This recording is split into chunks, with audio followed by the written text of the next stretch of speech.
Welcome to the whoop-de wop. Drifting off and getting We're away from going to that. keep going over it, and I'm going to keep twisting your words Whoop-de-wop to remind everybody is Oh we my don't know God. white people. We do not owe white people Whoop-de-wop. shit. is a place. I run the risk, Whoop-de-wop and it's not my channel, so I will just drop this fucking link. Just curious. You know what? Who's yo, who's hand me the whoop-de-wop. Well, I know it's an Indiana thing. You got Yeah, some but do money? you know We're what going Hoosier to the is? whoop-de-wop. I actually don't. Okay. Yo, That's we something to do can with me. throw some cool And whoop-de-wops. from a Hoosier, you're going to get certain things that are going to happen. And Well, I do know at one Come point stove, go Indiana grab that was shit like right the quick. center of the She clan. was like, cool. And she already know to get my dough. So,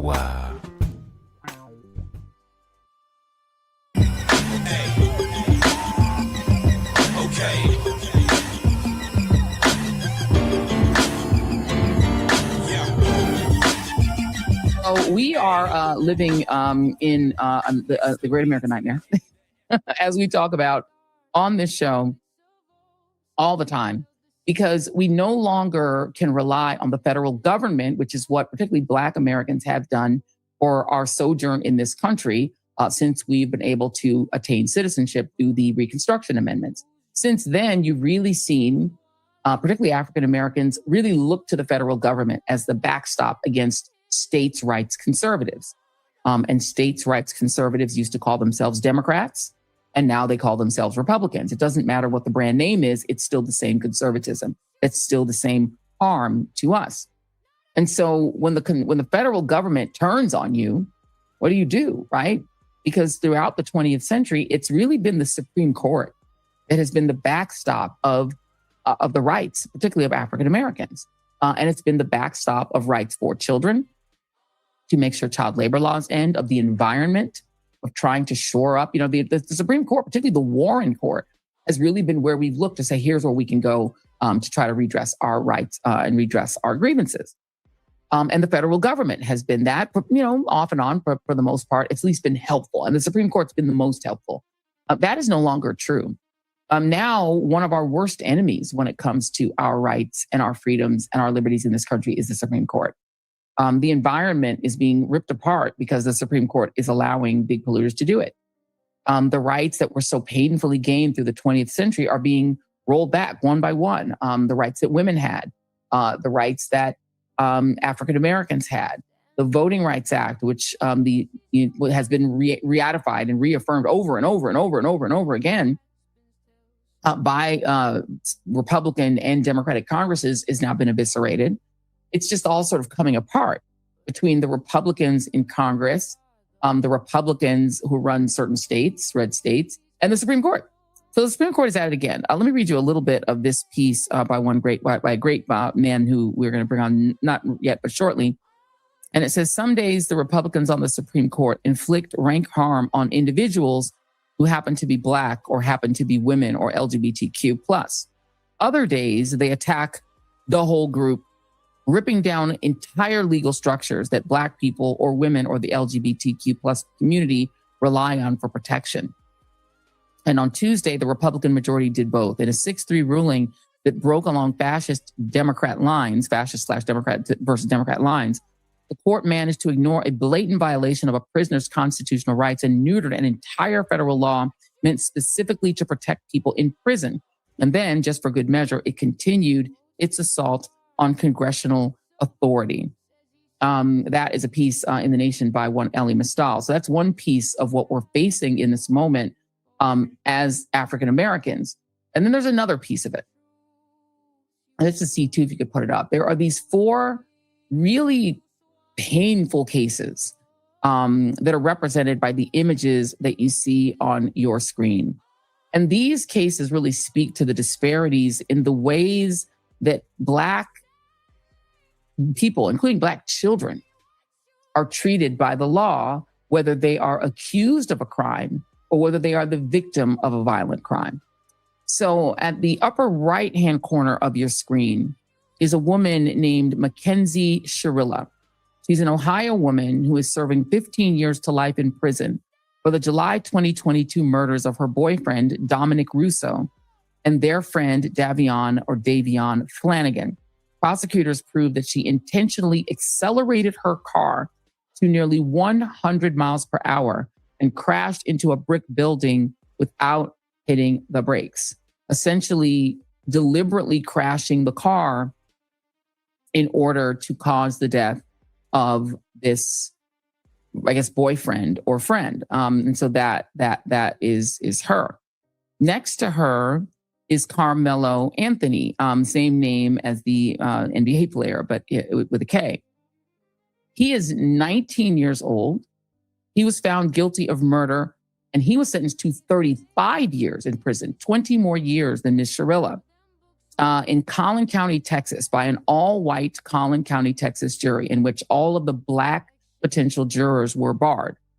The conviction stems from the fatal stabbing of a 17-year-old high school track athlete named Austin Metcalf during an April 2025 track meet in Frisco, Texas, in which Carmelo Anthony claims he was defending himself after being physically accosted by a group of white teenagers.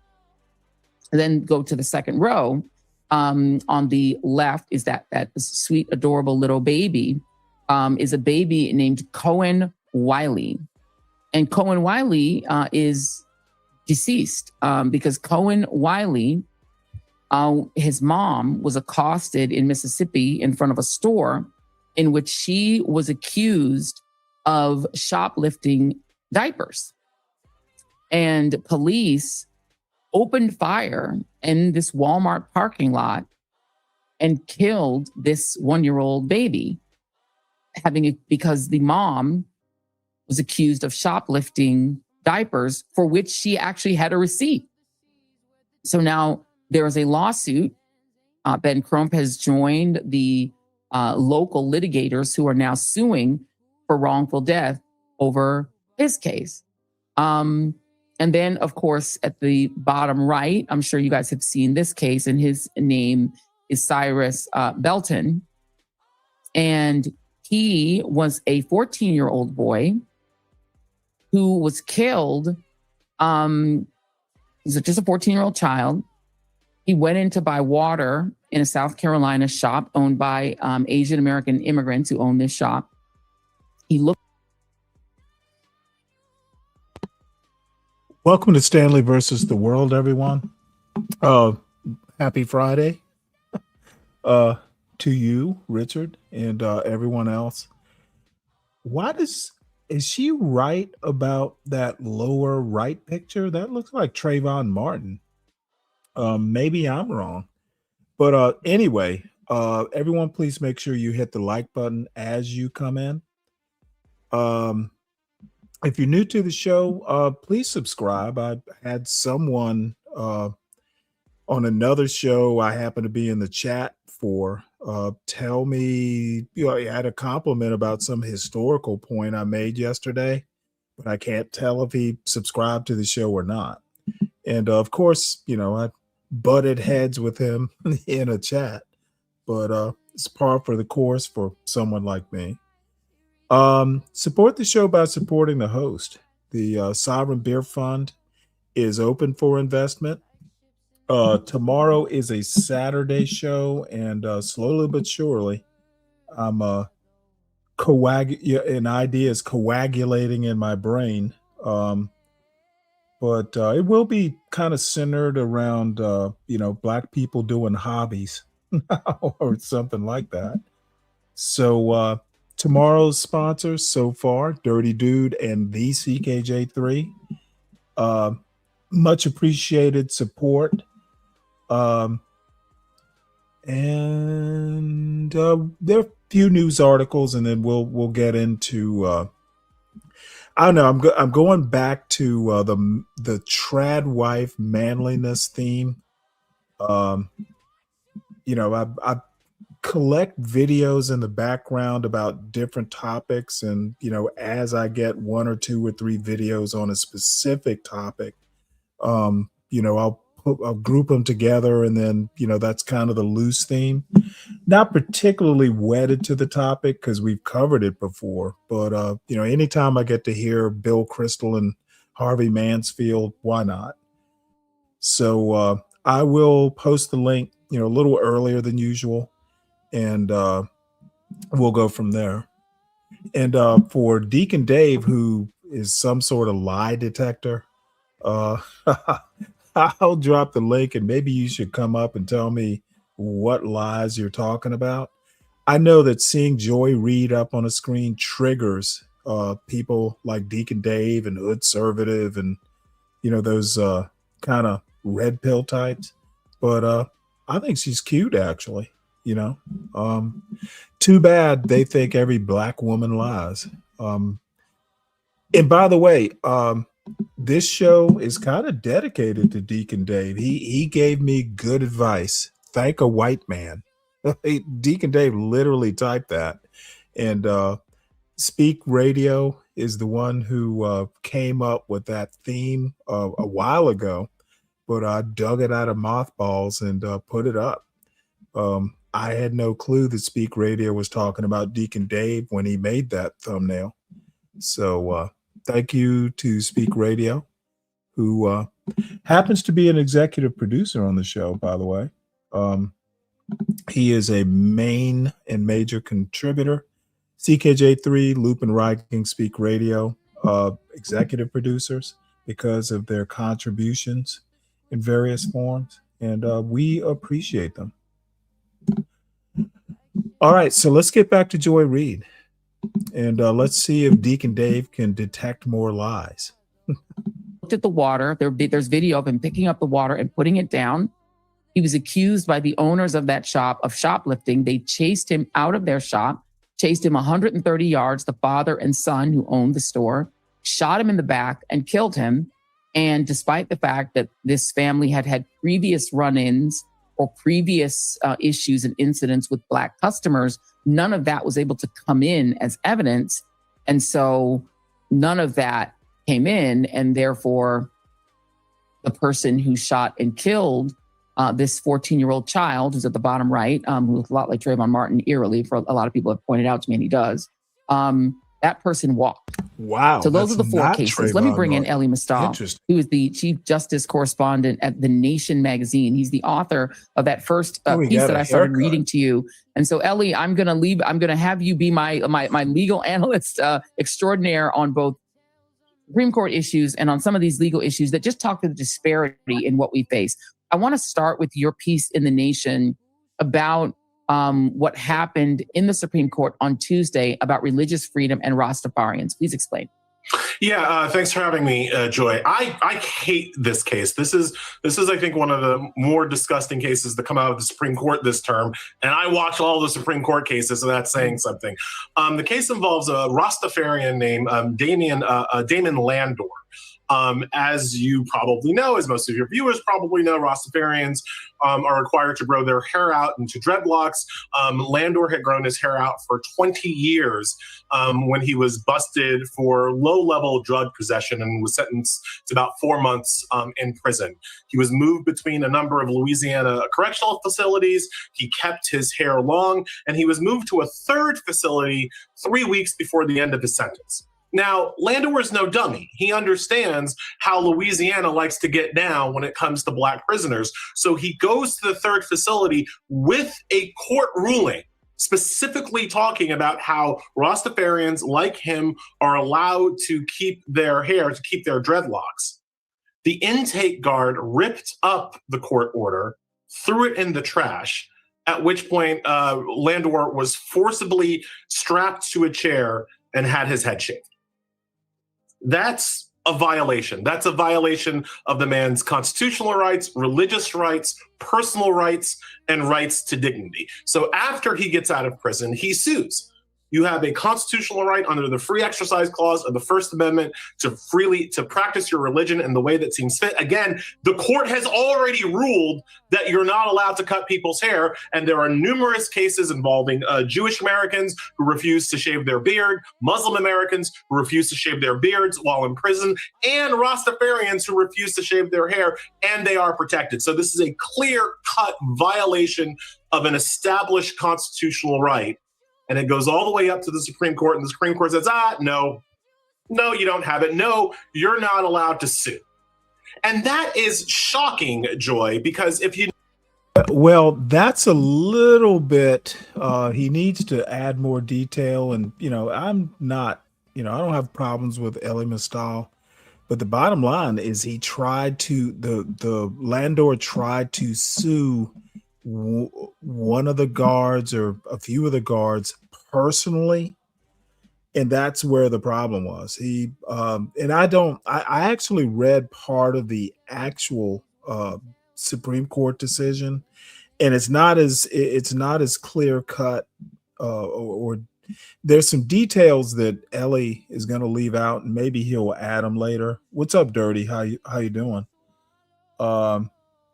So yeah, I don't know. Little dramatic here and details left out.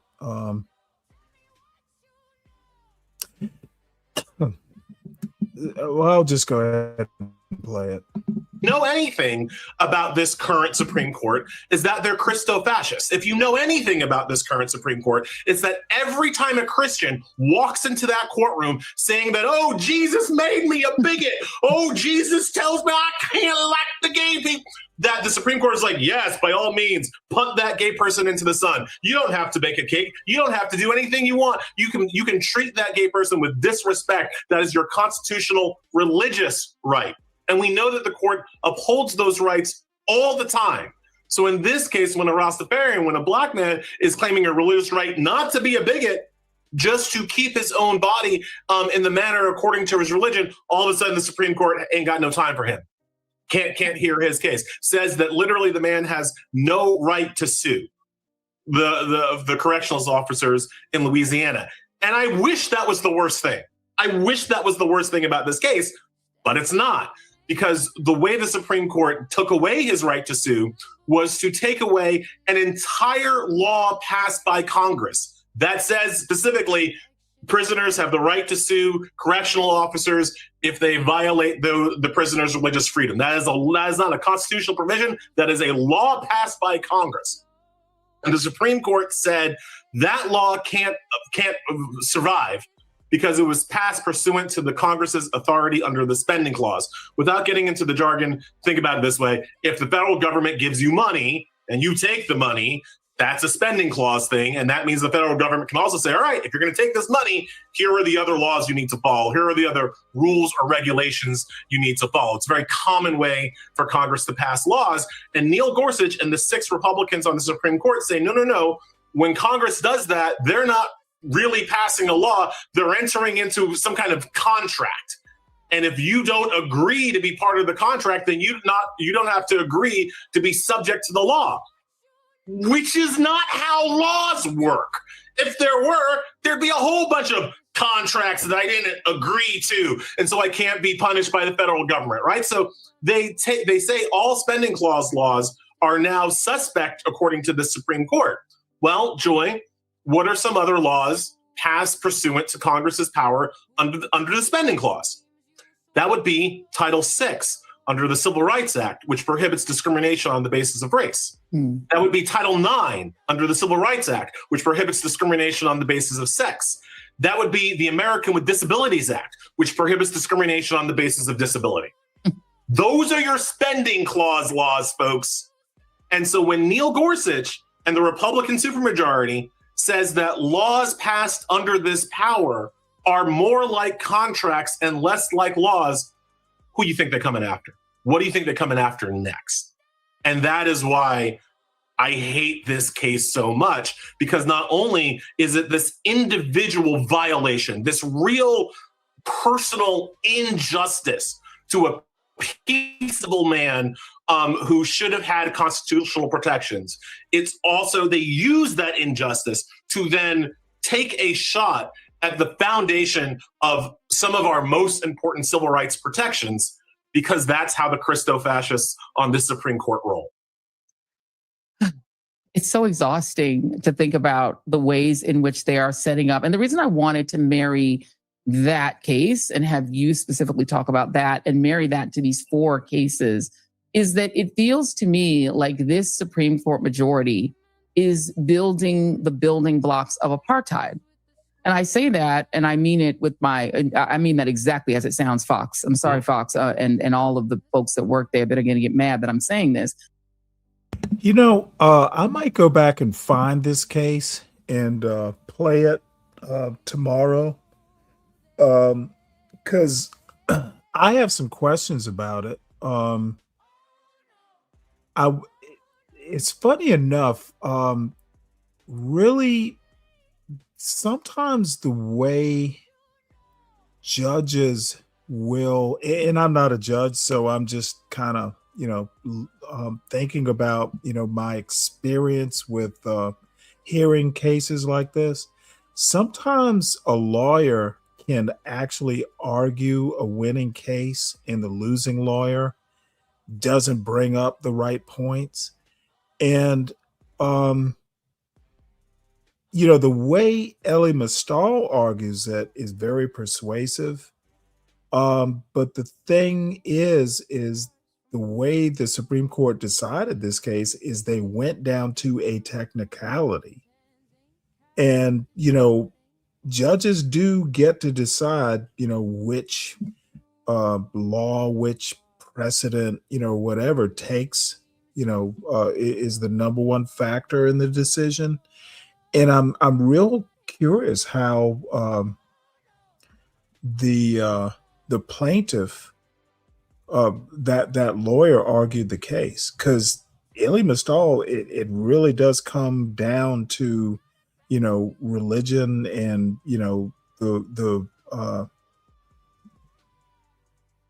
a religious rights thing.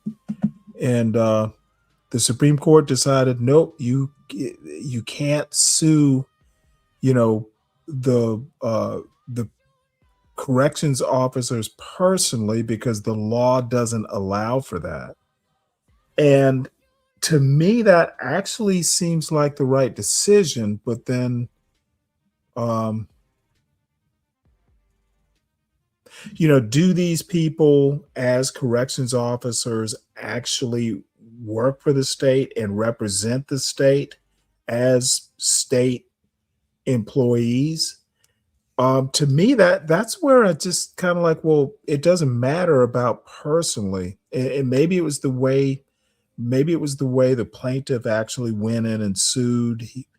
To me, it just seems there's some questions I have, and I actually read not all of the decision, but part of it. And maybe I need to hear the whole Supreme Court hearing and then read the decision again. So anyway, that's where I am. It wasn't that interesting when I heard about it and read it, and it was actually yesterday. But Elie Mystal has kind of made it compelling. They are building apartheid, because if you put together all of the pieces of this, they're saying that only white Christians have a right to sue and have a right to pursue their religion publicly. They can force kids to pray at a football game. They can refuse to bake a cake for a gay couple. They can really do whatever they want. They can discriminate against anyone they want because they're white Christians. They can call into question 20 years of mifepristone being legal because their religious beliefs say that it's wrong. If they don't believe abortion is right because of their religious morality, they can end every woman's rights, right? They can do anything. But then when you take that and you set that on one side, and then to the other side, you look at these state cases. They're all different states, all different laws. It appears to me that young Black men cannot claim self-defense, that children can be murdered with impunity because one person accuses their parent of shoplifting, which is not a death penalty offense, even if she'd done it, that a child can be murdered by a shop owner who sees a Black person and is scared of them and thinks that a Black person is automatically a criminal, and that's not illegal in America, but that a young white woman who legitimately is found to have killed two people gets like less than half of the jail time of the Black kid. Like, I put it all together and I see apartheid. Yeah, look, the thing that ties the room together is the violence, right? Whether you're talking about slavery, whether you're talking about segregation, whether you're talking about apartheid, whether you're talking about any form of white supremacy, these are never merely theoretical ideas, right? The white supremacists don't get you with really good argument. That's not how they roll. They roll with force. They roll with violence to back up their unearned idea of their own supremacy. They kill us. They murder us. They beat us. Violence is the underpinning to their entire white supremacist society. And the connection between what happened to Landor at the Supreme Court, look, I know that in the context even of the cases that we're talking about, being forced to shave your hair doesn't sound like a violent act. But trust me, as a well-coiffed American, being physically forced to be shorn is an act of violence. It's an act of humiliation. Yeah. It's an act of degradation. And the violence that the Supreme Court upholds on Tuesday is the same violence that is visited to the three cases that you've mentioned today. I'm glad you already mentioned this, but I'm just going to have to double emphasize this. Please. The idea that shoplifting, even if it was committed, which in both of the cases we're talking about, it was not.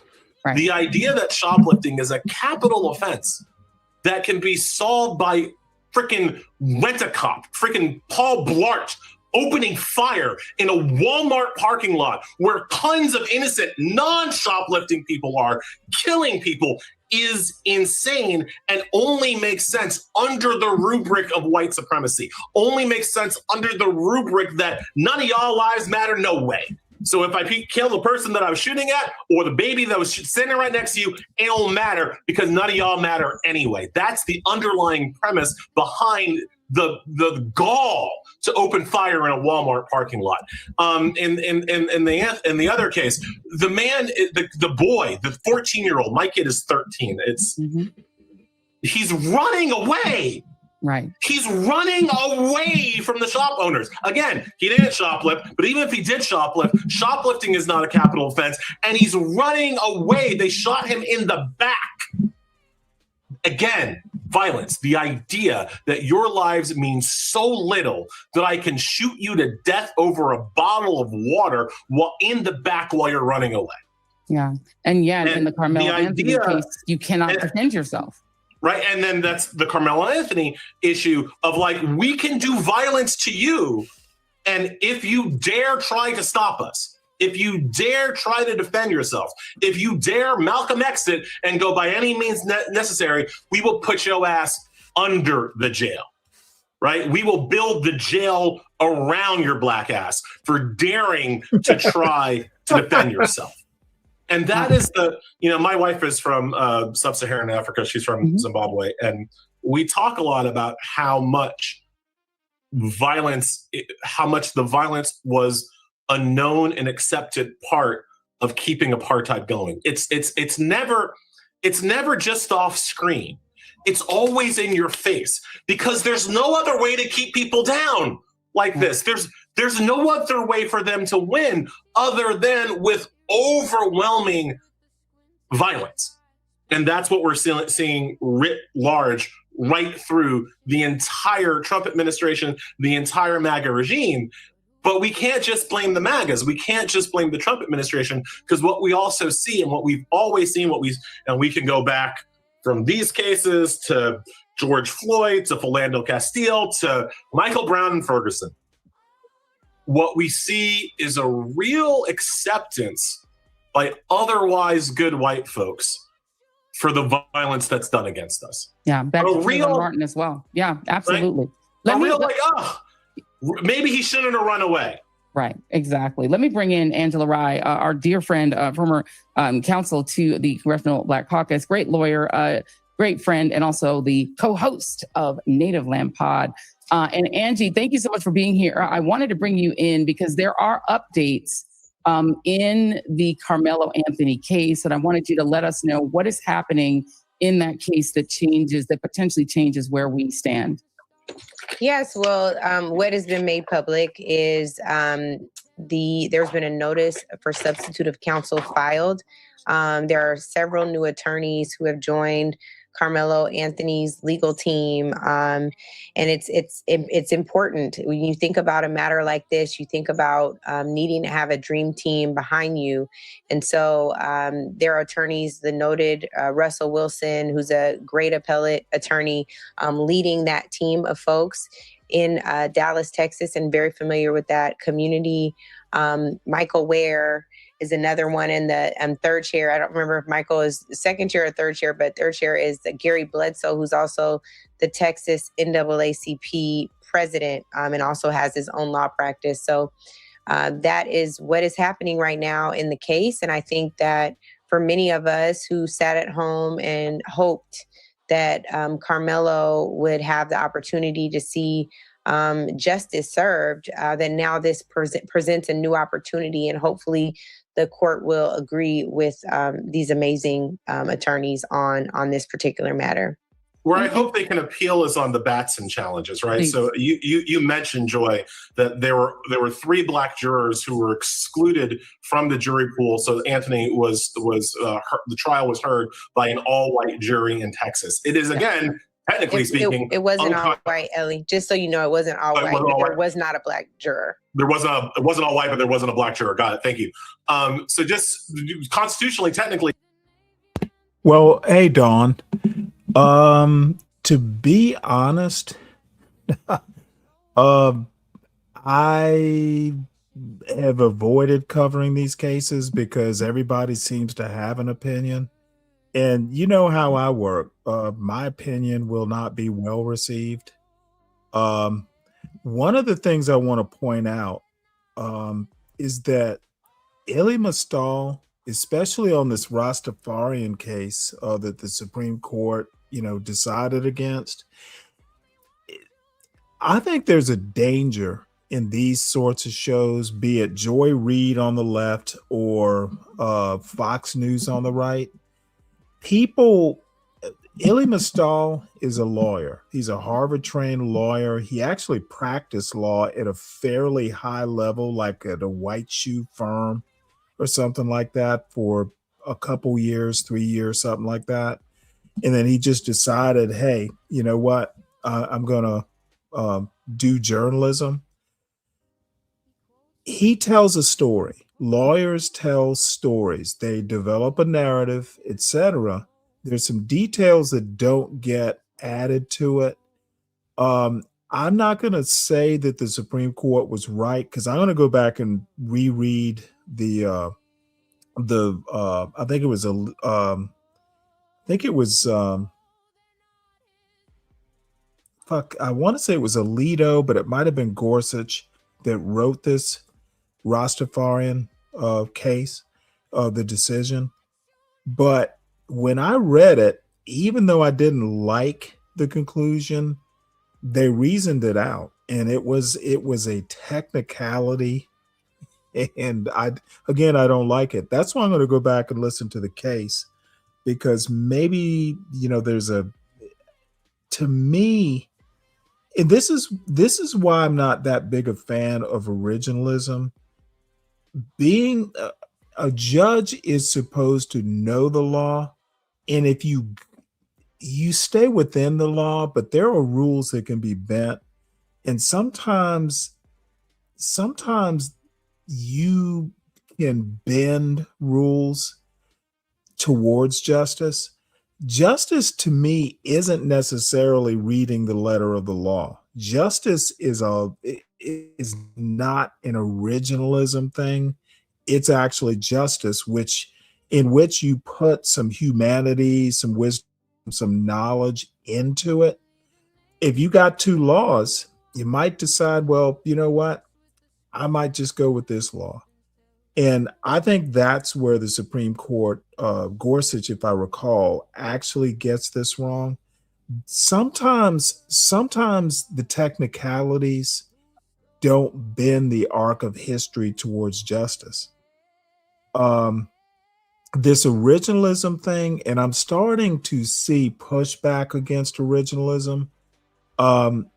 I think, it's going to be my guess in the next 20 years or so is these originalists on the Supreme Court kind of, as nature, as they heed the call of nature. Originalism is not going to last. It is doing more damage.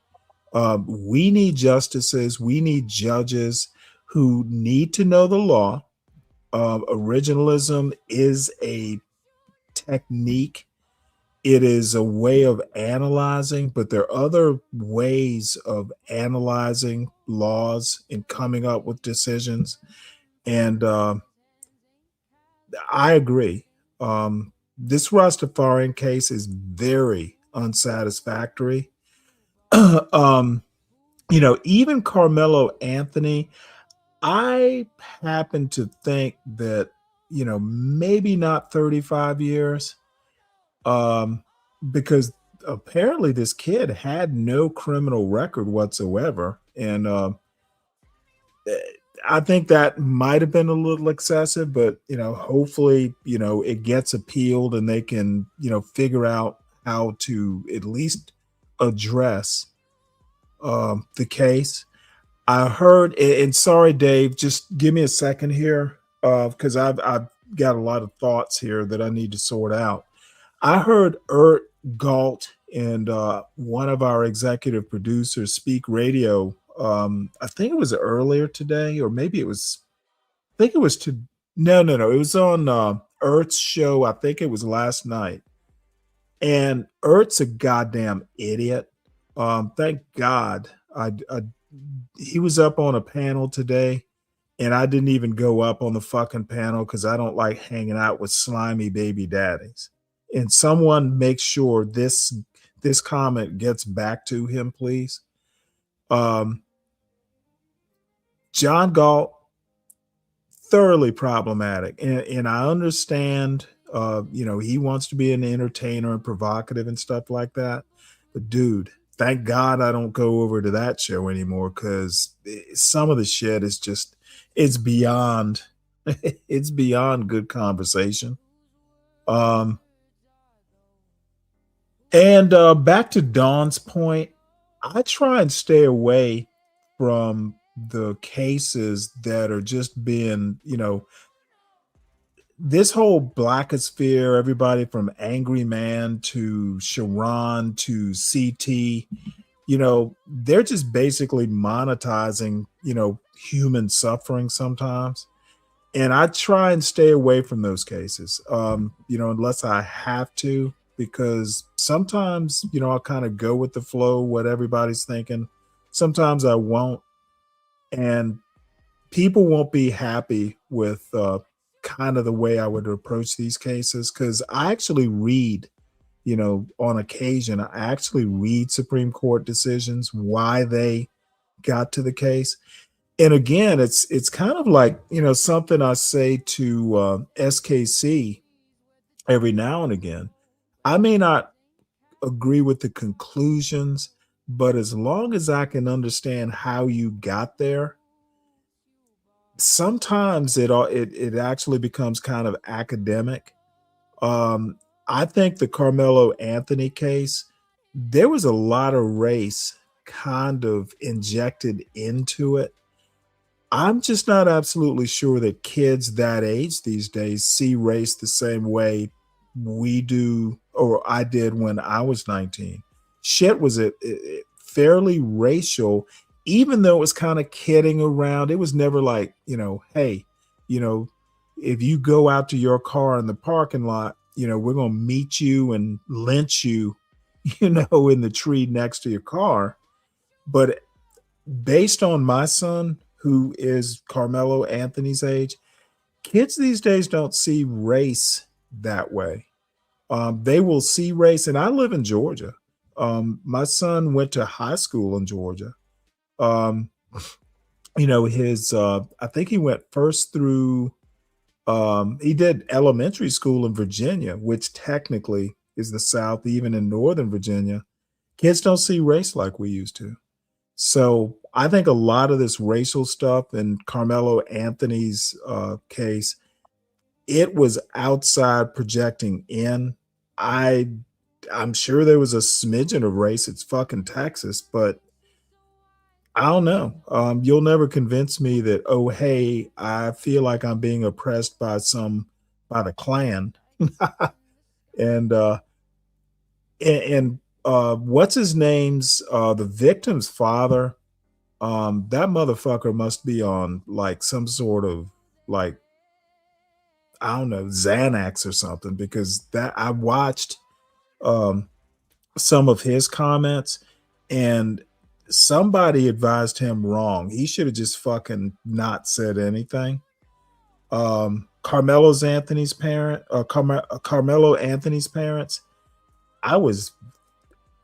I'm not convinced they were ever good parents in the first place. So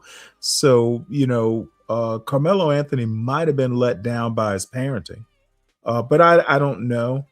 The little that kid that was shot in the back and the store owner got acquitted. He had a black lawyer, by the way. It was an Asian guy. He's going to wind up in a civil suit, and this isn't over for him. And again, judges get hemmed in and juries get hemmed in as well by the letter of the law. And I just wish sometimes that, this originalism thing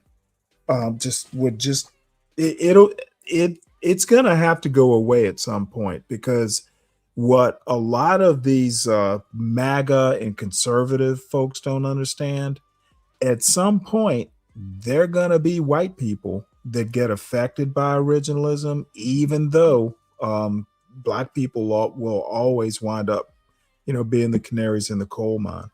So, Dawn, in the end, I'm glad I kind of, covered these cases for your sake, but I try and stay away from them because I don't think like the other old YNs on YouTube. I will actually read a court decision and understand the court decision. And sometimes I sympathize with a more conservative position. It is what it is. What's up, Dave? Sorry for the soliloquy. Oh, wow. Going around the world in 10 minutes. That's cool. You gotta get it all out.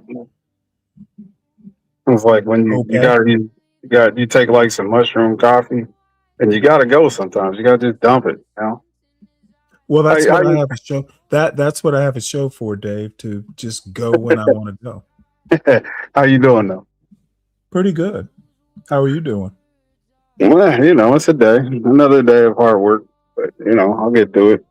I'm really trying to understand why Carmelo Anthony is being used as an avatar for any type of injustice, when at the end of the day he did take a man off the map. And you got to sit down for that. You got to sit down for that. There was like I need to stop you there. No one denies or no one disagrees that he needs to sit down. Okay, the question is, should he sit down for that long? So let's keep it tight. Yeah, and I do agree with the amount of time, because he could be eligible to get out way before 35 years. Mm-hmm. It's not, and I highly doubt he could have gotten 99. Right, and he could have got 99. I do think he has a good chance at appeal if this is the dream team that works, but they can't be. They got to move like they know what they're talking about. They can't just go in there and say, "Oh, they didn't have any black jurors" or something like that. He can't make it about race for him to get an appeal. Anyway, outside of that, this Joy Reid, these people are dangerous. They're dangerous because they don't try to pull a moral lesson. They don't try to say, what did we learn from it? They just go straight back into victimhood. If you do anything, you're going to get shot. you're going to get 35 years. You look past the nuance and you just rattle off all of the end results. It's not as if that they didn't put themselves in these positions to put themselves at the mercy of the court to be in this position. Well, can I ask you a question? Is Joy Reid, Elie Mystal, and Angela Rye, I think it is, are they any more dangerous than Fox News? Well, I don't know because I don't watch. Hold on. Not Fox News, Fox commentary, because their news actually, I haven't watched it in a while, but their news actually used to be pretty good, straight news.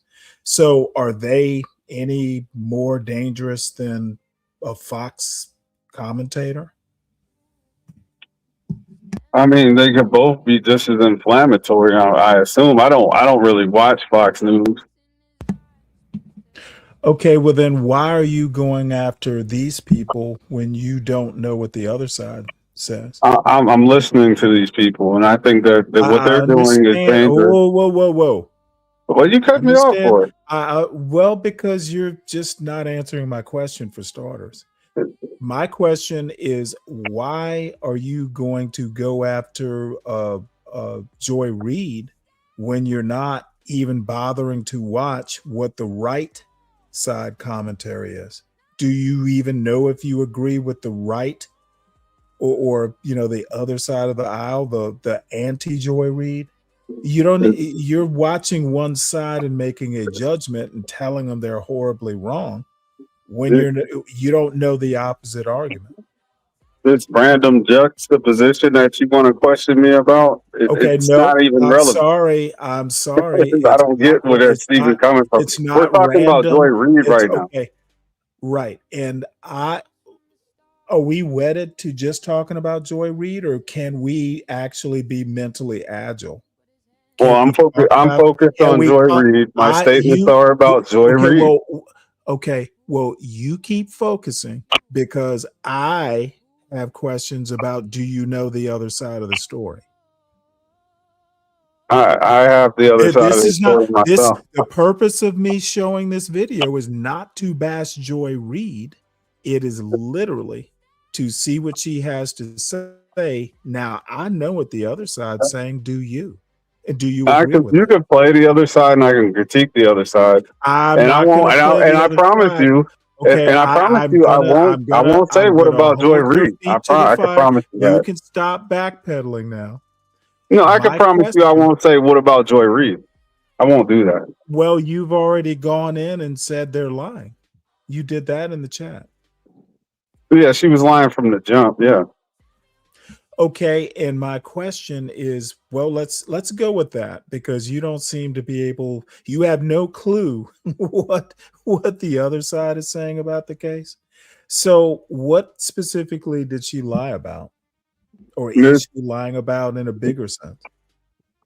This dependency on the government. The government never helped Black people until the civil rights. Okay, well, no, that's not. She didn't say. Well, number one, your point is so ahistorical.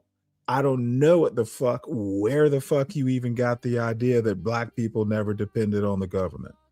In a way, your buddy SKC has the title of the show, Thank a White Man? Who the fuck do you think makes up the government? White men. So you yourself, it just happens to be a coincidence. You said yesterday, thank a white man, Stanley. Well, yeah, we was talking about abolitionists, not the government. Okay, well, let's go with you and your buddy SKC. The government freed the slaves. Now, I happen to not quite agree with that, but let's just go with your assumption. If the white men freed the slaves, how is Joy Reid wrong? Those weren't oh my God. Okay, no, God's not going to save you now, Deacon Dave. No, you can't. You can't beat this out too, even though you're a deacon, the government, the U.S. government, fought a war, at least in the end, and their details and nuances. But let's just go with the rough copy here. the federal government, Abraham Lincoln, they 13th Amendment, that was the government that freed the slaves with that 13th Amendment. How is Joy Reid wrong? You said that the government has never benefited Black people. Seems like that 13th Amendment was a government thing. Now you're just conflating. No. How You're can having a hard time. You're having a hard time being you're consistent. You're not being consistent. So do you admit that the 13th Amendment benefited Africans, descendants of slaves? Do you think the 13th Amendment? That has nothing to do with Think a White Man. No, it has everything. Think a White Man had everything to do with it. You're going to tell me what my intentions of my statement were? This is going to be you being the world. Okay, you said the government never benefited Black people, and I think that that's not what I said. Did. That's exactly what you said. You're all types of wrong, and you're loud. No, you're all types of wrong, and now you are on your heels. The government has benefited Black people, and Joy Reid says that Black people have had to depend on the government to defend them. Talk about Reconstruction and what happened in the South once the federal troops left. The Klan ran wild. So Black people did not depend on the government, huh? I suggest you read a history. A White Man is about the abolitionists. It's not about the government. White man, you said this is why you just conflated a whole bunch of shit. So private white men benefited Black people. Is that what you're saying? What would we thank them for if the white man didn't benefit? And they benefited through the government. It wasn't a Black man who wrote the 13th Amendment, now was it? Can we thank the white man who wrote the 13th Amendment? Think it might have been Charles Sumner and a few others. That is not what that statement was referring to. Yeah, but I'm going to conflate it. I'm going to twist it to my own ends. You know what I do. Now, at least we agree on something. This is a white conflated an argument. There will not be respect added to this conversation. Is the United States a white man's country? Has nothing to do with the conversation. Is the United States a white man's country? You said thank you. Has nothing. You can ask all the questions you want. Of course, that has nothing to do with the conversation or the premise. Run from your words. You gonna run from you conflate everything. What's the title of the show? You're so lost in the sauce. It's not even funny. No, buddy. I just dipped you in that sauce, and you're just struggling to stay afloat. Actually, I'm not. You're doing double dutch. You are neck deep. You are neck deep in that sauce, and you're treading it. You're treading the sauce. Son, is this a white man's country? All this because I attacked your precious Joy Reid? Is this a white man's country? Yes or no? Why don't you cut your hair and make it look like Joy Reid? You said thank a white man. What should Black people be? What should I, since I am personally mentioned, I should be thanking? What should I be thanking a white man for? Can you help me out here? For sticking his neck out for you. So white men stuck their heads out. Can you give me a particular instance? Yeah, I can give you an instance. Okay. Next question. No, give me a particular incident. I assumed you were going to tell me the incident. I'm not giving you shit. Of course you're not going to, because you can't. Now I can. Is this a white man's country? Did they not lobby on your behalf? Okay, just I don't care about the lobby and all that stuff. Is this a white man's country? Stanley, at the end of the day, you need to think a white man. Is this a white man's country? Why can't you just answer a simple question? I may not be good at twisting things, but that's why I'm going to attempt to do that. Since we're not being good faith in this whole conversation. Well, give me. Oh no, it's bad faith because it's definitely bad faith now. You are bad faith. How did Joy Reid? Did Joy Reid lie about the government benefiting Black people? Because that was the whole reason why they marched on Selma. It didn't benefit them at all. I hate to tell. Hey, so march on Selma, but the 13th Amendment. You want to balance those out on either side of the scale? Move along, Stanley. You already conflated No, the I'm not argument. moving along. It will not be serious from here on out. I'm just gonna say shit to satisfy your need to think you can pound a nail into a piece of wood, bro. I'm just gonna start saying maybe shit. you can use one of those. I want to be a millionaire. Just remember, you did this. Call just remember, SKC. You SKC did this. can help you out. Maybe. Just remember, you did this. Yes, I remember I did it. You called Joy Reid a liar about the government benefiting black people. You said, thank a white man, Stanley. Yeah, tap dancing, so I Stanley. want to know. And I've heard plenty of white men and some black men on YouTube go, no, I'm not even tap dancing. And if I am, I'm tap dancing on your fucking logic.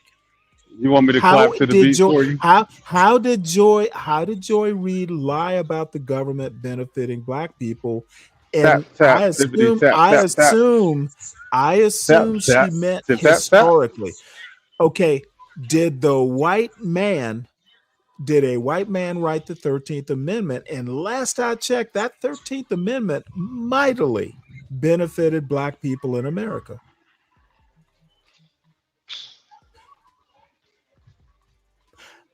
Let me just finish up for you because apparently Cat got your tongue. The government has benefited black people. You drove the bus. You drove the short bus off the cliff. Oh, of course, I'm not gonna. I'm not cooperating with your bull. It was you and me, like Thelma and Louise in a short bus. we just drove it off the cliff. Thank God. Thank God it's just a movie. Yep. That's a great example of what's going on in this conversation. All I have to say is that 13th Amendment wasn't authored by Frederick Douglass. It wasn't authored by. I think the government, the U.S. government, has benefited black people several times throughout American history. And Joy Reid is right, and DeaconDave is wrong. You called her a liar. No, she said always. You called her a liar. She's a liar. Dude, do I need to go back? You know what? Let me go back and go back. Highlight your little comment. No. I'll go back here because when you came in hot. Oh, didn't I said my pleasantry? I said, "How's day going?" That was your pleasantry. Joy Reid is a liar. I didn't come in high. I know how to address it. Joy Reid is a liar. I've come in hot. Lies already. That was your very first comment. And then your second comment was more lies. I asked you what those lies were, and you said something about Joy Reid saying the government benefited black people. You further said that the government has never benefited black people. And I gave you a solid, rock solid constitutional benefit specifically for black people called the 13th Amendment. And then that's when you started doing that Candyland tap dance. Tap dance. Too bad Shenard was not here to describe the dance. Tap, tap, tap.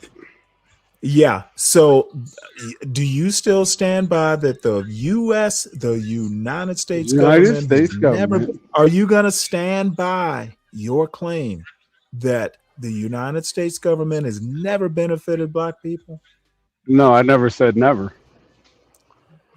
Okay. You want to bring up Selma. And I am going to. Man, you sure did skip right past what I said. Why didn't you address what I said? Oh no! I pounced on what you said because you just played. You skipped past what I just said. Now, who wrote the title of this show? You skipped past what I just said. The title of this show, DeaconDave. You're not going to address what I just said? You said nothing that I need. I said I never said never. I'm going to do a Roger Taney on you, Deacon Dave. You said nothing I need consider. That's cool. White men specifically have benefited black people in these United States and its history, correct? You said never. Okay, no. Have they ever? Absolutely. Okay, so Joy Reid is not a liar, and she said always. You just came in hot because it was Joy Reid. I understand that. She said always. They always have. True. Okay, so is the 13th Amendment perpetual, or did it have a time limit? Always is different than black people will never be. I don't know what it is you don't understand about that. These United States is always is different than an instant. Always is perpetual, is it not? Dude, you don't have the rhetorical equipment to actually go against my argument. The 13th Amendment is perpetual. We will all, black people in these United States will always benefit from the 13th Amendment. Always, perpetual, constitutional. It's not the same. Yes, black have always. It's not the same. It's not. I'm sorry, Deacon Dave. You know what? You Deacon do this, Dave, and you're good at it. Deacon Dave, but you know that's not the same thing. When you say uncle, that's not the same thing. Move on. It is literally the same thing. It is not the same. No, it's definitely not the same thing. Definitionally the same thing. Perpetual, always constitutional. The Constitution doesn't have a sunset clause.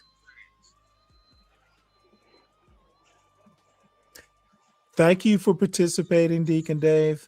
And I'm going to tell you, don't ever come up here hot like that if you don't know the other side of the argument. You don't. When was I hot? Your I was other cool. side. Your other side cool is the whole time. What are we talking about? I didn't come in hot. You're confused now. You have no clue what we were talking about. I don't have a clue what you're talking about. I didn't come in hot. Okay. I don't even know where you got that from. What I'm saying, dude, calling Joy Reid a liar. I don't mind you calling her a liar, but fucking be right when you do it. See, you thought you were gonna bring some of that SKC fucking canned heat up here, dude. I just pissed on it. Stop acting like you don't know what canned heat is.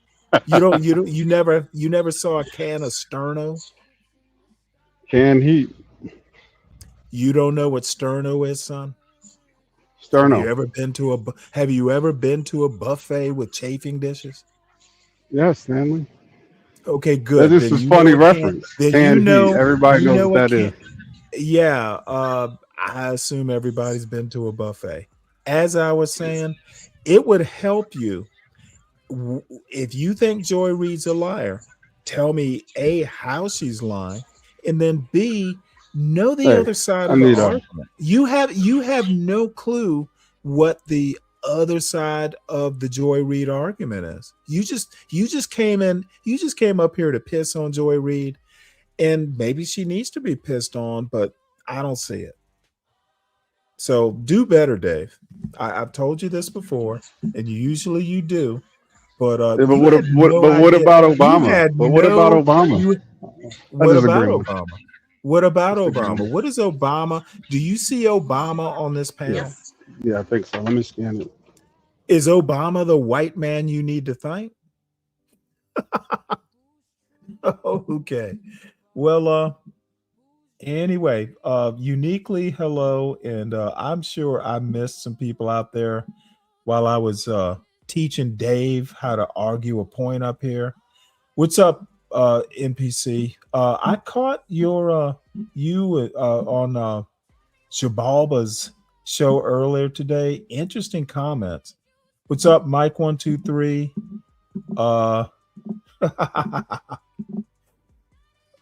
Dawn. Sorry, I did kind of just Dave. he knows better than this. Matt Frost, what's up? So hopefully I'm caught up on everybody. It's Joy Reid, bro. I know you like to listen to her and take everything she has to say as law. You know what? But you forget you're supposed to review what she's saying. Hold on. This is in the middle of in the middle of me talking. You want me to hold on? This is I got you. Go ahead. Please do. You know what? That reminds me of something else I need to show you and everybody else. This is literally the first time I've watched Joy Reid on this show since she has gone out on her own. So don't say I'm that big a fan.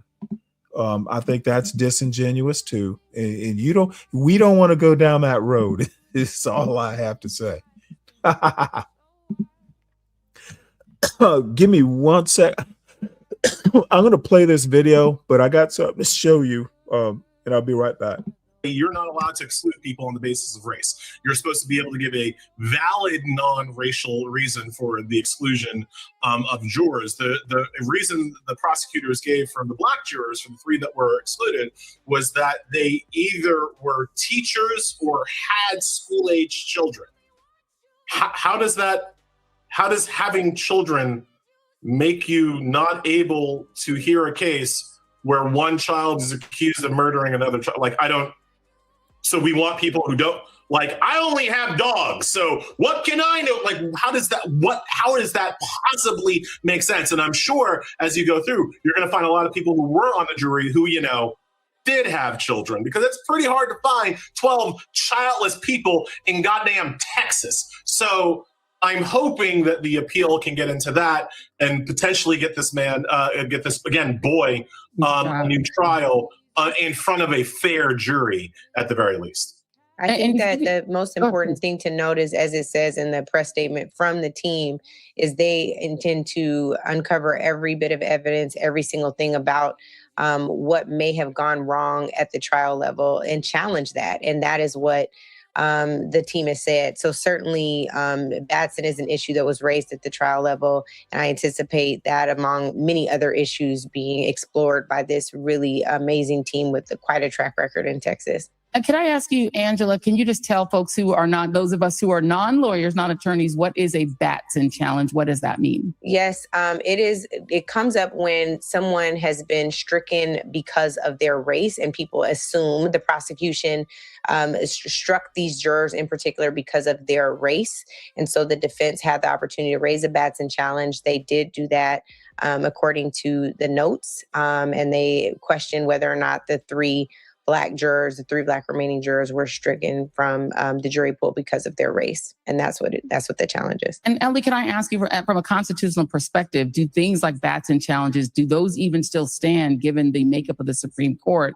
Are we still confident that rule is still real? Within reason, yeah. And it's going to be you're not going to believe me when I say this, but I know what you're going to say. Batson challenges happens to be the one thing that alleged attempted rapist Brett Kavanaugh is good on. It's I call it Batson is Kavanaugh's beard. He tends to support Batson challenges, and at least he doesn't.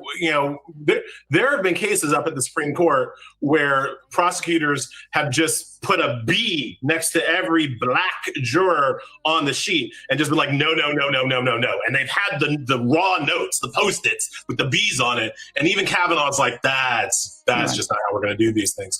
So if it's there is, put like this, more than most other cases that we're going to talk about, there is a chance that the Supreme Court will uphold Batson in a way that they won't uphold most other civil rights laws. And then an exit question to you, Angela, what should we be expecting in terms of the timeline, the way that these cases play out? Those of us who've kind of covered appeals, they seem like they take years. Are these the kinds of cases that take a long time? Or what should we be expecting as we're watching this case go forward? That is a question for the legal team that's in place in Texas. I do not know how long it will take. I think it depends on, again, what they're able to uncover.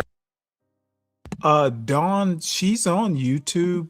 She's basically moved her operations to to well, she's basically an independent now, kind of like Don Lemon has his own YouTube show, and she's already up to 466,000 subscribers, and I don't even know that she's been on maybe 6 months.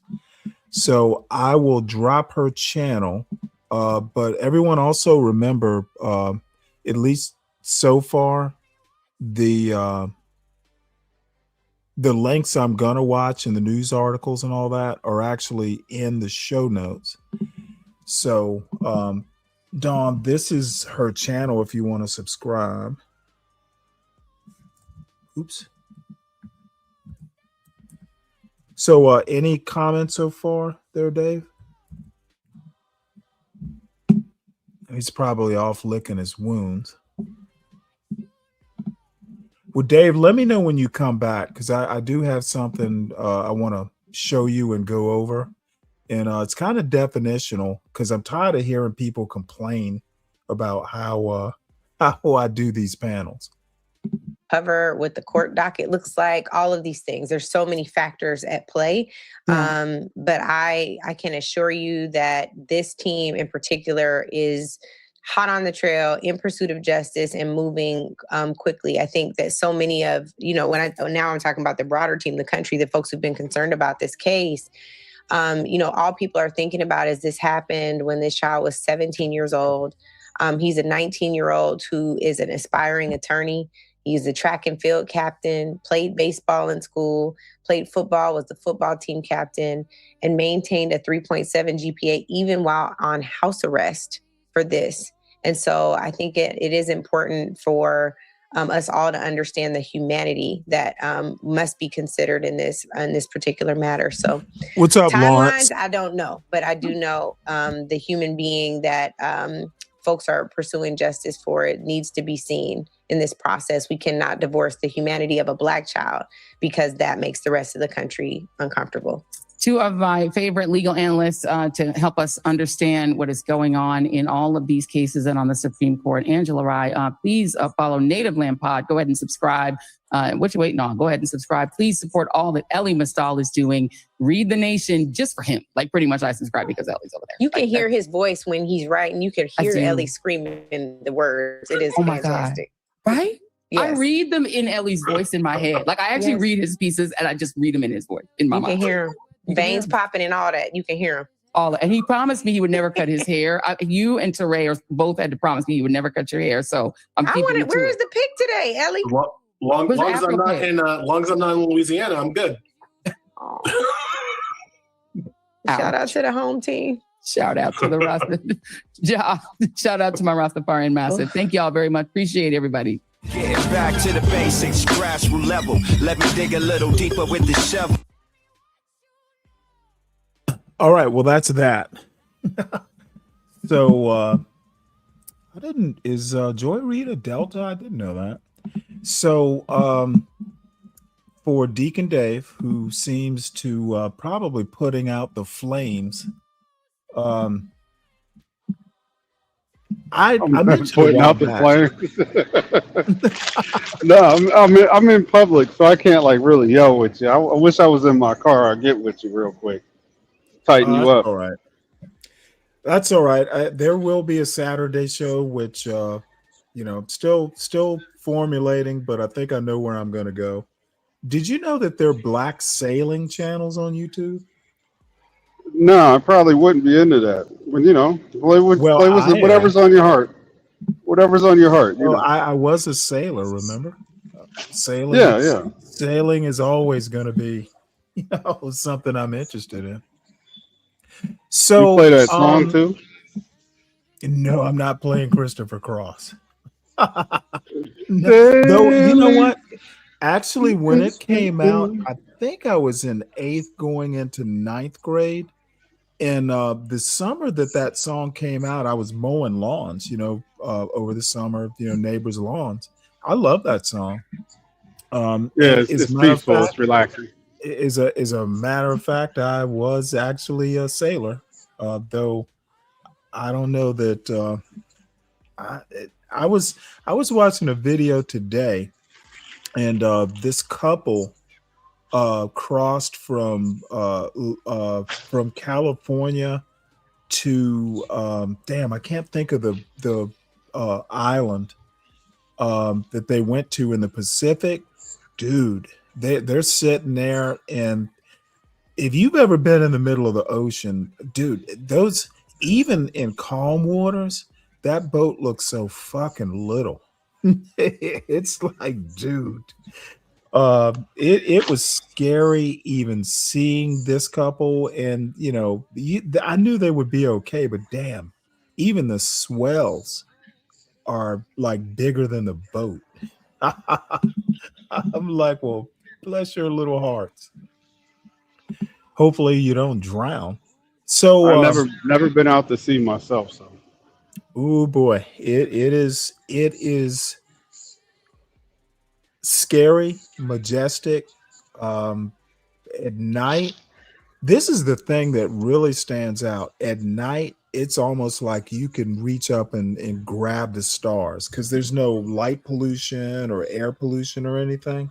Dude, it is scary. I remember going through the Suez Canal on a civilian ship, and I didn't have anything to do, so I took like a deck chair and on the close to the bow of the ship, front of the ship. Dude, I just laid back and I'm just looking up at the sky, and it was literally 180 degrees of sky from left to the right.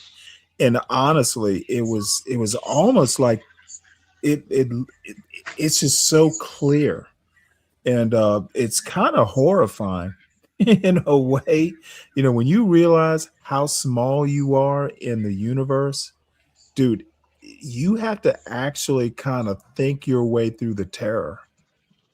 It's weird. Yeah. Like, holy shit. I've had that realization before. When you're up in the sky, you can see down, and you imagine how small you are on the ground. It's the same thing. Yep. So people get pissed when they come up to this to this panel, and I'm not going to change, not much anyway. As a matter of fact, I think I am better than I was back in the John Galt days. People may disagree, but the U.S. Supreme Court adapts the Socratic method primarily for formulating insightful hypothetical situations during oral arguments to encourage critical thinking and test the limits of legal principles. I'm testing arguments. Justices use these scenarios to challenge the assumptions and reasoning of attorneys, exploring the broader implications and potential consequences of their decisions without relying on long speeches or new laws. But the long speeches, especially filibusters, right? No, they're just, dude, I do it myself, and I try, and I need to get better at it. But dude, you don't need to make a point. You don't need to give me 30 examples. If I have a question, I'll keep asking questions. But dude, just bring up one point, and I get it. The technique forces advocates to defend their positions under pressure, mirroring the cross-examination style used in law schools to refine legal analysis. I'm sorry. I will interrupt you in the middle of a sentence if what you're saying I have questions about, or stick to the point, to your own point. And no, I will not be interrupted. I mean, if it's a good interruption, sure. But stop getting your feelings hurt. And new people, I kind of will have patience with. People that I know, have been up here before. And if you're scared to come up, fine. But read or know whatever it is you're going to say beforehand. And let me just say this as a guy that comes up and enjoys the abuse. It is really not that bad. I don't think Stanley gets to go in, and he could be right, I could be completely wrong. It don't make me feel no kind of way. So I just think that people who don't hit links are extremely sensitive or something, or they're shy, and that's okay. Well, some people don't. I mean, some But the people water don't ain't that like cold. Trust me. The water ain't that cold. Just jump in and see how you do. But the other thing that I do need people to know, if you've never been up here before, I'll treat you like a frog in warm water. I'll just keep turning up the heat. you won't know you're cooked until the heat gets real high. But it'll be a pleasant bath, and the temperature just goes up a couple degrees every now and again. So don't be afraid if you're new. The only thing it tests is your emotional IQ. That's the only thing that happens. Don't get emotional on a panel. IQ. So anyway, let's move on to news, because I do have a few news articles. U.S. military surging forces to Venezuela for earthquake relief efforts. Now you may not agree with this, Dave, but I think we broke it. We bought it. So surging forces, we better, because we broke it. Ordinarily, are you saying that us going down there and extracting oil caused this earthquake? Is that what you're suggesting? That crossed my mind. No. Is that what you? Oh, I thought that's what you were suggesting, because that wouldn't surprise me. Why would? Because you would always find a way to make Trump the. Well, I don't look, let me tell you, because apparently you're not getting my point. So let me be specific. We had military down there to begin with after we imposed our will and took out Maduro. We occupy the country. You didn't know this? It's not like we went in and left. We're still there. That's what the surge means. There are forces there. We're going to increase forces there to help out with this. Like last I heard, like almost 600 people have been killed in the aftermath of the earthquake. So we broke it. We bought it. Ordinarily, we would be sending troops there to help. We're responsible for the cleanup. We're responsible for the rescue, because we basically invaded, and they are vassals. They're basically a vassal state. So that's going to be money that we're spending that we probably wouldn't have spent had Trump not invaded in the first place. I'm finding fault with Trump for having troops there to begin with. Any comment? Them putting troops there caused the earthquake. I know. No, that's not what I'm saying. I'm saying we would have a lot less responsibility. We wouldn't be surging troops had we not been there in the first place. I don't agree with what Trump did in Venezuela. I'm joking, but after that, is this a white man's country? And you couldn't answer the question. Oh, and by the way, I do think this is a white man's country. But we know that. Not because I admire it. I think because the country's fundamentally racist and they don't want to share.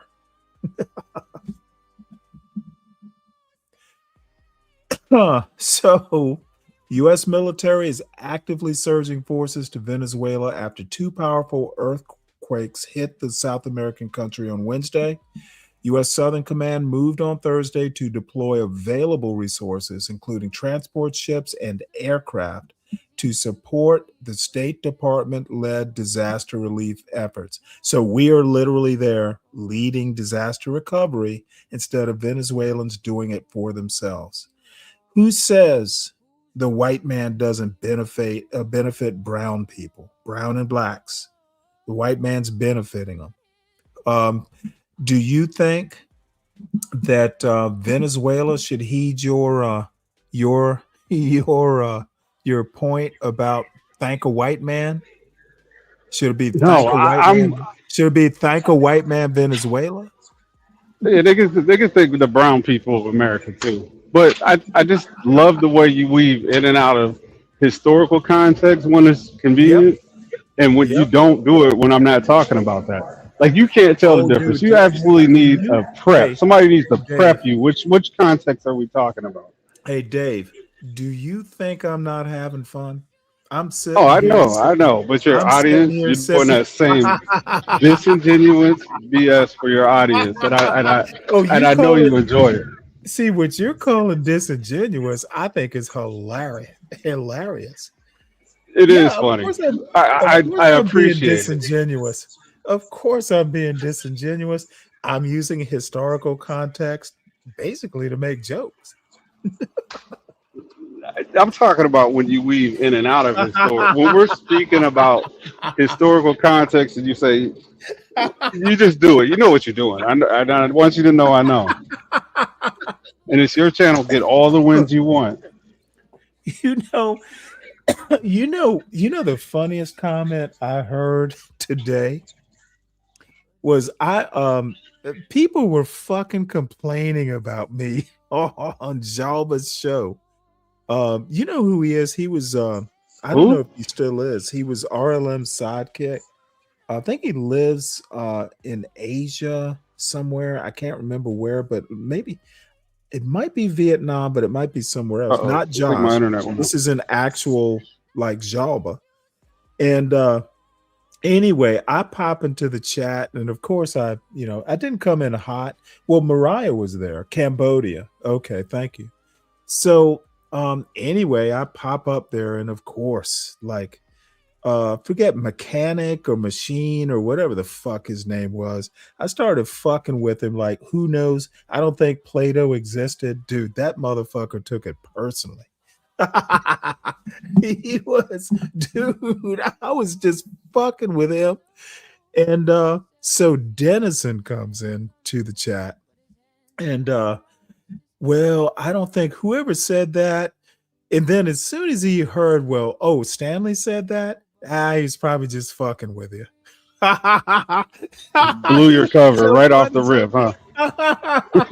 He was like, well, it took me a while to kind of, get used to Stanley's humor. He's playful. Motherfucker called me playful.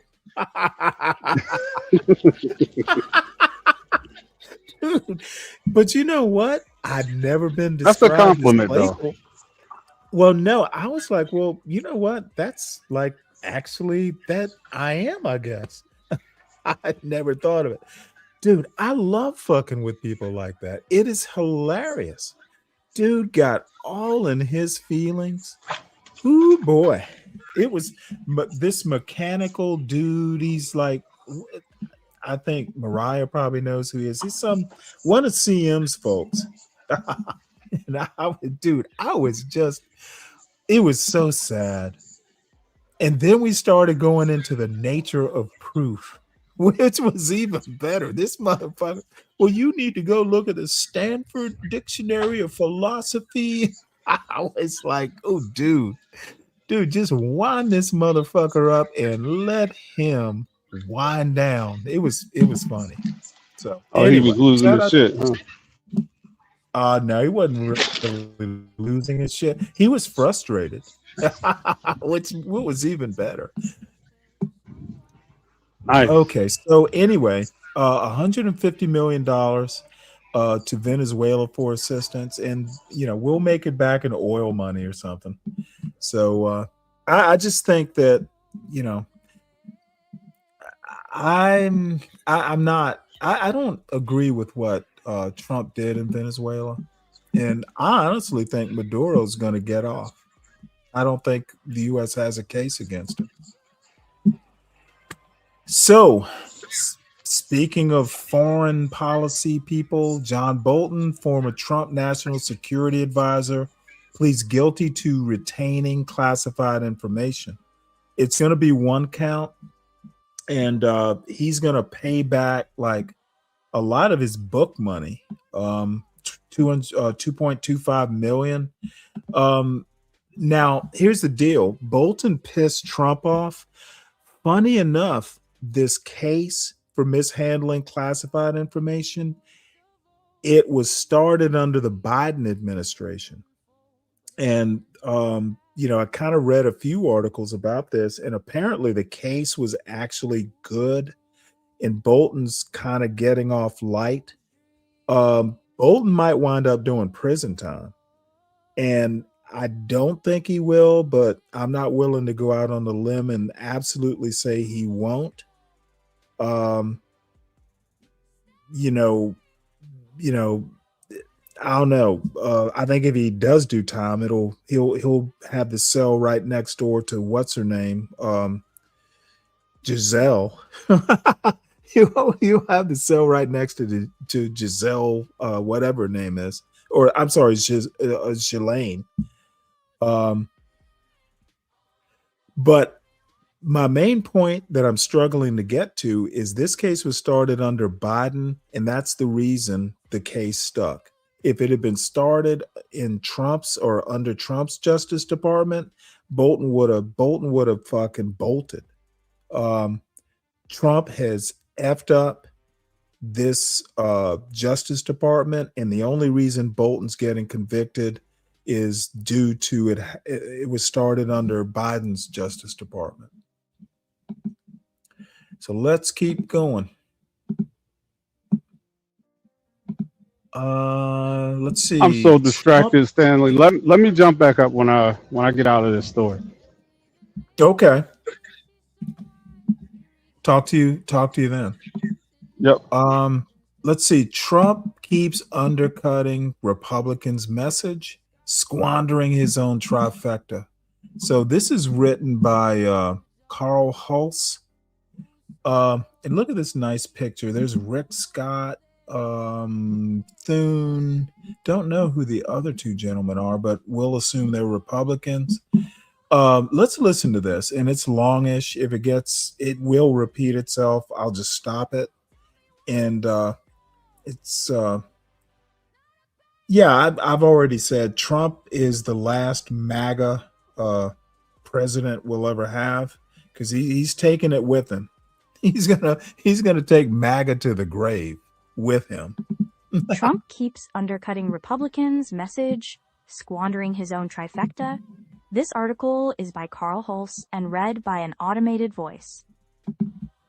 Congressional Democrats had been anxious about helping Republicans pass a major housing bill that would give the GOP a notable win on the affordability issues at the center of the midterm campaigns and dilute Democratic attacks on rising costs. They needn't have worried. Just as Republicans were pointing to the measure as proof that they could deliver big things with their majority, President Trump scuttled his party's big moment by disparaging the legislation and refusing to sign it unless he got a new bill to impose voting restrictions. It was just the latest twist in an increasingly tortured relationship between Mr. Trump and his fellow Republicans, who were left dumbfounded and wondering if for some reason the president was trying to sabotage their chances in November and cost them their majorities. And it reflected how profoundly Mr. Trump had crippled his once vaunted governing trifecta, now all but paralyzed by his whipsawing demands and pronouncements.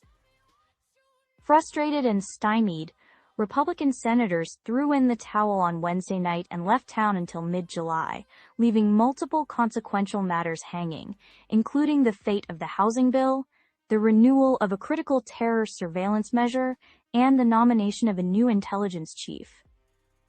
But they did manage one piece of business before hitting the road.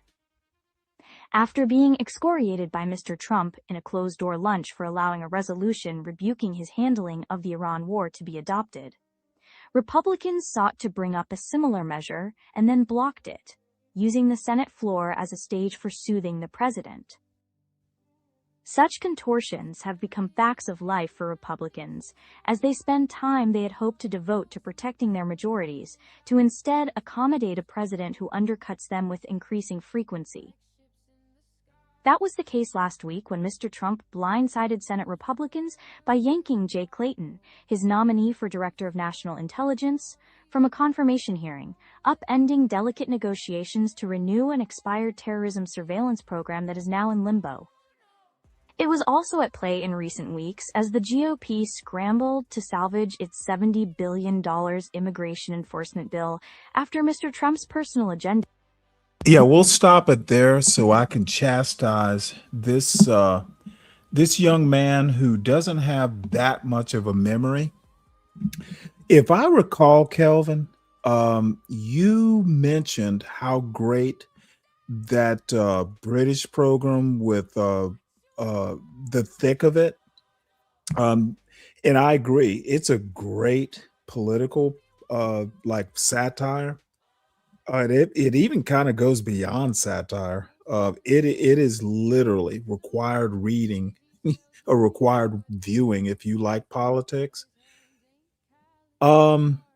So how is the foul language in The Thick of It?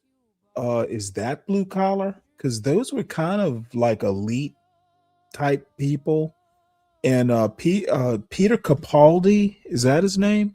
Dude, that's like this dude took foul language and almost made it Shakespearean. So I need help. Was that program about blue collar folks, and the fucking foul language in that, like I said, was Shakespearean. It's like, damn, I didn't know you could do that with that word. So let me know. I didn't think that was blue collar foul language. So let us move on. Speaking of the UK, and I'm not going to get knee deep into this, but apparently Jaguar slash Land Rover, they got hacked. A loose collective of cyber criminals initially took credit for crippling Jaguar Land Rover last year. Investigators now see Russian hands behind the ransomware attack, and apparently it was so bad it made like a dent in the British economy. It says here the hack even put a dent in the broader economy, making it the costliest cyber attack in the nation's history. So damn. Ransomware. I didn't even know ransomware. Well, damn. That's all I have to say. Bloody horrible, that. So this might be, Mom Donnie might be making some headway. He got, did some they're starting to call him a power broker or something like that, because he got some DSA type leftists primaried some like incumbent Democrats, and they won primaries. So he's going to put some progressives into the U.S. Congress. Now, the most interesting analysis I saw was that it's kind of a Pyrrhic victory, because the people that the Mamdani candidates primaried were fairly left of the Democratic mainstream. So it's not going to move, Democratic politics as far left as it would seem on the surface. Now we'll wait to see that whether that actually happens. But one of the things that these candidates that Mamdani promoted are talking about is trying to make AOC Speaker of the House. Now that would be like a dream. If that happens, and it's a remote chance, of course, but if that happened, dude, it would be heaven for me. So anyway, Mamdani got a victory. He has frozen rent for 1 million apartments in New York City. So good job, I guess. I think it was one of his campaign promises. I haven't been talking that much about it, but apparently the guy who was charged with the Palisades fire, 2-3 years ago now, jury's out whether he's going to wind up in jail or not. It's almost, from what I read, and I don't know if I'm absolutely right about this, but it seems almost like a circumstantial case. It says here, after more than 13 hours of deliberations, federal jury still says it's at a standstill. So it's possible this will wind up a mistrial. So it would be interesting. I think you have an option if there's a mistrial of trying the case again, or maybe you won't. It's a federal case. Might be another instance of DOJ incompetence, the Trump DOJ incompetence. And I'll see what happens here. I subscribe to the Los Angeles Times. It basically replaced, I can't even remember which newspaper I replaced it with, but Washington Post is on its way out. I got like a week, maybe a couple weeks now of time left before it goes away. I just got tired of their fucking commercials when I play articles. They lost me on that. So this is interesting. Small plane crashes into tallest building in Beijing. Crowds in the capital's central business district fled as the crash sent debris falling into the streets below. Let's hear about this. It's a fairly short article. Small plane crashes into tallest building in Beijing. This article is by Keith Bradsher, Mean Tobin, and Palin Wu, and read by an What's up, EAE? A small aircraft flew into the tallest building in Beijing on Friday, sending huge hunks of debris and plane parts plummeting onto the streets below and prompting crowds to flee. Video shared on social media and verified by the New York Times showed debris falling from the skyscraper as people ran to safety. The footage showed broken windows and debris, including what appeared to be the tail of a small aircraft, falling dozens of stories into the street below. The building is in the capital's busy central business district, which was clogged with cars at evening rush hour. It was not immediately clear how many people were injured, if any were. The whereabouts and identity of the pilot were also unknown.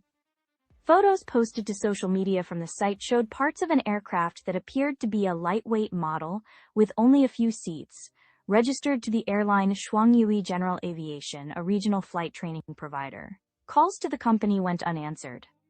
Data from Flight Radar, a flight tracking website, showed that the plane took off from an airfield in Beijing's eastern Pinggu district. The plane circled the area before flying west into the city center. It was unclear if the crash was an accident or intentional.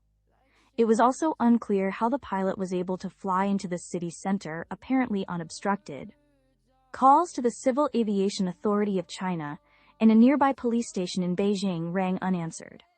This aircraft is normally used for pilot training east of Beijing, said Ian Pechenik, a spokesman for Flight Radar.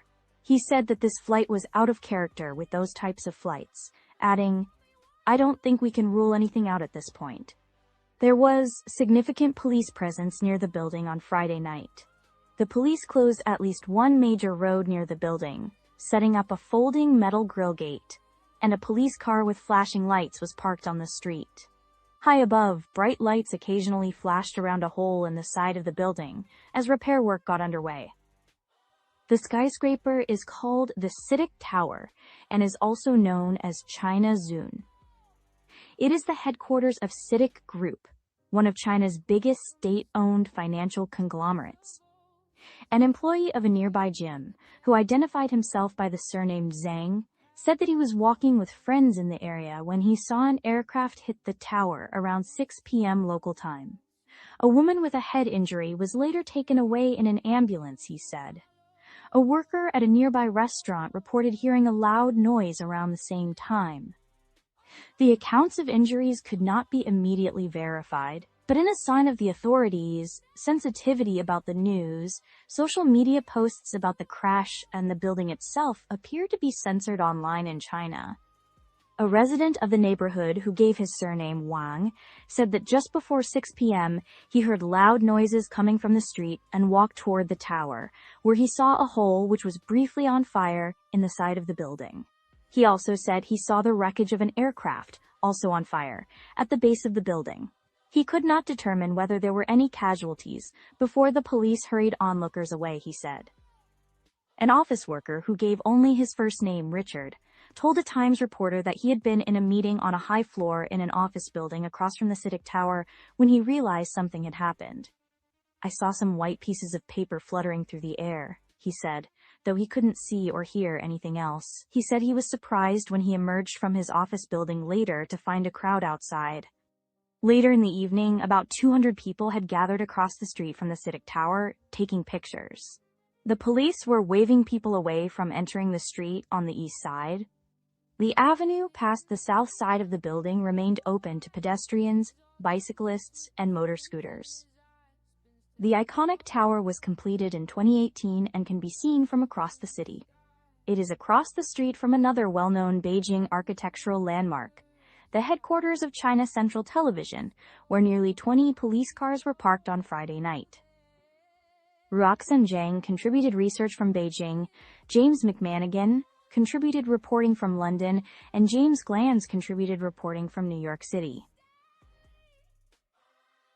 This is this next article is kind of related to something. I guess it was yesterday. It was a weird show yesterday because I started in the morning, and damn, it was like a 12-hour show. Something that Witchy and I were talking about, Witchy Bishy.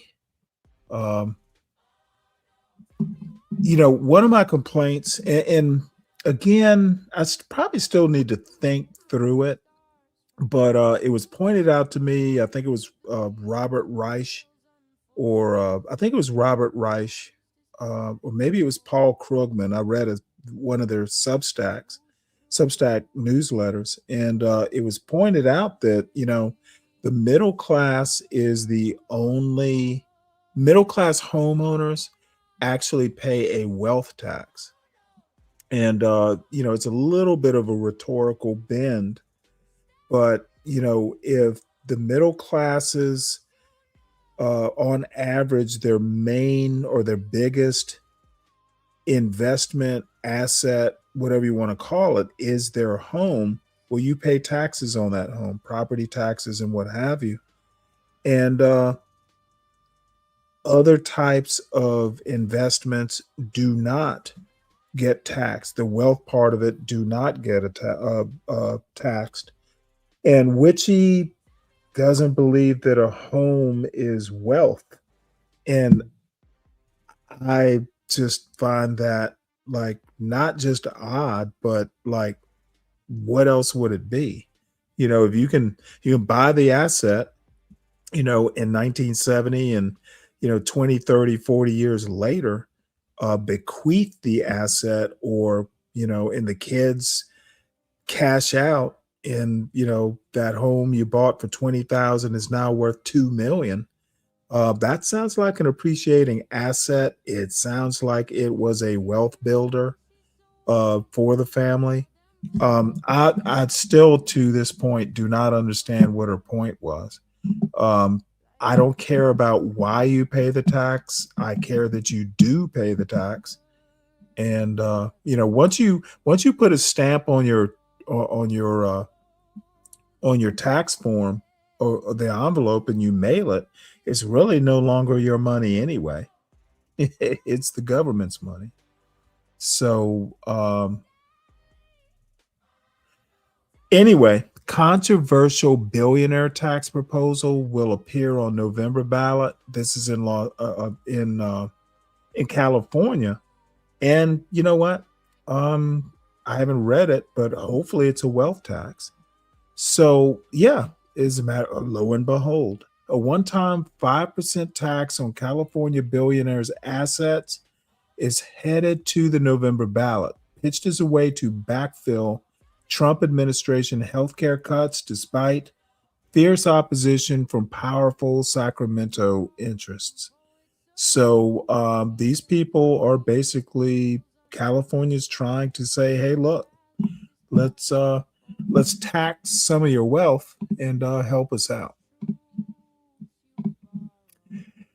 So we're going to move into kind of the main topic, which is going to be kind of like masculinity and femininity, family, degradation and declining birth rates. It's all kind of, in that area. And by the way, let me do the quick commercial. Everyone, please make sure you hit the like button. If you're new to the chat, please subscribe. I've heard a couple people on other panels talk about the show. Subscribe. I don't bite. I just hopefully dismantle bad arguments, and I don't suffer fools gladly. So if you're a fool, don't bother subscribing. It would be a fool's errand. The Sovereign Beer Fund is open for investment. Please help the show out. We do incur expenses. So I've got the PayPal and the Cash App and all that stuff. It's in the crawl at the bottom, and I think it gets dropped into the chat by Nightbot every now and again. So please donate. Refill the Sovereign Beer Fund. Tomorrow's Saturday show might require it. And let us thank the current sponsors and Sovereign Beer Fund investors. The Saturday show is sponsored by Dirty Dude and the CKJ3. And CKJ3 is also an executive producer of the show. There's a certain level of support that the executive producers have always been very consistent and just outright like supporters. And dude, I am an odd bird sometimes, so that I get this level of support from these three gentlemen is actually kind of touching.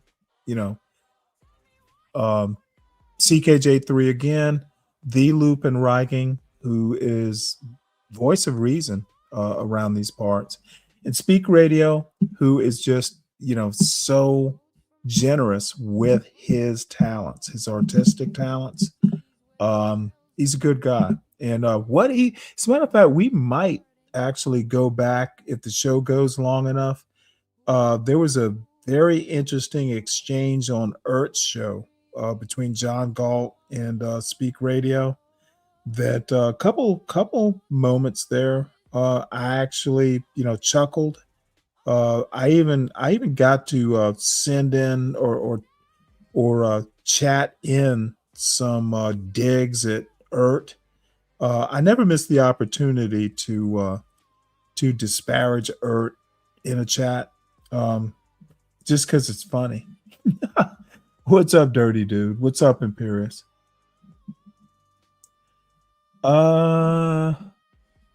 Let's see here. So MAGA groups help Trump push cultural change in schools.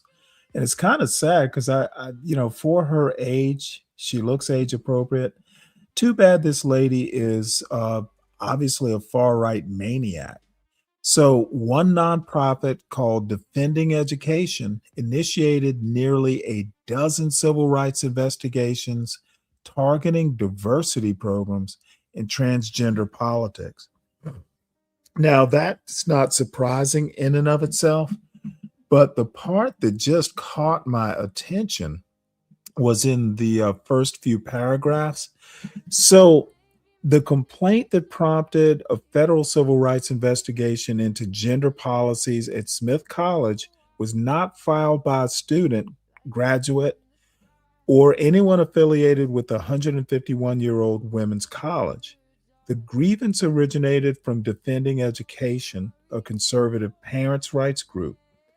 The organization's senior attorney said she targeted Smith after learning that one of the school's graduation speakers last year was Dr. Rachel Levine or Levine, I can't remember, probably Levine, a physician and retired four-star admiral who is transgender. I think wasn't Rachel Levine also like a Surgeon General or something like that? So she says, and this is let's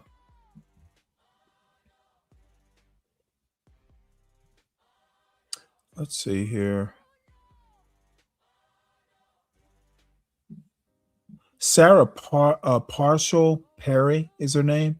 Says she saw Levine was speaking and thought that it was a curious choice for an all-women's institution. She decided to take a look at the college's policies.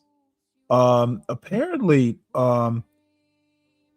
there was a formal she initiated a formal investigation because she made a complaint by the Education Department's Office for Civil Rights, which in May accused Smith College of discriminating against female applicants by allowing transgender women to enroll.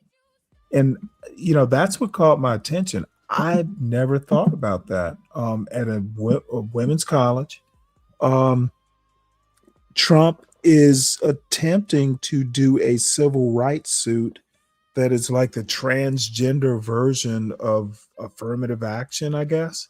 So the argument is that actual biological women, girls, you know, teenagers, you know, college students are being displaced by transgender women who are getting into the school. It's fascinated me. Who I never thought about that, you know, affirmative action for transgender women. It's thoroughly fascinating. And of course, I'm going to follow this story. I would love to see the Supreme Court or hear the Supreme Court case. So that's what's on the horizon. These are interesting times indeed. So yesteryear misses the real problem with the trad wife trend. And we're going to go with this. So, well, I'll just play it. It's a 5-minute article, and it's Washington Post. Use Polymarket to trade. Download the Polymarket app. Washington Post is on the way out of the quiver. Free for your first trade. It will no longer be the real problem with the trad wife trend. An opinion piece written by Allie Beth Stuckey and read by Rebecca, an AI-generated voice. Allie Beth Stuckey is the host of the podcast Relatable. Yesteryear, the best-selling novel by Caro Claire Burke, is a biting critique of tradwife influencers, women who project an image of traditional femininity on social media. Set to become a feature film starring Anne Hathaway, it reflects a common misunderstanding about the lives of Christian women. Critics of the tradwife phenomenon paint with a broad brush, suggesting that the everyday choices of countless religious women are somehow out of place in the modern world. Yesteryear reinforces this idea through a clever narrative device. Its heroine, a tradwife influencer, is seemingly transported back to 1855, immersed in the archaic life she once monetized on Instagram, bereft of the modern amenities that made her vintage homestead glamorous. As an evangelical mother of 4 who believes that husbands are the leaders of the household and that raising children is a high calling, I might be expected to find nothing valuable in Yesteryear. But the novel is right to see something amiss in influencer culture. YouTuber Ruby Frankie donned a has-it-all-together happy mom persona on social media while abusing her children behind the scenes.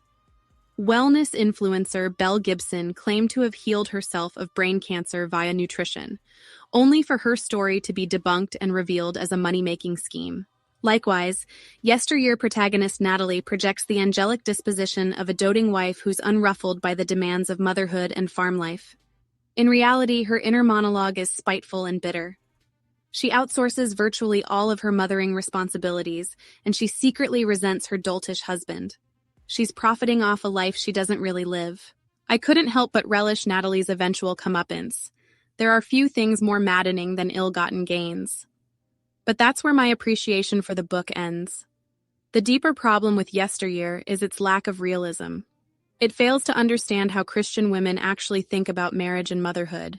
For years, I have been a critic of the tradwife trend, not because I dislike homeschooling or sourdough, but because it conflates the traditional and the biblical. It encourages young women to think that cooking from scratch or wearing cottagecore garb is a necessary part of fulfilling God's plan for their lives. There is nothing wrong with neutral linens or chicken coops, but neither is synonymous with being a good wife and mother. Christianity doesn't have an aesthetic. It has a standard, which is set forth in Scripture. Christian wives and mothers can fulfill the biblical commands to love their husbands, raise their children, and tend their homes in Midland, Texas, or Manhattan, on a sprawling homestead, or in a studio apartment. Nor are Christian women forbidden from participating in the formal economy. The wife of noble character described in Proverbs 31 prioritizes her home while also pursuing entrepreneurial endeavors that contribute to the protection and provision of her family. And as has always been true, not all Christian women are wives or mothers. Single women and women without children are no less capable of leading fulfilling godly lives. They too can give themselves to others. Christianity teaches that the fullness of purpose is found only in Jesus, not in a husband or children. Yesteryear obscures the distinction between trade life and the Christian life. It thereby commits the same error as the influencers it seeks to condemn. A more realistic and interesting book would have shown how Christian women live very contemporary lives while departing from progressive norms. Instead, Burke relies on false stereotypes. She presents conservative Christian women as footstools of the patriarchy who endure abuse and recruit other women into lives of smile-masked exhaustion. This same cliché could be found in The Handmaid's Tale, which presented religious women simultaneously as victims and victimizers caught up in a backward ideology. It turns out that fiction is not a reliable guide to reality. A report from the Institute for Family Studies found that, across 11 countries, highly religious couples that adhere to traditional gender roles rank highest in relationship commitment and satisfaction. And no wonder. Christianity doesn't just ask things of women. It also places demands on men. In his letter to the Ephesians, the Apostle Paul says that husbands must be willing to lay down their lives for their wives, just as Jesus sacrificed his life for his church. Of course, some people use religion to hurt others or to justify their mistreatment. But biblical standards can also be a source of freedom, making clear that being a good wife and mother means following Jesus and his commands, rather than conforming to a time-bound image of femininity. Christian faith is based not on what's popular today or what was popular in the 1950s, but on unchanging truth. Jesus Christ is the same, the book of Hebrews says, yesteryear, today, and forever. When it comes to the big questions, who you ask matters. Yeah. From breaking news to politics that impact your life. This is why I'm getting rid of the New York Times. I just can't deal with these damn commercials. What a time to be alive.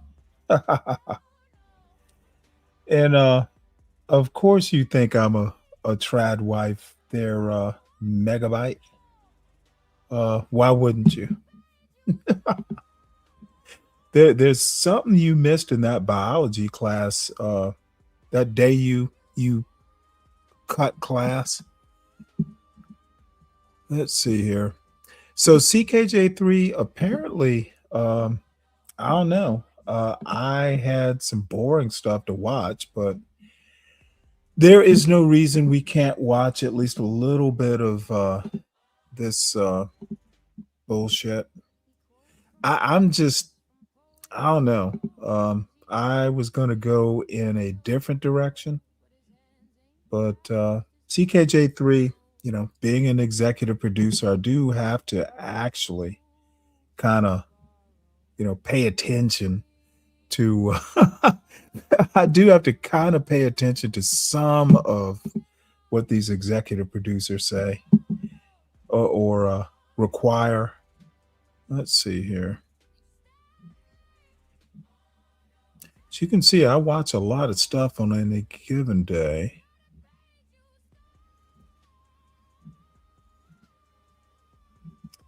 Damn, I watch more shit than I thought I did. Let's see. Where is it?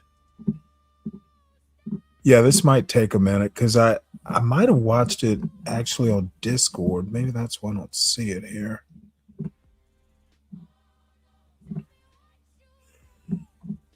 All right. Well, let's see. Where did I see it? So we'll start with the John Galt thing. John Galt and Speak Radio, who is another executive producer. Damn.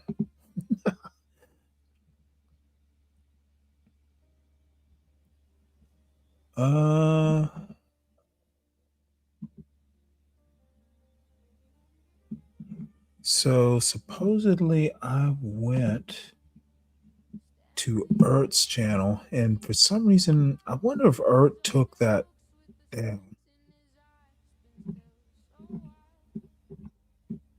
You know, I bet Ert, well, I know he's not monetized.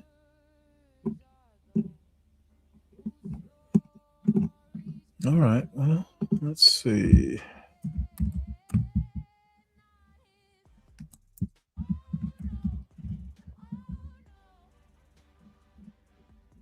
So the question that Ert asked is America divided by race?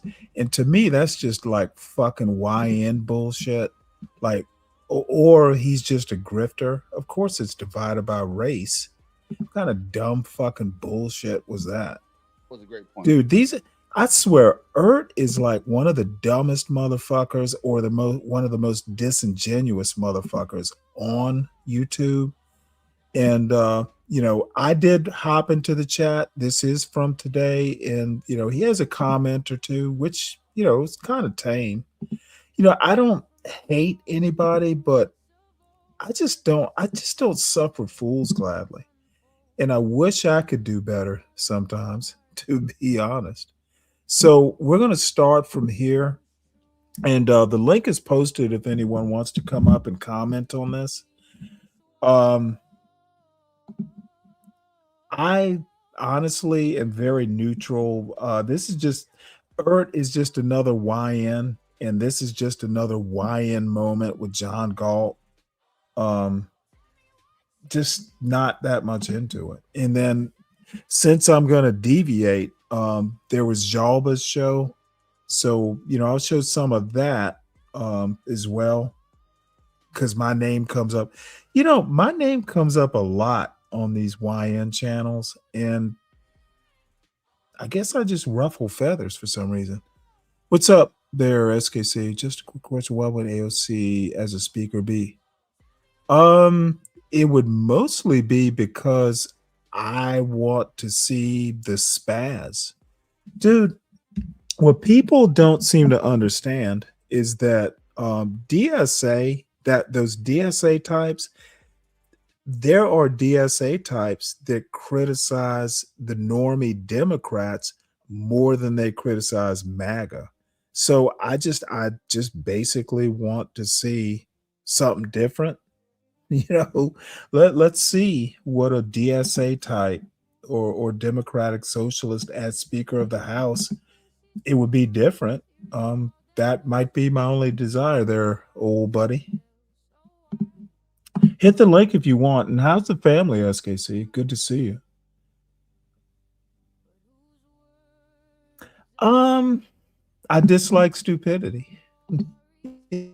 Well, but see, the thing is, CKJ3, some of the stupidity is either intentional, like, hey, I just want to make a show and I'll pretend to be stupid. But if you're actually stupid, and I hate to pick on DeaconDave, but dude, don't be coming up here without actually understanding your argument. Don't come up here criticizing Joy Reid just for criticizing Joy Reid.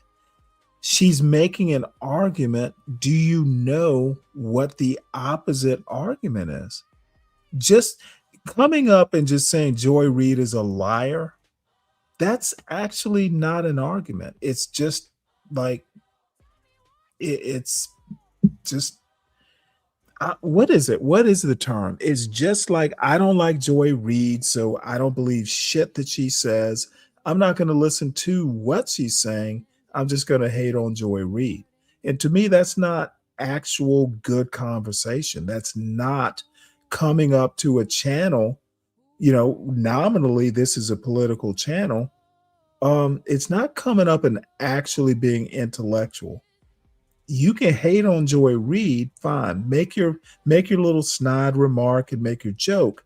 But in the end, I'm watching Stanley on Stanley versus the World is actually not watching Joy Reid because I think she's beautiful or anything like that. I'm interested in her argument. So if you're going to come up, make your snide remark, make your woman-hating, misogynist, I took 2 red pills today sort of argument. But what is your rebuttal to it? And Dave had none. And he of all people knows that's kind of dangerous. Now, you know, sometimes people will come up here and we'll just laugh at the joke and move on. But today I was kind of interested in, you know, what's the counter argument? Do you know what the counter argument is? Do you have one? Do you know what the Fox News or the opposite argument is? And Dave, hopefully Dave will do better.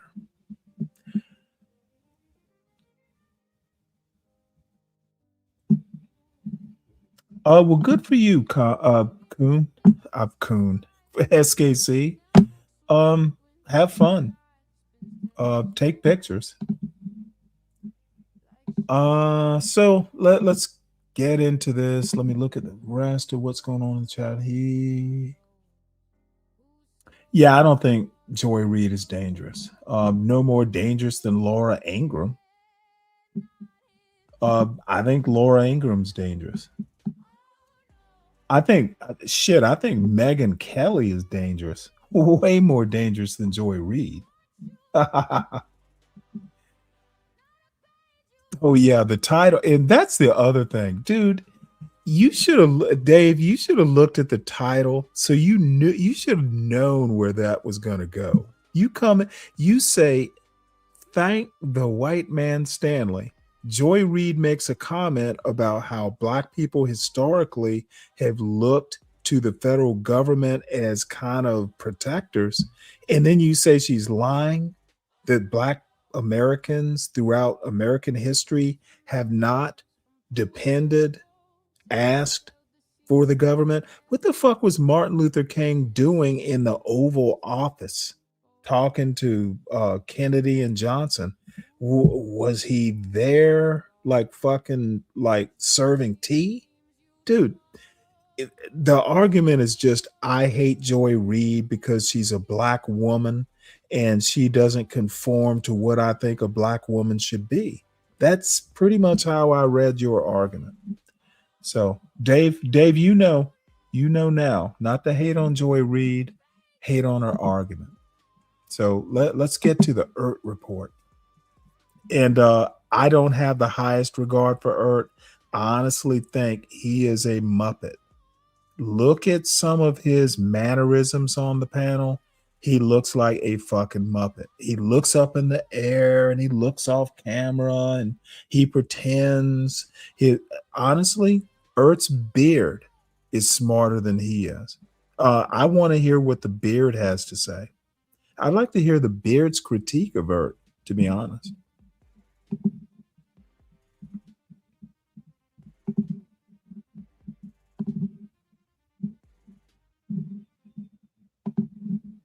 Side of America, it's the same thing, bro. This ain't no like isolated to America thing. Poverty makes people do crazy stuff, and you get. By the way, this is Speak Radio talking. And then Palomino, that's another weird motherfucker. Palomino is using all the N-words he can get away with. Palomino's problematic too. At least he doesn't do it here, I guess. But dude, some of Palomino's comments kind of turn my stomach. Honestly, I want to strike Palomino. I want to block him. I just didn't appreciate his commentary today. And this is the other thing. People want to just act like what I do in one panel or one chat doesn't affect me on other panels or other chats. I don't think life even YouTube doesn't work that way. I'm seriously contemplating just fucking banning Palomino permanently. I just did not like his commentary. It's so fucking racist that I don't need that kind of. I want that kind of people in my fucking chat. Desperate people do desperate things, and desperate people ain't got a lot of resources. They can't get in a car and they live an hour away from South Beach and drive up there and do crime. They ain't doing that, bro. They going to the closest person they can get to knock off. Walk around. Look, hey, they rap about it. They talk about it, man. Go. Tell me. Go. I really wasn't going to stop the show. I was going to let it play a while, but dude, this definitely caught my attention. So SKC says cooning has brought a lot of peace and success to my life. Well, my question to you, my dear friend SKC, do you recommend it for other young Black men? And maybe even Hispanic men and other, kind of minorities, but Black men specifically? You recommend cooning as a lifestyle? Please respond. Cooning is a lifestyle. That's a book. Admit, go to the hood. And you got somebody in the back. Oh, I do? Oh, shit. Here we go. Man, these lying ass fucking niggas, especially that fucking nigga speak radio. You lying ass fucking nigga. Listen. You lying ass motherfucking nigga. Look at this You a stupid. You a stupid old black fucking coon ass nigga. I may be old. Now, let me say this. I am taking a risk with TOS here. Boy, John just comes in. Now, I just want to say right quick, John is a very good example of being what he's criticizing. John wants to talk about, all these things that Black people do, and, the culture is toxic and bad and all this stuff. John and Ert are literally examples of what they're complaining about. And just to preview, Ert was up on Jalba's channel today, and Ert was talking about what a dream life he has. And I made a couple jokes that maybe weren't that funny, and maybe we'll just watch that little bit of the show before Ert wound up leaving because he had something to do. But John and Ert, they're they are simultaneously calling out Black people, pretending that all Black people are ghetto,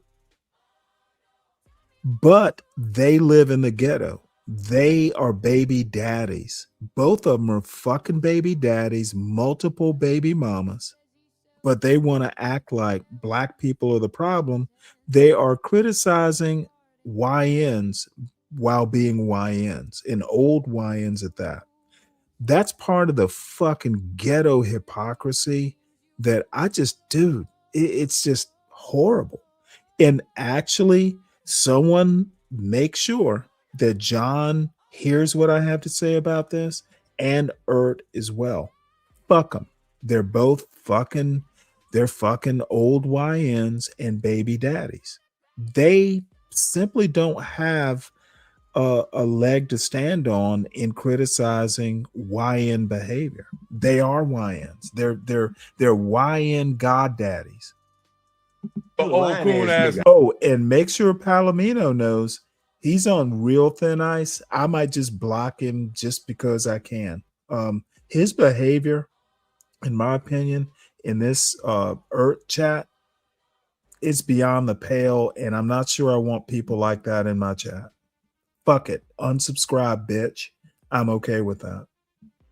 How am I lying? How am I lying? You always up here making excuses for Blacks. You hate on anybody that criticize Blacks. But I'm up here to put a mirror in front of your face, nigga, because I deal with Blacks. Oh, what you gonna show me? What you gonna show me, nigga? You gonna show me the 10 fucking videos you show every goddamn day? Show me the piss bottles, nigga. Show me the piss bottles, nigga. Yeah, show me the piss bottles, nigga. Yeah, I see you watch my channel, nigga. Talk about the goddamn shit that you talk about every day. You should know. You the motherfucking old ass videos, bitch, nigga. What else you seen? Show me the old bitch nigga videos. No, that's back when I used to watch your channel.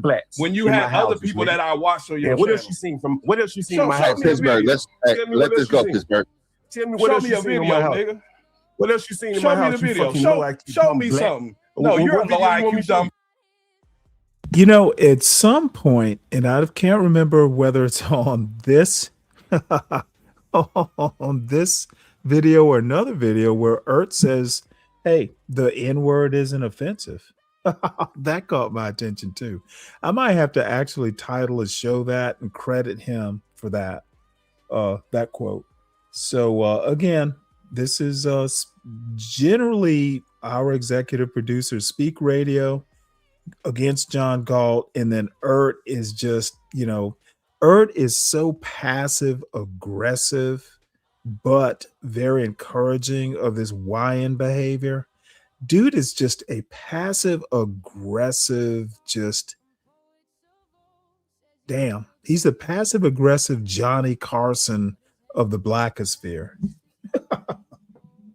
Black, because that's all you got to talk about. You know what, John? You could be a better man about yourself and actually help black folks. But no, you want to get on here and fucking tap dance, tap dance for the white man. Get up there and shake your ass for the white man, bitch. What white man? Shake your booty for the white man. Be brave. Master Candy. Master Candy. Let me show you these blacks that I live around. Master Candy. Master Candy. Yeah, you don't like that I showed the blacks that I live around. That embarrasses you. No, I don't care. I don't care about that shit. I don't care about the blacks that you live around that you exploit. I don't care about the blacks that you exploit on your channel, nigga. I know you wish old ass bitch, nigga. I know you wish you could exploit the niggas. No, I don't give a fuck because I don't have that. I don't have that demonic spirit about me, nigga. I don't have that demonic spirit about me, bitch. I turn these fucking niggers upside down and make money off these fucking niggers, just like Mr. Chow and all the other fucking Sings and Patels, nigger. That's what you hate, motherfucker. Listen to this, man. He sounds these blacks down for whatever they fucking worth, and your punk ass is scared to do it, nigga. Go in your ghetto and do it like I do it, nigga. Go in your ghetto and do it, my nigga. And then you won't hate on me. If you went in your ghetto and did. Where do I begin? Number one. So John is doing it like the Mr. Chow, Rick Chow, I think his name was, and the Patels. But Galt doesn't seem to understand where he lives. And there, let me go back. I'm going to backtrack this a little bit because there's a particular comment that John makes. I don't want to go that far back, though this might be worth hearing all again.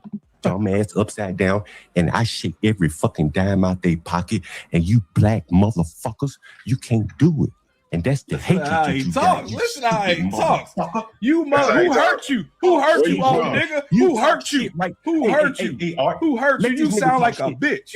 You sound like a bitch. Okay, yeah, whatever. Yeah, that's right. I said you sound like a. You know, a comment I made about Art is this motherfucker is just perpetually, he has this perpetually confused look on his face. I don't know whether he's high or just what, but dude, he will let John just fucking coon on his panel. Art just tacitly approves of this stuff. He just aggressively.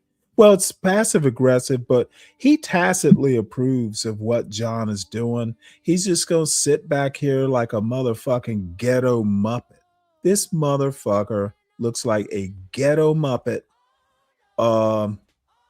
Dude, it's just, I cannot be on a panel with this fucking ghetto Muppet.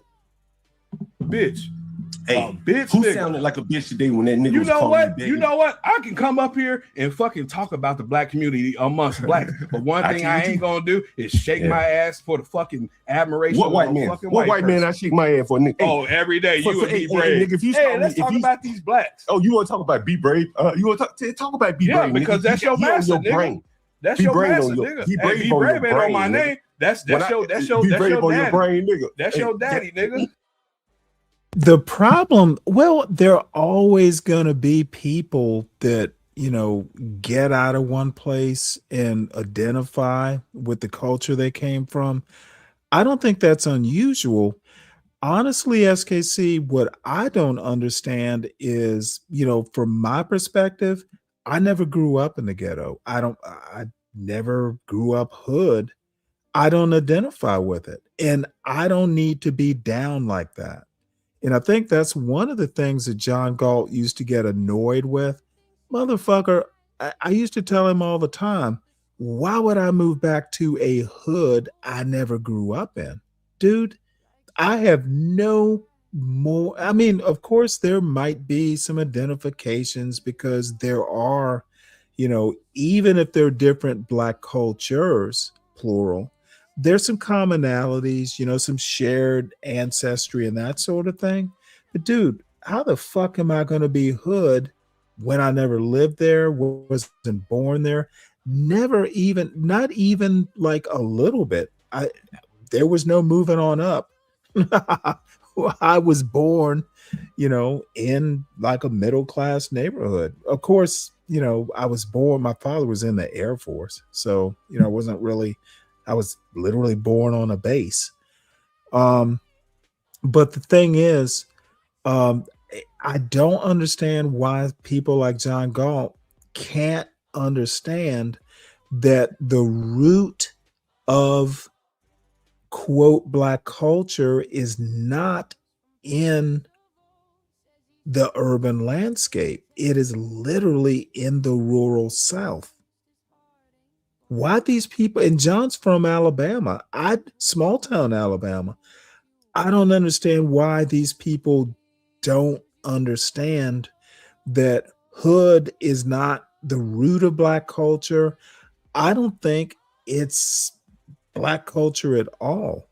It is literally like Christmas being commercial. People like Galt and Ert, they glorify this fucking urban blight basically and act like all black people. And I know it's rap music and all that sort of stuff, but black people, if there's a criticism that I will use in the demographic, and let's just call it the black community, is we let the rap music thing get out of hand. And I know it was easy to do. People were making money, all that sort of stuff. But there might have been maybe a little bit more disavowal at the outset. Not all white people are identified with country western. There might be an argument that, we let this rap music bullshit go too far. And, it's a criticism. I'm not claiming that, I'm right, but I think we let it go too far. And I'm not taking the blame because I didn't grow up with rap music. Old That's your white daddy. man. Listen, Art, Who don't cares? you find this interesting? Art, don't you find this interesting? Hey, he's so old and poor, but he got to do a show every day with Be Brave, right? Hold on. He want to ask me a question. Let me hear the question. Be Brave is 71. Old poor white trash. And look how these niggas keep talking about Be Brave. You think Be Brave ever mentions a low IQ fucking stupid nigga like Speak Radio? But this fucking low IQ, black ass, dumb ass nigga Look at him. keep bringing up a old white man. Look, nigga, this is how you know this nigga's retarded. All he can say, low IQ, low IQ. You low IQ. What is your channel about, nigga? What is your channel about? Hey, Be Brave. In 6 months, your channel won't be shit, nigga. In 6 months, you won't be shit, right? Nah, I'll still be here, nigga. Your shit won't be shit. I don't have a channel, bitch. But if I don't need to come up. I don't need to come up here and cry about fucking blacks. If I'm not here tomorrow, the dopes that I got is still gonna say you ain't got no dope. Ain't nobody buying that shit, nigga. The dope I got. Hey, nigga, that's why you almost shook and died, nigga, because the motherfucking demons is getting to your ass. Yeah, I got hey. If you watch my channel today, you saw a black nigga beg me for a place to live, and I let that nigga beg me, and I said, "You fucking low black violent fucking nigga." Oh, you just got low morality. That's your problem. You just got low morality. What about the nigga that was begging me? What about the nigga that was begging me? Low morality, bro. What about the nigga that was begging me for a place? Bro, you just got low morality, bro. That make you feel good, bro. That you got something over somebody. What about? Yeah, that is kind of ironic, isn't it, SKC? Jamal Bowman was a high school principal. Yeah, and you know, that's kind of what I'm talking about. Even now, we need to start, I don't know, rap again. If you look, and maybe it's depending on where you are, but I think that we might have gone too far with Jay-Z as a billionaire kind of being some sort of iconic figure representing the Black community. You got fucking Ice Cube going to presidential candidates talking about, what was it, the premium plan or whatever the fuck he called it. Why is Ice Cube representing the Black community? And maybe maybe Robert Smith wasn't up to representing the Black community, or, I mean, maybe I'm answering my own question, but there was a kerfuffle when Ice Cube, supposedly that business plan or whatever the fuck it was, but I found it an embarrassment, and I have nothing necessarily against Ice Cube, but then I was listening to someone, and I can't remember where, but it was just maybe in the past week, I was on or listening to some Black creators YouTube channel, and they were talking about the 3-on-3. I think Ice Cube was involved with that, going public. And it was Big Dog, I think. And I guess that's fine. If you can take something like that, a basketball league, and taking it public, that's great. But Ice Cube, I don't know. I have mixed feelings about 3-on-3 being like, hey, it's Black success. I don't know. Is it? What about the nigga that was begging me for a place to live there? What about the old man in my house? Does he have low morality too? Yeah, you right with him. You right with him because you think money make you better. You right with him, bro. You right with him. Yeah, when you live among the rats and the roaches, what you expect to be, motherfucker? All the rats and roaches seem to be Black. No, you want to address that? Well, hey, what about the PDF? What about the PDF files that you fucking read too, motherfucker? All the rats. What about the PDF files that you lived? Them motherfuckers ain't Black. Yeah. Nah, bullshit. I heard you telling that story about that Arab pedophile motherfucker. All right. He says, step in, break it back down to a point. I didn't know Speaking John had a beef. John came in on fire. Hey, look. We had crushed our little beef. He got mad because I went in on Be Brave back during that whole Bob situation. This nigga did 10 videos about a nigga. Who the fuck is Be Brave? Oh, that's not on here. That's something else. Old white irrelevant white man who fucking mad about blacks, talk shit about blacks every day, but lost his bitch to Swaba Mente. He should be mad at motherfuckers. I lost the bitch to who? I lost the bitch to what? I'm I ain't say you, motherfucker. I know you were talking about me. I stepped away for a minute, so I wasn't sure. I said Be Brave. Oh, you still on that old nigger? See, that's what I'm saying. You still on that old man. There's something wrong with you. Hey, why you trying to protect him, bro? Why you trying to protect him? Old man. He loved Massa. He loved Massa. Why you trying to protect him, bro? Hey, you hate Massa. Love Massa. I don't give a fuck about him.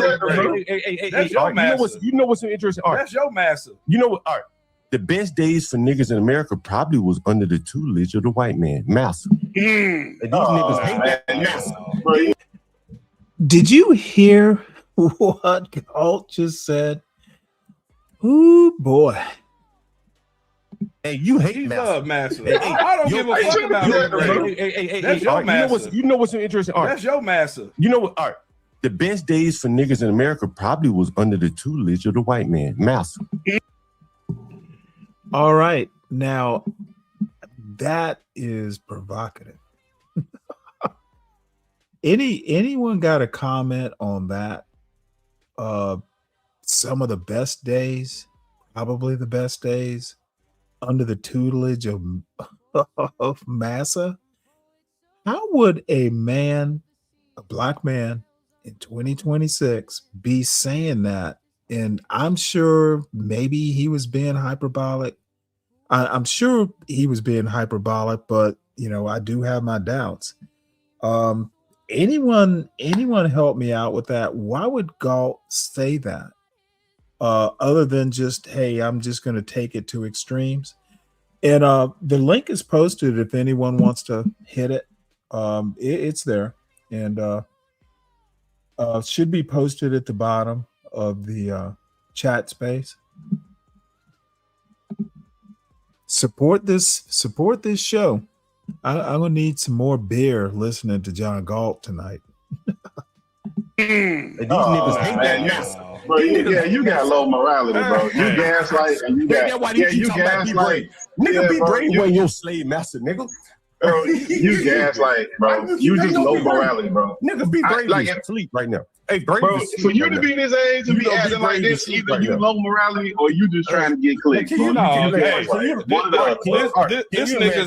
nigga lives with Stockholm syndrome. Hold on. Can you imagine, one at a time? This sound crazy. All right, can you imagine, Stockholm bro? syndrome. Can you imagine, bro? Like these niggas talking about racism and shit, and they talking about some old 71-year-old nigga in the middle of the country, and like. It ain't no rich, powerful nigga. It ain't no former slave master. You talking about an old, poor white trash man. These niggas. Why are you still trying to protect this white man that nobody talking about, bro? Old, poor white trash man got these niggas panties in a bunch. Like, look at these. So what? They got their iron train on the old white man. I don't understand the addiction to why you keep bringing this up, trying to protect them, bro? John, real quick. Why do blacks love talking about slavery and old white men? Like the 400 years ago. Like, I don't get it. I don't get why they so afraid of the white man. Now listen to Ghetto Muppet here. I don't know why black people still talking about slavery. I don't know why they're so afraid of the white man. While John Galt literally just said that some of the best days was under the tutelage of Massa. This dude's brain, Ert's brain is on autopilot. I don't know whether it's the weed, because he does look kind of high. But John Galt just talked about slavery. And Ert is going, I don't know why blacks talk about slavery. This dude's fucking brain is on autopilot. He's not listening. He's not thinking. He's just trying to fucking be provocative, I guess. This is why I don't like being up there. I don't suffer these fools gladly. That's why I just fucking like, dude, the minute I figure out you can't keep up, it's just funnier to just dispense with you. But Ert is literally just a wasteoid. I mean, these niggas ain't afraid of each other. If the black man violates you, what you gonna do? Hey, you should ask these fucking niggas right now, Art.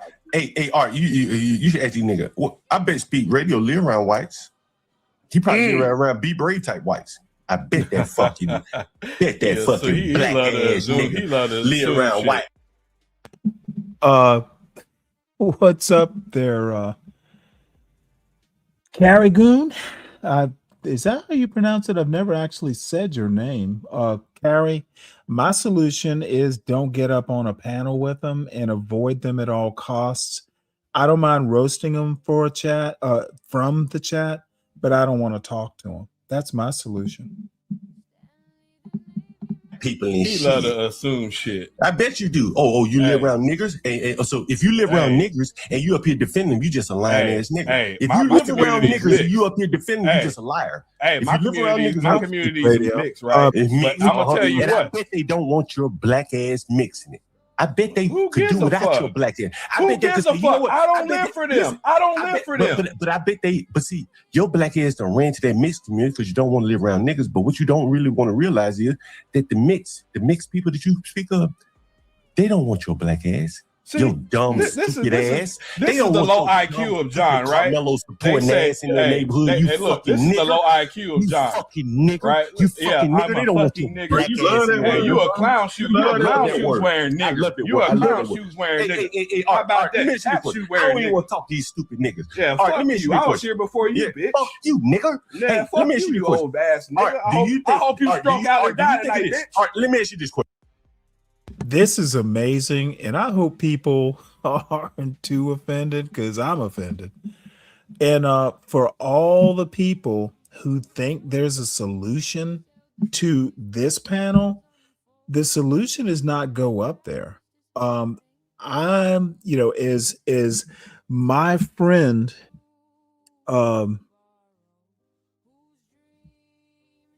Nidish says, Stanley, you're an individualist with no T. The solution, Seymour and all these people, is no one's coming to save you. John Galt's not coming to save you. I'm not coming to save you. Isn't coming to save you. It's all on you. And, while you're out there, fending for yourself, being an individualist, you'll meet people who are like-minded. You join forces with them. That's the motherfucking solution, you idiots. Fucking do for yourself. Don't have baby mamas. If you're a male, and vice versa, if you're female, you got to think of you first. And that doesn't mean being a narcissist. It means you are your most valuable asset. That's the solution. Fucking critically think critically, do well for yourself, do things that will make you successful. For someone like me, who's not that much of a joiner in the first place, success begins with you, and let it radiate. You can form allies, et cetera, but dude, if you think like Nidish that we need to be like the Asians to be successful, Nidish is a fucking idiot if he thinks that, and apparently he does. The solution is make sure that you're successful and make allies. I don't know how it can be more basic than that. Learn how to think critically. Make sure your kids are raised well so they don't cause you problems in their teenagehood. Okay, all kinds of problems are gonna create themselves if you don't raise your family right. To me, it's obvious. Don't fuck up, and don't let your kids fuck up. That's solution enough for me. And if you think that ain't realistic, then that's a you problem, because it is very realistic. What's your art? Do you think what's up, when they Lem? see a fucking big, black, ugly, dumb, low IQ nigga like Speak Radio moving into their neighborhood, do you think the white people are happy? Do you think Asians and the Koreans and the Indians are happy or indifferent? Or they like, whoa, shit. Bro, now you speak for that. And Seymour, let's look at what Seymour wrote. This illiterate motherfucker. Dude, you do realize that your should be possessive, Y-O-U apostrophe R-E, not your as in you are. I'm sorry, your as in the possessive and you are as the, Y-O-U apostrophe RE. Got it backwards. Seymour, dude, there's a reason why you don't have a wrench, because you write dumb fucking comments like this. You are literally a ghetto bunny. And son, what you want to do is not be abusive in my chat, and you want me to ignore you, because if I turn my attention to your motherfucking broke back mountain ghetto ass, dude, it'll be a comedy show. You want to be real quiet in this chat, boy. Fuck with me, and I will flame your dumb ass, and you're welcome to hit the link. I will flame your fucking illiterate ass in real time if I let you up. If someone doesn't flush that you're still here, and one of the mods that you're fucking with hasn't flushed your ass, they're more patient than I would be. Asians, so now you speak for the Asians, bro? What do you think? For the white man, you speak for the If you had to bet your last dollar, when they see a nigga like Speak Radio, all right, hold on. We got questions being asked. I got y'all asking questions. Can I answer? I am the host. Let me answer. I like the question. Let me ask you a question, Art. Let me ask you. When a nigga like Speak Radio moves into hold on, let me ask you a question before you get in this rant. Do you speak for Asians? I don't respond to your Man, can he ask the question? Nigga. I don't even talk to you niggas no more. Can he ask the I got a question for Art. You came up here, bitch. You came up here not to talk to black people, bro. This is crazy, bro. You two fucking bro, niggas. You came in hot, boy. You came in hot for me, bitch. You ain't got shit for me. You an old, drunk ass, crack smoking nigga. Who loves the white man. I love that. Keep saying it more. I love with the fucking pants up in your ass. Motherfucker be on the internet all day. Don't even wash your stank ass. Don't be on it. Don't even wash your stank ass, but be on the internet all day talking shit. Ass. Yeah, you don't deal with no real people. I'm getting nasty. Don't wash my ass. Hey, John, can you... Motherfucker, liquor out his pores. So when these fucking blacks, hey, can somebody cam up at least so I can get it? Cam up, you fucking nigger. When these fucking blacks, when they move into these white neighborhoods, all right, and I'm just asking, do you? Well, no, just say my neighborhood. When these blacks move into white. Okay, John doesn't seem to fucking understand that he is basically, I guess, like the slumlord. John lives in a black neighborhood, probably. Well, here's my initial criticism, and I think I responded to Speak Radio in his Discord. That John thinks too much of other people. The other people, namely, are white people. Okay. If you can afford in Speak Radio or Pittsburgh, who I've never even talked to, first time I've ever heard him, but he makes a good point. If you can afford to move into a neighborhood, you're part of the community. Why would you care what the white people think? John Galt cares too much what white people think. Dude, I went to school. I married a white woman. And you know what? Luckily, her immediate family, and actually wound up being her whole family, once they got to know me, everything was cool. But dude, I wasn't thinking about what her family was thinking. You know, we were both close to 40 when we met. I wasn't thinking about what my family thought. Dude, I was happy. So I wasn't depending on my family, to support me or anything like that. Wow. I mean, I care, but only so much. John Galt fucking worships white people. I don't know why. He cares. He wants other black people to care about who they live around. Yeah, you don't want to live like somewhere where you're in danger, but dude, when I moved into this house, I didn't go around knocking at the door of my neighbors going, "Hey, is it okay if I buy this property?" John is one of those motherfucking types, apparently. Dude, I don't need my fucking neighbor's permission to move in. Redlining is over. Now, it still happens, oddly enough, but that's a whole different topic.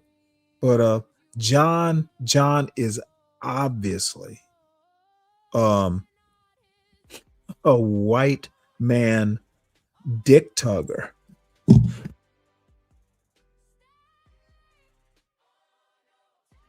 He wants that white man to feel he wants that white neighbor to feel all comfy and give him compliments when he moves in.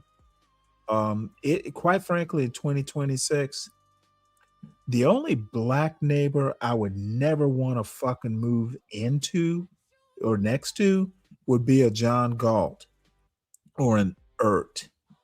Why the fuck would I want to move in next door to a John Galt? That motherfucker is dangerous. White neighbor or the mixed neighborhood, diverse neighborhood. Do you think that let's just focus on the Asians. Let's start with the Asians. Do you think the Asians are happy when they see a fucking nigga like Speak Radio? So you represent the Asians then? Now I'm asking you represent the Asians, up, nigger. So, I ain't talking so to you. what makes an Asian? If I moved in, it ain't an Asian no more, idiot. Black, that means I buy property there, you fool. That ain't Asian no more. This is stupid, bro. You can say dumb shit, bro. Are you gonna shut you say dumb? dumb? Hold on, man. Shut the nigga up so you can answer the question. Hold on. Ask me the question, man. In reality, all right, if you would be honest. Hold on in the back. If a nigga like Speak Radio moved into a diverse neighborhood. Let's not use him as an example. No, I'm gonna use him as an example. Fuck that. Right? And so when a black I don't know him like that. Right, okay, but we don't have to know him. And that's the point. If you don't know him and a big, black, ugly, dumb fucking nigga like Speak Radio moves in the middle of the night with his trash bags of clothes and his big screen TV, do you think the Asian people are saying, oh,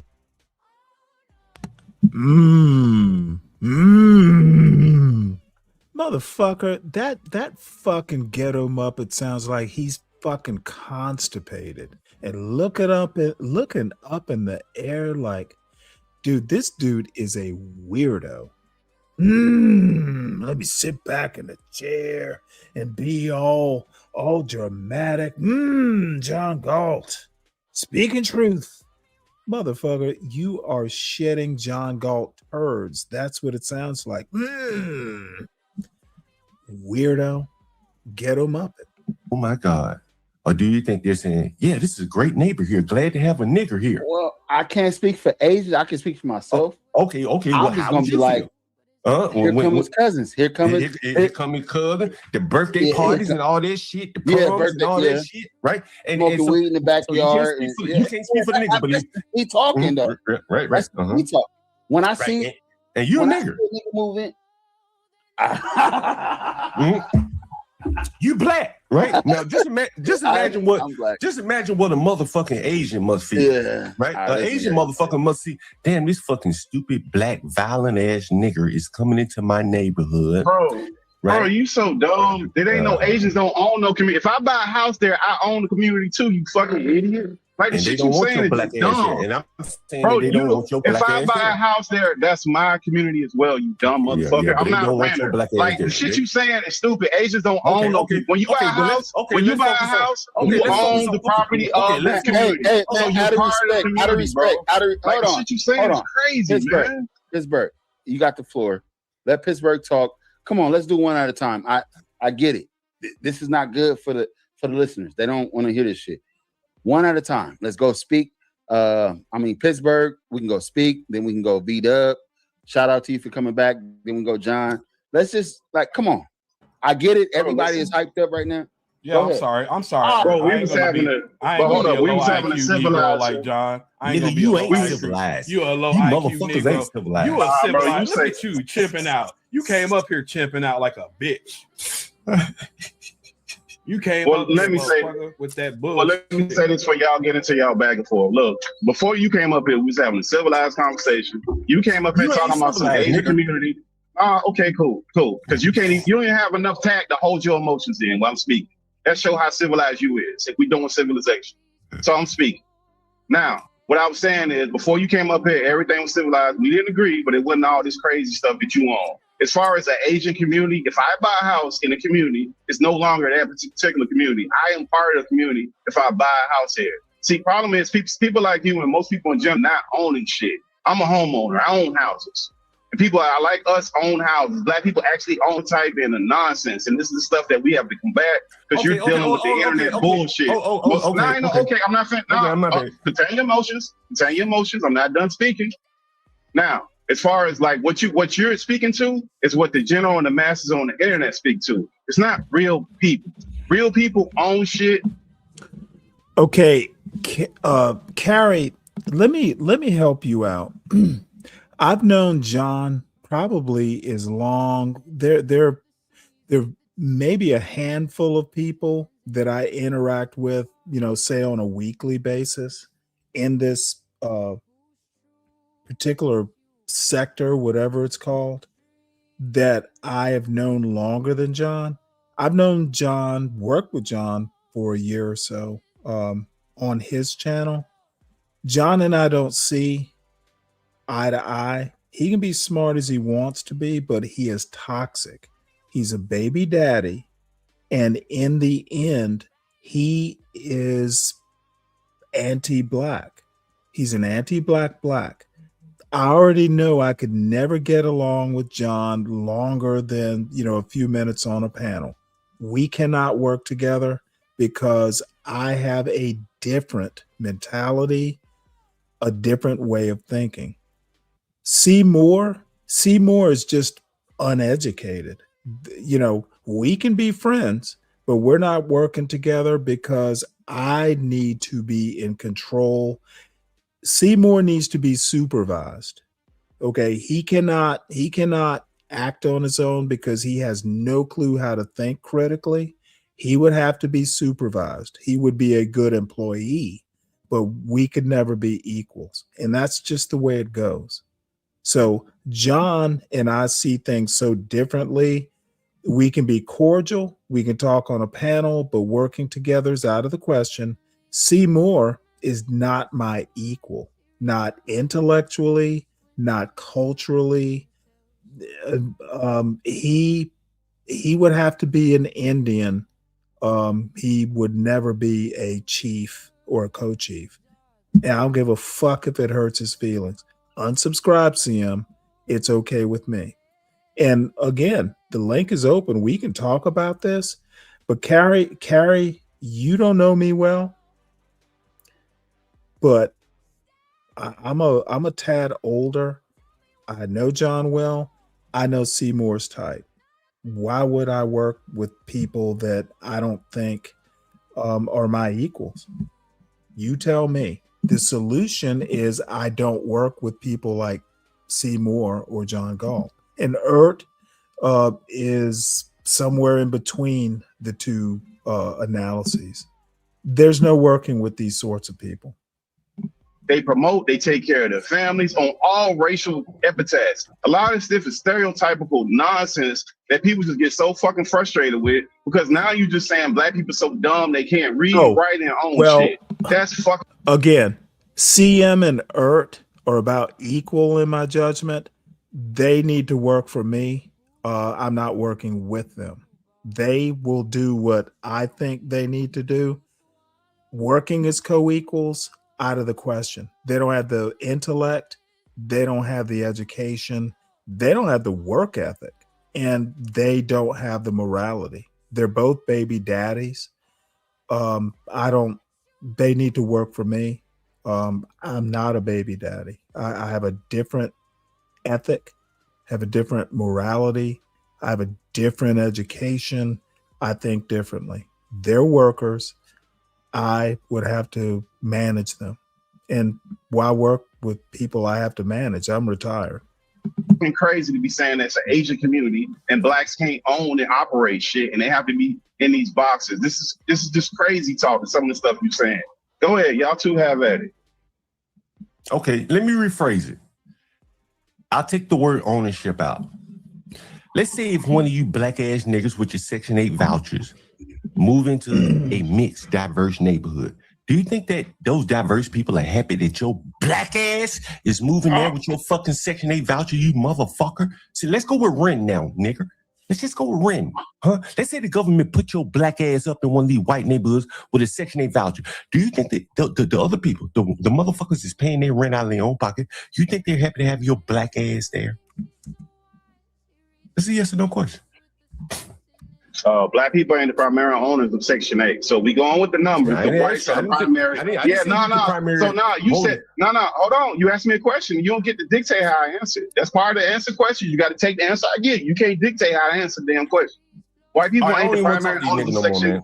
Yeah, I know you don't, because you only dealing with, because you ask a question. You ask a question. Nigga, you ask a question. Don't worry about it. You're not used to dealing with men. You used to dealing with women and emotional Negroes. You're not dealing with actual men that understand and comprehend shit. You're not used to dealing with them. Nah, you ask a question. Don't worry about the question. Okay, Bobby, I need you to understand. I said Trump got a degree. He has an Ivy League degree. Getting a degree and actually being educated, they should be the same thing. They should be synonymous, but they often aren't. Trump got an Ivy League degree. I don't think Trump is educated, but that's a personal opinion of mine. You can make the argument he's educated, but I would tend to disagree with that. He's got a degree, don't know that he's educated. There are plenty, in my opinion, most college graduates get their degree. They master their topic, they master their major. You know, Trump was a business major. I think he's decent at doing business, but that's not necessarily educated beyond his specialty.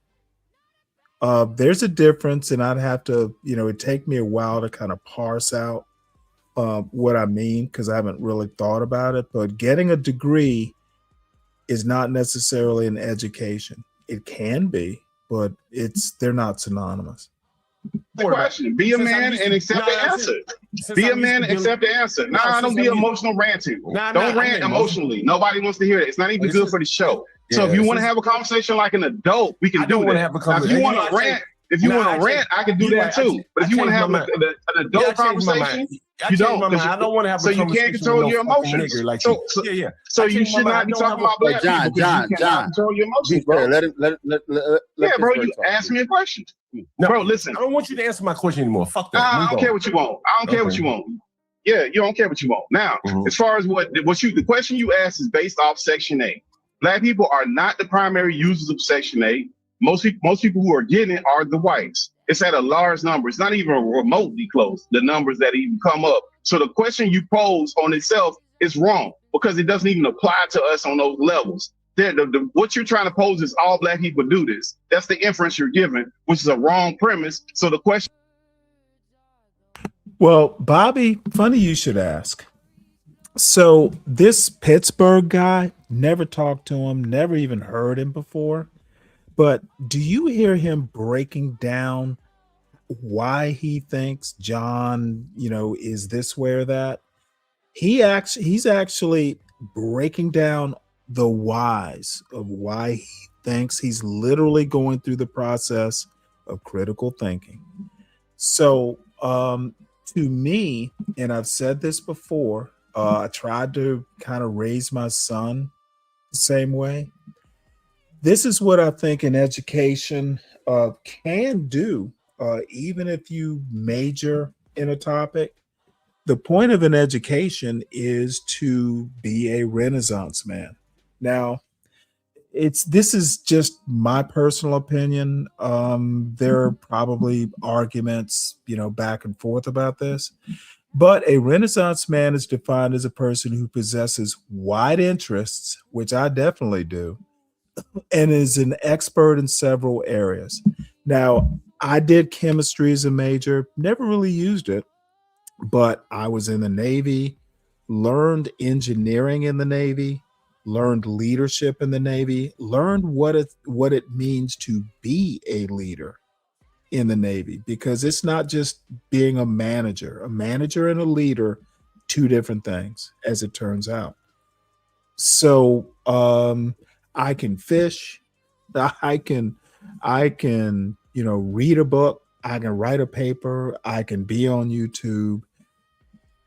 I am interested in American history. I'm still interested in math and engineering, a wide range of fields. The term originates from the Renaissance period in Europe, embodying the humanist ideal that humans could embrace all knowledge and develop their capacities as full as possible. So let's just go with, to me, an educated man and an education should develop their capacities as full as possible.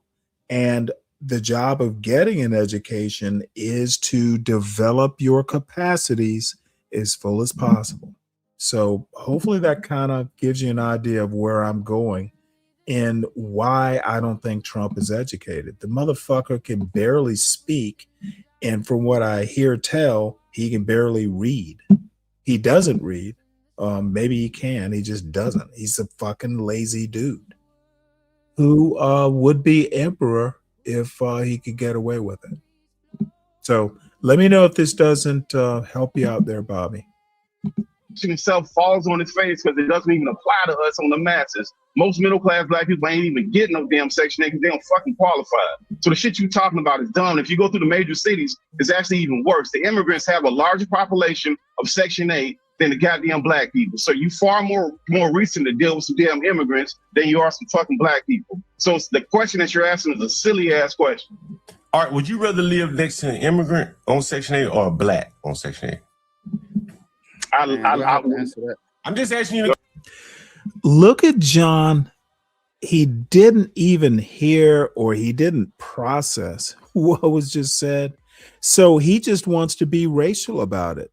He was just told that you stand a better chance. Now, of course, it depends on where the Section 8 apartment stuff for building, housing, whatever. But, there are Section 8 like apartments in kind of luxury type buildings.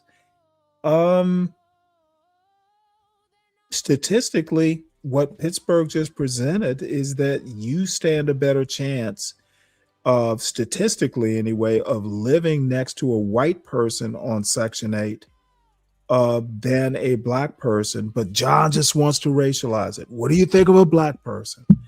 And the other thing that John should know, if he doesn't, is that most black people tend to be working class or above. They're like 68%. Maybe it's gone up, probably gone down, but most black people are working class or above. And like Pittsburgh said, won't really qualify for Section 8.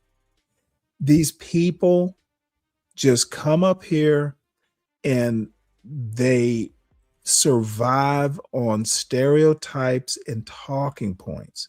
They haven't done recent studies. They haven't read a newspaper. Their talking points, they don't care to research. Bobby, this is what I mean. These people up here like Galt and Ert, they're not educated. And Galt has degrees, but he's not educated. He's just coming up there to basically speak his truth, which is black people ain't shit. They need to be exploited. And I just happen to be the black person who knows how to exploit them. That's really the whole message. He literally just told you how he basically enjoys taking these black people who are kind of down on their luck, and he's going to milk the money out of them. Probably because he thinks they deserve it. Question. If you don't know, if you say, I don't know, just in general, if you had to bet your last dollar. I don't answer that. Man. Okay, you don't want to answer. See, there you go. There you go. Hey, chocolate. You don't want to fucking answer. Right? He don't want to answer, niggers. Why you think he don't want to answer, niggers? He don't want to answer that. I'd rather live around blacks on Section 8. Why you think he don't want to answer that, niggers? Hey, I'm gonna be honest with you. I don't want to live around either one of them motherfuckers. Nobody was Section 8. But you don't want to live. Okay, so, but okay, Art, would you want to live around a low class black or low working class black?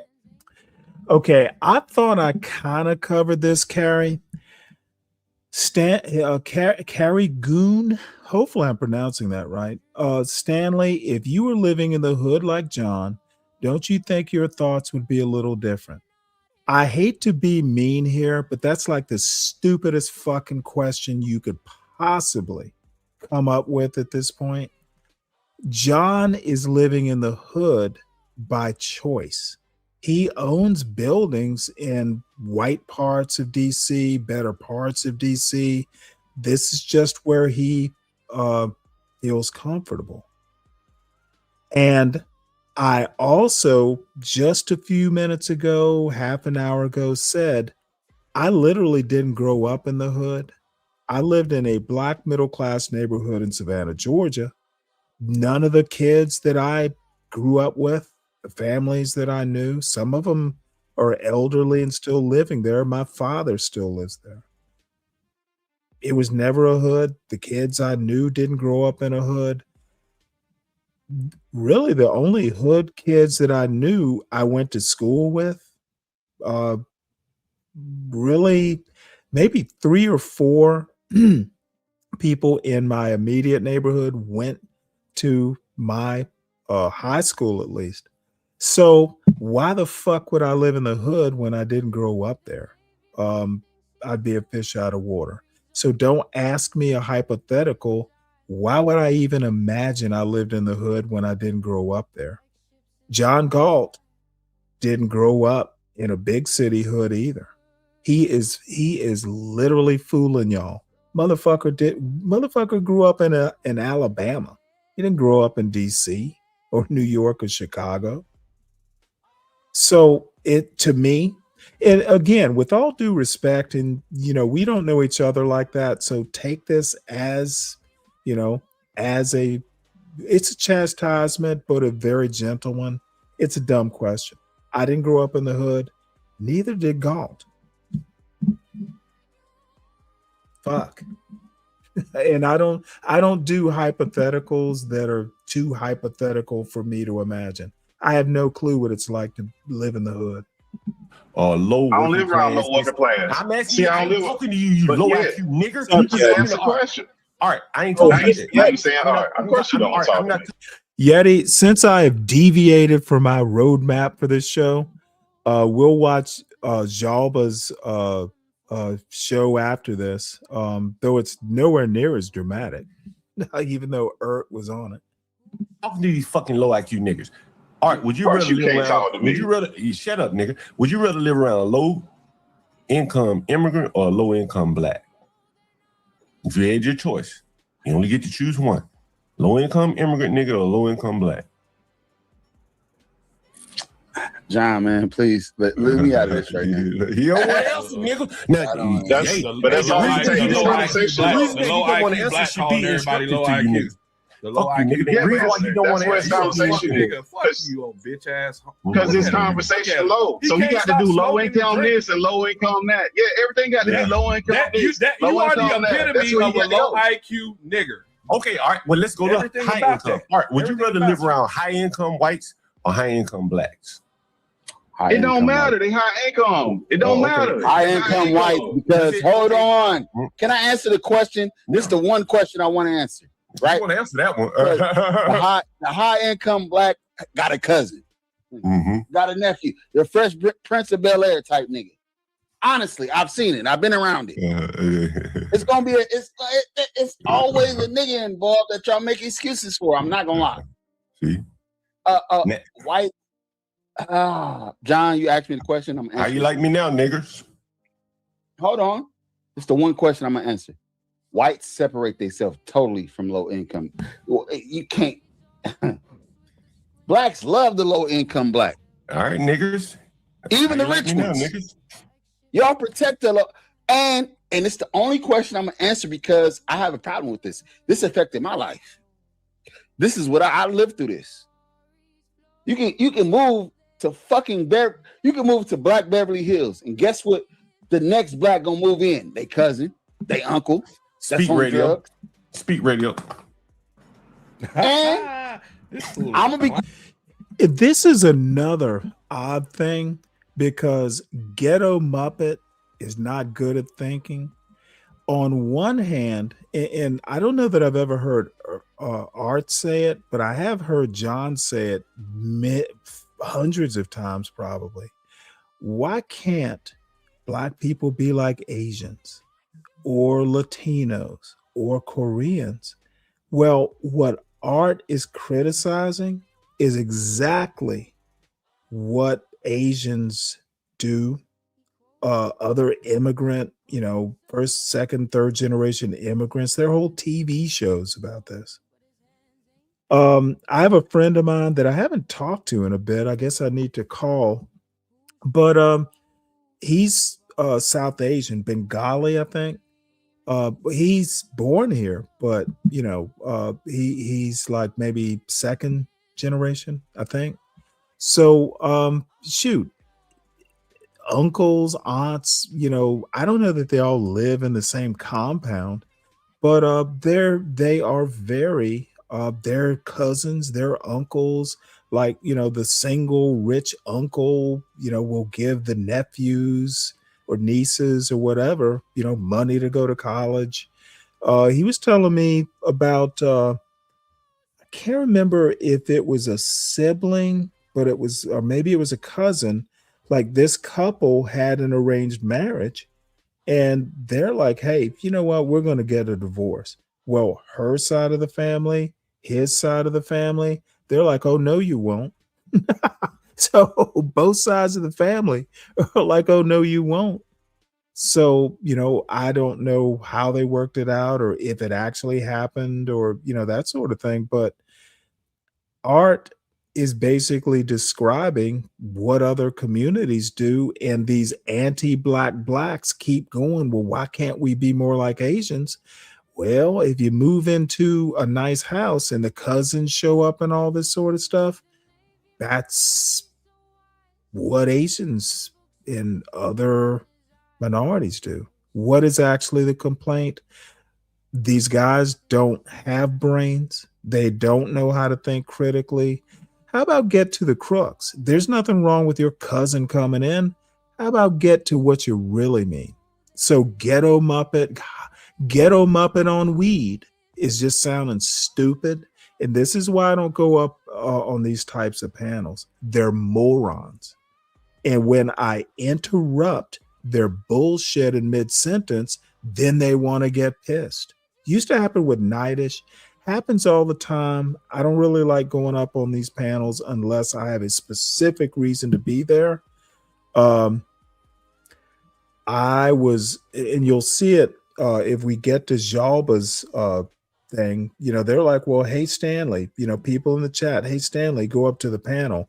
Nah, unless they have a topic or I have a specific reason to go up on a panel with these fucking brain dead goofballs, I don't need to be up on their panels because I'm going to interrupt a mid-sentence because they don't know how to think.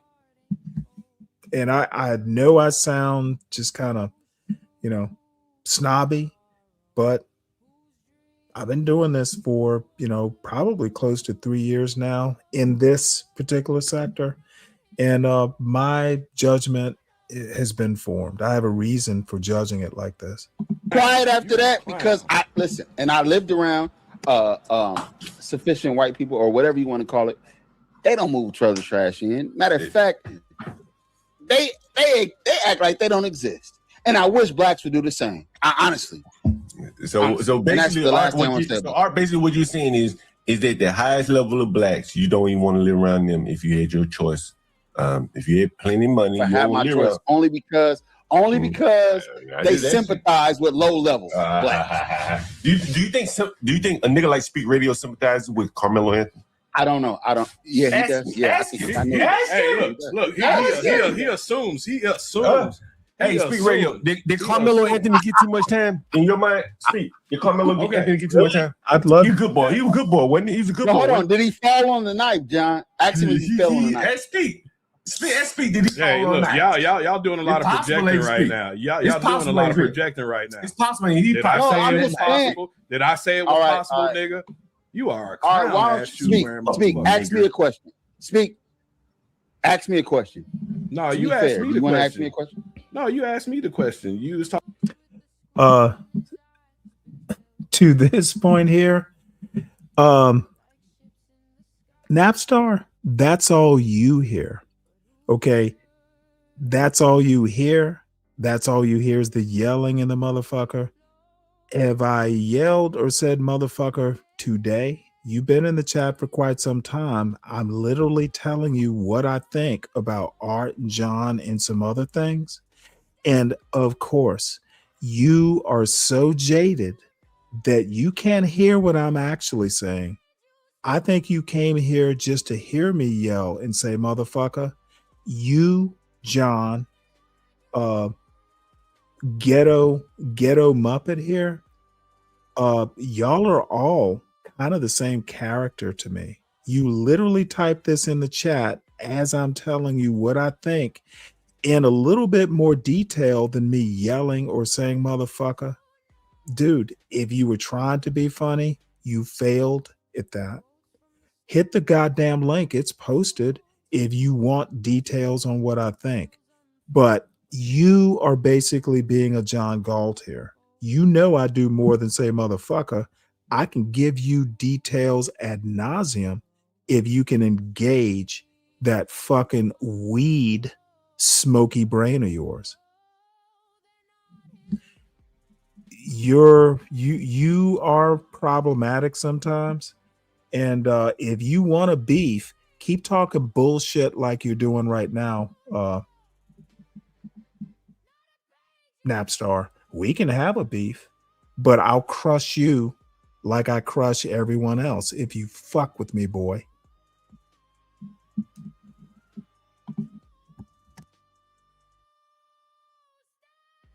Talk about this. Okay. John up here Do you projecting. sympathize with low-level blacks?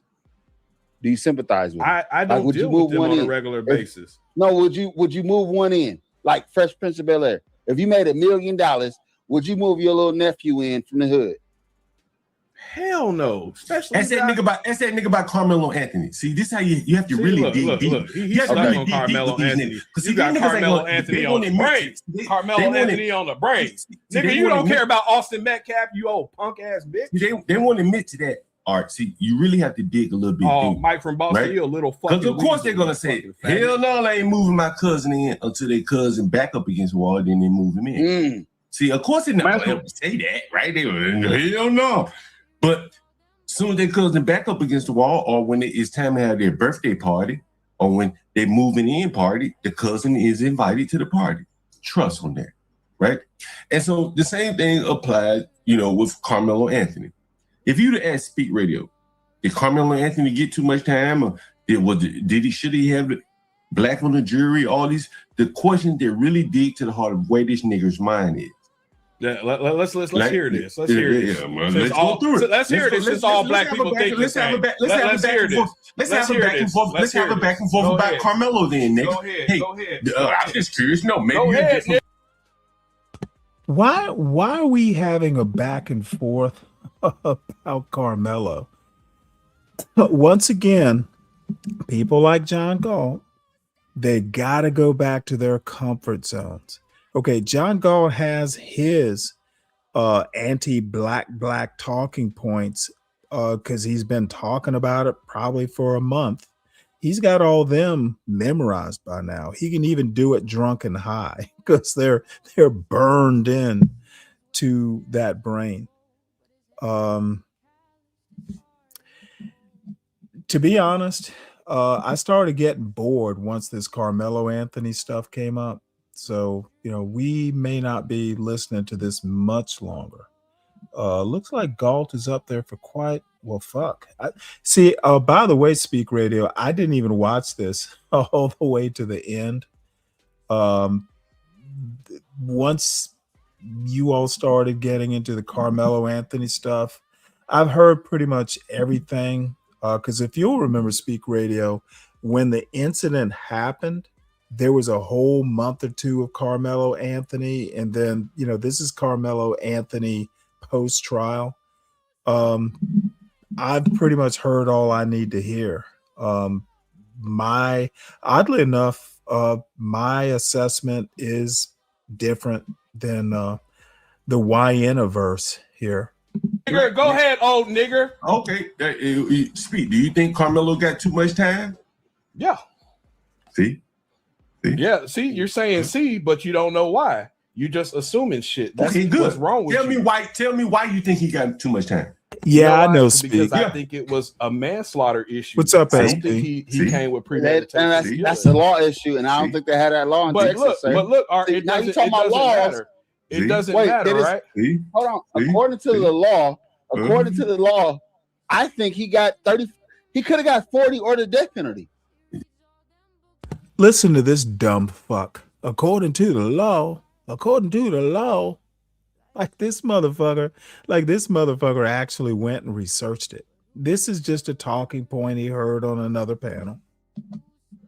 He was facing 5 to 99, right? Hey, hold on, Art.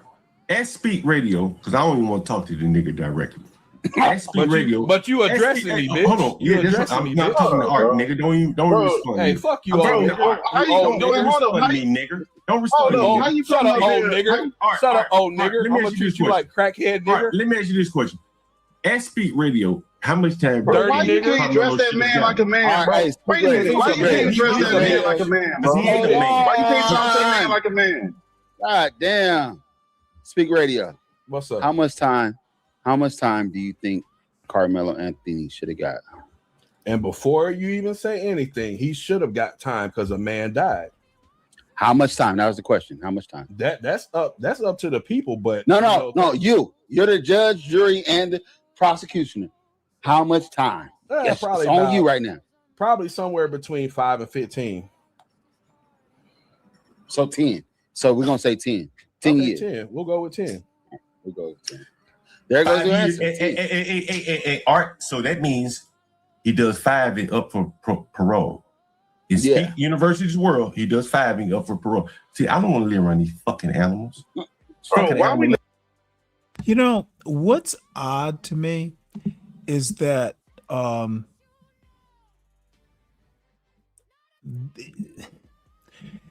why does John think he doesn't get and Art doesn't ask him, well, why do you think 10 years? Why do you think 35 years? These questions aren't being answered. And to Pittsburgh's point, and I hope he'll come here one day because he just seems to actually understand how arguments are supposed to work.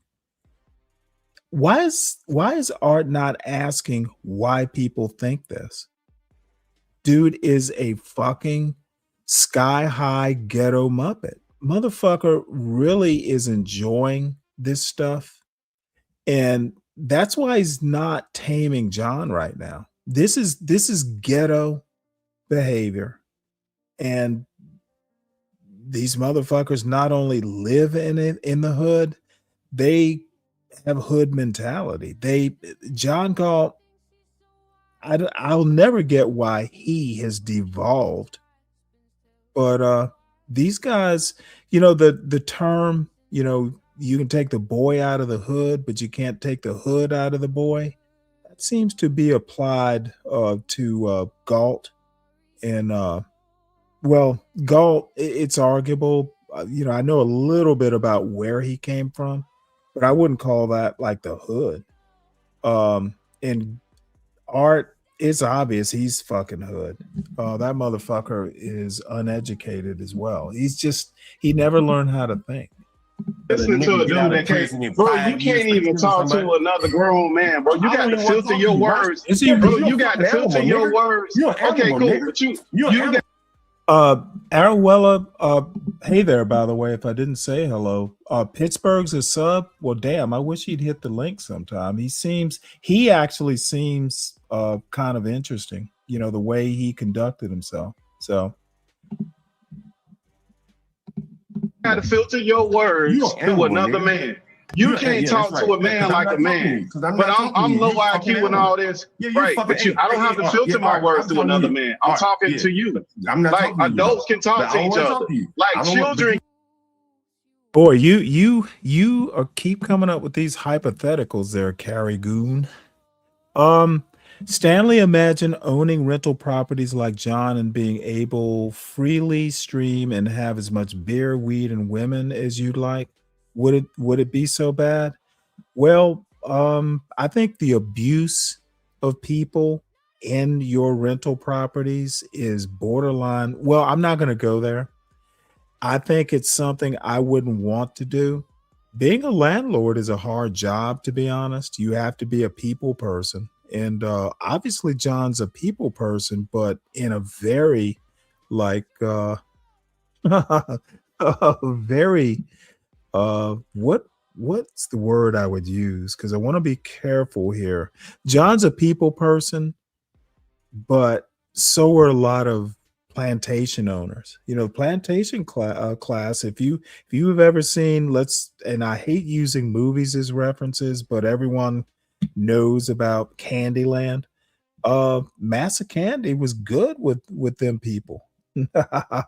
And that's what John's like. John is good with people, just not in a friendly way.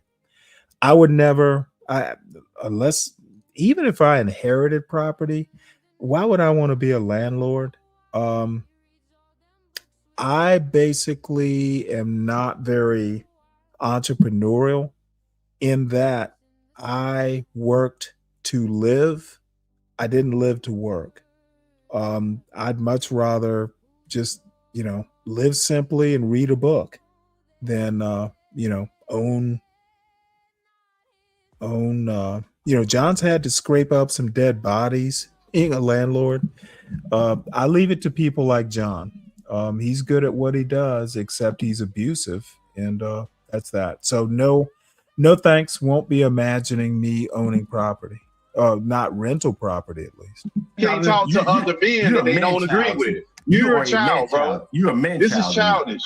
Okay, so why are you talking to me from a man child? You're childish, bro. Okay, this ain't even a real conversation, bro. First of all you're doing is projecting. You're assuming that people are saying things that they're not saying, and you're making people answer questions based off your projections, which ain't even true. Like you're saying that this person's gonna do all these assumptions of what this man gonna say, and then he has to defend stuff that you said that he never actually said. That's all projections. That's not a real conversation. A conversation is y'all disagree and y'all have a conversation like men. Stop running the art. You're up here talking to people. Bro, you a coward. You can't even talk to a man.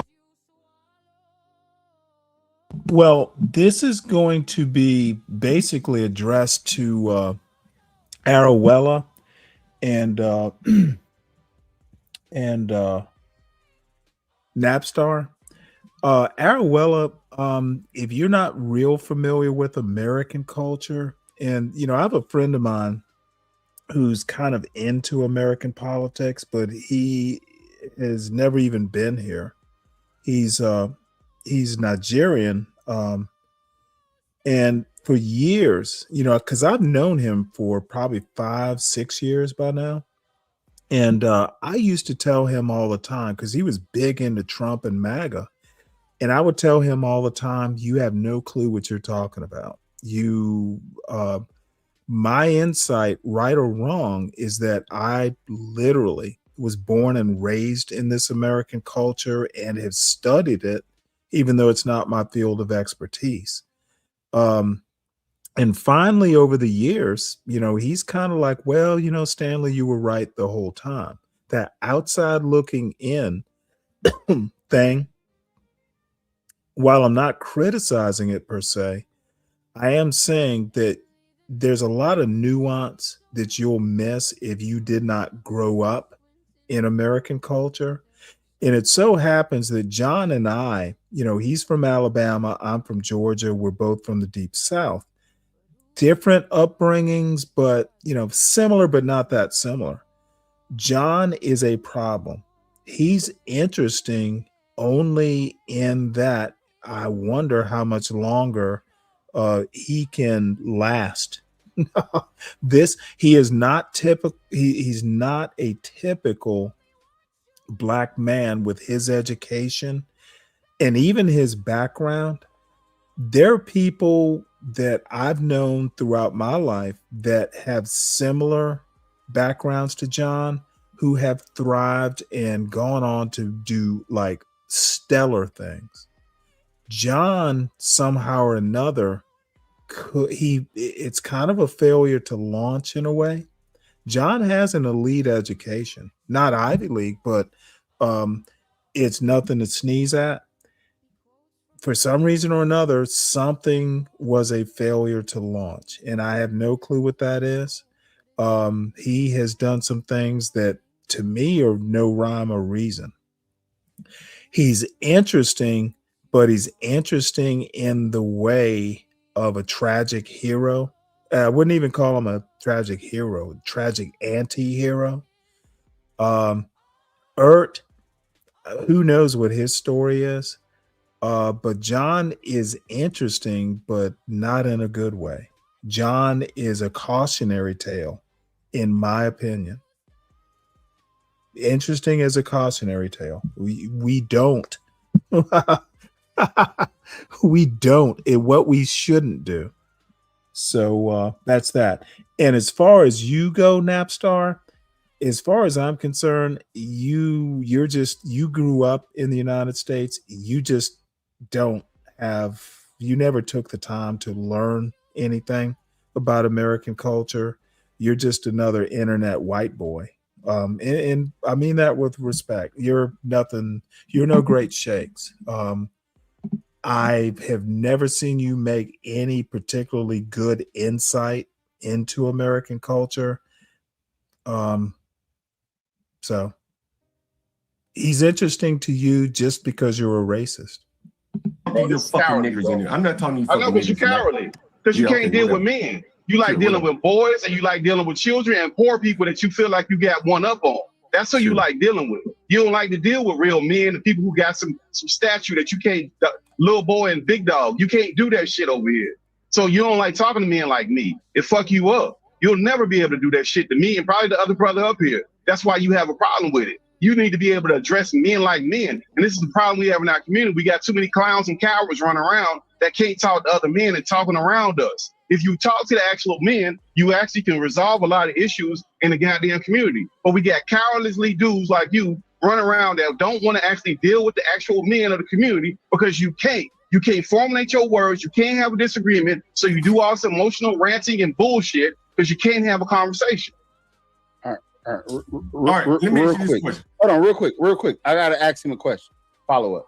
What makes him a coward? Like, what has he said that sounded like a coward? Can you do that for me? Sure. Anytime you have a disagreement with a man and the man is there and you can no longer participate in a conversation with the man and you result to violence, you result to emotional rants, that's cowardly. The conversation is the hard part. The conversation is the part that would make Carmelo Anthony a coward, right? He's a coward. Yes, he is. Yes, absolutely. You get no qualms on that. I don't think you and John disagree. I think he's addressing Speak Radio. I think I don't think. Not the way he's on it. Hey, all right, let me ask you this question. All right, let me ask you this question. Let me bring everybody back up here. All right, let me ask you this question. What do you think about 10 years in prison for murder, 5 years eligible for parole for killing? If that was my son? Yeah. Oh. All right. Are you asking in this case? Like, if someone killed your son and got 10 years in the same case, if Austin Metcalf was your son and Carmelo got 10 years, how would you feel about that? I'd be upset with the court system. Okay, if Carmelo was okay. Can I get a sure. And if the public reaction is the way the blacks are reacting to this, like he shouldn't do no time, and they. Hey, okay. Here's another question for you: if Carmelo was Speak Radio's son, would you want to live around Speak Radio? I can't talk to Speak Radio. You can't talk about it. Would you want to live around Carmelo Anthony's parents? Whew. Knowing what I know now, no. Fuck Carmelo Anthony's parents. They didn't even show up to this goddamn niggas sentencing. Hell no. Would you want to live? No. Would you want to? Would you want to live? Would you want to live around anyone that's sympathetic? Okay, let me ask you a question. Now, this is something I thought about. What if Carmelo and his parents basically talked before the sentencing hearing and they agreed, well, you know what? I don't want you here. These fucking limited old YNs can only think, they cannot think past their conception, their anti-black conceptions. Honestly, and I know there are a lot of weed smokers here, but a lot of the weed smokers that I tend to run into on a daily basis, they all have this. I don't know what the weed is doing to people these days, but dude, I'm just going to say, I'm going to say that's a common thread that seems to be running through all these old fucking YNs. And by the way, there are female versions of these old YNs, and I haven't come up with a pithy name for those females, but they all just seem to be fucking comfortably numb, and critical thinking doesn't seem to affect or be something they want to develop for some of these fucking just dumb talking points. They don't think about possibilities. They don't think about probabilities. They just have their preconceived notions, and a lot of times anti-black. I'm going to honestly say John Galt is more racist than Be Brave. You know, I've heard Be Brave go, whoa, whoa, whoa, John. when you are more racist than a bottom-feeding white racist who never stood a chance and is happy he didn't stand a chance. When you got the racist white man going, ooh, that's too far. That's farther than I would go. You know you're bad. And Galt is passionate in his anti-black stance. It feels like Carmelo got No. All right. I don't want to live around none of these niggas that are making excuses. Hey, this should have been a rap. He killed him. It's over. Listen, John. So should black children fear being in your company? Should black children be in everybody on my panel? They're welcome to come here anytime, John. And I'm not disagreeing with you because you're here and I think you're one of the best to do this shit. But listen, I'm telling you, I've been telling these niggas they wrong. You just coming harsh, way more harsher than I was. So you got to come these hard. Niggas is wrong. You got to come hard, these fucking niggers, because otherwise they will end up. Oh my you got to God. come real hard at these fucking niggers. Like what you're trying to do is like, acquiesce to these fucking niggers. Fuck these niggas. These fucking pieces of shit niggers. Come on, John. You don't want to live around these. You just said it. You don't want to live around the fucking niggas. You just said you don't want to live around. So fuck this nigga. You a scumbag. You a scumbag. You a whole scumbag, motherfucker. You right now. You got on display a nigga with Stockholm syndrome, a bitch nigga who loves a white man's dick. Your black ass. I don't give a fuck. I don't live around you dirty nigga. You dirty nigga. I don't live amongst the rats and roaches. But Art just said he don't want to live around you, nigga. He don't know me. Hey, he don't know me. He said he don't want to live around people that think like you, though. That think like me, motherfucker. You don't know how I think, bitch. Hey, Dylan. You just told me. Hold on. My boy. Hey, hold on. Shout out to the channel, man. We got my boy John Gold up here. We got Speak Radio, Pittsburgh T, B-Dub Boogie. My boy Dylan. We got my boy John Galt. Dude, this motherfucker is a bottom-feeding what are they? Damn it. Angelino. He's a bottom-feeding Angelino. Listen to this fucking dude, I don't even this is so funny because Speak Radio and Yeti just kind of recommended two shows with Ert, as a prominent part. Dude, I hadn't watched Ert's. The last time I interacted with Ert directly was on RLM's panel, I think. And he was just so disgusting in his behavior towards me when I tried to make a history point. I'm just, I just don't even want to interact with him. I get this fucking film of grime every time I interact with him. And I don't care for him very much. If he's on a panel, there are very few. Now, if I had to, I would, but I just prefer not to interact with his kind. Same thing with John. Even though I can deal with John because I've known him a while. But Ert, that motherfucker is just a film. Like back in the day, I don't know if anybody's old enough. Maybe Khan will be old enough to remember. Back in the day, there used to be like these commercials about mopping linoleum floors in the kitchen or something like that. And you would like put down, I don't know, Mr. Clean or something like that. And they do these graphics where, there's a grimy film and the graphic would depict the cleaner just kind of pulling up the film of grime off and it would leave a clean floor. That's what art is. That motherfucker's just a grimy film. And I just don't want to fucking interact with him. Alan said, your channel, I think you want to say it's cool, but that word won't help your channel. But you got to understand, man, when niggas talk around niggas, this is how we talk. This we're just letting y'all into a nigga conversation. Honestly, Dylan, I get it.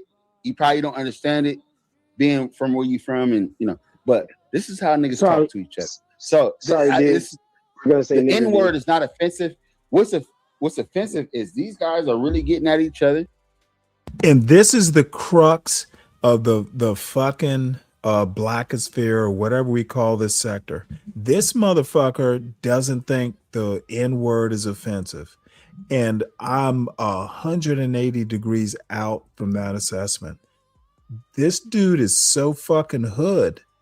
N-word, and I agree, culturally it can be a term of endearment practically, but not on my panel, not in my chat. I'm done with this Art and John Galt attitude. Don't use variations of the N-word. Maybe the only variation you could use is niggle, like niggling. And that's actually, a word that's in the dictionary. If you could come up with an N-word that actually is in the dictionary, means something, and you can put it in a sentence or in a context, I'll think that's clever. But, and this is, I talked about Palomino earlier, where, he used the NIKKA and he just used so many variations. If I say you're niggling, it might sound similar, but what if I use it in context and I mean you're cheap? If I look it up in the dictionary and you actually prove that it's properly used and in context, I'm going to think you're clever, and I'm going to go, yep, that's a clever use of something close, but it's in context. People like Palomino and all these other idiots, Nickel and Nika, and it's just so fucking, that's ghetto too. That's ghetto YouTube, and I'm just done with it. And supporters. Yeah. Anyway, shout out to y'all, man. Like, share, subscribe. Thank y'all for coming through. We about to hang out. Let's go. Thank y'all. What's up, Rooster? I want to be considered a community full of speak radios that will allow murderers to get out after 10 years. You know what, Rooster? Murder will basically be. King Rooster, I was not thinking of you. please don't think I was thinking of you or anything like that. I'm thinking of John Galt, and I'm thinking of Palomino, Ricky Z, and I'm thinking of Art. Look, I know, you and Tough Guy are so funny about that. It is, I understand, but just, try not to use it. I wasn't even thinking of you though, because Tough Guy does the same damn thing. He'll get to talking and forget himself. I'll deal with it when it happens. Murder will basically be. Do you understand that a lot of niggas would go to jail? A lot of niggas would easily lay down for 5 years. That's nothing. Right? So what Speak Radio is saying is that if you prescribe 10 years for Carmelo Anthony, do you know how many niggas would just lay down in prison for 5 years? Yeah, it'd be nothing to them. That's crazy. Right? You'd have chaos. Right? You'd have fucking chaos, bro. And Hey, this is what let Speak Radio. B-Dub get in This is here. what the low. This is what the low. This is what the low IQ. Hey, John, we got beat up in the building. Hey, beat up. Go ahead. You know what? Let's deal with the guppy of the day. And that guppy of the day is I Need a Bong Hit. Just a little history about guppy of the day. Father Anthony, his Latin class was the first class I ever took in high school. It was the first class of the first day of the first year of my high school. And he had something called guppy of the day. And, what it meant back then was, hey, you know what? You're the guppy of the day. If anybody else in the class gets an answer wrong, I need you to correct or answer the question. And if you can't answer it, it's going to affect your grade. Like, if Stanley gets the wrong answer and the guppy of the day doesn't have the right answer, it's literally going to be like -1 point. And it was effective. Every motherfucking body fucking did their homework and all that shit. So I Need a Bong Hit. You're my guppy of the day. Stanchi is a word. If you type it ever again, I'm going to ban you from the chat, and I don't give a fuck what the context is. You can take that nightish level bullshit somewhere else. If you want a beef and you seem to be hell bent on starting a beef, son, I don't know what I've done to you or what fucking how much bong hits you've had, but you're picking a fight, and a fight I don't want to have because I don't think you're bright enough to even be interesting in a fight. This is your warning. If you piss me off again, I'm just going to bounce you permanently. You have brought me. You're not worth the fight. You're not clever. You don't make good jokes. The only reason you're even important is because Universal Jones kind of fucking hangs out. Son, you're not worthy. You can be here and you can hang out and be pleasant, or you can be the dick trying to pick a fight with someone who's not in your weight class. Up to you. And believe me, if I bounce you and it starts a beef, you can go talk shit anywhere else you go, but I won't care. I won't. If I bounce you, there's no reason for me to engage with your lily white milk toast, low IQ ass. I've had enough, Napstar. So let's get back to the fun. Sammy the Bull Gravano, known for killing Paulie, right? The Mafia. He was a snitch, though. He snitched. Right. And now I'm going to finish with this. He has a popular YouTube channel right now getting more. Napstar, Universal Jones is about 8 times smarter than you, at least he's a tad clever. You're not. And yes, I brought him up as in you're a hanger on to Universal. I like Universal. You are a friend of Universal. I'm not sure that I even like you that much. So tread lightly, son.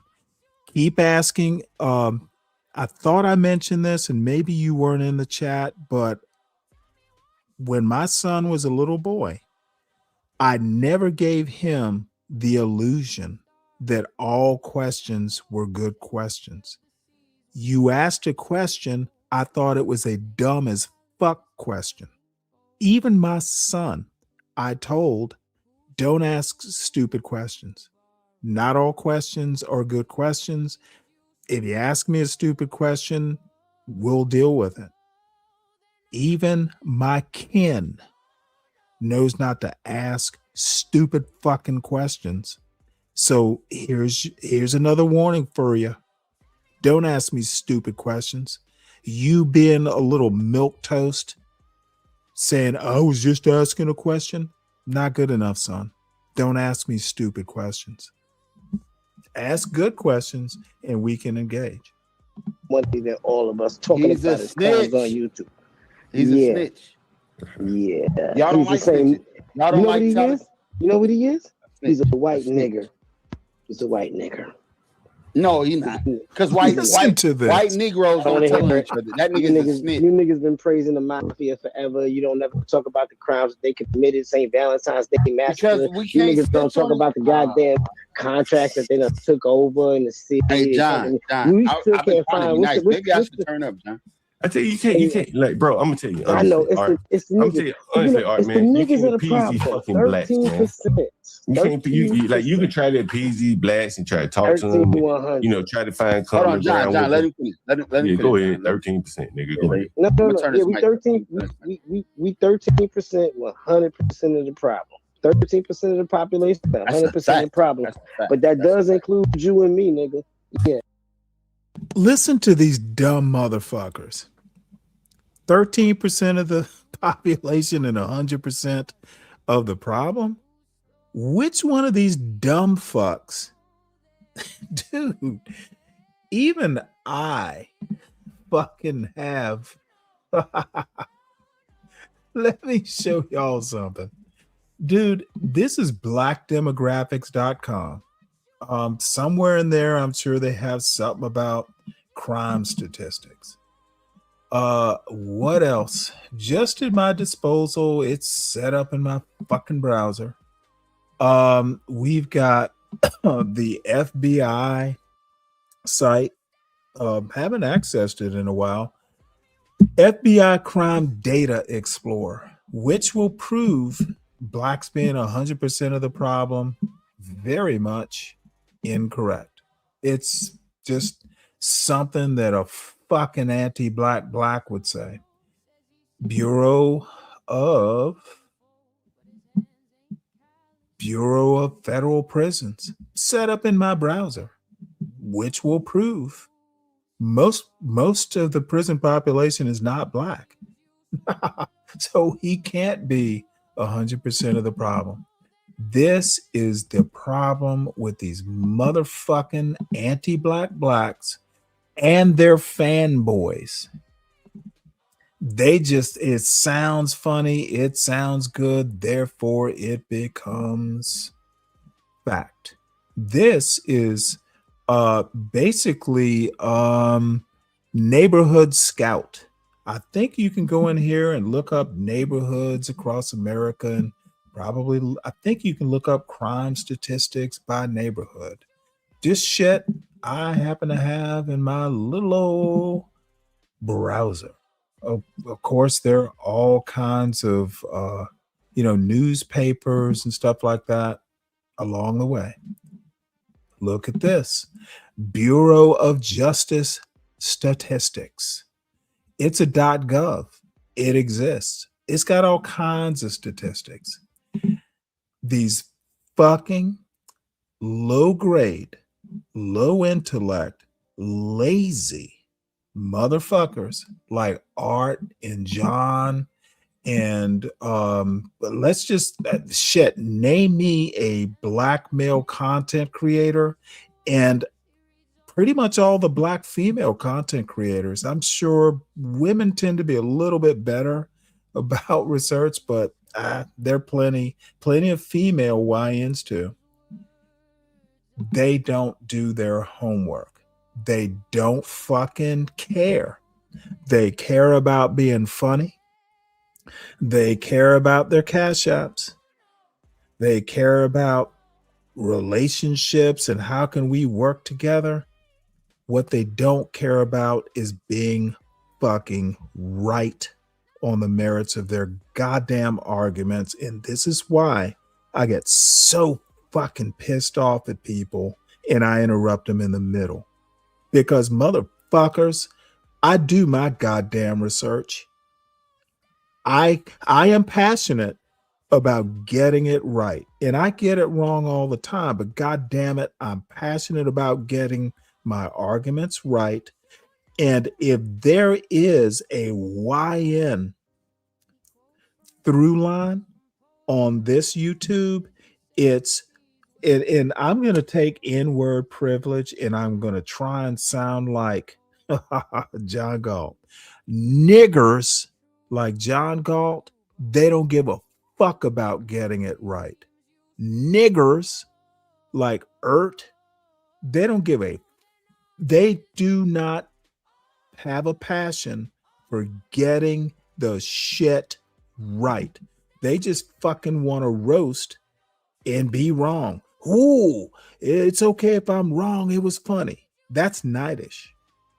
And I don't like hanging out with people like that. You can be funny and be right. And too many of these fucking YNs, these old ass YNs, and their little mates who are females on the internet too. Yeah, I'll go up on a panel.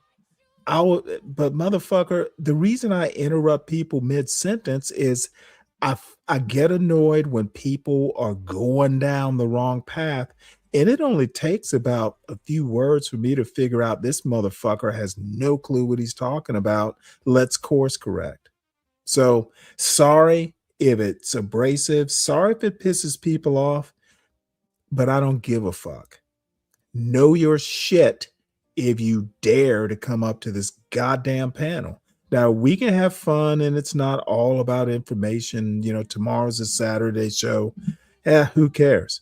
But dude, if you want to come up and you wanted to like talk about or present an argument about a specific point, you better know your shit, or dude, I'm going to interrupt you mid-sentence. And I don't give a fuck if you don't like it. That's what little ghetto bunnies like C Moore don't understand. I don't give a fuck about his feelings. Bitch, be right. Especially if you're going to come up on my panel. I ain't in this boat alone, motherfucker. We all gonna sink together. That's what you it defended. is. What's up, Shiesty Carmelo Bomb? Anthony, man. We should have. This shit should have been opening close people. Hey, look, check this out, Ert, right? I have a problem with y'all saying that, oh, y'all defended Carmelo Anthony. Did white people not defend Luigi Mangione when he killed that fucking CEO? Yeah, he killed another white. Who gives a fuck? These blacks It's the same fucking thing, bro. You can't sit there. Hey, EAE, would you drop that article? To be honest, I didn't know Tony Brown was still alive. So please drop that link and let me review it. Tony Brown was goddamn brilliant, dude. He's kind of a hero. It's so funny. Tony Brown's journal used to come on, I think it was Sundays on the PBS station in Savannah.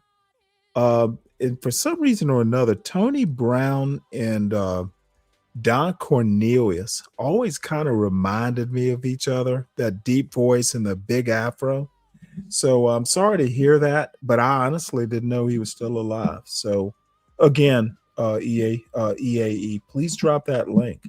I'll talk about him. Shit, we can do a Tony Brown's Journal Saturday.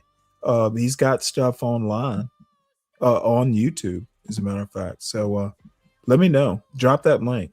I can do a Tony Brown tribute. You can't sit there and say that. Man, it's so you dumb. are so man. dumb. You are so dumb. You are so dumb. You are fucking. Thank you. This is a motherfucker who literally changed a Saturday show. Dude, this motherfucker just changed what I'm gonna do tomorrow. Thank you, EAE. So big salute to you. You just changed what I'm gonna be doing tomorrow. So thank you, sir. Good. This is contributing to the show, folks. Heartfelt thanks, EAE. He did the same thing. All right, let me ask you a question. The man that Luigi Manioni killed, let's say he was black. Luigi Manioni killed him for a higher cause. It wasn't race. Oh, okay, so that's okay. No, let me finish. Let me finish my point. Luigi Manioni killed that man, or the people that was supporting him was because healthcare costs and this and that. If I'm listen to this fucking Uncle Tom right here. Dude, he's literally, and I don't even know that Uncle Tom, there are a couple other of Simon Legree's slaves that might be more appropriate. But John Galt's logic, in quotes, is Luigi Mangione offed this white person, this CEO, for a higher purpose, a higher reason. So he's literally offing people on a spectrum. Dude, this dude is, how people don't call this motherfucker out. How people get in. Dude, I heard people today, and definitely in Ert's chat here, talking about John Galt is a hero. John Galt is special. John Galt is right. Dude is literally ghoulish in ranking the reasons people off other people. The fuck is wrong with this boy? I'm sorry. I don't want to be on panels with people like Galt and Art. I just don't. It's disgusting. And these people and people give people like John Galt specifically, like, yeah, we wish we had more black people like John Galt. John Galt is right. And dude, it's always the fucking basest white people that go in, complimenting John Galt. Like, it's basically white people with prison records. Or people of that ilk. It's the Be Brave class of white people that think John Galt is so prescient or right on the merits of his anti-black rhetoric. Not mistaken. That was mental health issues. Right. Okay, but then you want to lop that on as well. But that man was a healthcare executive or something like that. Healthcare is a big issue in America. So it was a bigger. What's up, Mr. Nichols? I'm not agreeing with Man, y'all not gonna let the man make a point, please? Come on, Erd. Don't even do that, Don't do that right now. Don't do that right now, Erd. Do you understand what he's trying to do? He's trying to make a point. Why don't you niggas do that? No, we making a point. I just made a point. He's over here. Man, he's trying to say because Louisiana. No. Look. I don't see Mangini, Louisianians, whatever his name is, Mario and Luigi. I don't see y'all out there doing that to whites. Why are you promoting black people ain't that violent, bro? But y'all promoting black against white violence, bro. Y'all sound stupid. I promoted I didn't little kid promote no protecting goddamn himself. violence. You projecting like a motherfucker. You projecting like a motherfucker right now. That's that white boy. I'm a be Chud to build a chip out shit. I'm gonna provoke these niggers to be. Wait, hold on. So why y'all defending Carmelo Anthony? Why y'all defending Carmelo Anthony? What do you mean? Why? Because he couldn't defend. No, because he defended himself. See what I'm saying, John? He protected himself. That's his answer. All right, nigga. All right. You said you would turn the other cheek. I will take a flight to California. I never said that. I never said I would turn the other cheek. No, you gave me the Bible, turn the other cheek. Bible said two cheeks, I said that. and that was it. I didn't say what I would do. That's what you said. You said I got what two I would cheeks. do. I said, yeah, and I. All right. The bigger point is, man, like what these blacks want to overlook is what your black ass want to overlook. All right, if you was somewhere, bro, I don't give a damn if you had the right to be there or not. And I think by me just listening to you, if someone asks you, get the hell out of my area, you probably would leave. You probably like, you know what, I'm out. Right? And if you had a gun or something on you, you probably would really leave because you don't want to go to the gun. You don't want to go to the gun, right? Over a damn. Let me help you out, EAE. Honestly, and just help me out here. EAE, are you talking about John Galt and his bike stolen 3 times? Just let me know, yes or no, because I have a rather kind of a complicated answer if that's what you're talking about. Or is it you that got your bike stolen 3 times? Hey, Chocolate. Because I'm like, man, you know what? I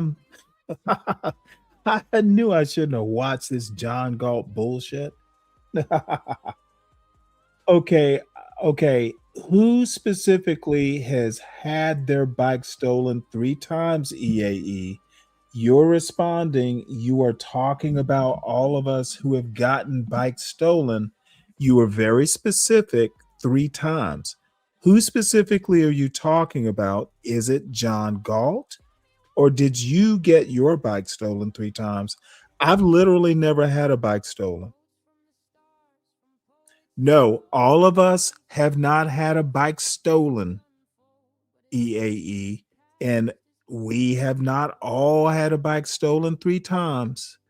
I don't know where you're going with this. Only suburban blacks have had anything. Only you suburban blacks never. Okay. Most blacks don't live in the hood, EAE. Do you ever motherfucking go in and look this bad talking point up? Most black people have not had a bike stolen. And even if I'm wrong on that, you need to motherfucking give me data because I disagree with your point. I'm saying I don't think most black people have had their bikes stolen. I need you to prove me wrong. And I suspect you're talking about John Galt and his bikes. The motherfucker chooses to live in a neighborhood where his bike is stolen. See, this is the thing that these John Galt fans can't seem to critically think their way through. John Galt is living in the hood by choice. So when he tells you how bad it is in the hood, he could move away. He's got properties that are not in Southeast. He's living there because he needs to be able to feed his anti-black habit. Being a fucking anti-black racist is John Galt's real drug habit. If he can't shit on blacks, he's going to go through withdrawal symptoms. If he moved out to the suburbs or moved to one of his buildings, and is it Northwest or wherever the fuck it is in DC, that motherfucker would go through anti-black withdrawal. He would have to fucking ride his bike back to the hood to get his fix.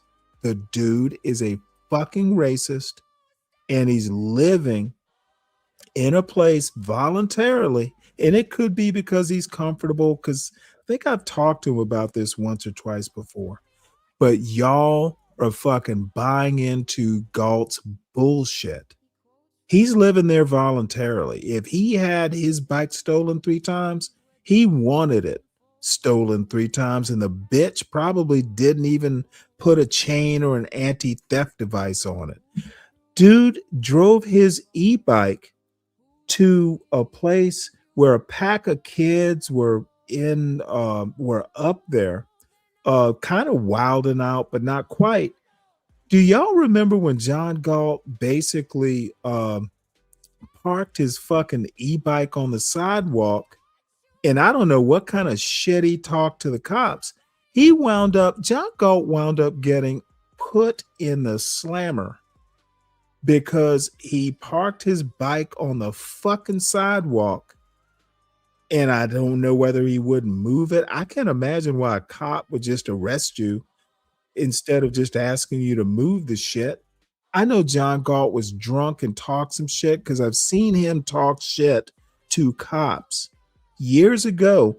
I'll go into that story another time, but John Galt talks shit to cops, especially when he's drunk. I've seen him on camera do it. Maybe y'all don't know John Galt back in the old days of his show, but I do. I was there. I was part of the outfit. John Galt lives in the hood because he wants to. John Galt had 3 bikes stolen because he wanted a story to feed to his fucking racist audience. And I'm going to go out on a limb. Every motherfucker who goes into John Galt's chat is a fucking racist. Period. Y'all love this shit.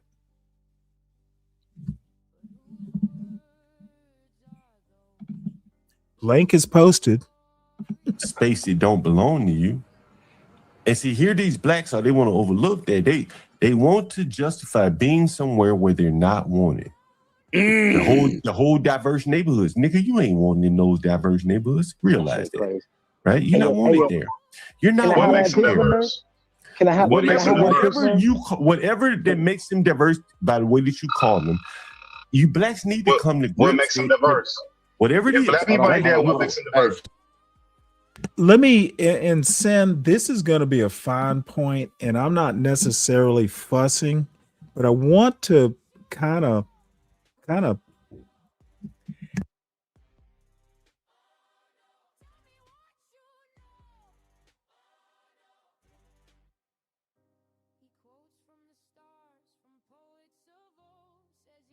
sorry about that.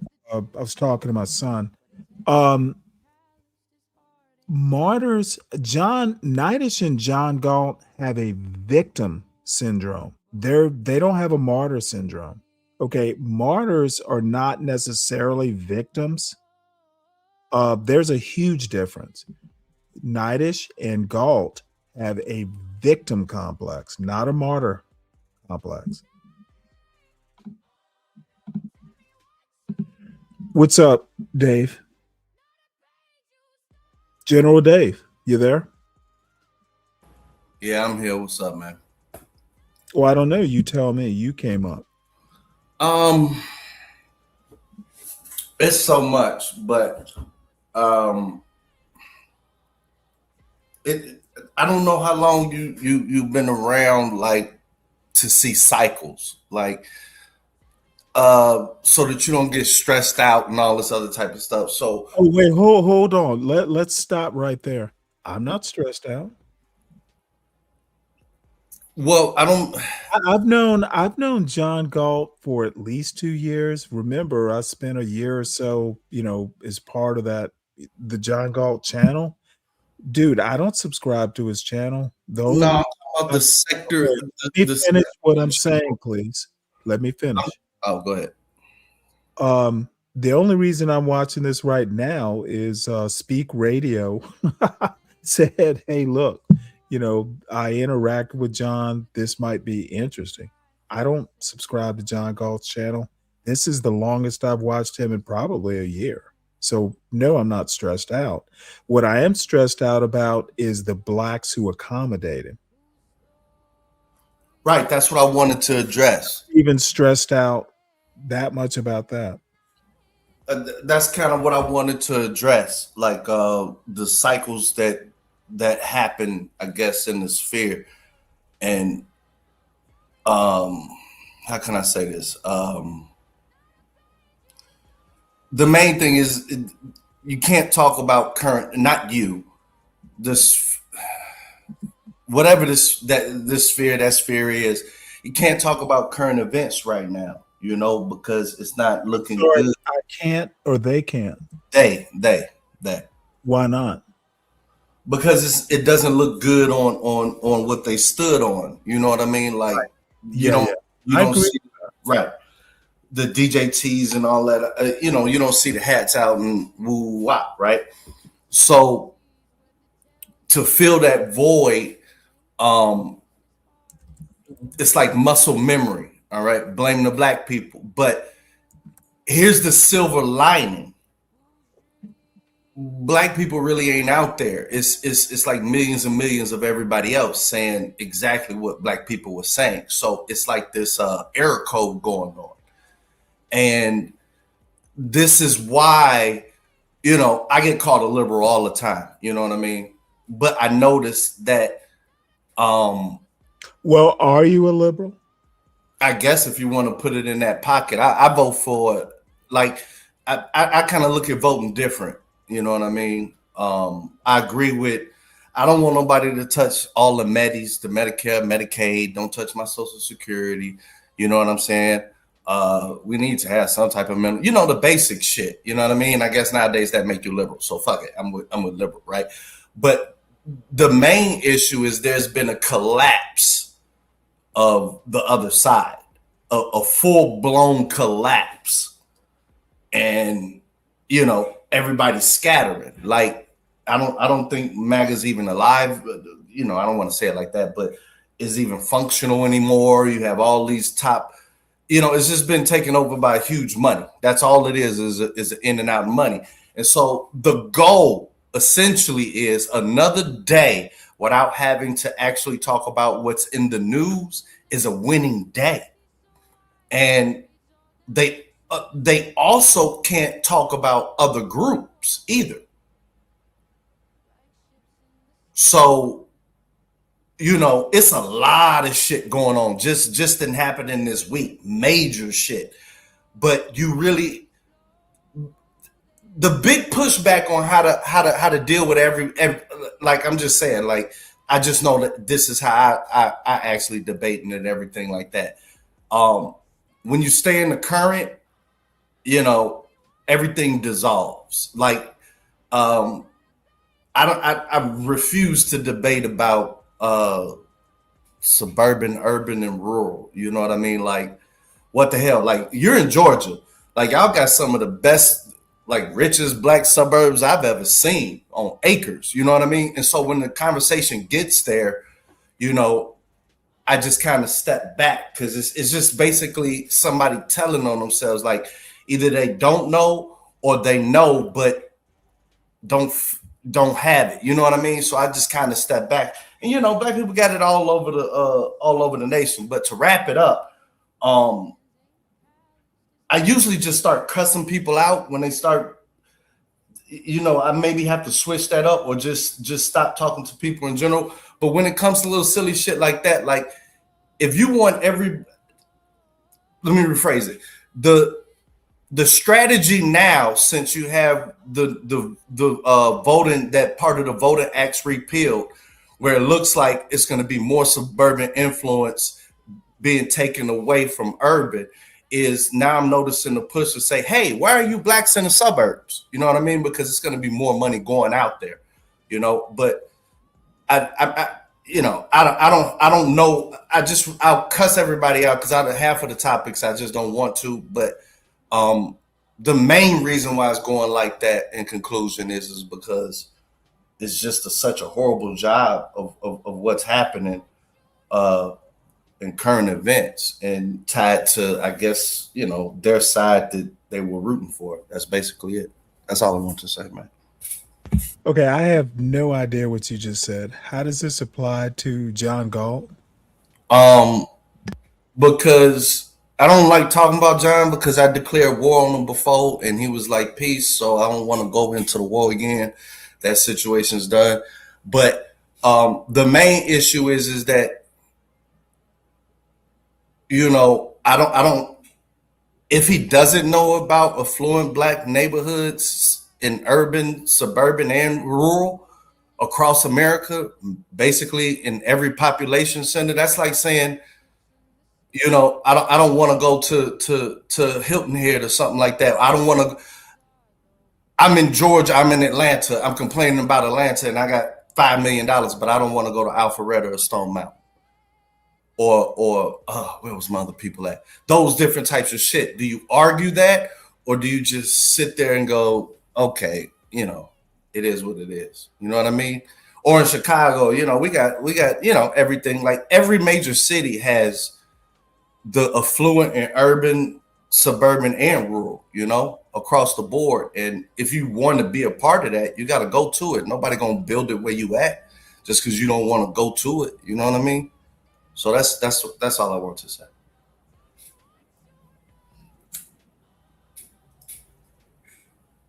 Okay, well, let me get back to my point, which is John Galt's a problem, Ert's a problem. In a way, they're the same problem. My biggest deal is most of the Black people that I run into, and that includes Bob and CT, it includes all of them. They're more into making jokes than they are actually making good arguments and actually knowing shit. Like none of them do. It's rare that I run into, and it's not necessarily that big a deal, but that's why I don't go up on these panels much. They, in some ways, I think people like CT and other people are just step and fetch it. Bob is a fucking step and fetch it. And, you know, I love Bob. He's a character, CT character. It's not that I even have a problem, but I think a lot of these people that go into their chats don't understand that they're more into the cash apps and jokes than they are into actually. Yeah. And funny enough, people like Sharon Bracey, I think he's a step and fetch it too. I don't think Sharon is that bright either.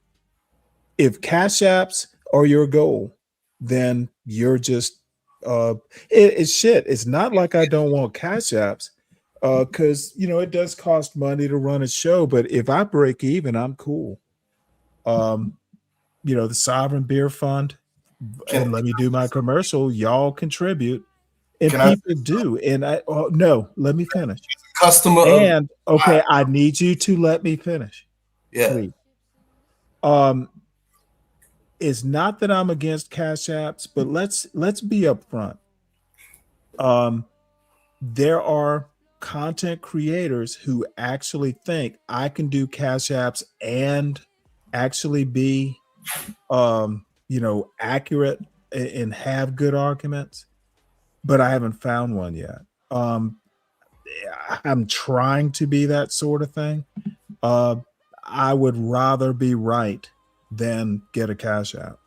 It is literally like I would not be able to sleep at night if I was grifting like all these motherfuckers do. And I don't care what they do that much. Cover the current. Please understand that the Ertz, Ert is problematic. I won't even go up on a panel with him because he doesn't have a brain. He's like a ghetto Muppet. John, we know our history. And let me just say this right quick. Too many people want to defend the Ertz and the Johns and the angry mans, the Izzy bands. too many people want to defend these idiots, and I'm not going to be one of them. So go ahead, and then Chocolate. Hey, just give Dave time to respond because I laid a bunch of stuff on him. Oh, no worries. I just came by to say hi. Well, I am so charmed that you did. Just give Dave 1 sec, and hopefully he'll be quick. Sure. Because I think you're gonna take your time. Hey, take your time, sir. Do y'all know each other, by the way? Yeah. Oh, good. Yep. Yeah. Then no introductions will be necessary. Stan, you always been around on current events, like that worldly shit. Like, well, that's what the show's about. That's all I do. I don't care about the ghetto shit. Right. That's all I'm saying is don't let them pull you away from this shit. You know, that's an odd thing that you say, because somebody, believe this or not, Imperious of all people made a comment, because we're going to watch Jalba. You remember Jalba? I think I'm pronouncing it right. RLM's little sidekick. I don't know if he still is. And Ert was on that show. It was earlier today. And Imperious kind of said the same thing. He prefers Stanley, when I'm just kind of dealing with news. Yeah. So that's I heard you on that, and I think that's the goal. You're right. Pull people away from the current because it's big. It's more beneficial to pull everybody into whatever than to actually talk about what's going on right now today in this world, because it contradicts everything that everybody been saying. Everything. Well, it's not. Well, hold on 1 sec though. I honestly don't care. Dude, they can it's their shtick. Just don't expect me to deal with it. And so, and I'm going to give John a little bit of a break here. We were on the same channel. It was his outfit, and I balked a lot.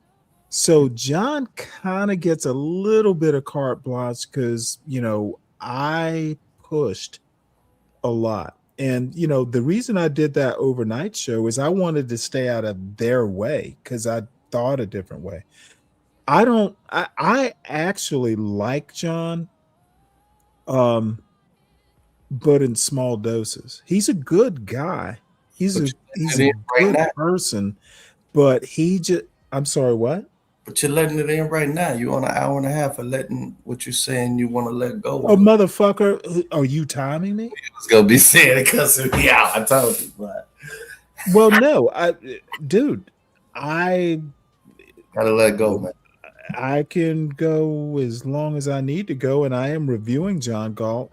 And, I wouldn't have even known this happened without a contributor letting me know. Bottom line is John and I will, we'll always be frenemies, but I'm not shy. Even, dude, you should talk to my son one day. He will, dude. I told him there are such things as dumb questions. Don't ask me dumb questions. If I can do that with my son, imagine what I'll do to a John Galt. I just need people to be smart. And if you want to be dumb, I don't necessarily need to come up on your panel and help you be dumb.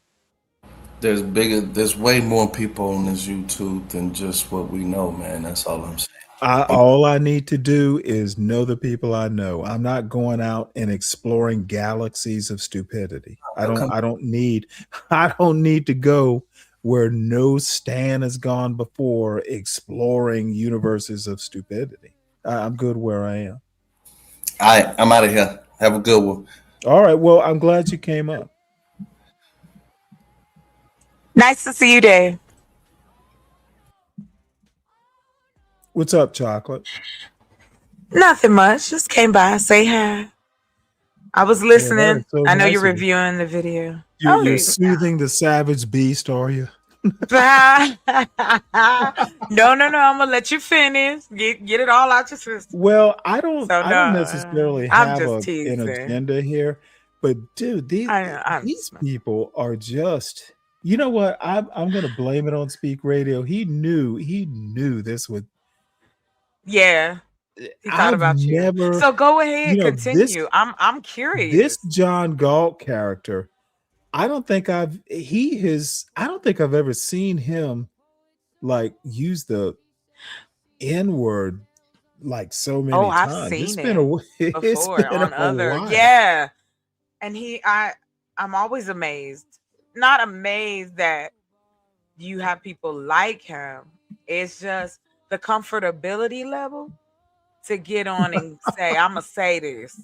That's what I be tripping on. The comfortability level that you sat down, turned the mic on, got on the internet, clicked it, got on StreamYard or wherever, picked that mic up again and said, "Hey, I'm gonna say this." Well, the thing And is here we are. John knew this would be the platform that, and I've done it before. He knew he'd be able to just kind of run wild.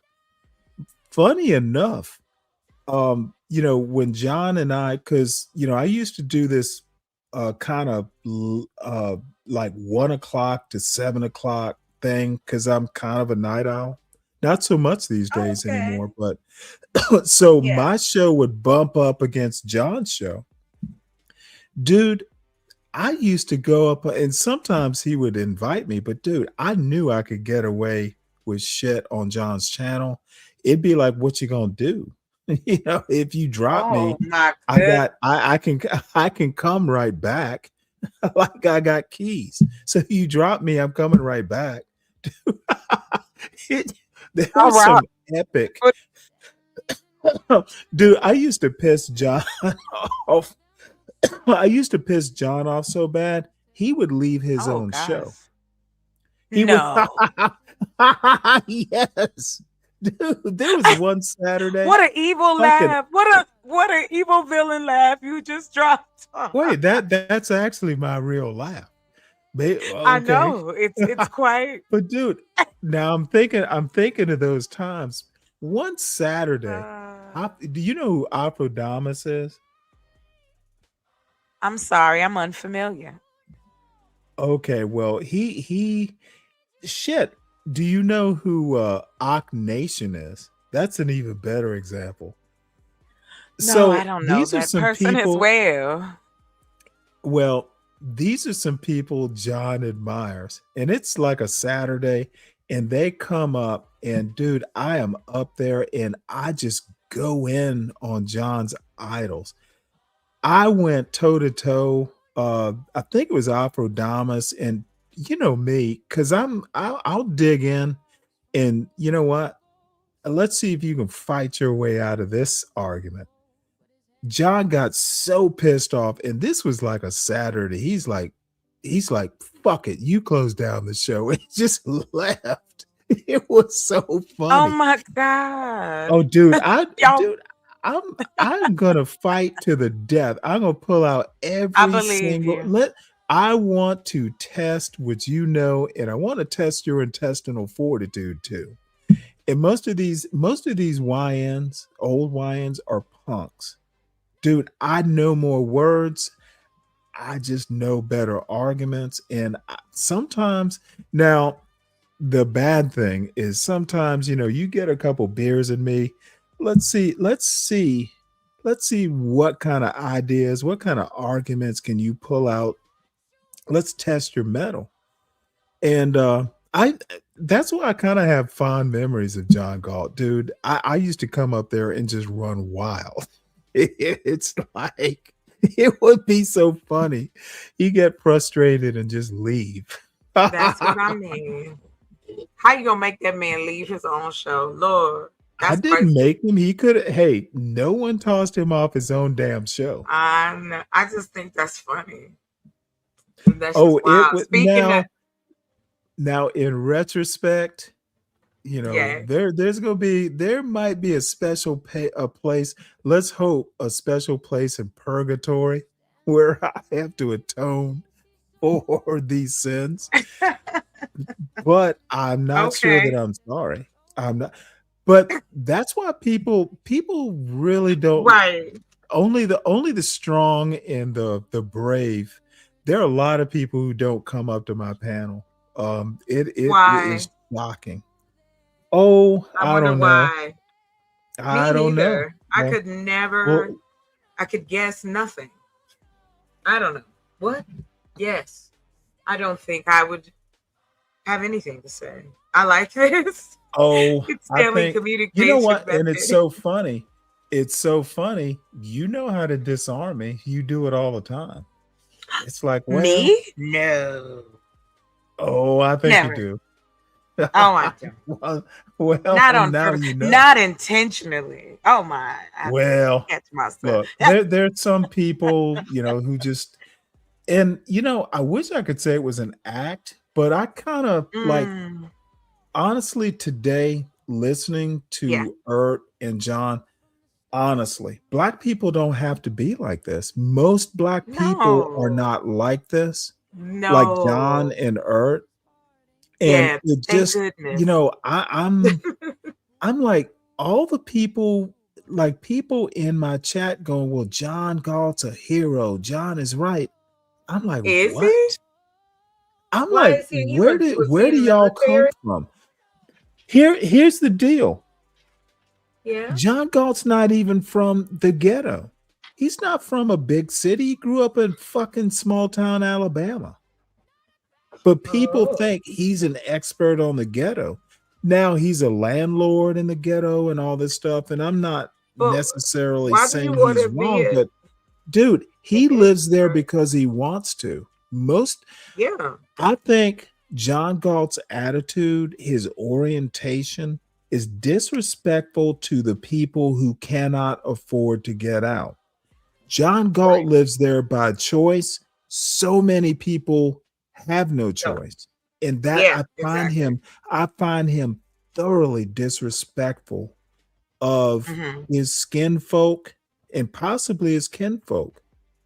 Some people can't get out and would if they could. And this dude is going to stay there voluntarily and abuse the people who can't get out.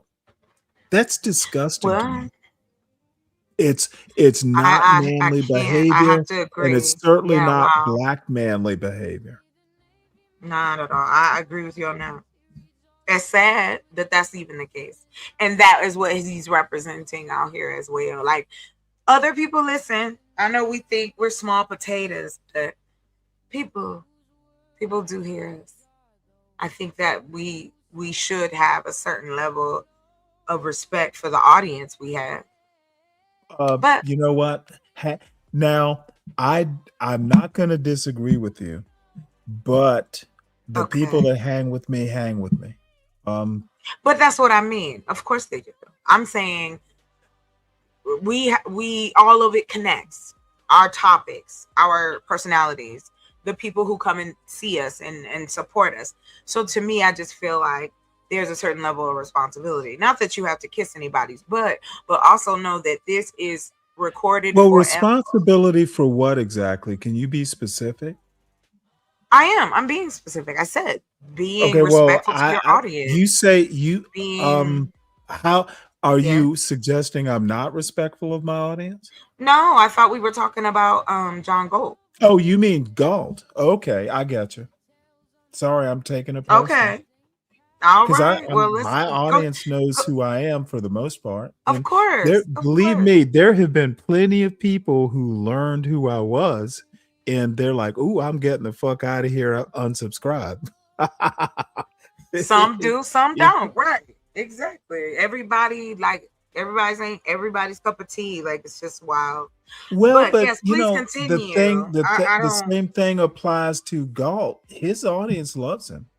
And will not be persuaded that he's not the second coming of of ghetto Christ, apparently.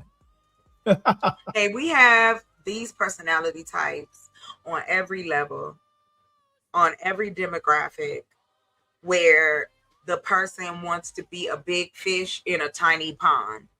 And there you go. I land there. No idea what that means. Who?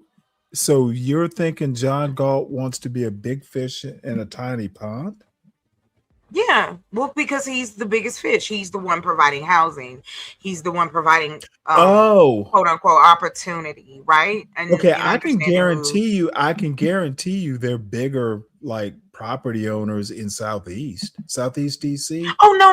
I know. I can gather, but just So, how you to be honest, with how. Well, he's the biggest fish on his YouTube channel. Okay, I'm done.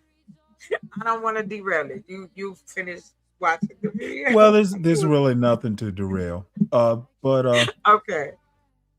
We'll listen to some more, and then feel free to interrupt. And actually, there is a show after this. And I'm not sure how much more I need to listen to, but people seem to be enjoying it.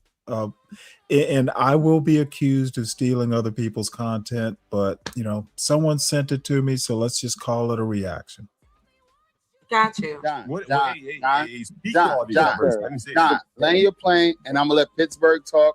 Then I'm gonna go speak, and then I'm gonna go clockwise. Go ahead, let him talk. I'm done. All right, go ahead. Pittsburgh, go ahead. Bro, Everybody this be is quiet more. while they talk. This is more babble. Like the reason why the neighborhoods are diverse is because Black people are in it. The moment you purchase a house, again, you are part of the community. You are part of the neighborhood. No individual race has authority over a particular neighborhood. Anybody can buy a house anywhere. Once you buy that house, you're a homeowner. You have rights to land. You pay taxes there. You go vote. You have a right in your community. This whole babble that this dude talking about the Asian community and moving in certain community, that's all babble. Like you don't have no rights over nothing. Now, what you can do is you can choose not to live around certain races, and that's racist, and that's your prerogative to do that. Nobody can stop you from doing that. Do whatever you want. But this whole idea of notion that certain people own certain communities, that's just nonsense. There's Black people in the upper affluent areas, and there's Black people in the lower affluent areas. There's white people in those areas. In the lower loans, there's white people there, and the highs too, there's white people there. So this whole notion that this dude keep pushing, that's just a narrative nonsense that's happening. It's a class thing. This ain't no race thing. Classism has nothing to do with race on that level where people are moving at. What? All right. This hadn't. Well, Let me ask you this question. Okay. Hold on, go ahead. And I'm sorry. Steve, You going to the niggers? Okay. Listen to what Art just said. Now, I don't necessarily agree with Pittsburgh here. Though he's the smartest one, in my opinion, or the best communicator up there. Class and race intersect in American culture, but let's just go what he says.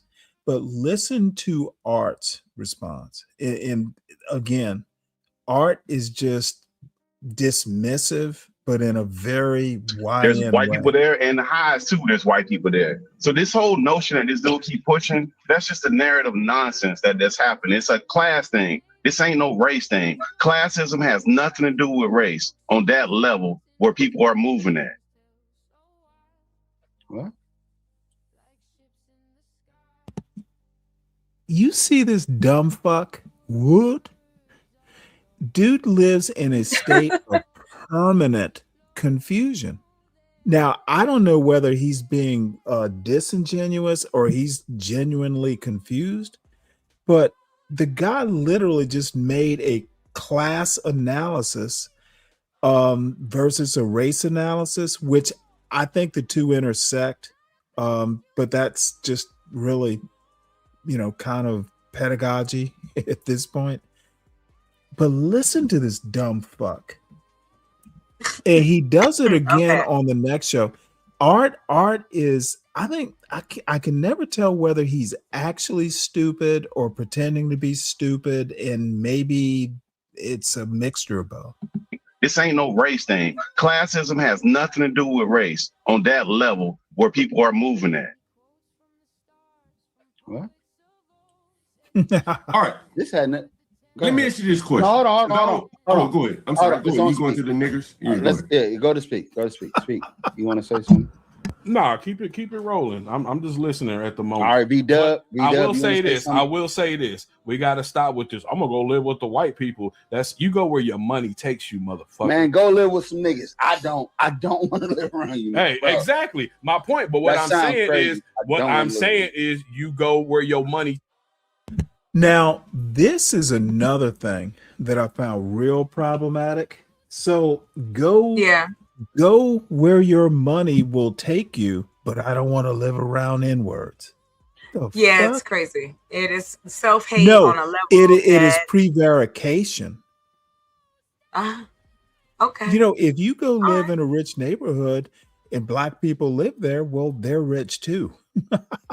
That's what I'm saying. We do have rich black neighborhoods. I don't know what the problem. You know what? I don't know. Let me tell you something, Chocolate. Honestly, I think that we, at least on YouTube, and I think it's like just kind of in American culture, media culture, black people, white people, all the people think that urban culture is black culture. And it's just simply not the case. Most black people don't even live in, technically urban spaces. Rap culture is not black culture. It's a black culture, but it's really not black culture. Jazz, there are all kinds of cultures. It's a kind of like a multifaceted thing, like a diamond. It's got multifacets. It's all a diamond, but they're different faces of that diamond. And I think the saddest thing is that black people think that urban culture is black culture. And those of us who grew up in a time, and those places are still there. I go visit them every couple months. Dude, you go out to St. Helena Island. Yeah, there are radios and, internet and all that stuff. But dude, there is a culture. There is the Gullah culture was the black culture 150, 200 years before what we have now. I don't know. I think part of the bad thing about the American education system is they have bred pride in the black part of American culture out of our kids. And that's what integration destroyed. Integration destroyed pride in Black American heritage, not the culture, the heritage. And I'm just luckier than most that, I had a great Aunt Rose, my mother's aunt, and we used to go over there every weekend, and visit St. Helena Island, and we would help her around the house. Shit, I learned to drive a tractor, mowing. She had a few acres over there, and cool. I'd have to get up there and mow the lawn. And I was probably trying to think. First time I did it, I was in the Navy. I was just home on leave, and mow that acre behind the house. My father had another acre where he grew. My father literally grew an acre garden. That's a lot of fucking work. Right there on St. Helena Island, 5-minute walk from the marshes. My brother learned to throw a cast net. About a 5-minute walk. Oh wow! They do in the movies. Yes. Awesome. So, but this is a culture that didn't involve hip hop. It was black culture. It's people. Different communities different communities, but I'm still going to insist that the locus where it all started was literally places in the South in general. For my, purposes, Charleston, Savannah, out that even down as far as Brunswick, that Sea Islands part. Yeah, slaves were in Virginia first, and they need their due, but like the actual locus of it is right in that low country, Georgia, North Carolina, to that Sea Islands. This urban culture. And you'll talk to people talking about, well, Brooklyn this and, Chicago, Los Angeles, like CM in that Los Angeles bullshit. That's not Black culture. That's like, what Black culture became 1,000 miles away from where it all began. And I'm not saying it's not Black culture, but it's just a facet of it. It's not the culture. Yeah, exactly. And, I'm sorry to say that Galt and some old YNs like Knightish at 56, this motherfucker has no clue about the depth and the facets of Black culture. He thinks Black culture is his little ghetto in fucking Oakland. And dude knows, honestly, it's pathetic in some ways. And if y'all are in the audience, you can pass this on to Knightish. I don't give a fuck. He can come over here if he has a problem with it. And I don't know. I guess I'm just in a mood to just call some of this foolishness out. I'm listening. Yeah, well, there might be pain, there might be consequences, but I doubt it. It's just the internet. Takes you. So why do your money have to take? Why can't my money take me? Like, I don't think you're getting the point. No, I'm getting the point. All right, let me ask you this question. All right, let me ask you this question. Hold on, John. We'll get to that. Let's be dub talk. John, we'll get to that. Trust me. Listen, I know what you want to ask. Pittsburgh, you went on a nice little soliloquy earlier, but in the midst of it, you said something that caught me off guard. It's like, this should be a man conversation. And right now, you're not arguing with like a man in a conversation. You're arguing with somebody that's like really emotional and passionate and trying to shock and jock us with words and things that should invoke emotions. And actually, it's kind of funny. It reminds me of a character on a show that I seen before, the Boondocks. So these niggas what love I'm TV trying references, man. Hold on, John. Yeah, bad impulse control.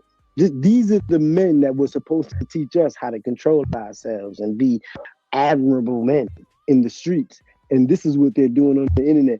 Brother, I need you to stop arguing with people like this. And that's all I wanted to say. Oh, John, you can throw your shots now. I'll take that. Yo, all right.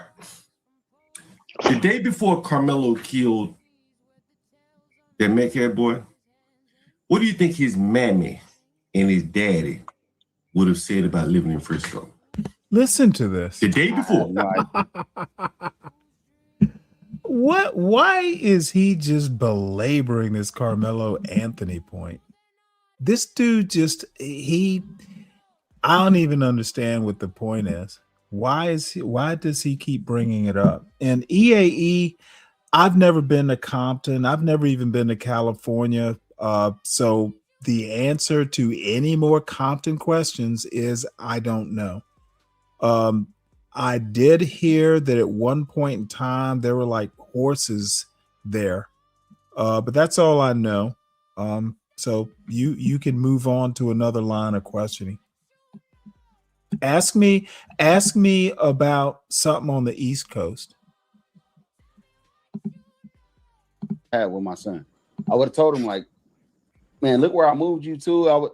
It would have been a joyful conversation. I don't know exactly what you're trying to say, but yeah, it would have been more like, man, look where we're moving at. Like, what I'm saying is that the day before Carmelo killed the Metcalf, if you'd asked the blacks what they think about, they were happy where they were at. It's beautiful. It's nice. The day after uniquely, I don't know if you're from Raleigh, but way back in the day, back in like the 1920s, 30s, early 20th century, Durham was the center.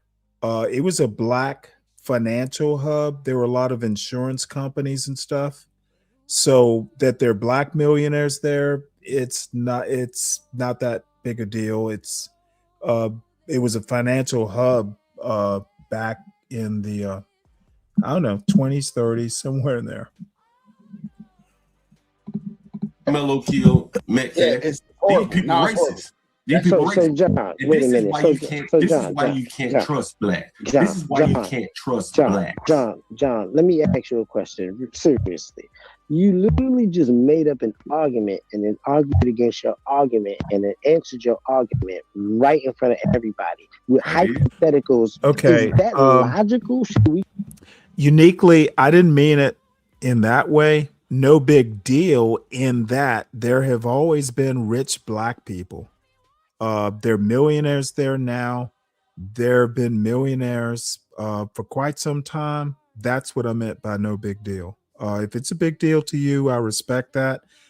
Do you live in Raleigh? Just out of curiosity, and don't dox yourself. Do you live in North Carolina?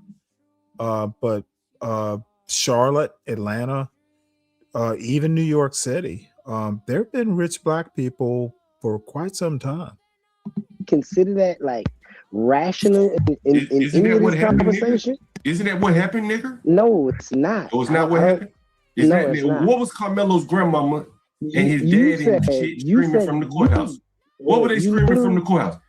What were they screaming from the courthouse? When that boy got convicted, what were they screaming from the courthouse? Racist, prejudice, bias, racist. They weren't saying that the day before he killed that boy. Sitting down and giving you the hypothetical. Hey, John.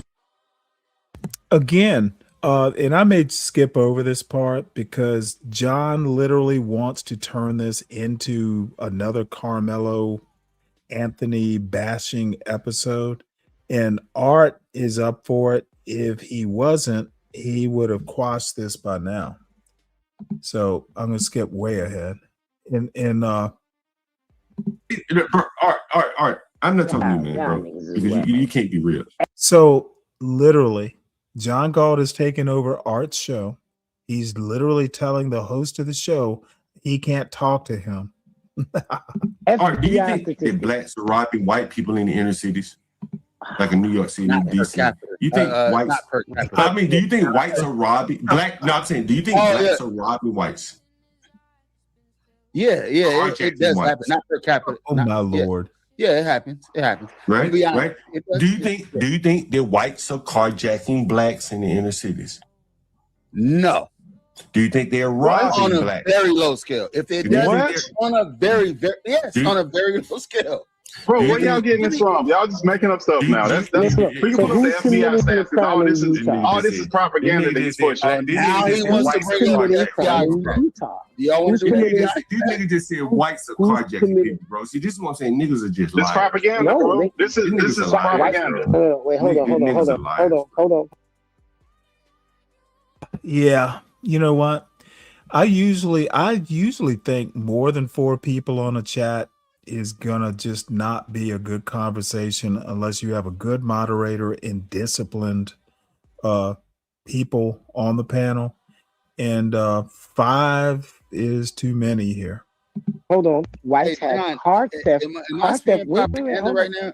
Am I lying to the people? Wait a minute. These niggas are liars, man. They talking about whites are carjacking, bro. Get the fuck out. FBI, we got FBI stats that they pulled out, bro. You're just making up propaganda, talking out your ass right now. You ain't got nothing to prove what you're saying. You just want us to believe you. Not happening. Hold on, brother. Hold on. Real quick. Google this shit. It was a auto theft ring where the whites were stealing catalytic converters off of cars in the Northeast. I mean, to the tune of millions of dollars. Where? In the Northeast. So I'm okay. Was it Speak Radio or Pittsburgh talking about FBI statistics, and V-Dub, who I know casually, from Big J's channel, talking about Google a fucking story. Googling a story is not data. Okay, it's anecdote. It is not facts, but it's anecdotal facts. Again, let's Google it, and all of a sudden, everybody's going to go for the catalytic converters from the Google story. Nobody paid attention to, hey, let's look at FBI statistics. New York, New Jersey, Connecticut. That's not a robbery, sir. Did you hear what he said? Sir, Hold on, that's not a robbery. John is literally a fucking Chitlin Circuit comedian, EAE. John is not great at actually making good arguments, fact-based arguments. He's a comedian. He is a Charleston White, but not quite as developed as far as coonery. Bro, you know what robbery means, bro. Catalytic converters contain platinum. No, that's stealing. That's theft. That's theft. Whites they had steal. A ring. They had a robbery. Do you know what robbery is? The difference. That means I'm confronting you. I'm taking 300 catalytic converters a night. That's not robbery, sir. That's called theft. I didn't say whites. I rarely get annoyed at people, but dude, all I can say, EAE, is you worship the person you want to worship. He walks amongst the people and gets his bike stolen. I'm just going to have to let you think that John's great. I don't even know why I'm engaging you to this point. John walks amongst the people and gets his bike stolen. I guarantee you, John is not walking amongst the people in the middle of the night. The motherfucker probably has 8 locks on his door. After a certain point in time, Galt's not out there. Galt's not out there either. So you believe what you want to believe, and he's living there voluntarily. If you think John Galt's a hero, living in a place he doesn't have to live, but abusing people the way he does, and then just taking Black human misery and monetizing it. If you think that's the GOAT, then I'm going to have to let you think that. I can only go so far, but don't ask me about solutions. The solution is not worshiping someone like John Galt who monetizes human misery. Don't steal. White steal. Nigga, white steal. Yo, bro. FBI statistics. Go pull up FBI statistics.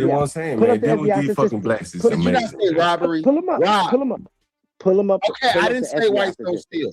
And nobody talking about stealing, man. But pull up the statistics. Do you know what that means? Let's just go through all the crime. Fuck it. Let's just start from the beginning to the end. Let's just go alphabetically.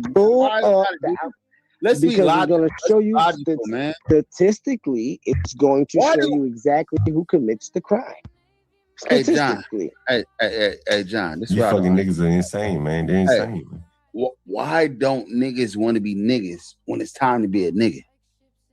Y'all rob and steal and kill. Y'all rap about it. Y'all proud of doing this shit. But now that I'm pointing it out, now white people do it. You want to run away from it. Does that make sense to you? Why don't niggas even want to be niggas when it's time to be a nigga? Admit it. I mean, we need to get to the bottom of it. Hey, what's the bottom? Pause. We need to get to the bottom of this goddamn diversity thing. This what this immigrant dude did yesterday. When we talk about black people, we always talk about the lowest of the low. When we talk about every other ethnicity and every other group, we talk about their top tier, and y'all try to measure against us. Say, look at them blacks. Y'all pick the worst black people, and then y'all pick the best Asians. It's like, look at all these great Asians over here. They all went to school. Like, that's a crazy comparison that we keep doing. White people rob. Everybody robs. Pittsburgh, slow down. You just said everybody robs. John asked the question. Do Asians rob blacks at a high number? Do they rap about it? YG, I don't know if you know this rapper. He has a whole song called Kick Though, or I forgot what the name of the song. Where he talks about breaking into Asian homes. Blacks, you guys brag about this shit. Now, all of a sudden, that John wants to point it out, you act like it doesn't happen. Listen to these fucking idiots. So a rap song represents all blacks, and John is pointing out a big problem in the black community. This is literally a ghetto perspective. They're looking up from the ghetto and thinking all black people are in the ghetto. I have huge problems with this kind of perspective. And I'm kind of disappointed that no one on this panel is calling Ert and Galt out about their perspective. They don't speak for most black people by any means. And quite frankly, the actual like important black people, they don't get on YouTube panels. And it's just so sad that these people and the trash white people like the Ryan Bardwells and the B Braves, they swear that John Galt's a holy man. I never said it didn't happen. You talk about pumper rap, bro. I never said it didn't happen. You're acting like we are the only person that do it. So it does happen. I never said that. I never said that. So it does So happen. are you doing a hypothetical from a So rap everybody song? does it. Yeah. So everybody. So you saying that Asians do it too? Hey, EAE. So let me ask you a question, and I wish you came up on panels. So if I don't have a fucking hood mentality like Galt or Ert, that automatically means I'm assimilated into white culture. I grew up in a black neighborhood that was middle class and not the fucking hood. From 1st through 6th grade, I went to an all black Catholic school. They closed it. So 7th and 8th grade, I went to the Cathedral Day School in Savannah, which was, 90-some% white. Then I went to a 90-some% white high school. Then I went to the University of Georgia. Then the Navy.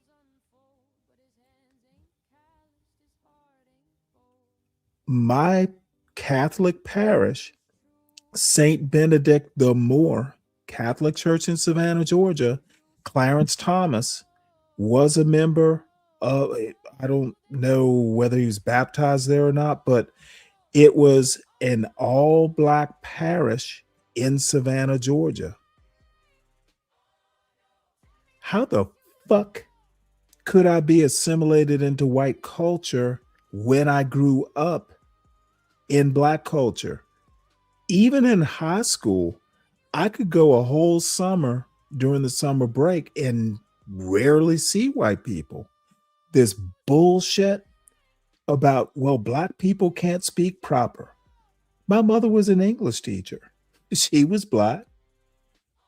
Once again, people like Ert and John Galt and pretty much everyone I can think of who is a black male content creator in this space, and a lot of the female content creators too, not all of them, but probably the majority of them, they push this narrative that there's only one way to be black, and that is literally the failure.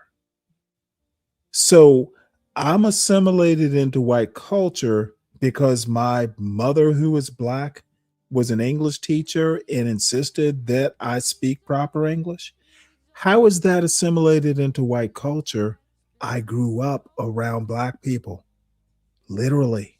My father still lives in that neighborhood. It's still actually a nice neighborhood. You need to expand, EAE, your version of what black culture can be. Stop being defined by the fucking hood. It's literally media and propaganda. If anything, hood culture is assimilated into white culture. Movies like Boys in the Hood and all that shit, Black people didn't executive produce that stuff. White people did. The ghetto bullshit is actually the white assimilation. You're being, and not you specifically, but the hood culture, it's what white people stereotype it to be. Y'all are assimilated, not me. John Galt is assimilated into what a Be Brave considers him a holy man. Ert assimilated into white culture. He's what white people expect him to be. Y'all literally are fucked in the head and don't know that the hood culture, the gangster rap, that's actually the assimilation into white culture. It's what white people expect black people to be. Y'all are sad. And I'm so sorry that y'all can't think your way out of the fucking hood mentality. They rob. So Asians are only robbing Asians. They don't rob white people, black people. Like, bro, this is crazy, man. What do you think the statistics will show of Asian on black violence and robbery? Dirty dude, thank you so much, dude. I am not good at this, but dude, this is heartfelt. The fucking gangster rap is the assimilation. Dude, why can't these black people see this shit? So anyway, dirty dude, you don't know how much you saying that means to me. So salute to you. And thank you for supporting the channel for years at this point. So appreciative of your input. Oh, they still cause. They still cause. Now I say Asian on black robbery and violence. Steal too. Oh, you mean like they steal too? They rob too. They murder too. Other groups besides themselves. But what do you think the statistics of Asian on black violence would be? In California, why don't we look it up? Why don't we look it up? Why don't we look it up instead of guessing? Why don't we look it up? Because they less a percentage than we are, and they got a higher crime stat than we do. Wait, hold on. Crazy, are you saying Asians are more violent than blacks? What are you? No. Look at per capita, because they even a smaller group in America than we are. Like you talking about propaganda, bro. You talking about what y'all talking about is propaganda, not actually numbers. These niggas out here saying Asians out here robbing people, bro. These niggas is crazy as hell. I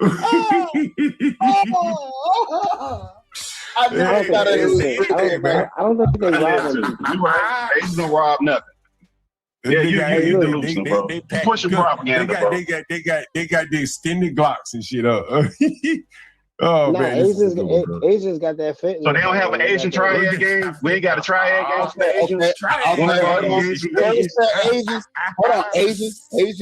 Asians are good with the drug. Like when I was growing up, I know they were good with the ecstasy and the drugs. They do know how to do the chemical thing. They are. They do. Yakuza, triad, or not fake or mythological creatures. They're real. When we talking about violent crime.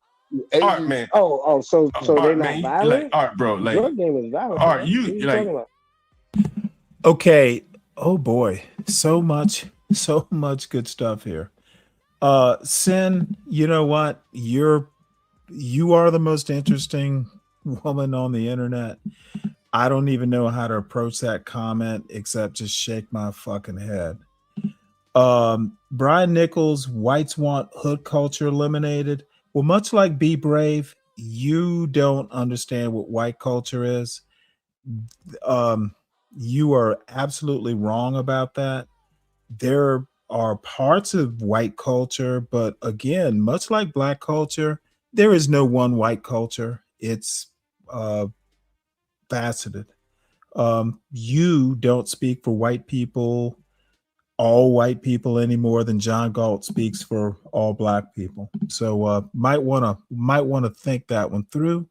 Stanley, it's women that direct the culture. That's bullshit. I don't even want to finish that sentence. That's a weird statement.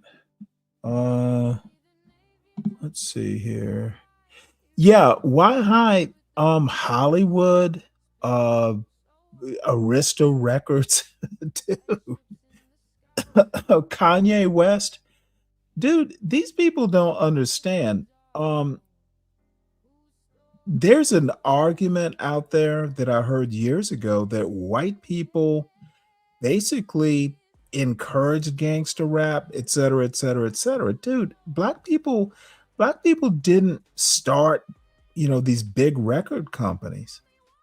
Where do you think the gangster rap got the money from? And it's a complicated culture argument, but again, it's hood culture that actually got assimilated because the stereotype, and some very dumb black people like Galt, and really even some smart people, smart black people, dude, they literally, I don't know how, but in a way, someone like a Man of Tomorrow gets it very right.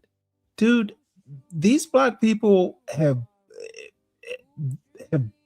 bought into the hood culture, but they want to, like millennials, they will, dude, I went up on Sharon's show and I had Verbal Assassin ask me why I'm talking like I talk.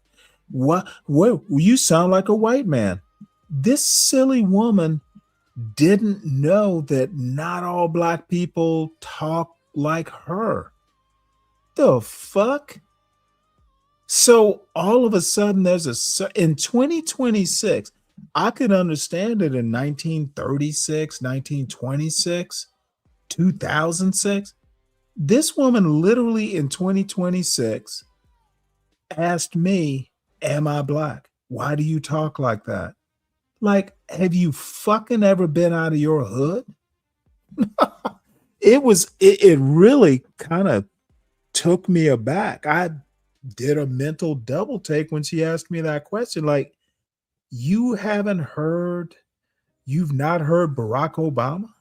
You've not heard Eddie Glaude? You've never heard James Baldwin? You've never heard... Fuck. Why does she think black people have to all sound like her? Fuck. Even on the radio station, black people don't sound like that anymore. Some of these young people on YouTube are just uneducated and inexperienced or something like that. Stanley has traded rap to the whites. Sen, don't make me go in on you because you sound stupid as fuck when you say that. No idea what you're talking about. Do better, ma'am. She's never heard Frost. Oh, that is oh, that, you know what? I didn't even think of Frost, but that is, oh my Lord. What would, I can only imagine what she would say to Frost. You trying to sound black.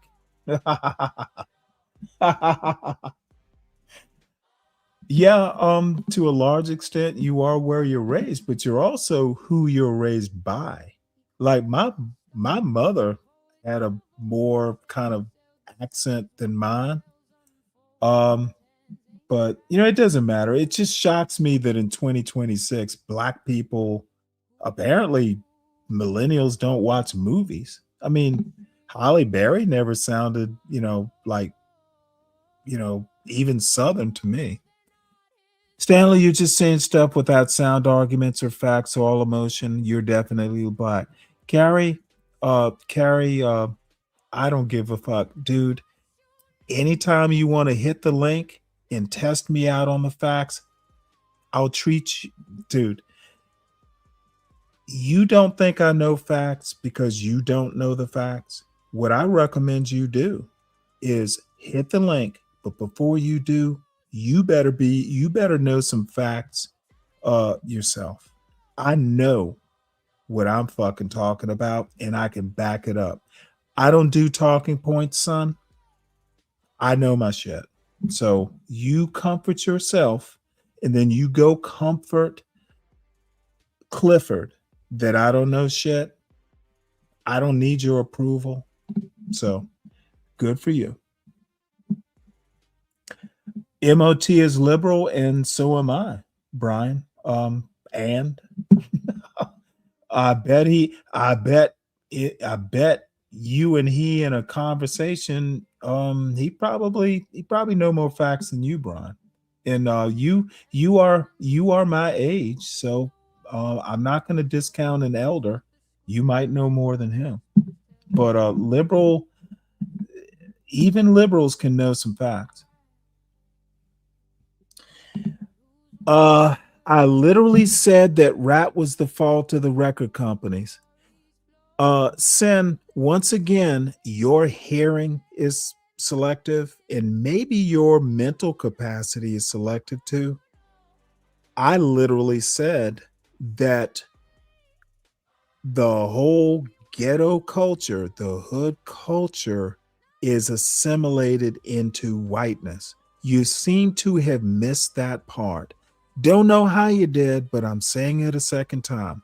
Why don't you wrap that wig around this statement?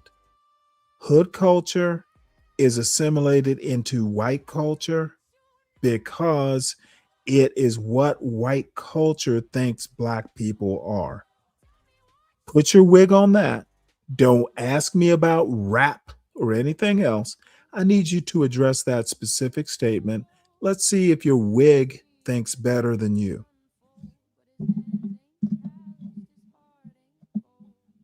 I look forward to your response.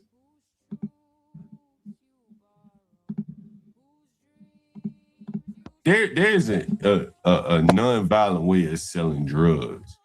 The blacks can't even do they're that peaceful shit, right? criminals. There's a No, I mean, like, bro, I imagine in the white neighborhoods, because white people do drugs too, right? You guys would love to say whites do drugs. Like, they're not like, they're not. Let me tell you something. Why high? It depends on where you go. I've gotten a lot of respect on YouTube. I think that black people actually, and when I say black people, I mean, I think young people, you just have to be genuine. YouTube is not a place. If I want respect, I don't expect to get respect on YouTube.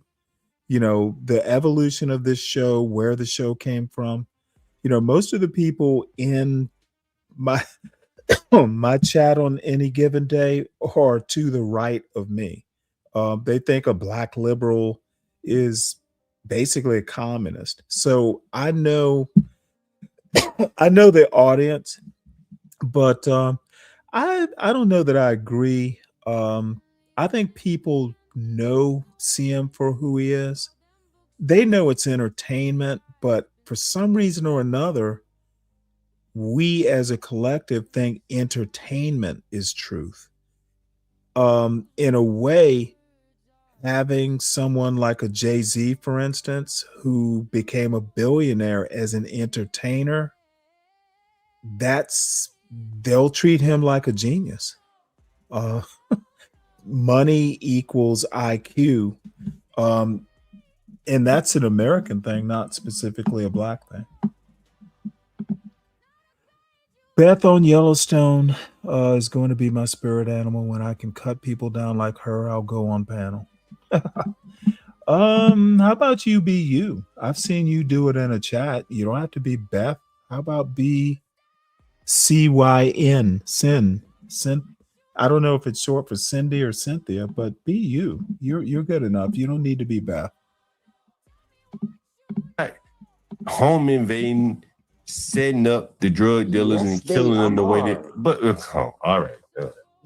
I need you to. They sell them with Bibles. They sell drugs. They sell drugs with Bibles. They sell Bibles and drugs together.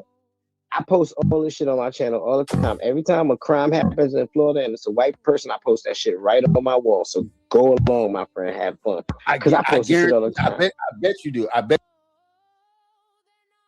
Sin, you can have your opinion all you want. What I'd like you to do is address what I said. Okay. I don't even remember saying rap music. And if I did, I did.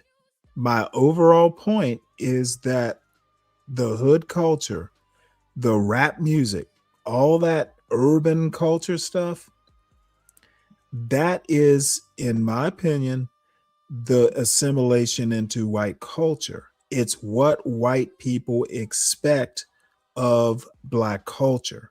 You need to get over, you need to start like parsing out what I say. And if you have questions, ask them, but don't tell me what I said. Don't tell me what I meant. How about ask me what I meant?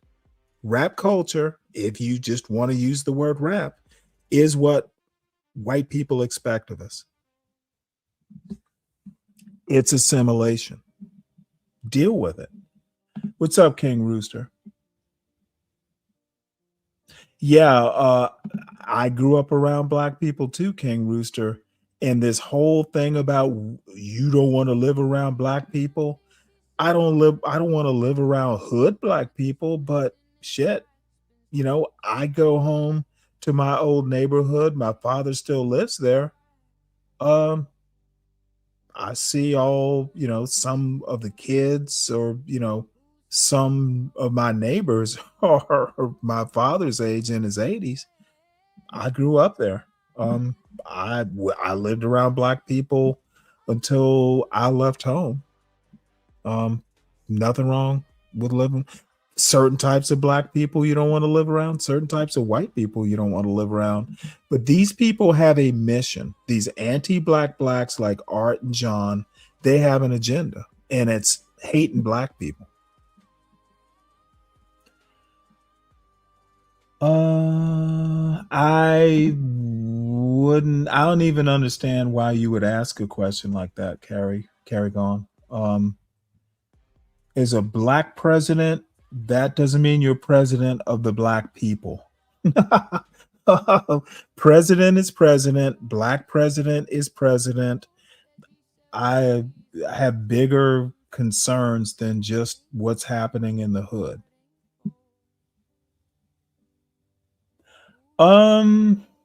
You could be my dream girl for that matter, Sin.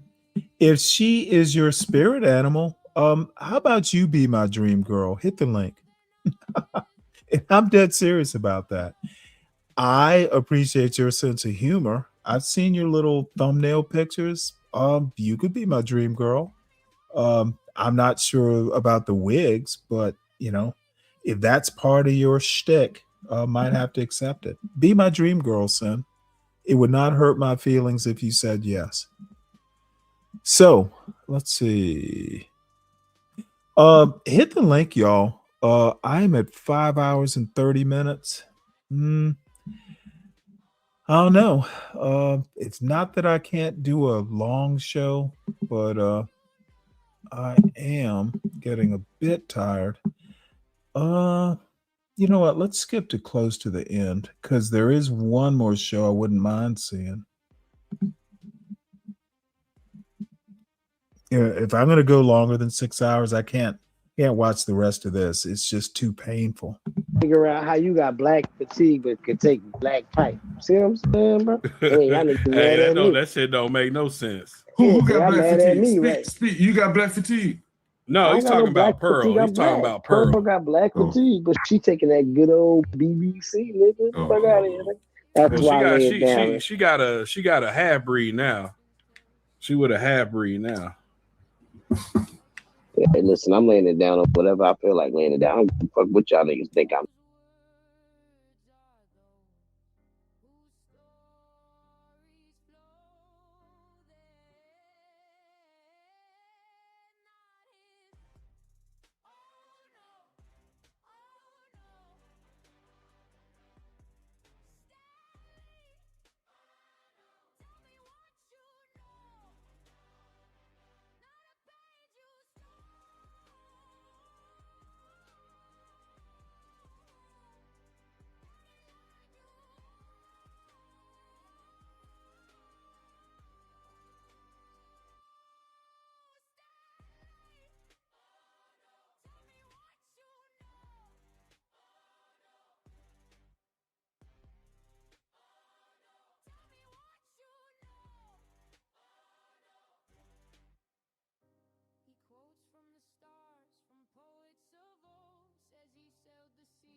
Oh, I'm sorry. You know what? I was on mute. Carrie, I appreciate the compliment, but I don't necessarily want to be and see him hot. You know, it'd be nice to be successful, but it's not like if I have to be like that. Sin is brushing a wig. You know what, Sin? Is that your love language to me? Sin, are you really brushing a wig? What are you really brushing? Hopefully your teeth so I can kiss you. Okay, I'll stop. Let's see. Maybe it's me that can't. No, it was me, Dirty. My wigs I wear are nice. I got rid of my cheap ones. Learning curve. I can't glue mine or anything so they don't smell or look messy. You know what? She's brushing her merkin.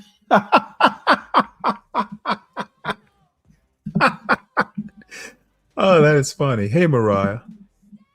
So let me play this while I run and find the next video. Oddly enough, I apparently didn't save it, but Yeti sent it to me. And by the way, contributing to this show is kind of what Speak Radio did and what Yeti did. They sent me like stuff to review and react to.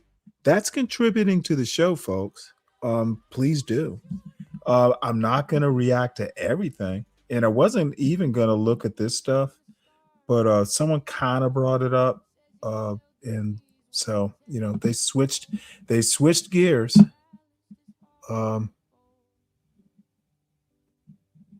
So let's see.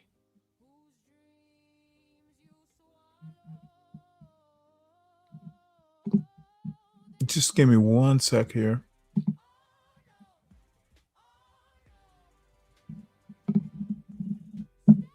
So thank you to Yeti. Thank you to Speak Radio for giving me some interesting stuff to think and talk about. Oops. How did that not happen? Control V. There we go. Oh, damn it. Jalba took it down. Damn it. Oh, that sucks. Well, that took some wind out of my sails. Let me double check that.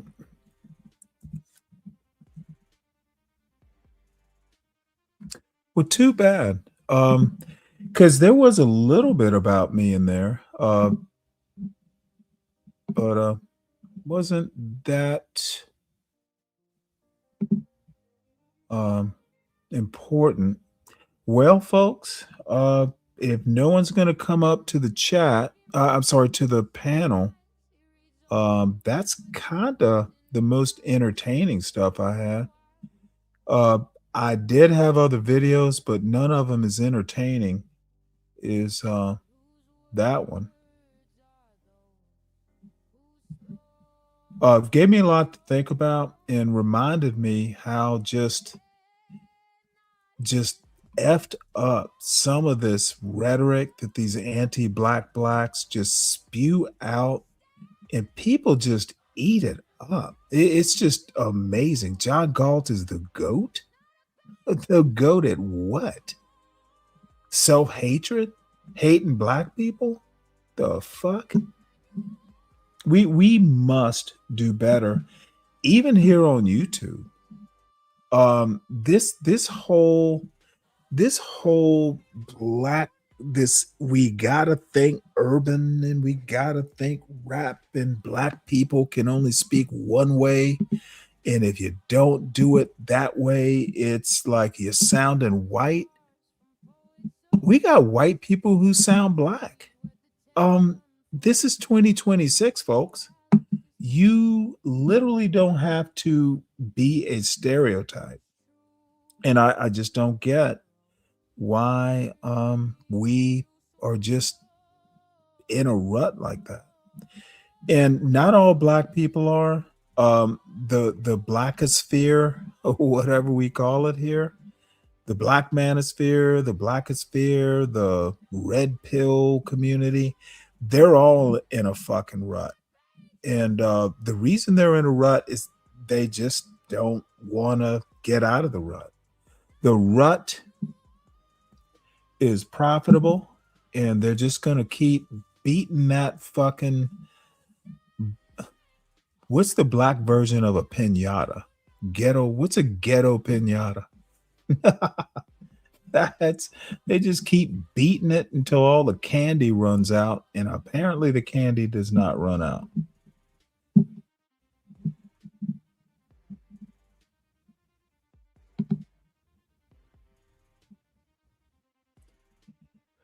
So, I don't know.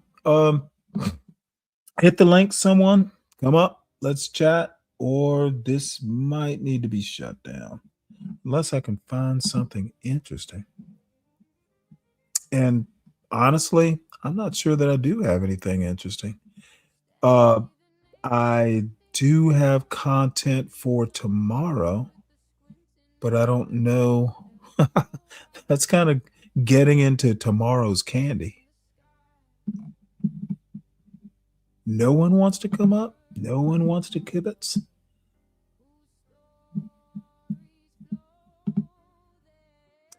Well, I almost let's watch this. I've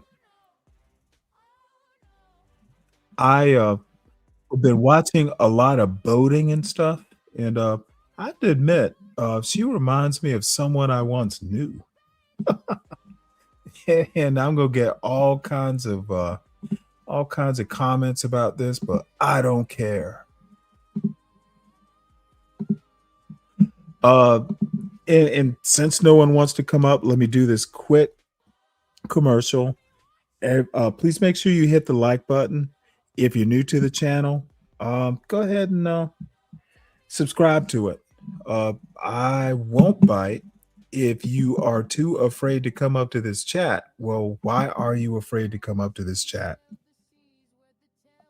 Apparently, all the people who go up to chats have decided not to come up. Have you heard? Yeah, I've heard of Sergeant Willie Pete. You got something you want to review there? Speak. I actually think Sergeant Willie Pete, I'm, not on board with, all of his stuff, but he tends to skew academic. I've read some of his posts and stuff because he'll do a long post every now and again. Yeah, he is literally interesting and in a good way. Rachel Dolezal on a black panel dropped the link. I actually think Rachel Dolezal, I don't have a problem with her transracialism. Sorry, I just don't. She was under a new name. Yeah, that's right. She's got like an African type name in Dichi and Kichi. It was almost has like a Nigerian name. I don't know. That is kind of weird. I can, if she could be transracial, but with Rachel Dolezal, I'd be okay. But if you're going to change your name, that might be, that might be some instability that I'm not sure I want to deal with. So thanks, Pete.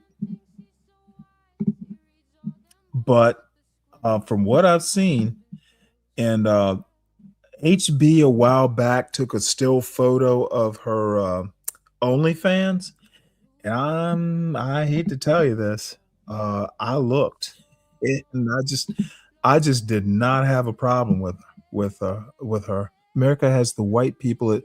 Oh boy, did this motherfucker hear me say that? Dude, that's actually I guess what I've said, and I picked it up from Aramiose Frimpong, we need better white people. So yeah, I'm on board with this. Thanks, Speak Radio. might be this little redhead that I was about to look at. We might need better redheads too. Let's see here. Let me rearrange some tabs. Let's do that. All right, let's see what he's got. Don't forget to pick up my new book. It's on Amazon. I thought I was subscribed to his channel. Damn.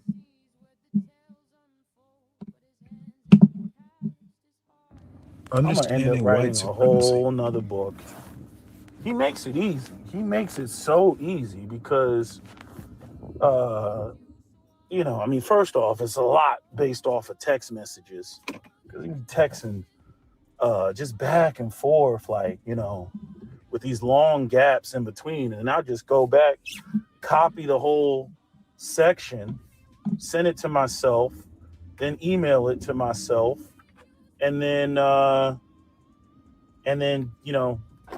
take it and go back and edit it and clean it all up and clear up the concepts and what I'm saying. You know what I mean? Have his shit in quotes. But he keeps reverting back to the same shit. Like, he doesn't fucking learn.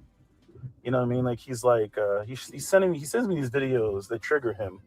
But basically, white people getting beat up or attacked, and the videos have no concept.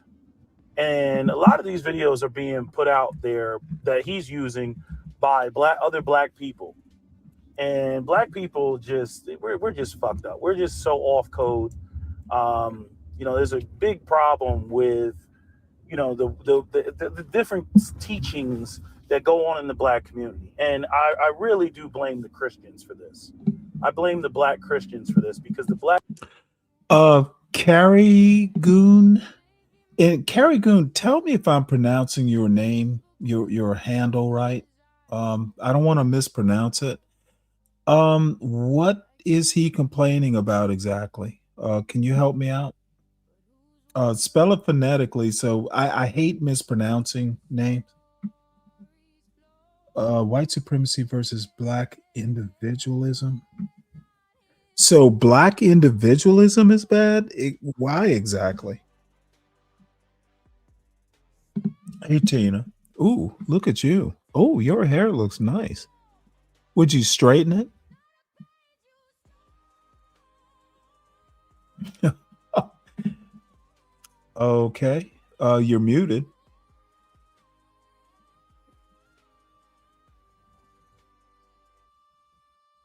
Don't. All right. Well, I guess you'll get yourself together. Or can you not hear me? Because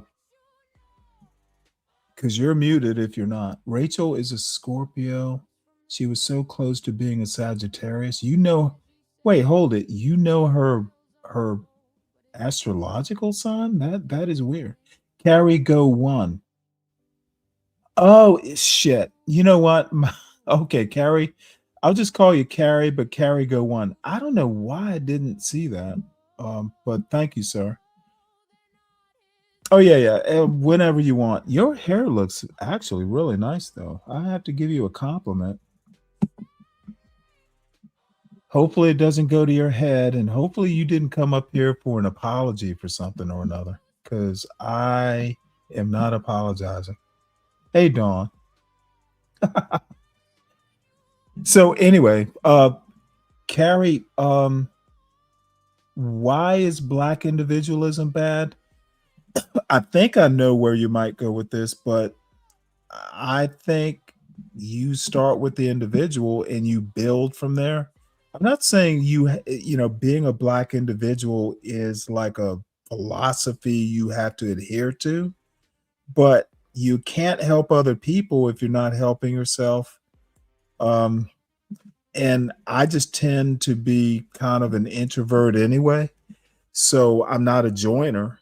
And there are people I would follow to hell and back, but they're very few. And most of them tend to be my parents. Let's see. Combat a power structure if everyone is an individualist. You know what? Let me think through that. I think that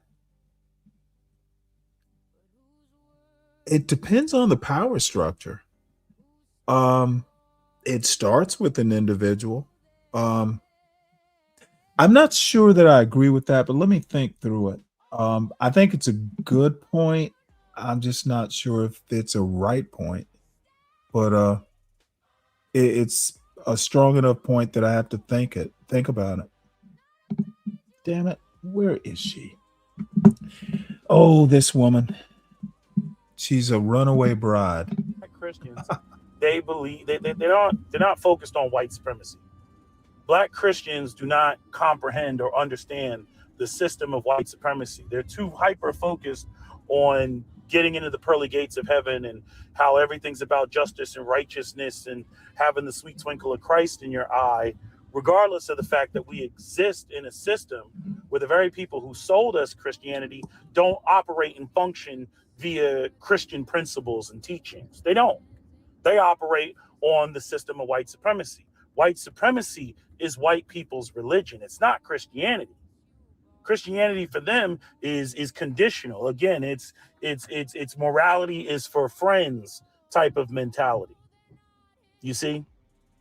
And so he sends me this video of a black dude beating up on a white woman in front of her kids, right? He just whooping her ass. And this is where the video starts. And then the black guy, he goes off and, you know, he's like, oh, this is so wrong. And our behavior and all this is why white people don't like us. And, you know, just all this bullshit, right? And I'm like, first off, the video has no fucking context. Like, we don't even have a reputation of or track record of just going out here and randomly attacking white people. Not saying it never happens, but we don't have a track record of that shit. We don't have black supremacy. We don't have ideas of just running around fucking with white people because we're racially insecure. Again, we're supposed to be at the bottom. You've seen the video that I just posted, you know, not too long ago. The white dude at the gym and came all the way back around and had to flex in the mirror and then, you know, throw this dirty look at the black dude like he was even paying attention to him. So white people got a track record of that, and that's another issue that I have is this where they want black people to operate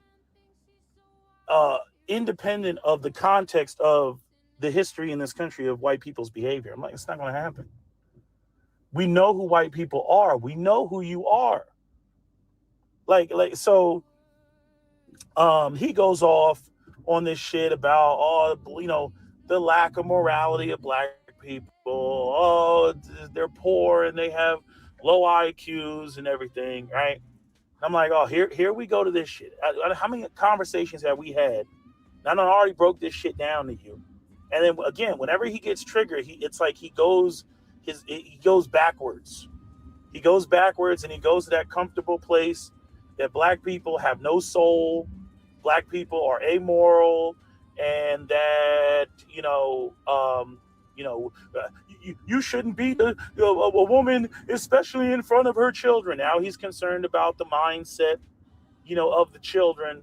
Mind you, in other contexts, he's the type of motherfucker that, he would be like, I don't know, like fucking tax dollars for a playground and some, no, my tax dollars, fuck that shit, fuck them kids, school programs, anything that would actually cost him.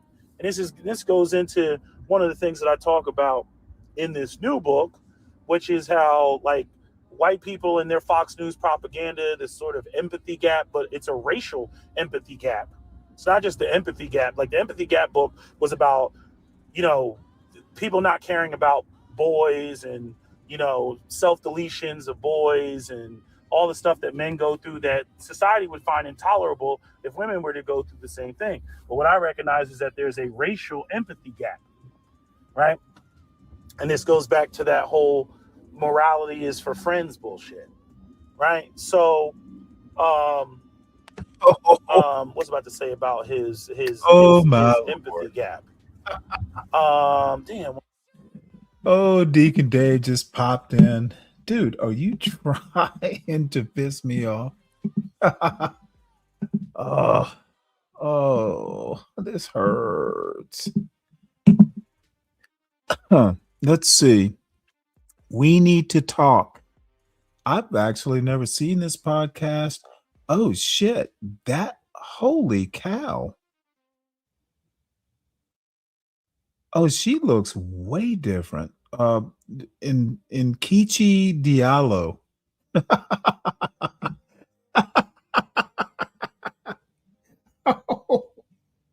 All right. Well, Deacon Dave, or was it Deacon Dave or was it Sin? Oh yeah, we got something to watch after this. Holy cow. I liked her better when she was a little plumper. Damn. Let's see, because I'm looking up the podcast. Deacon Dave found it. He just posted it. Unless it was you disguised as Deacon Dave. I don't know how people stand and record incidents like that. Hopefully the police were called. What's up, 12th man? You will see her momentarily, and I don't know, she lost a lot of weight, it looks like.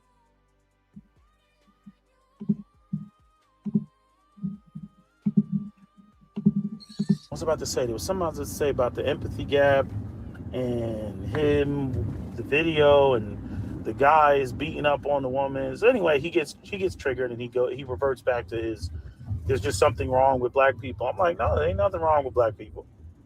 I'm like, first off, black people don't just go out here dishing ass whoopings out like that.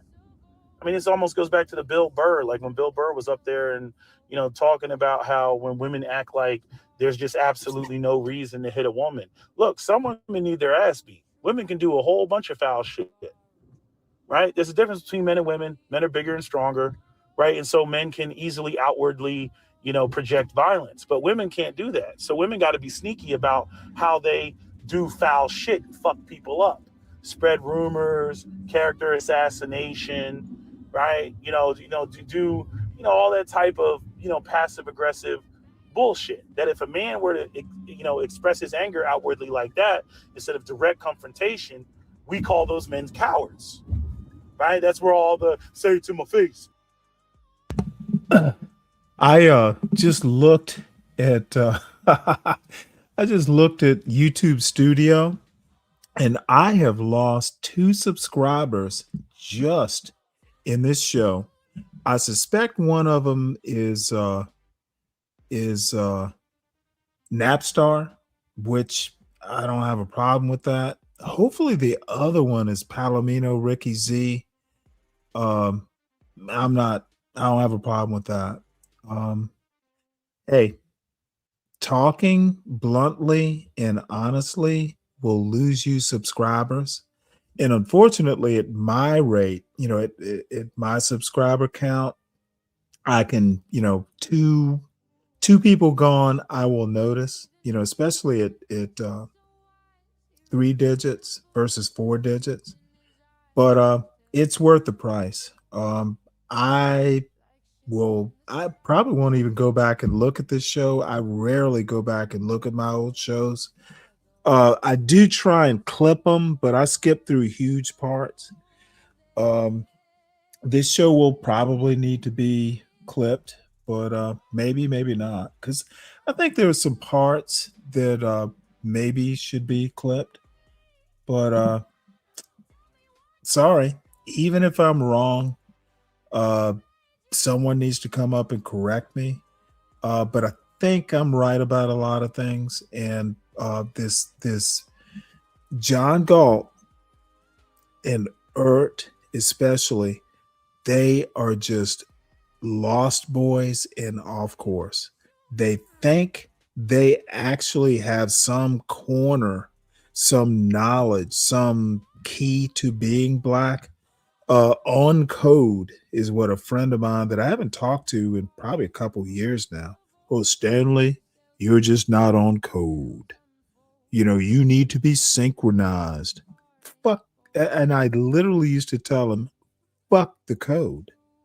Okay, if I can use the code, great, but I am not scared of going my own way.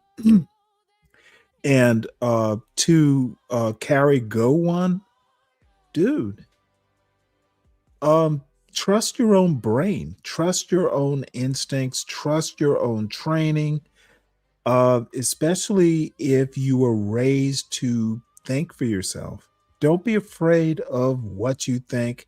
Now, I mean, there should be sanity checks. I'm not saying, go off on your own and never consult, but there are people that you can, bounce off of, get yourself level set.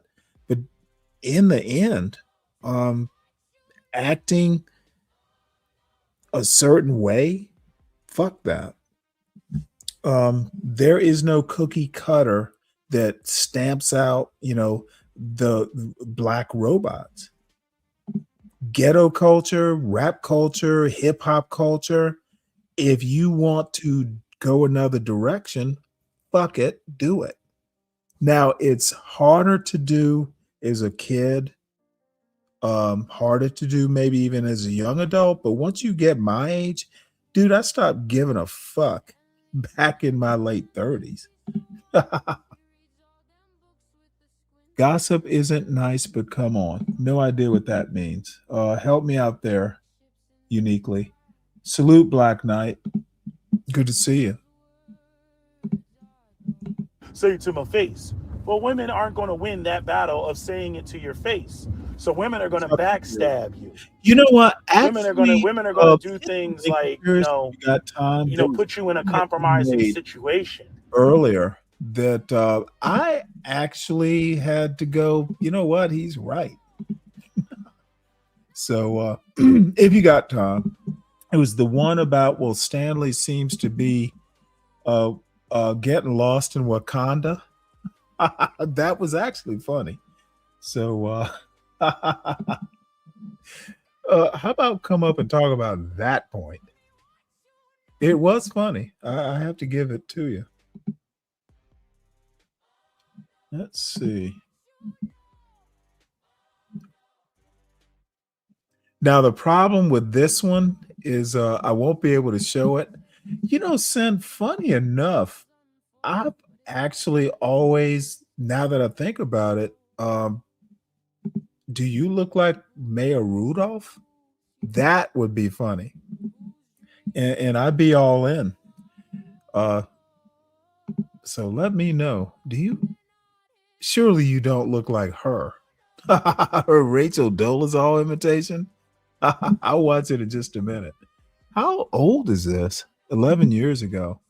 There was a time when Maya Rudolph, she was pretty fit. Right? And line you up. Right? Women are going to do shit like Eddie. Invite you to a situation, and then deny that they even know you. Right? So, why am I going blank? Because I'm fucking driving and not paying attention. Do you really? So, yeah, this whole idea that women don't deserve to get their ass beat. I'm like, it depends. Perfect. And I'm saying I didn't start there. I was on the, a man should never hit a woman and chivalry and all that other shit, right? Because that's what he's on, right? But by the same token, here's the part that gets me. This dude already got charged and arrested because of domestic violence because he caught his wife cheating, right? And I totally understand. Like you out there working, grinding, paying for shit and everything else. You just had a baby, and then you come to find out, that your wife was cheating on you on fucking Facebook. I'm like, nah, I totally get why you slapped her, right? And all he did was slap her. He didn't give her an ass whooping. But at the end of the day, motherfucker, you, of the two people that are having this discussion, only one of us got charged with beating a bitch's ass. Only one of us got charged with a domestic. Okay? So like, I find it ironic that he's going crazy, because he sees this video of this black guy beating up this white woman, right? In front of her kids, in front of the stroller. Right? I don't fucking feel like listening to this shit. Oh, he did? We'll slap her. Nah, we're not doing that. Let us move the fuck on. he was kind of, had me till then. I don't. Why do you actually have to? Don't you know that's horrible? Move it forward. Okay, Speak Radio, you are an executive producer, but damn, man. If you got to slap a bitch, dude, you will go to jail. And is any bitch worth jail? Maybe, but that's an individual decision. You should not be spreading that as general general consensus. Like, here's my advice to you, son. Here's the times you slap a bitch. There are only a few times in your life that you should slap a bitch, son. And here are those times.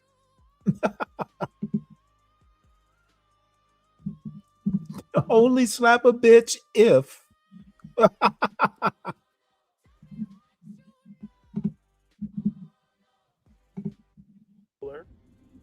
got caught, this well-behaved person, and I can't have a felony because I want to make sure that I can always get good jobs and run for president and all this bullshit, right?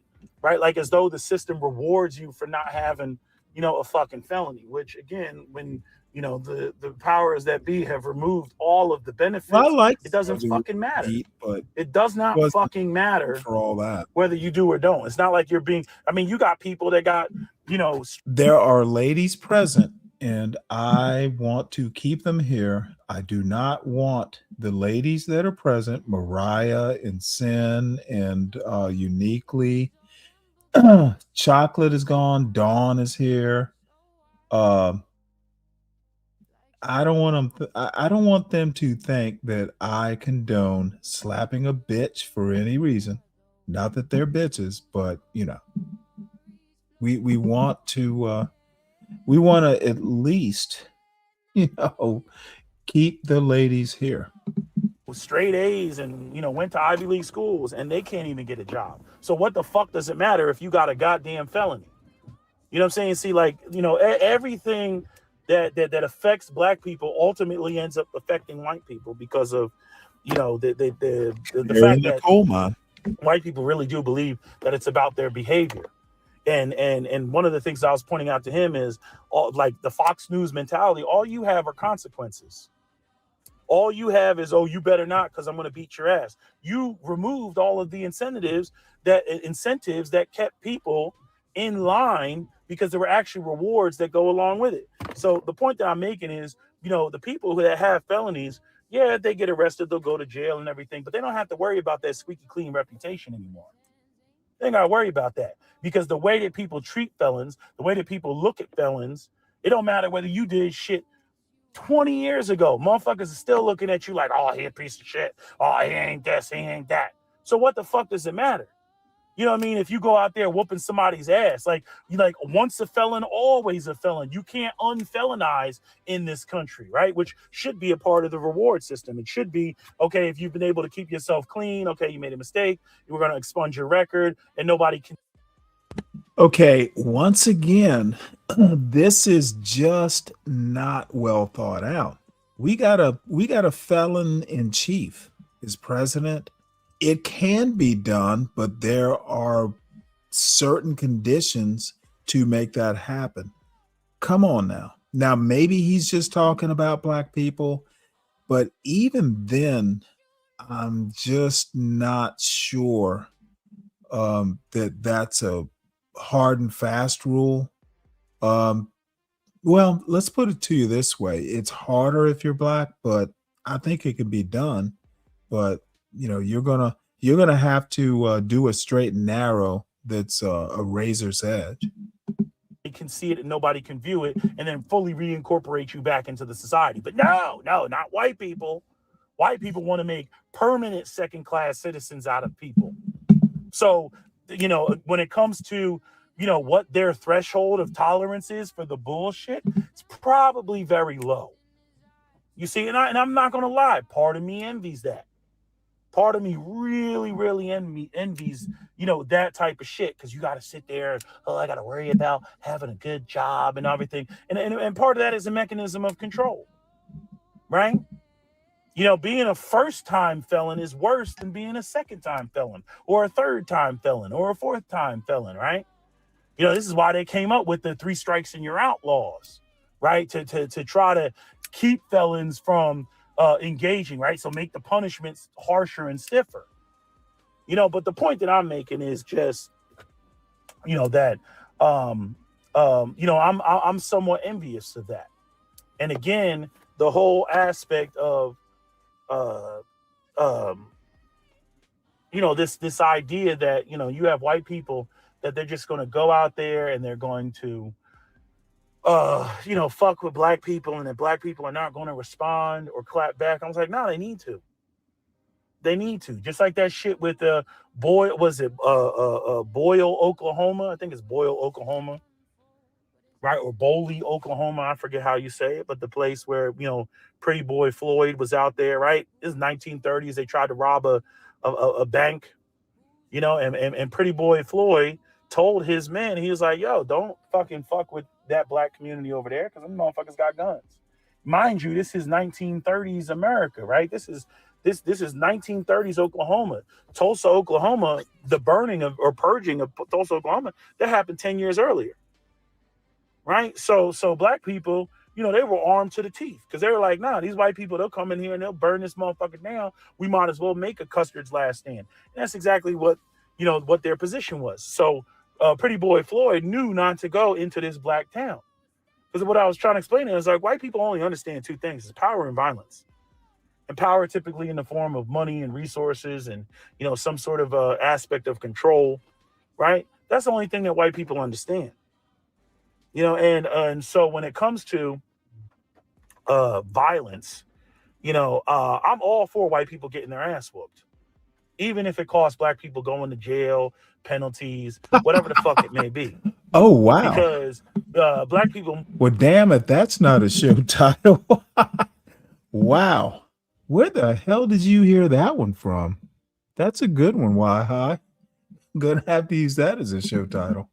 What they most certainly don't need is the reputation of the Asians. Oh, the Asians, they're the model minority. Yeah, the model minority, because they're not known for responding shit. That's why they got an Asian hate crime bill and whatnot, because they don't clap back. You know, truth be told, you know, even though, yeah, black people, there should be a black hate crime bill, but honestly, black people don't need a hate crime bill like Asian people do. Because Asian people ain't known for fucking clapping back, right? They're essentially known for being cowards. They're known for not responding. They're known for just fucking taking it and then crying and whining about the shit online, while they sit there and chastise, you know, black people. Yeah, I'm like, y'all can say what you want. Only you all are known for not responding back to the people who are fucking with you. 75% of the fucking hate crimes against Asians have been perpetrated by white people since 1992 up to 2014, and it especially exploded during COVID. Right? But Asians are only known for shooting at who? Black people, not white people. Again, the cowardice. Never having smoke for the people who are actually fucking you up. You see? And this is one of the reasons, the contributing factors as to why white people are so fucking hateful of black people, right? Hateful, jealous, and everything else of black people, because black people don't take the shit lying down.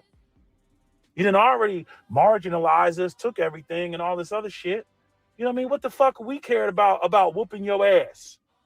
Just like what you saw in fucking Ohio at that jazz festival, when those freaking Russian Belarusians or whatever the fuck they were came over there slapping black people, thinking that black people were just going to take it. I'm like, no, they're not going to take it. We're gonna put the fear of God in your ass. We're gonna make you think twice about fucking with us. You know what I mean? I'm gonna be real. You know, it's part of the reason why you don't hear me jumping up and down about all these young black men running around here with these goddamn switches. Okay? You know, I'm like, oh yeah, fuck around with them if you want and get your ass Swiss cheese. Yeah, but that's a felony, and you shouldn't have that, and you should have a switch, and you know it's 10 years to have a switch, and nigga. You see, that's why Chud the Builder wasn't going into fucking Memphis. That's why he kept his sweet ass in fucking Nashville. You see? That's why every time we see one of these white man shooters, ooh, I'm a white supremacist, ooh, I hate the blacks. Where do they go to go shoot the place up? A church full of elderly black women and elderly black folks. A shopping a store, right? The Buffalo shooter, right? I seen the video. Y'all seen the video? Right? It was nothing but mostly elderly and disabled black people that this guy shot. They don't want any smoke. They know exactly where the kill is and the niggas on the corner. Oh, you black people, all you do is sell drugs all day and stand on the... You know, that is a very interesting point. I don't know. Speak, are you still in the chat, or other young black men, or Dirty Dude, you're young. Yeah. When's the last time you heard when is the last time the trench coat mafia went into the hood and did some shit like that? Surely there must be an example. Trench coat mafia won't go to the hood. corner. Okay, good, beautiful. You know exactly where the niggas be at then. So why don't you pull up? Why don't you pull up? Pull up to where the black people shoot back. Yeah, Dirty. Again, He's going all too this shit far. about black But, men are violent, might be criminals, kind of they entertaining. got illegal guns and all this other shit. Yeah, and that keeps your bitch ass far away from them. Far away from them. See, you know, if you pull up on the Chinese dude and you fuck with the Chinese dude ain't gonna blow you the fuck away. You know that the Chinese dude ain't gonna jump up and do the Macarena on your head. You already know that. Right? Y'all talk about fucking black people like they lions and tigers and bears and shit. Right? You talk all this shit. You're so mad. You're so angry. Like, you telling on yourselves. You're scared of black people. That's the reality. You're scared of black people.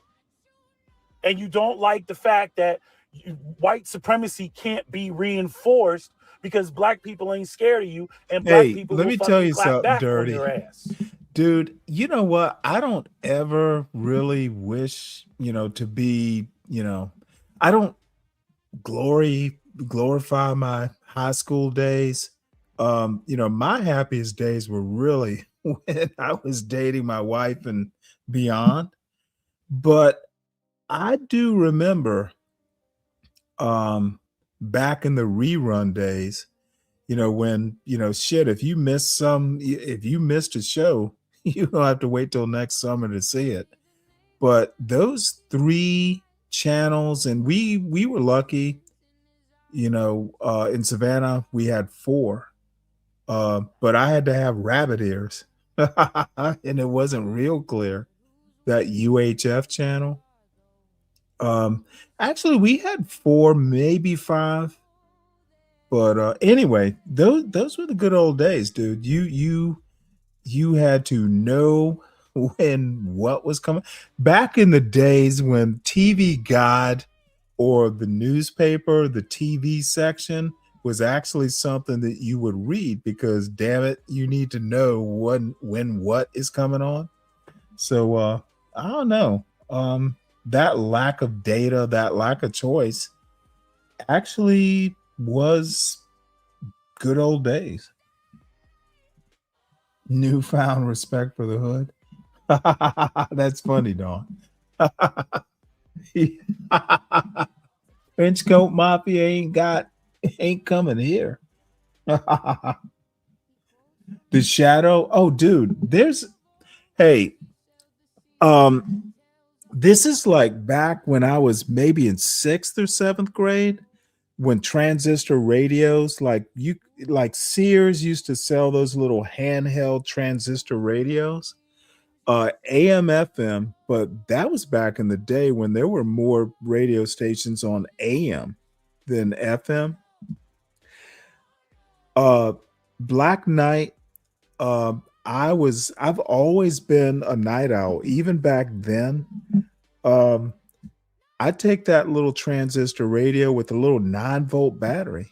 I put that under my pillow, and CBS, there was still CBS radio back then, and there was all kinds of good stuff. They were still in the 70s on CBS radio after like at 12 o'clock, midnight. Yeah. The Shadow, all those old timey shows. And I have to go back and see if WAMU in DC still does that old timey radio. Saturday nights and Sunday nights. I think it was Saturday nights and Sunday nights. They would do the old time stuff. Everything from the Great Gildersleeve to, like the George, what was it? Damn it, I can't think of his name. George and Gracie Allen. Was it George Allen and Gracie Allen? I can't remember. But George and Gracie. I have to check that out because if it is, I'm going to drop that link. WAMU, like the major NPR station in DC, they Sunday mornings they used to play something called Stained Glass Bluegrass, where they do that old bluegrass church music, and then they also had a bluegrass show.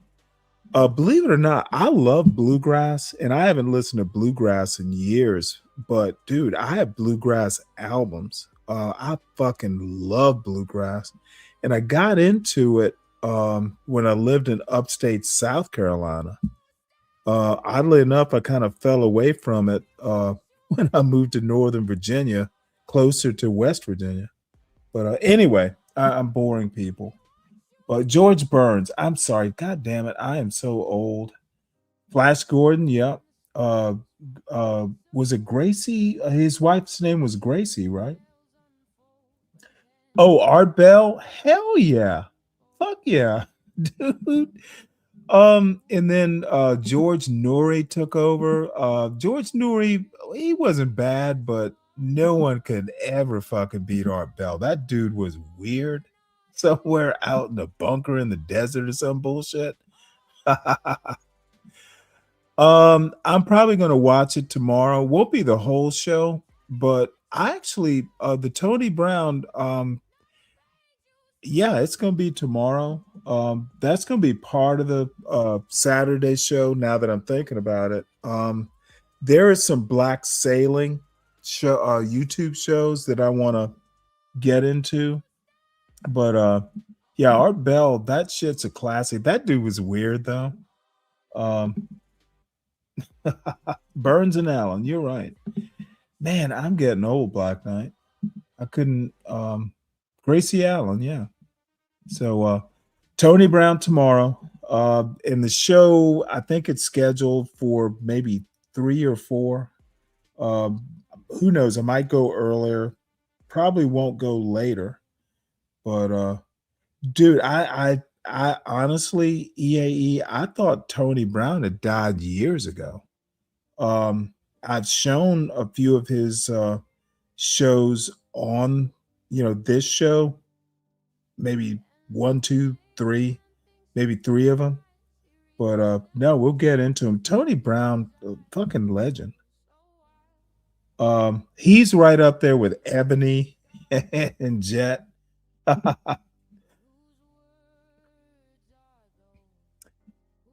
Yeah, no doubt. And maybe one of these Saturdays I'll do that. What did you say that pissed off Nightbot?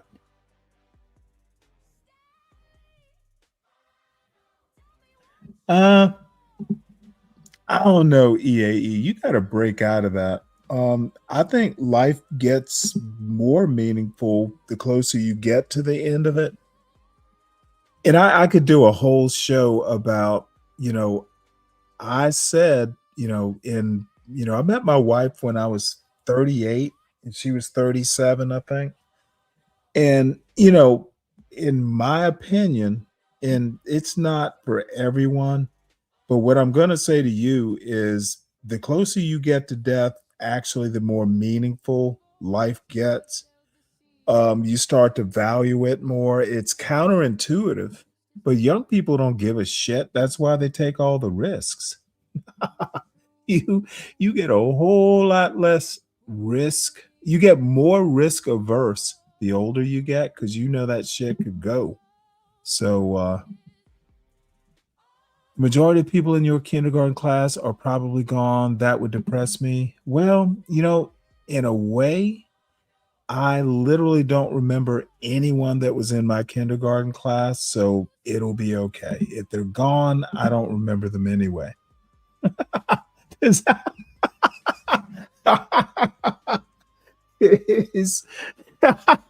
is that morbid enough for you there, kid? I don't remember them. If they're gone, they should rest in peace, but, you know, I literally couldn't tell you anyone who was in my kindergarten class. Oh, that is so horrible. I couldn't tell you. I remember a few people from my first and second grade classes, but they were friends of my parents or, you know, kids whose parents were friends of my parents. Shit, I couldn't remember more than one or two that were in my first and second grade class. And most of the people that I remember from first and second grade, I knew them for years, like, you know, maybe first through eighth grade. And kindergarten, it was so funny. It was a private kindergarten. It wasn't like the Catholic kindergarten because they didn't have kindergarten. Shit, I remember my brother's kindergarten because I was driving at the time. So I used to pick him up from his kindergarten. But anyway, it's okay. You know, I like don't remember him anyway. I don't know why y'all don't leave black people alone. If black people are the fucking tigers and the bears, oh my. You know, like I mean, that's just what it is what it is. You know, but you know, every so often he comes to me with this bullshit. You know, all black people, they shouldn't do this, they shouldn't do that. Look, man, 9 times out of 10, if a white person is getting their ass beat, if they're getting...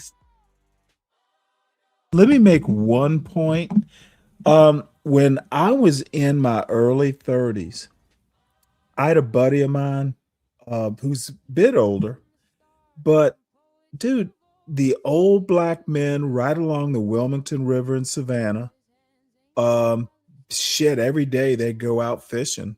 And you know what? We were fucking 40 years younger than some of them. Dude, we used to have a good old time. So, you know, the old men, old fishermen telling us about, you know, dude, you just learn so much from them. You know, and I'm talking about me. If I live to 90, I'm going to make new friends. Might be on YouTube. Might be me on a Friday night. And I still need to make my pizza, but I got all night to do it. As a matter of fact, my son, I can smell, you know, I made the recipe I use for the pizza dough makes 2 14-inch pizzas. So, you know, I just told him, hey, there's a particular pizza steel that I like to use, and he likes to use it too. So when your pizza's done, make sure you re-oil it. So when I make my pizza, I don't have to do it. But it's Friday night. Apparently YouTube, for better or for worse, has kind of become my hobby. You people are my community. I'm talking to you. And at some point, I probably will wind up back in Savannah. And I never thought I'd be one of those old men along the Wilmington River, but there's going to be some young people who want to know how to fucking bait a hook. And I will be there to teach them. And I will be one of those old men. I'm gonna have some young friends, you know. Hey, Stanley, you know, you want to keep a fish? I caught a couple trout. It's an extra trout. It's over the limit. You want one? I'm gonna go, well, why, thank you. Thank you kindly. I'm gonna be the old Ben of the Wilmington River. Oh, old man Stan the fisherman.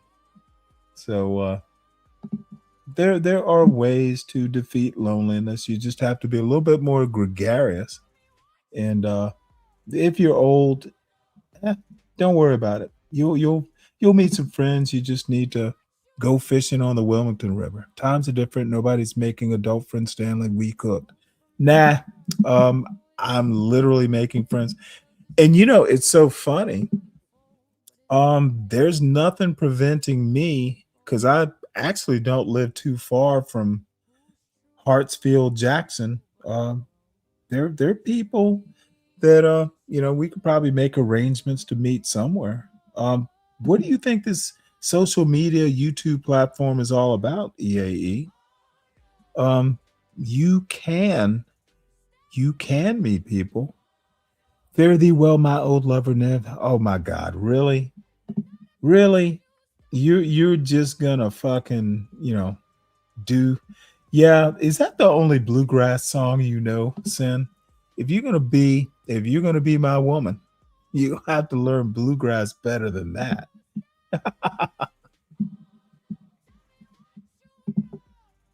Stomped out, it's because they did something foul.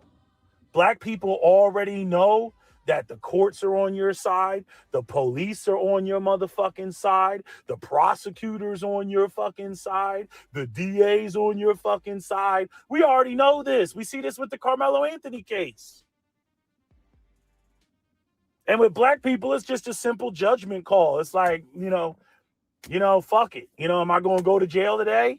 If I'm going to go to jail today, fuck it. I might as well make it count. You know what I'm saying? While y'all going in the bathroom and, you know, when it comes to y'all self-deleting, while y'all going in the bathroom and wrapping a towel around your head right before you pull out the 12 gauge, black people, you know, black men in particular, you know, if they feel the same way and they want the fuck up out of here, you know what I mean? Their attitude is, I might as well take some police officers with me. Right? This is why we call it death by cop. You know, yeah. Self-deletions go on in the black community, you know, the same as they do in the white community. But with black people, it's death by cop. You see, that's their final hoorah of going up against the fucking system. Because cops are the enforcement arm of the system of white supremacy. You know, all that years of fucking with black people and doing all this extra shit to black people and fucking, you know, killing black kids over some fucking diapers or some shit that were paid for. You know, so again, y'all got everything that y'all wanted: the presidency, the House, the Senate, the judiciary, and y'all still over here fucking with black people. Right? You want to take away black people's ability to vote and whatnot. Right? If you're so moral, if you're so righteous, if you're so just, and you believe in democracy and free elections and shit, right? And on top of the fact that you're already still the majority of the fucking country, right? Then why can't black people have any amount of representation? You see, it's all bullshit. This is why I'm saying black people need to keep counsel with themselves on their on you know, what they morally subscribe to. There's all type of codes that black people operate by, you know, of shit that flies and shit that doesn't. You know, there's a lot of stuff that black people, you know, they're gonna look at you. You know what? Now EAE, help me out here. Is that a John Galt thing about the low trust society? Name me a society that is as big as the United States that has ever been high trust. Once again, it's that urban mindset. Galt needs to get his head out of the ghetto. His ghetto, he needs to pull his head out of his ghetto ass. Dude, this low trust society is just a fucking fallacy. And Galt grew up in the South. He knows better. Either he's addled or he's just going senile. Dude, I could literally walk across to my neighbor's house right now, knock on the door, and borrow a cup of sugar if I needed to. That's that big city bullshit. The big cities are low trust, but not here in the South. Galt is leading a whole bunch of young black men down a path that's that motherfucker's not doing so well himself. Why are y'all thinking he's the GOAT? He's literally self-destructing in front of you. The lowest trust John Galt should have is in himself right now. God damn, stop defending the indefensible.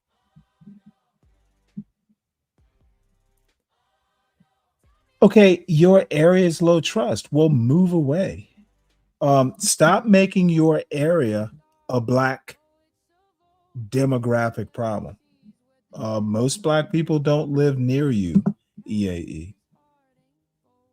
South Korea is much smaller, but it's very high trust. Who gives a fuck? Move there if that's where you want to live. This is not South Korea. And give me the statistics proving South Korea is a high trust society.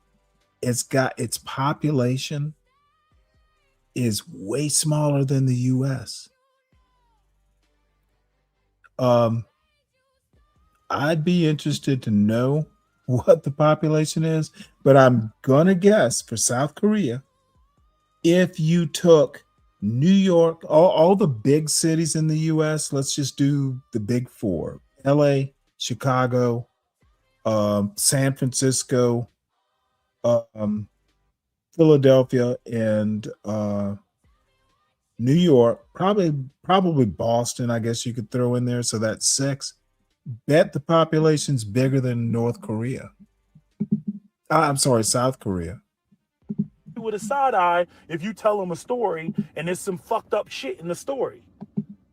They're gonna look at you with a side eye and stop affiliating with you and associating with you. This motherfucker act like black people don't operate on any sort of code or any sort of standards. It depends.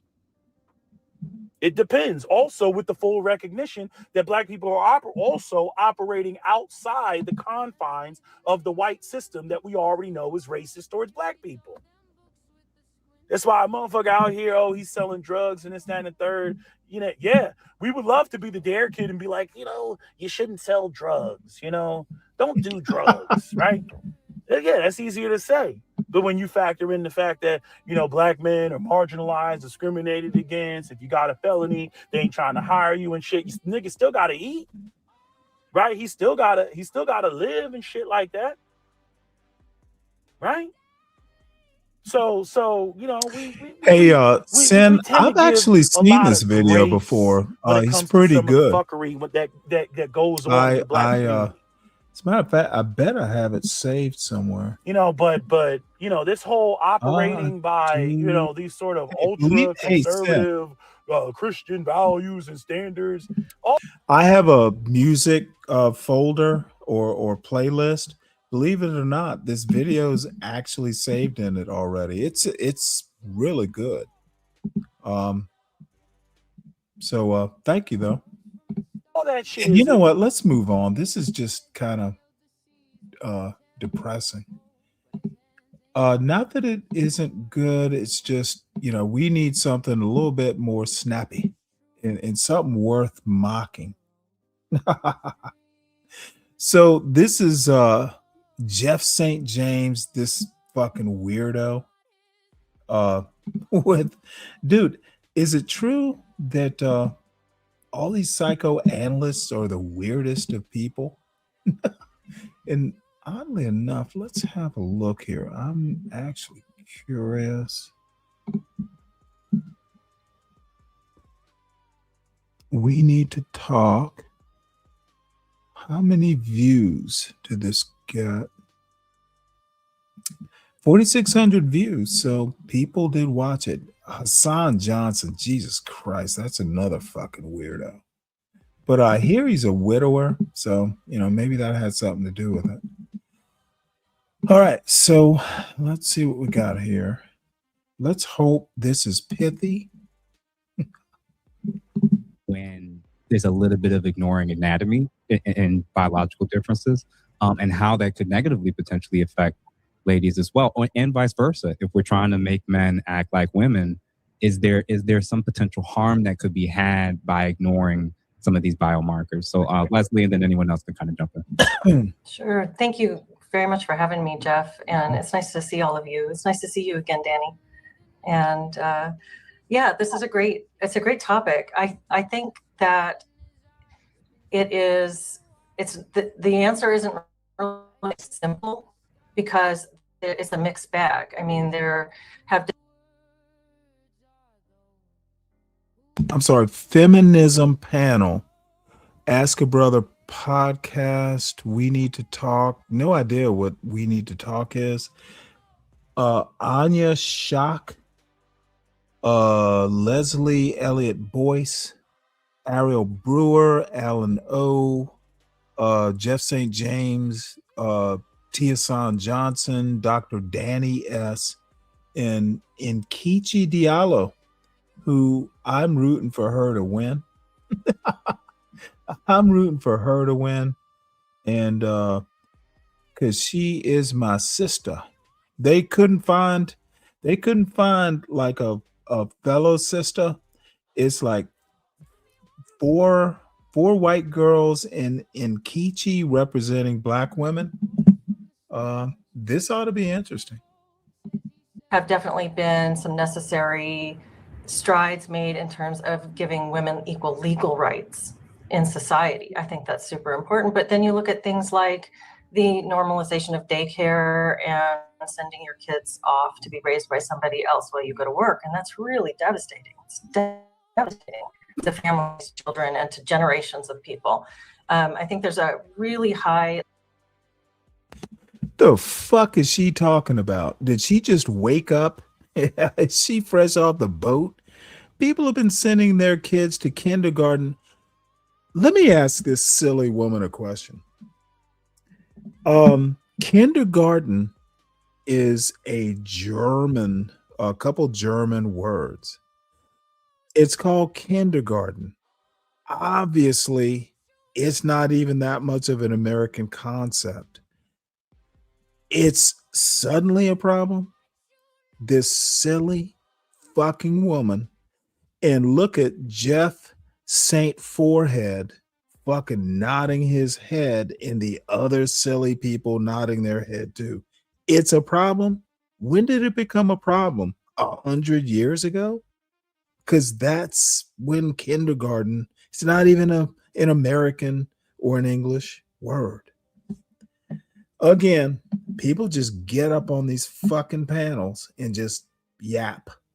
Level of distrust between men and women right now, and some of that is owed to feminism going too far. I'm somebody who's never considered myself a feminist, and I used to feel kind of like what Anya was just talking about, that sort of false dilemma that you're kind of placed in this black and white choice. Oh, you're not a feminist? Does that mean that you don't support women and women's rights? Yeah, Dave. Not at all. But there always has been for me in my life, and I'm a Gen Xer, sort of an angry tenor to the feminist archetype. You know, I can remember friends when I was younger just freely talking terribly about men and boys, and I think some of the most wonderful literature in the world is written by men, and they show that they have so much heart and soul and beauty and depth. And are we just really gonna?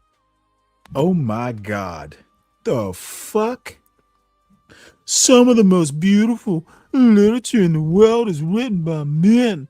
Dude, do you know anything about fucking European history?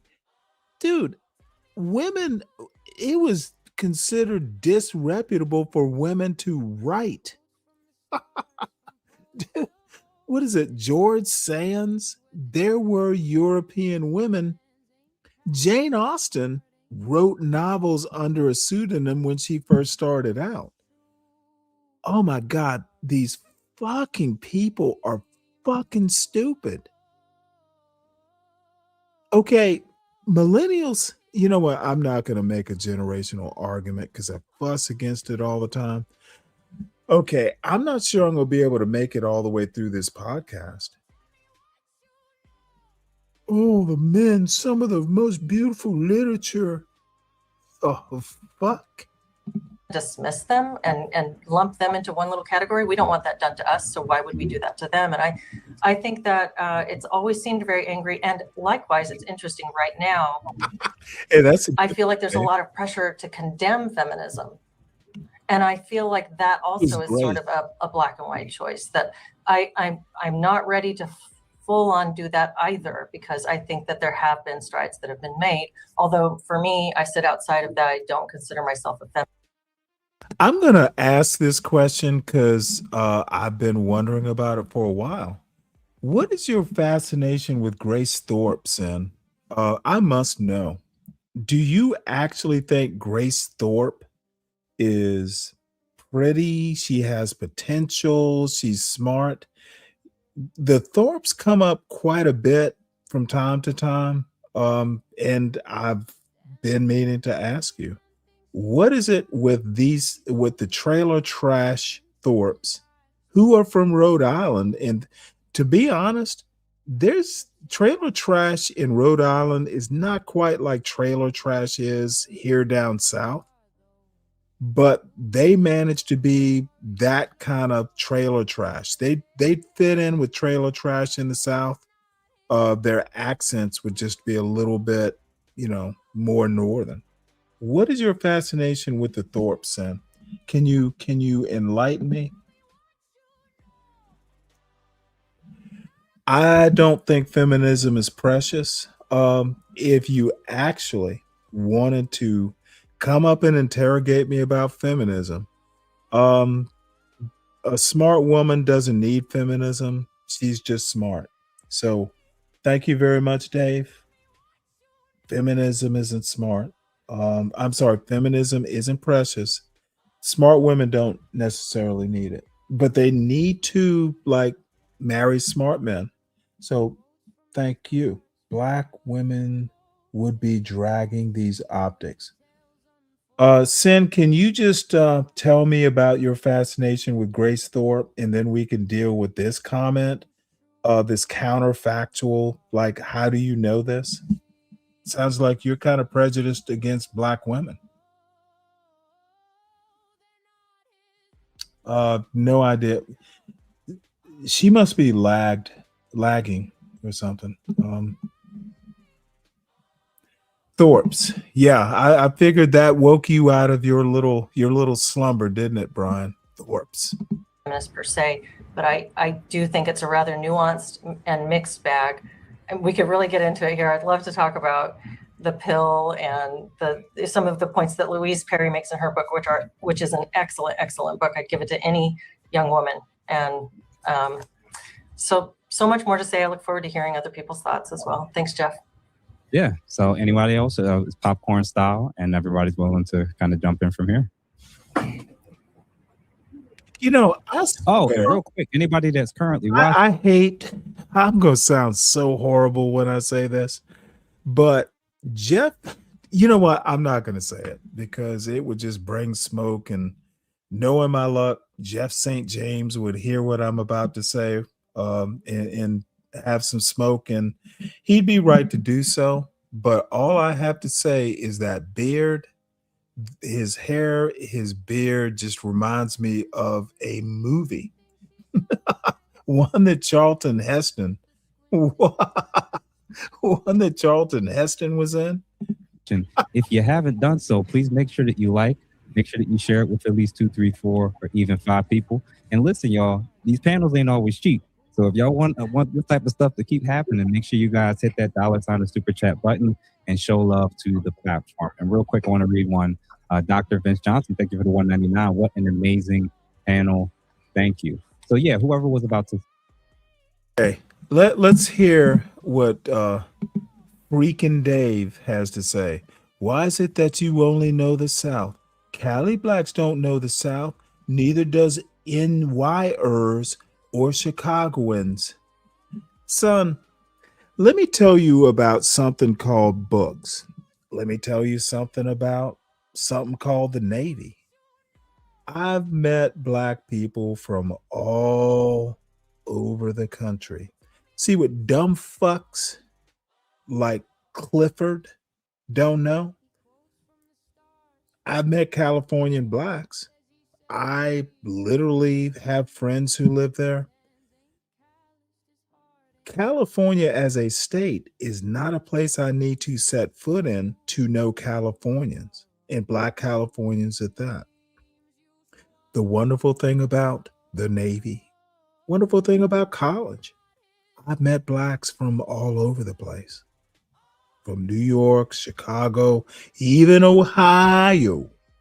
Motherfucker, knowing California means it's the people that kind of make the culture, not the physical ground. Again, Clifford is literally low impact intelligence. So there you know it. I met plenty of black Californians, sir. I know California, at least the parts I need to know. And by the way, I know some white people from California. I know some Asian people from California. They're the culture. Clifford is not bright enough to know that. He motherfucking thinks in 2026, you have to go to California to meet Californians. The dumbest dude's not that bright. Big, you're more than welcome to go ahead and start. I was just going to pick up on something that Leslie said, and something that was in the clip earlier from Louise as well. And this idea that feminism is convincing women to act more like men, and it is. But there's an important point in there. It's not actually convincing women to act like men. It is convincing women to act like the feminist caricature of men. And that's a really important point. Now, is it me or does she sound nervous? To me, she sounds nervous. Because actually, what's that peacock thing on the wall behind her? It turns out that large proportions of men are not especially interested in casual sex, and not outside of like really sort of short period of early adult life, where in fact both sexes are reasonably motivated for casual sex. And if you sort of think about the maths of that for a minute, it can't be the case that men are having a whole heap more casual sex than women are, because who are they having it with? Right? If we're talking about, if we restrict ourselves to heterosexual interactions. I'm sorry. I'm not sure I'm going to be able to listen to this. Someone come up here and keep me company. Dave, you may be busy. So someone come up so I can fucking just riff and mock these fucking dude. These people are weirdos. Maybe, well, y'all tell me, should I just skip to the in Kichi parts? Because that's really all I'm interested in. I said the lady at the bottom looked like Grace with a new haircut. Yeah, and I'm asking because apparently you are delayed, Sin. Why is Grace your white girl comparison? I'm starting to, well, I just want to know. Whatever casual sex is going on, well, it's happening between equal numbers of men and women. So the notion that men are engaging in all of this casual sex, doing it happily and freely, and it's not having any, ongoing psychological impacts on them is a furphy. And of course, the idea that women should behave like that is an even bigger furphy. So I think that's sort of one of the points that doesn't get acknowledged enough. Feminism caricatures men, and we see it in the toxic masculinity discourse. That's obviously a caricature of men. But we see it in all of the supposed sort of positive things that feminism is trying to compel women to do to close every imaginable gender gap and sex difference you could possibly put your hand on. What it's actually encouraging women to do is to take on a very warped and narrow view of what men do and what men like. That the sexes actually differ far less in their proclivity toward casual sex and their desire for a long-term relationship and things like that. So what feminism has done is, first of all, demonize men and turn them into a cartoon version, and then encourage women to try and strive to achieve that cartoon version for themselves. It's really quite twisted. Well, I'm gonna say real quick, and Nkechi and the others who haven't spoken yet, I want y'all to hop in. I didn't realize I should have bought all of y'all chef hats. I didn't realize what was about to happen with the amount of cooking that's about to go on this panel. Nkechi and then Alan and everybody else. I'll jump in.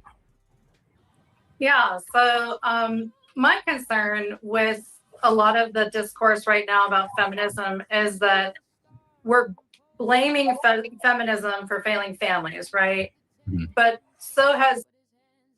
Let me stop these horrible, vapid, and dreary people from yammering on about nothing in particular that I'm interested in. To thank Black Knight, and look at me, I cannot type. So Black Knight, thank you so much for your support. And Black Knight, you are a day one. And once again, you support this show, and kind of despite of my silliness, I know I'm a chore for decent people who care about, like, just good thinking. But Black Knight, again, so much. Thank you so much. So folks, contributors for the Saturday show tomorrow, such as it might turn out to be, please join this select group: Dirty Dude, Black Knight, CKJ3. Come on up, donate to the Sovereign Beer Fund, the Saturday show, the newspaper subscriptions, the YouTube, the StreamYard, and pretty much just anti-Clifford Moore rhetoric. I think the most important thing that you could possibly contribute to is my takedowns of John Galt, Clifford, and other nemeses of Black American culture. It's important that we keep these people at bay and down on their plantations. Economics, so is political policy, so is racism, so is war, so is mass incarceration. So if you only blame feminism, you're not really doing analysis, you're doing nostalgia. And I feel like the nostalgia, especially in the Black community, that's like a pause, because nostalgia goes back to a time we don't want to go back to for anybody raising Black children, Black sons, having extended family members in the community. Like, we don't want to go back 100 years. We don't want to go back to.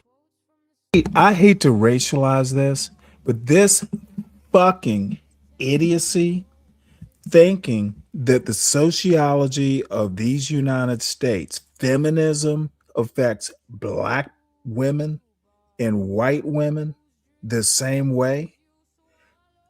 These dumb fucks like Hassan Johnson, fucking idiot St. Cloud or St. James, and I don't know the other Black out there, and in Kichi, dude, not having Black women up there and knowledgeable Black women, feminism this is just like this dumb fucking boomer argument. Boomers were not all created equally because American culture. Feminism, same way. And look at Deacon Dave going, well, they're all respectful. That's because they don't know shit about Black women. They don't know shit about Black culture. And these three fucking clowns up here having a feminism conversation with no Black woman who knows anything about how feminism affected Black women and Black culture in general, they are fucking useless. These are three feckless Black manospherian idiots, and goddamn, they couldn't get a Black woman to go up there who knew what the fuck she was talking about, so they had to find Nkechi. Dude, Dave, and you think this is good stuff, huh? Dude, you disappoint me. The time before women had the right to vote. I mean, probably nobody does, but I'm just saying, like, that nostalgia. It's like, oh, back when we had these stable nuclear families. Yeah, you know what? The only Black woman in the country that you would marry is on this panel, right, Dave? Hey, again, this is Black Manosphere 101. Disrespect Black women by talking about feminism with four white women, three Black manosphere idiots, and Nkechi, the transracial Black woman. Dude, I couldn't imagine anything more worth mocking. I'm glad you gave me this link, dude. This is a clown show. And your brother, Jeff St. James, this motherfucker is despicable. Doesn't he have a Black wife? Did that Black wife not warn him that he could be mocked? Or is she so submissive? She just went, ooh, Jeff St. Cloud. This dude, this is the best that Black men in the manosphere could produce. Talk about feminism. 4 white women, one of them with I think it was an Australian accent, so she's not even fucking from the United States, and Nkechi. This is the kind of Black manliness that I have come to expect, and so is John Galt. Well, who had those? John, I wish John Galt were here so we could just fucking mock this from the left and the right. And look at, yeah, you're right. He's looking for the air fryer. Nuclear families. And so I feel like when it comes to feminism, we also don't talk about the difference between feminism and womanism. This is literally womanism stupidity. Involves incorporates race and class considerations because, well, white women were being freed up to go enter the workforce. Who's taking? Oh, Nkechi.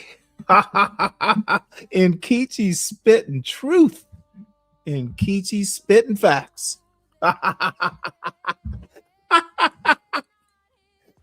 Motherfucker. Dude, Jeff St. James has just fucking made himself a laughing stock. At least in my mind, this motherfucker is an idiot and disrespectful to Black women everywhere. There are tons of Black women who could talk about feminism from a Black woman perspective and with erudition, and these fucking failures of Black XY chromosomes couldn't fucking get it right. the best black woman who would hang out and talk this silly fucking feminism Bugs Bunny cartoon version is Nkechi? Dude, Dave, and Dave, I'm just shocked. There is a reason I keep calling a lot of the black male content creators in this sector of YouTube just fucking, they are brutally dumb. They are dumb with exclamation points. And you should never use more than one exclamation point after a sentence. But these bitches like Jeff St. James deserve like 3 exclamation points. Dumb. Taking care of the kids, who's cleaning the house, who's doing the things that women were escaping from doing to have careers initially in that first wave. And so there was kind of like this sort of that still persists, this nostalgia kind of idea of like the nuclear family that typically positions traditional conservative white families as the model. And with I launched a very soft launch, and I haven't spent a lot of time on it, but a trad pro podcast, meaning traditional progressive. And I thought she was going to say she launched a soft porn. A soft porn podcast. Damn it, I'm disappointed. Nkechi. My contention is that you can be a traditional woman, mother, you can be a highly devoted mother, you can be I'm thoroughly lost here. So a trans black woman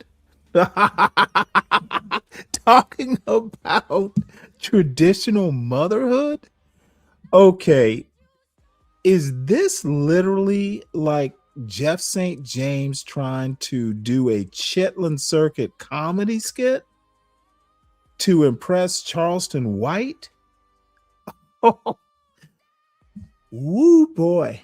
And you know what? This is hood conservative level stupid. I had no idea this level of mirth. I had no idea I was going to get this kind of funny jokes. Dude, this is hood conservative. If hood conservative ever got like a PhD and cared about black people in counseling, this would be what he would do. And if anyone here, make sure this gets back to hood conservative. This is hood conservative level stupid and unhelpful. You prefer even a submissive role within a relationship if you have a partner, those kind of things, while still promoting progressive values. You don't have to be Republican, conservative, religious, white to be in favor of family. Dave, I have no fucking clue who Alan O is, but if SKC can't stand him, God only knows if I could. The motherfucker's up here listening to Nkechi and not interrupting, going, this is the stupidest shit ever. So he doesn't get my vote. Nkechi. Now, Nkechi in and of her own, I'd be okay with her, but it'd be like, don't be talking about black motherhood. These people are talking about feminism much like talking about boomers, as if it has affected the demographics equally. This is stunning. I'm gonna have to keep making up jokes, but dude, feminism didn't affect blacks the same way as whites. Boomers, black boomers are not equals to white boomers. Why do these fucking idiot millennials who obviously never learned anything about American history, why are they acting like it was a level playing field? This is why I'm okay with my 350 something subscribers. I don't need people who think these people are smart or heroes or smart. I don't need people who think John Galt is the fucking GOAT. Just run along, because he's not. He's a fucking fungus on his neighborhood. These people throw away intellects. Families and in favor of community success. So, I kind of hope that we can do some intersectionality on this panel. Dave, look, when you are as old as I am, dude, I don't need to listen to the fucking top. Okay, Dave, you are so frustrating. And you in this fucking light-headed black conservative who never even fucking read a conservative in their life. You literally are saying that talking without listening thing again. Are you one of these dumb fucks who think that we need to have, that every point needs to be heard and there needs to be polite conversation and we need to have an exchange of ideas? Motherfucker, fuck that bullshit. Okay, the topic is feminism and there's no black women. There are 3 black men, 4 white women, and a trans black woman. Okay, if you would, how about you fucking listen to what I'm saying, Dave? Feminism didn't affect the black community the way it affected the white community for a myriad of reasons. Jeff St. James acting like the black community, and he may not even be talking for the black community, but he's black manospherean. The dude is a fucking fraud as an intellect. I don't need to listen to these people, Dave. The topic is flawed. The demographics on this panel are flawed.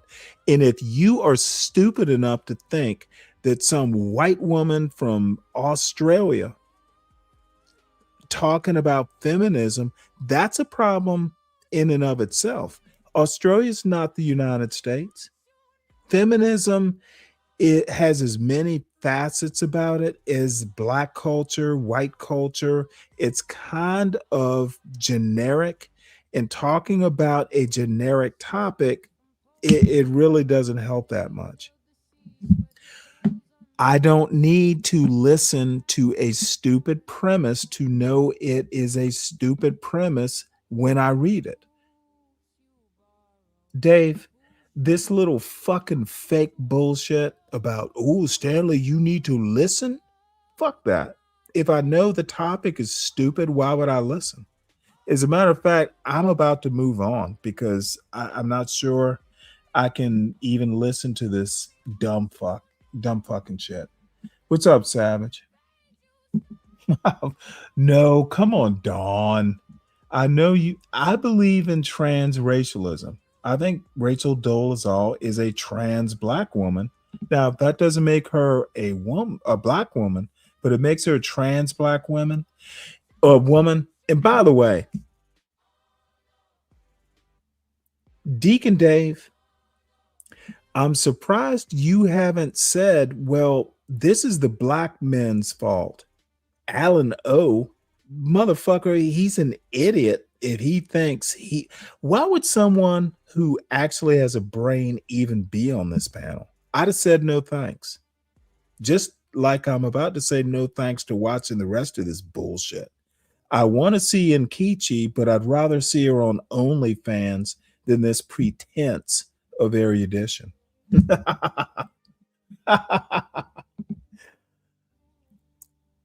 Let's see. The more we hear about the thoughts of white people and how they feel about us is good information for us to see what the enemy feels about us.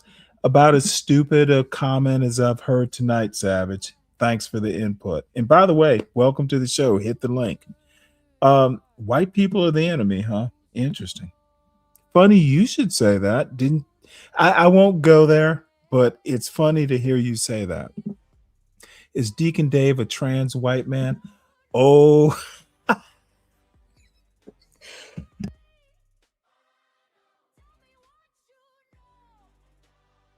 you know what? I'm afraid that might have to be a show title. You know what? That is a good question. Dave, can you answer? Can you answer Black Knight's question? You know what? I don't think he's a trans white man. I think he is just a coon. If you look at the thumbnail, the title of the show is number one. I'm sorry, #1 or number one. #thank a white man, Stanley DeaconDave. I don't think he's a trans white man, Black Knight. I think he is like he's like the black Pinocchio. You know, Pinocchio wanted to be Pinocchio wanted to be a real boy. I think Deacon Dave wants to be a real white. And maybe there's some like Geppetto out there that can make him a real white boy.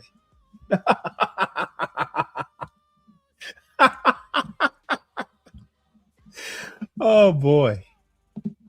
Geppetto. Let's hope there's a Geppetto. And I guarantee you that Geppetto is gonna have that Geppetto is gonna look like Richard Pryor and sound like Richard Pryor. That's what I want. I want Deacon Dave to play Deacon Dave, wanting to be a real white boy, and Richard Pryor being Geppetto, making Deacon Dave into a real white boy. Dude, I want to make that movie. Not just with race, class, and feminism or with womanism, but also in terms of economics and political policy. God damn it. War, incarceration. What did I not think of that? Pinocchio? Oh, dude, you are cooking, Black Knight. Pinocchio. What would we call Geppetto? It's got to be like a black name for Geppetto. Tyronio. Think of a hood Geppetto with the name Pinocchio is good. That's funny. Incarceration, racism, like other things that are circling around the time period of the first and second wave of feminism in this new weird space that we're in, where it's kind of like throwing everything at the wall and everybody's picking some kind of binary position against another side. So I think that what you spoke on in Delano Squires, who we just had on last week, there was a brief clip at the beginning where he mentioned about 4 of the 8 things that you mentioned, as well as contributing factors. And it's true that once people kind of laser in on something, I think we can attribute everything that's wrong with that. And I think that there's a reverse of that when it came to the discussion about the patriarchy and anything that's wrong or difficult in society or women's lives. Somehow, some way, it's like a man's fault. And I can see a version of the opposite version of this happening in discussions like this. And this is why I think this particular panel of people, I think, won't really do that. I think they'll have the nuance we can be very critical, hypercritical, and at the same time also be fair and maybe even objective. But Dr. Tia-san, real quick, I saw you kind of moving around when she was mentioning intersectionality and even down to, I think. Oh boy.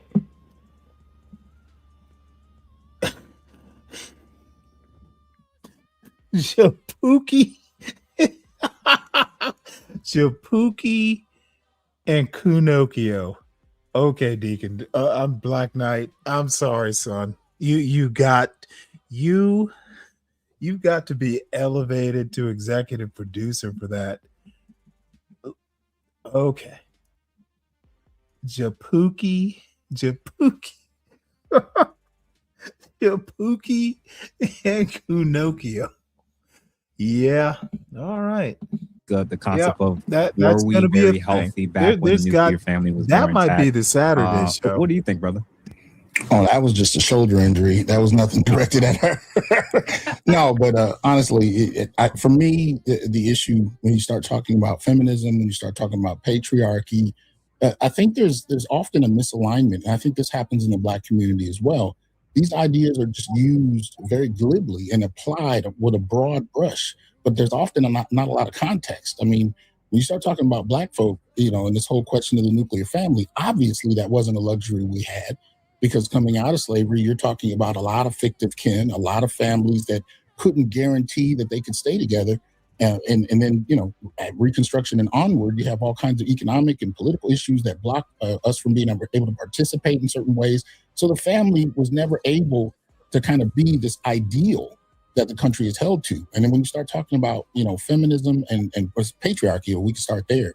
I mean, for a good portion of history, Black men were not considered men any more than Black women were considered women. So when you add that equation in, there's a whole period where by the time Black women start talking about Black feminism, there are debates about how much of this actually applies to the Black. This is like the dumbest fucking possible panel you could have to talk about that issue. They want to talk patriarchy. Where are the white men to talk about patriarchy? This is literally the stupidest fucking shit possible. Jeff, Kunokio and Japuki. Yeah, I'm only gonna watch this a few minutes longer. I need to edit the name of tomorrow's show to Black Knight's specifications. This is just community sheer stupidity. Because a lot of the language is pulled directly from white women's movements. And as far as we get with these kind of questions, I like to make sure we kind of ground the conversation somewhat in the history, because some of this didn't apply. And that's a lot of Black men's issues with a lot of these discussions, a lot of these arguments, a lot of these issues going on now in regard to gender and this kind of movement of making men toxic that we've seen for over the last decade. And that's added on to what Black men have been experiencing, at least within the Black community for the last 40 odd years, where the conversation was about niggas not being shit. So there are layers of misandry that we're just now starting to talk about that hasn't been really made, reach the public, reach the mainstream. But in that, you still have all of these kind of discourses that just kind of assume, many men's positions. I mean, with patriarchy in and of itself, there's, you got all kinds of men that were never in a position to implement that on any systemic scale. And yet they're being kind of added in as if they were. So, I like to kind of qualify that a bit as we go.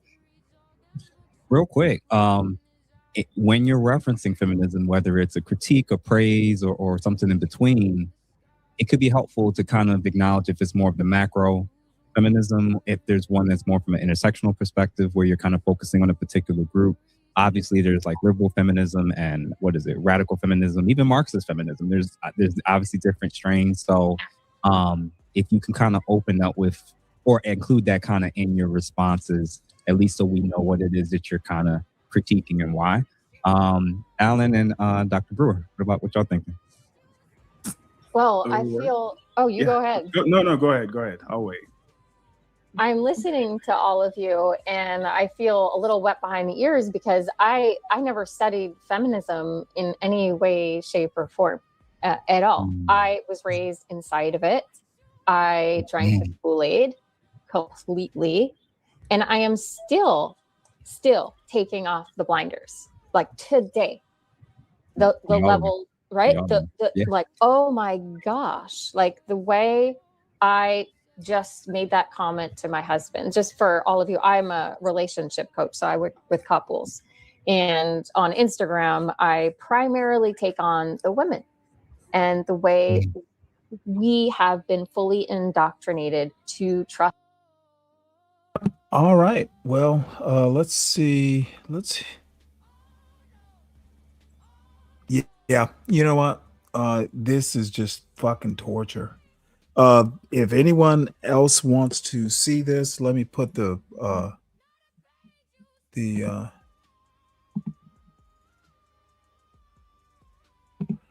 because actually it's interesting seeing Rachel Dolezal. That's really probably the only reason I even wanted to see this. So it's really on me. I've been little hard on Deacon Dave.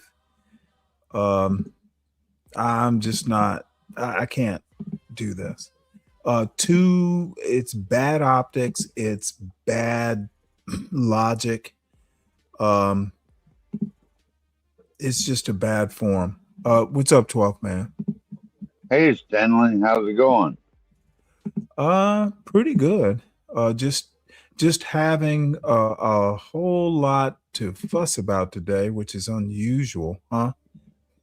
Are you doing another marathon stream? Nope, not. If it happens, it happens, but it's not really in the plan. Yeah.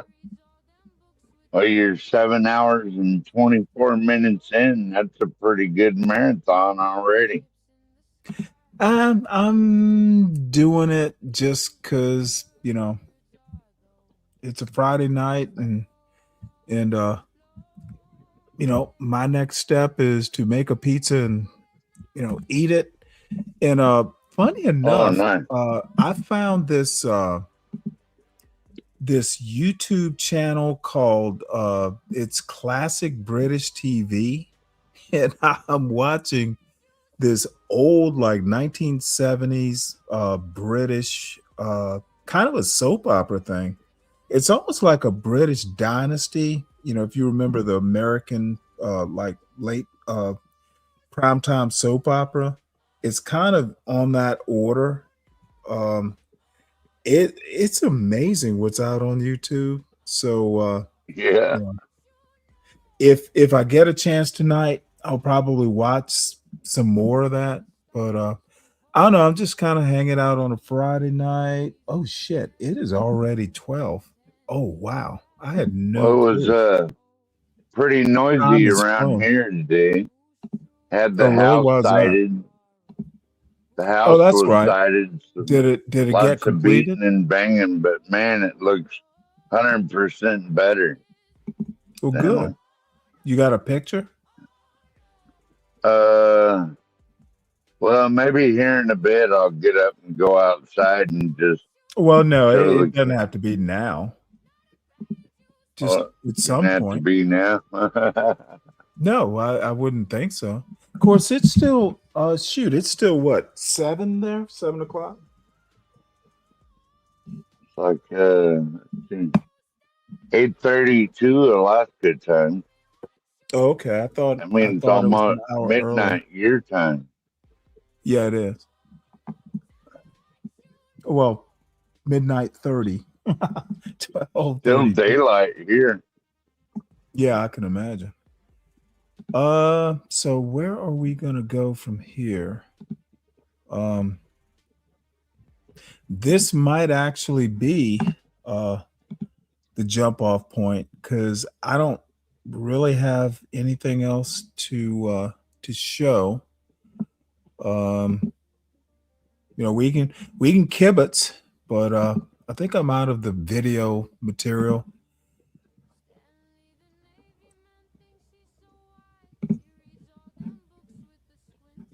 Yeah. Let's see. CM thumbnail must be a sign of potential roast. What's his thumbnail? Well, let's have a look. Give me 1 sec here. Just kibitz. I'll be back in like 30 seconds.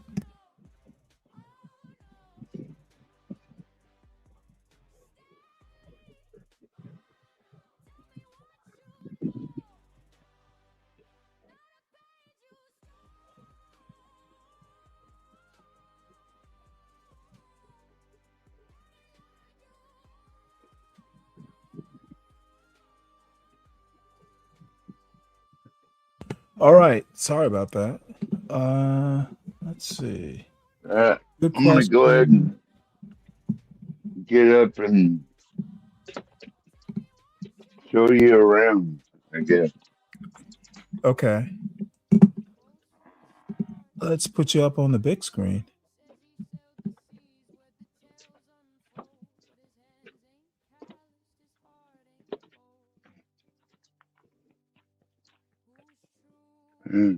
Woodshed, my little ermine friend. I have an ermine that lives in there. Have you ever trapped ermines and martins and stuff like No, that? I don't want to trap him. He kills the mice. Ah, I see. He eats the mice.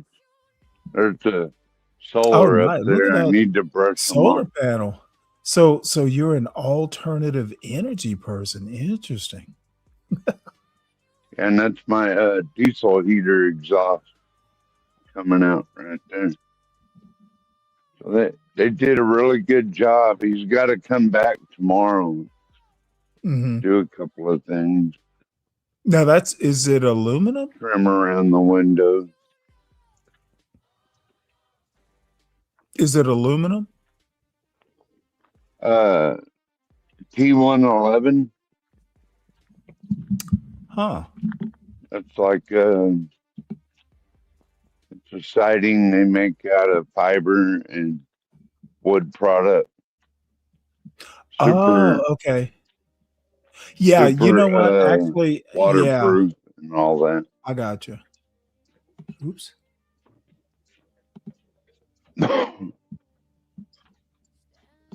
Small place, but cozy. Keeps me warm and dry. Nice to finally have it upgraded to something nicer.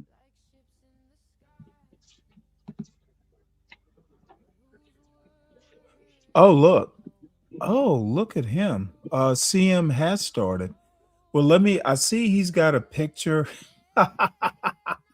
Oh, this poor boy is obsessed with me. What is wrong? What in the world is wrong with CM? So let me give me one sec here. So CM is obsessed with this picture of mine. And I, for the life of me, don't see what's wrong with the picture. He literally, and as a matter of fact, I may wrap up here and go over there and I got some beer left. I just go over there and roast him, his dumb ass.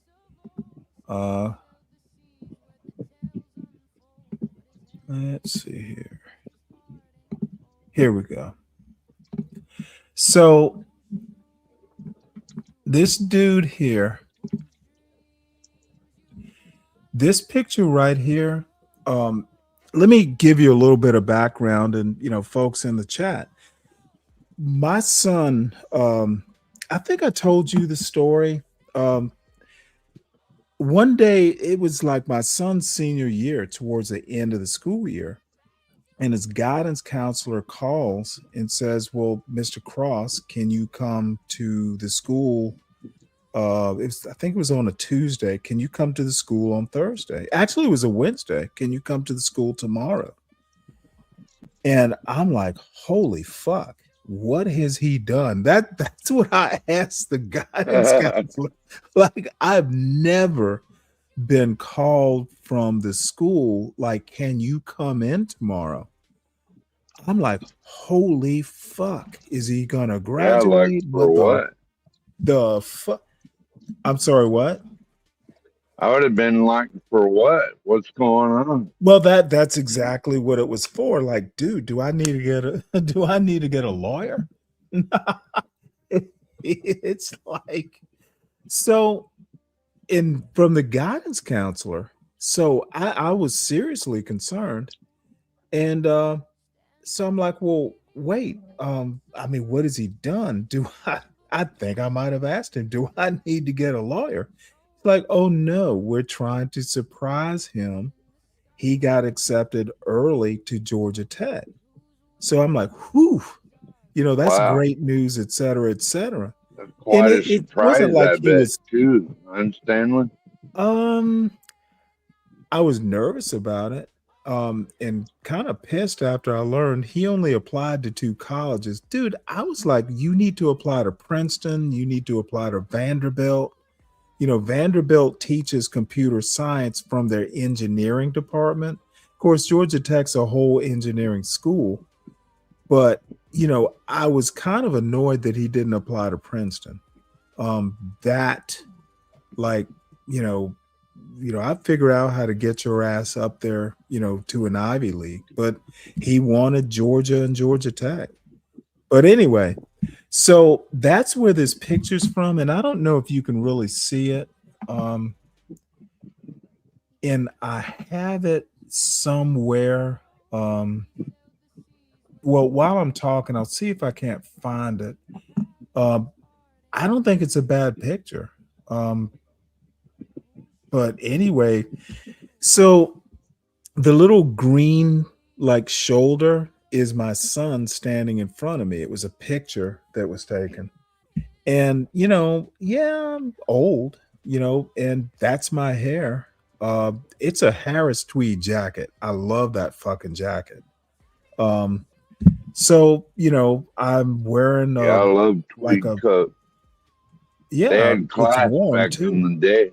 Then Well, I'm an old man. I'm gonna wear my goddamn tweed jacket. Got a couple of them. One dark, one brown. But nice shirt. That's a blue t-shirt under it. And a pair of khakis, olive colored khakis. And I think I was wearing like sneakers. I'm not wearing dress shoes unless I have to. So Clifford and his friends, they think this, and that's a chair in front of me, not a purse. This is at Trevor's school library. It's a high school library. That's a library, like a chair. Like you sit down at the little library table, that's the chair. And these fucking YNs have just taken this picture and just mock it. My boy just got a fucking scholarship to Georgia Tech. And I'm sorry. What were you expecting me to wear? An Adidas tracksuit or some bullshit like that? Only YNs like Clifford could take something that the black folks, a black man who's a baby daddy should be proud that another black father is there at his, they put on a whole to-do, like a recruiter from Georgia Tech. There were like balloons and, he got like a Georgia Tech sweatshirt and all this swag. She came all the way out here. And there were 2 girls who got into Georgia Tech with my son. These, like, one was the valedictorian, I think. So shit, these were people who have over 4.0 averages. But of course, the fucking ghetto boy Clifford is gonna mock someone who got his son into Georgia Tech as a single parent. I lived with my son, and he's still here, for the summer. The motherfucker, he didn't even get a phone call for Father's Day from his estranged son. But of course, he's gonna get up and fucking just have at a black father who stuck with his boy. It's just disgusting in a way. And this is what this YouTube black community does. And I'm not saying I'm an upstanding member, but I don't see anything wrong with this picture. If I could just find my hair is my hair. I see no reason to get a haircut. So it goes. It's not that big a deal, but still. These old YNs have no respect for their elders.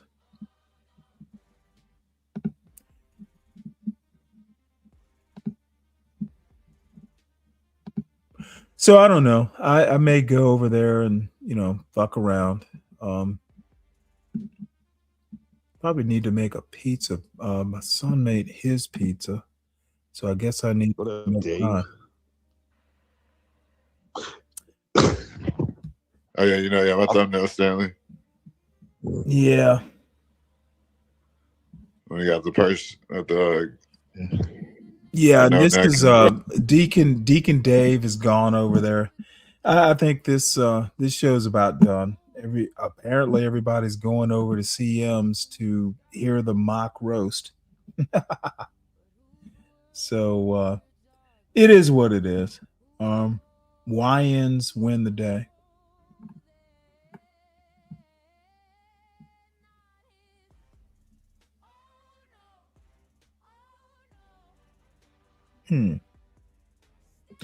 So that's where I'm going, folks. If you know, do you know how to get over to CM's show, 12th Man? No, I was just asking for the link, but I was muted. Yeah, I'll put it in the back. All right, appreciate it. Yeah, I'll come over there and check it out. Yeah, well, you'll be impressed for sure. Are you gonna roast him, Stanley, or what? You know what? I got a pizza to make. If it's interesting, I might. But the thing is both him, these guys, I don't know what their problem is. To be honest, I'm in a roasting mood, but not with these two subpar intellects. If I'm gonna roast, I need to roast like with equals, and these two are just like not my equals. But let me drop this in the back chat. There we go. And what do you have to say? Why hi?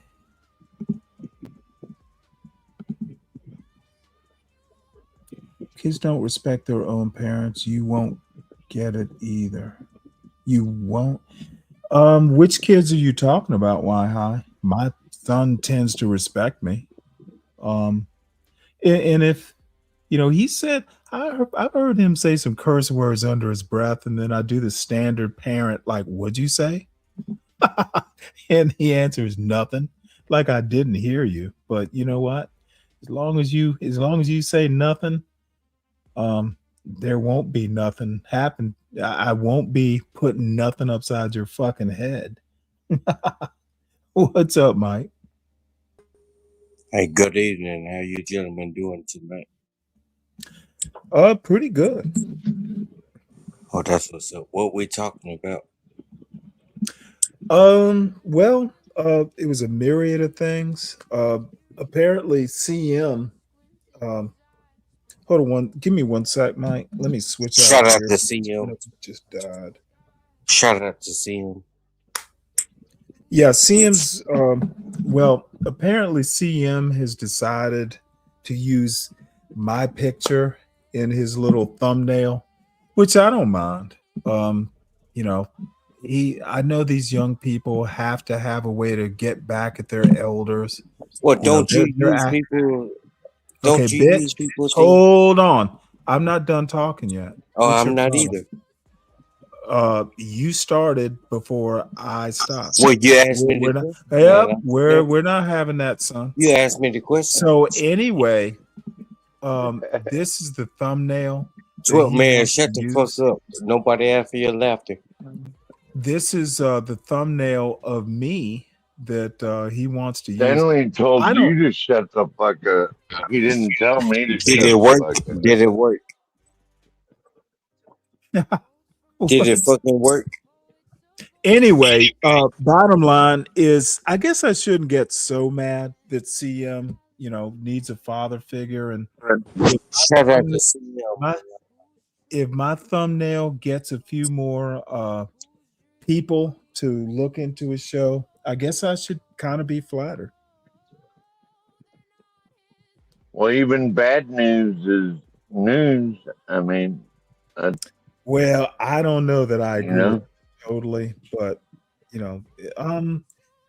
it's a little. You remember the "In the Ghetto" song that that Elvis had? To be fair, CM numbers are better than yours. CM is the poor little boy with the runny nose in the ghetto. In the ghetto. CM is a goat. Oh, little boy with the runny nose. Life in the ghetto. Truckman is a fool, and it's sad to be that way. Deacon Dave. I called you Deacon Dave. My bad. Shout out to Deacon Dave. Why would you go after 12th Man? He hasn't, because 12th Man is a minnow in a man's lake. How you been, Mike? By the way, I've been better than you. Really? Oh boy. Yep. Well, you asked me the question, and well, I'm intrigued. No, what's going on, Stanley? What's going on, G? You're drunk, Mike. Be quiet. I am inebriated, but I'm not drunk. Don't worry, I'm inebriated too. So we are. Well, Stanley, what's going on, pimp? There. What's going on, pimp? You know what? I can't call it. Nothing special. Yeah, just kind of. You can't call it. You might call it looking ass, but it's all right. Yeah, okay. You can't call it. You might call it. Could you play the stepfather role for him? No. But 12 Man is a fucking idiot, and I just had to come up here. That's why I came up here, because I don't know. You sure? Is this? I don't know. Well, I came up here because 12 Man is an idiot, and the shit he says, it doesn't make.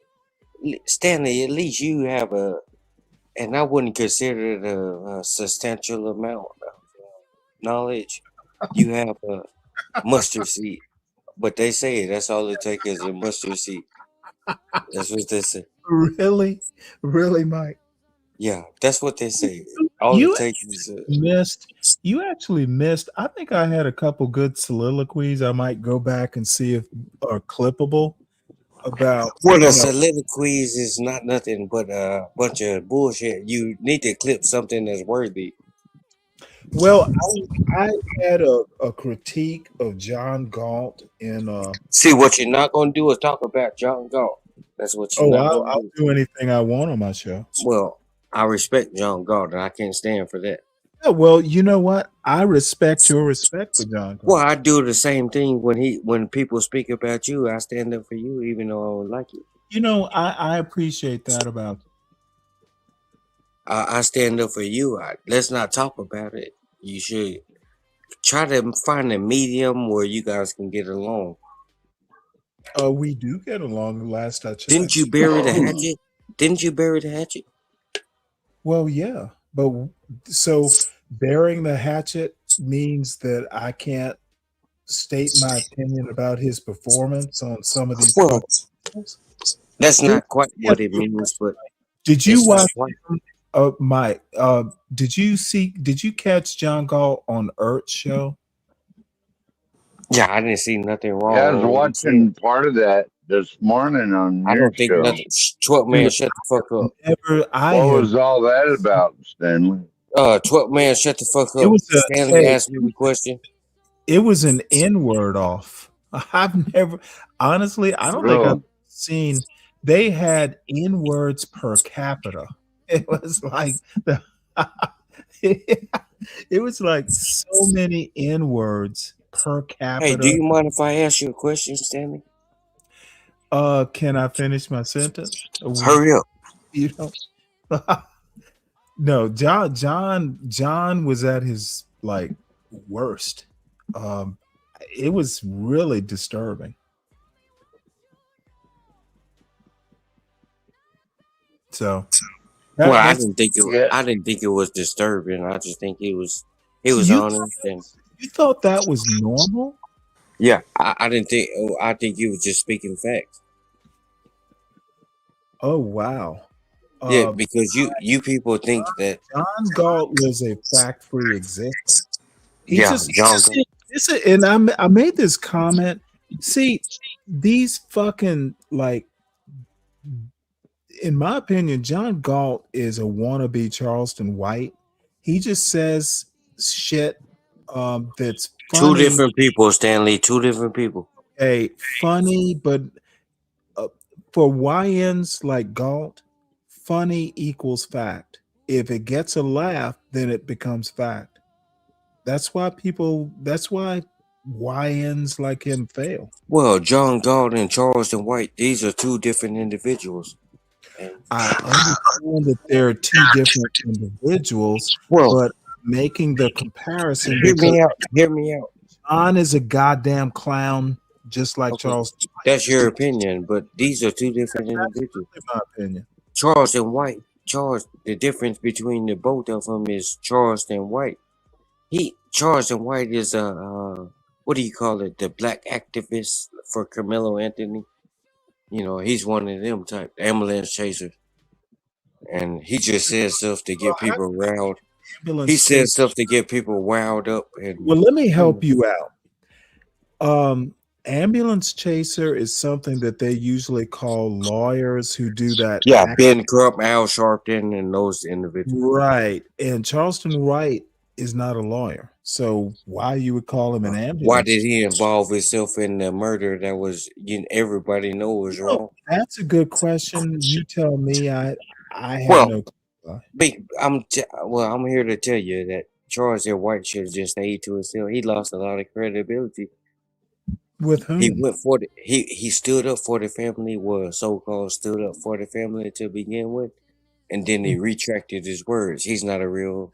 Well, let me ask you a question. You said you won't hear me say the N-word. You say Charleston White lost credibility? Yes. Who even gave him credibility? How did he have credibility to lose? Well, you gave it to you and a lot of your I literally did not give him credibility. Yeah, you and a lot of your other people. No, I don't.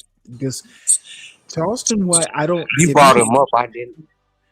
I did, comparing him to John Galt. You can't compare the two. They're two different.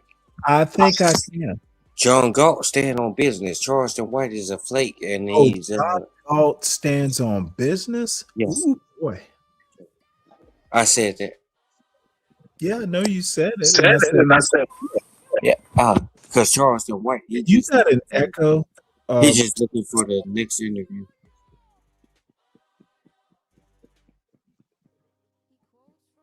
Oh, really?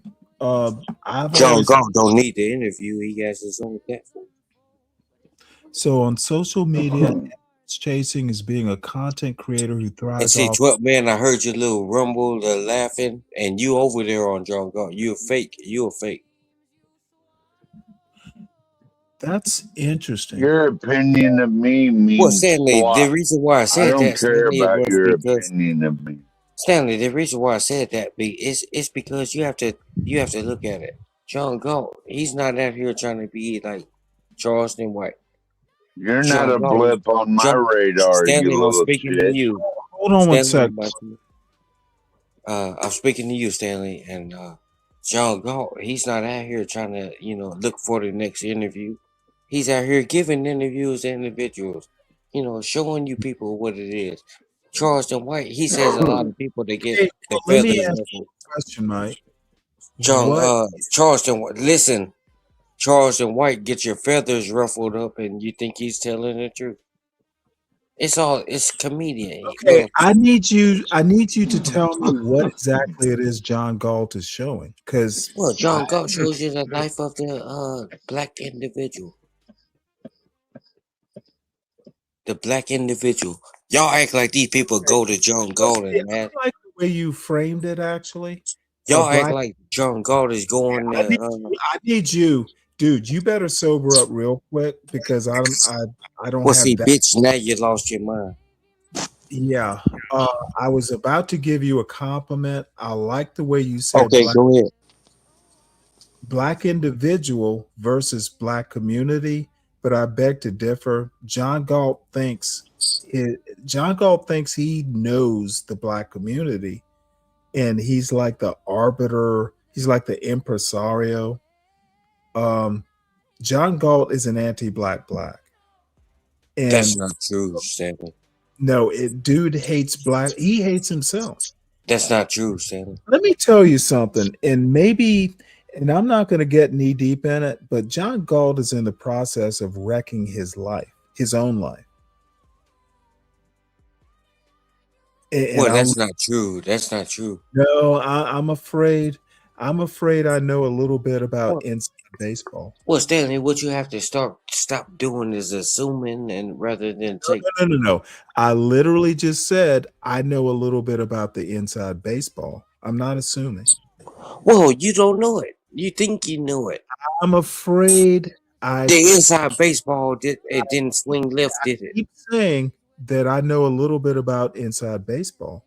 But you're telling us lies, Stanley. You know what John Galt says. He's Okay, telling well, the truth. I am certainly willing to let you believe what you believe. Well, John is telling the truth on the things he says. I'm sorry, he what? He tells the truth on what he's saying and the topic of his show. John Galt wouldn't know the truth any better than he would. When has John Galt lied? Bitch, I'm not going to be constantly interrupted like you're doing. Bitch, you have to understand. You asked me a question. It is getting annoying. Well, bitch, you asked me a question. As I was saying before I was rudely interrupted, John Galt tells a truth for his circumstances. And I thought you got it right when you said he's talking about black individuals, not a black community. He doesn't speak for the community. Well, he speaks for the individuals. If you want to classify yourself as a community, then you have a right to do that. Doesn't make it right. But the individuals, it's the same thing. So when John Galt says the blacks, is he talking about individuals? Well, he's talking about you and the rest of them. Okay, when John Galt says the blacks, plural, is he talking about individuals? I think he is. If you don't take it personal, then so you think he says blacks, plural, he's talking about individuals. Well, evidently you have a problem with it. You took it what he said serious. I asked you a question, and I'm giving you an answer, bitch.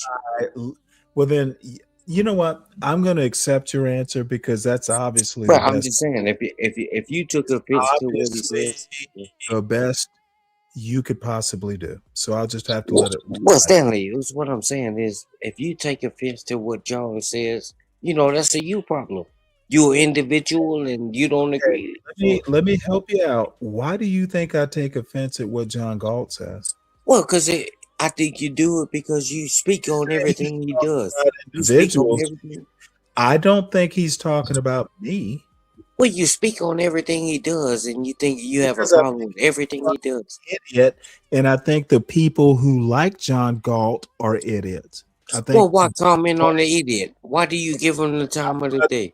Dumbass in the back if you keep interrupting me. Well, why do you give these people the time of the day if you feel that way? Because I can. You want to talk about them, but you think they're idiots. Why do you listen to it? Yeah, I think, dude, let me ask you a counter question. Do you think I would fear telling John Galt to his face I think he's an idiot? I think you would. Dude, do you probably don't know me and John Well, you Galt. asked a question and I asked it. Yeah, and I'm going to tell you, you have never seen me and John Galt on a panel.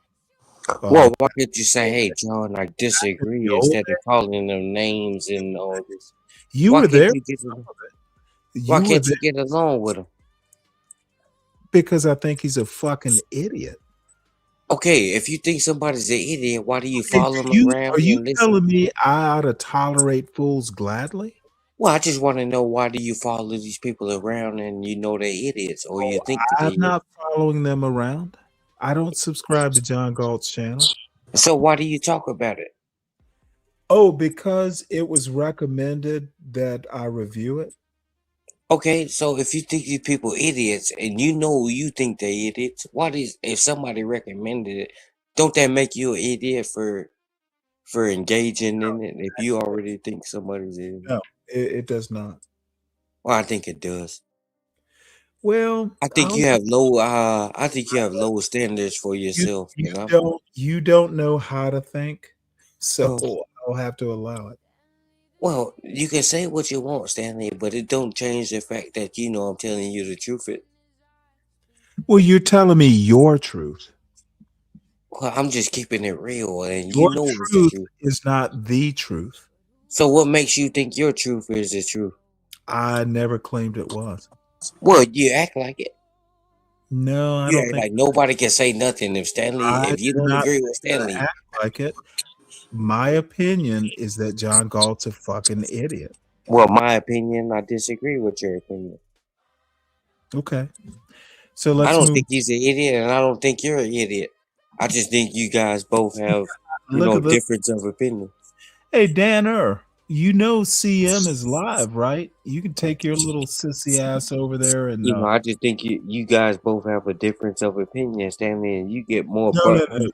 We don't have a John difference. don't get butt hurt. We have a difference of worldview. Well, that's fine. Why do you have to insult him? Because it's fun and it makes me laugh. When has John insulted you? He gave you the platform. So you're gonna claim that John has never insulted me? I don't think he has. Not in a negative way. Never, huh? Yeah, I don't think he has in a negative way. I think he's been more than trying to help you. He's trying to help you. He's trying to help you see a bigger picture.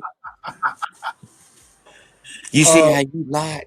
Stanley, I'm gonna say this and I'm gonna shut up. I'm gonna say this and I'm gonna shut up.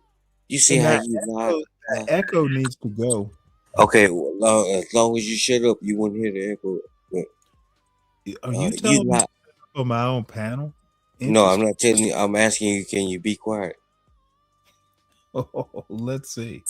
Okay, so you well, it goes back to the Carmelo Anthony when the trial, when all this information came out. Stanley, you rolled with it and said it was a cleat shaver or whatever you want to call it, and you did your people a disservice. Trial that was okay. I need you to understand. It wasn't during the trial. It was like it was before I said. Okay, I need you to fucking shut up when I talk. Well, I'm telling you. Okay, enough.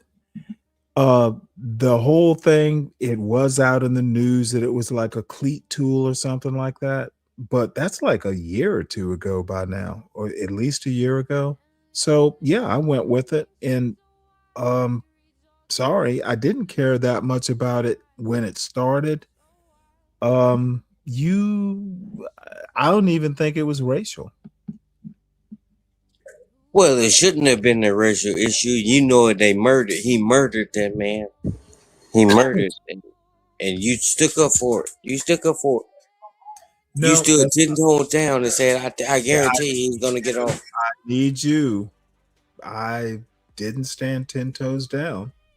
To be honest, I'm sure at some point I said I really don't care that much about it, other than well, you're just a race hustler along with the rest of them. John Galt's a race hustler too, bitch. I strongly disagree. Yeah, I'm sure one day you'll wake up.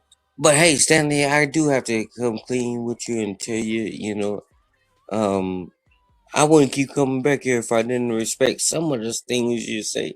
You're not always wrong. You're not always wrong. I just want you to grow up and rarely. I'm grown up, sir. Well, I just want you to grow up and let people speak. Let me ask Nitty. Oh, sorry. I don't have on my glasses. How long do you let a bad idea get air without response? Can you help me out? Which bad idea are you talking about? Well, see, Stanley, you're not always wrong, and I do gotta respect you for that. You're not always wrong with some of the things you say, but You have to understand a lot of what you say is Stanley, you know it's bullshit. Well, let me tell you my side and what I think is actually happening. I think half of you YNs have no clue what I'm talking about. And because it's not in your very limited scope of knowledge, if you never heard of it, that means it doesn't exist and I'm just making it up. Well, I never said it didn't exist. Hold on, let me finish. I'm just trying to say it. So I think it's a lack of knowledge on your side of the aisle. I simply know more, and y'all don't. But just because you think you know more doesn't make it right. It's not that I think I know it. It doesn't make it right. That you don't know it. You don't know half the time what I'm talking about. And apparently you're too macho to ask questions like, what do you mean? Can you explain? It's like literally like, TV shows about high school. Well, school. Somebody asks you, can you explain, Stanley? You're just going to go off the deep end and say, where the dumb bully has too much pride to ask for extra help. That's John Galt. That's you. Well, I have seen individuals ask, have you been, I have heard individuals too ashamed. You belittle individuals when they ask. Yeah, motherfucker. And I'm going to be belittling some folks more because I'm just kind of tired of the bullshit. Y'all are dumb, and I should be less reticent about So you think everything you say is okay and right? I think most things that I say, I'm open to being questioned, but people don't know how to question me about it. Well, this is what I'm doing right now. I don't remember you asking me a question, but I've asked you several questions that you don't see. You have asked me some questions, so let me just set a groundwork here. I don't think I'm wrong. Everything that I say, I tend to at least be able to explain why I think that way. And you don't think another individual think that you may be wrong? Or? I don't think you are. I don't think John Galt is. I think I'm smarter than you, Sam. Listen to what I'm saying. CM, I know that motherfucker is stupid. CM is the smartest.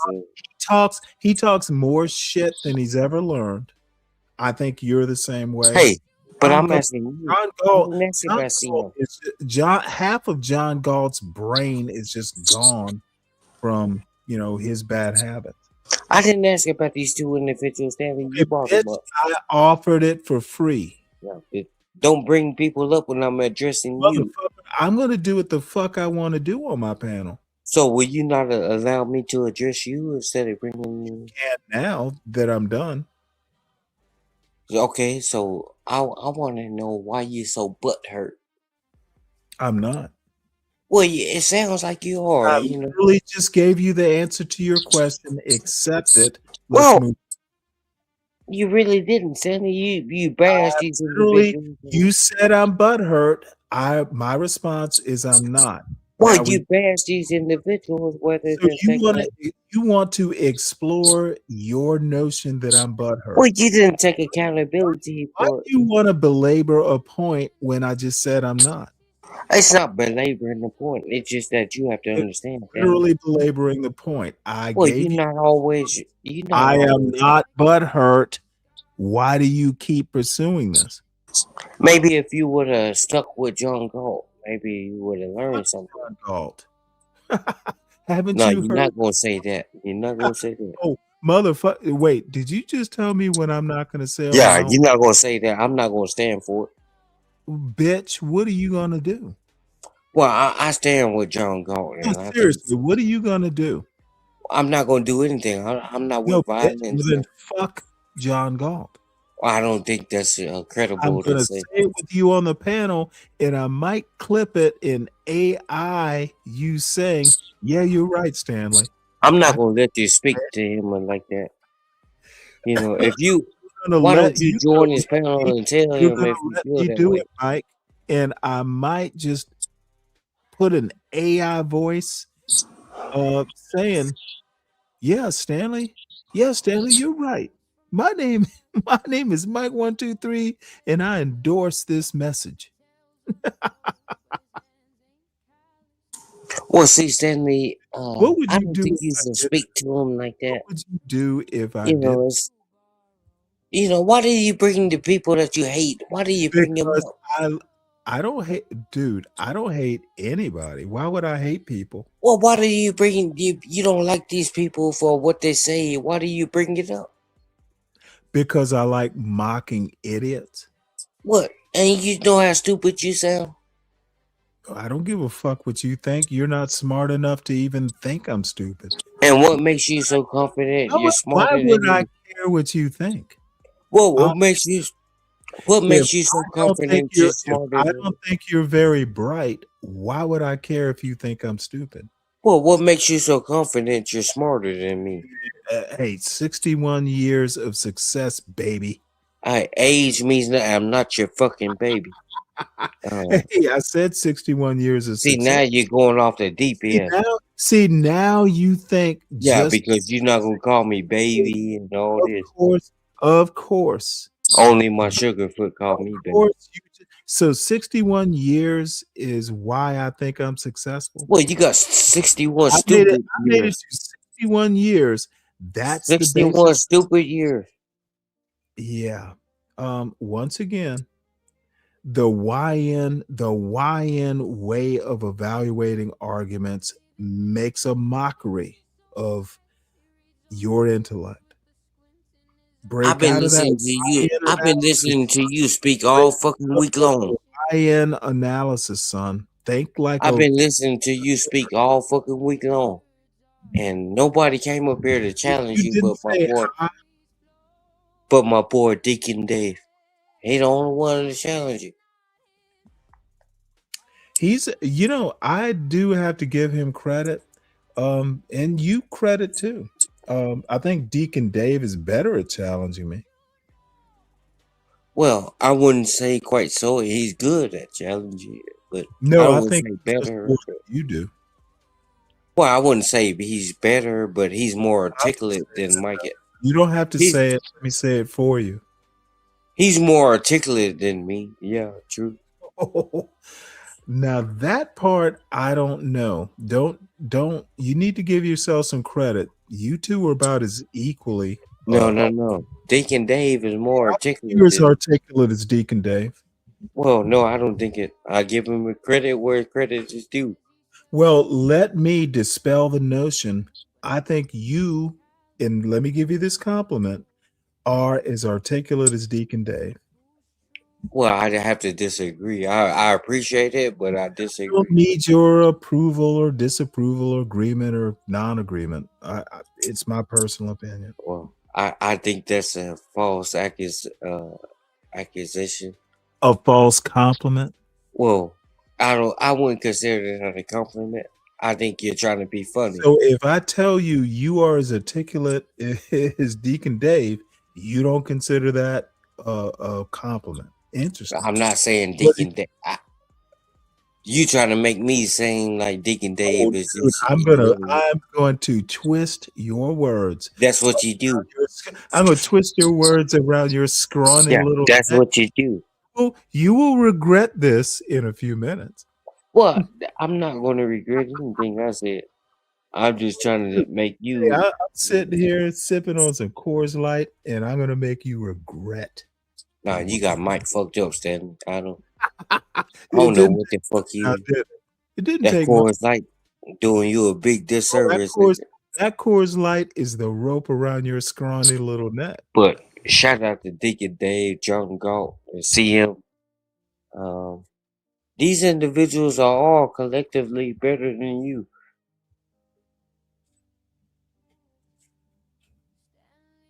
And I hate that it hurts your little feelings, and all you have to do, Stanley, is just let people speak. That's all you have to do. It's not hard. Let people speak. Nope, I don't have to. That's all you got to do. No, sorry. I don't know what's wrong with your sick ass, but you have to let people speak. I am literally tired of hearing dumb When individuals say what they want to say, just say, "Hey, I disagree, and this is No. why." I'm not going to let people say what they want to say. And this is why I disagree. That's all you have to say. Understood. This is why I disagree with what the next individual say, and you can have some type of decorum and dialogue. You know, it don't always have to be, oh, what I say is right, because you're not always it is so funny. It is so funny how many of these hit dogs holler. Okay, it usually is very polite until it's not. Okay, it is so weird that in my opinion, and Sin 7 Sin should be here to hear this. She may hear it on a replay. I never start these fights. I never And throw. to be clear, I'm not talking about Sin You need 7. to This is do Stanley. is not interrupt me, goddamn it, when Well, I'm I'm talking. going to do it because you're not going to make it seem like I'm You speaking. get to go to the back. Don't you fucking interrupt me when I'm talking. I just started talking and you want to over talk? Bitch, stay in the back. The problem a lot of these old YNs have is they'll put a shot over the bow and I'm just better at returning fire. The perfect example is Nightish. Dude used to get upset. I never had to call him dumb. I just do an end around or insinuate, and dude just literally put the words. I just fucked with his head a little bit, and dude was like, "Whoa, you think I'm dumb?" I literally never called him dumb. He started calling himself dumb, which I found highly amusing. And he just got madder and madder and madder. Dude, you fuck with me, dude. At some point, you're just gonna self-destruct. That's what Nightish did. Then he went to Stanchi. Dude, it was poetry in motion seeing that dude just, hey, I never called you dumb, but he just took it. He just started thinking he was dumb. It was actually kind of funny. Well, I think Nightish is dumb and illiterate. Yeah, well, I was talking about what I thought of And I'm Nightish. telling you what I think. You don't need to call him dumb. He called himself dumb. Well, he's dumb and illiterate. Because what Nightish does, he's a clout chaser. And it's a difference between that. He's like the modern day ambulance chaser. Yeah, I don't know. I still like the lawyer chasing the ambulance. Well, you see, Stanley, your problem is you so fucking stupid. You don't know whether you going and coming. Yeah, okay. you don't know whether you go. It's funny. You made Mike laugh over that, but it's so goddamn stupid what you do. You know, because everybody know Nightish is illiterate. He's the modern day ambulance chaser. Yeah, I've lost 3 subscribers over today's show. It's okay. You get them back. Yeah, I don't know. But it's kind of funny. I wish they could do like exit interviews. So are you watching your subscriber count or what? Oh yeah, subscriber count. I was Yeah, stop 350. doing that. You'll never get ahead if you stop watching who you lose. You'll gain as many as you lost. Oh yeah, I know. So you have to understand that. People are resubscribed sometimes. Well, hey, listen, shut up. Listen, I started my channel 3.5 months ago, and I'm 3,000 subscribers. And I'm telling you, it's not about who you lose; it's about who you gain. Yeah, you're right.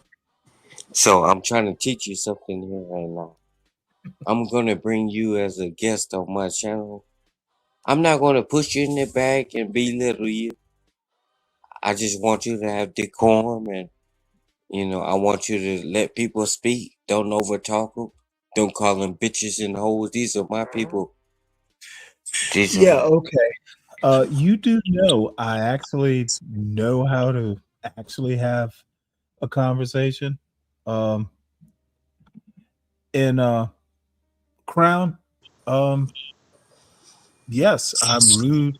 See, this is what little Crowny doesn't You know. see, what you're not going to do is talk about these individuals. Let these Wait, people speak. wait, hold it. Are you mad because I called him Crowny? Well, I'm not mad. I just want. I respect Crown, and he might not like Mike yet, but I respect Crown. But you gotta let these people say what's on their mind. What No, makes I you do say? not. No, What you no, do? no. Where did you ever get the notion that I have to let people say what they want to say on my Well, it's fucking not the channel? notion, Stanley, is what you don't understand. Why have a Okay. link or When why you're have a done, channel? I'll respond. When you're Why? done, when you're done, so I can I just want respond. to know why. Why do you have a channel and you drop a link if you don't want to hear feedback? I don't want to hear dumb feedback.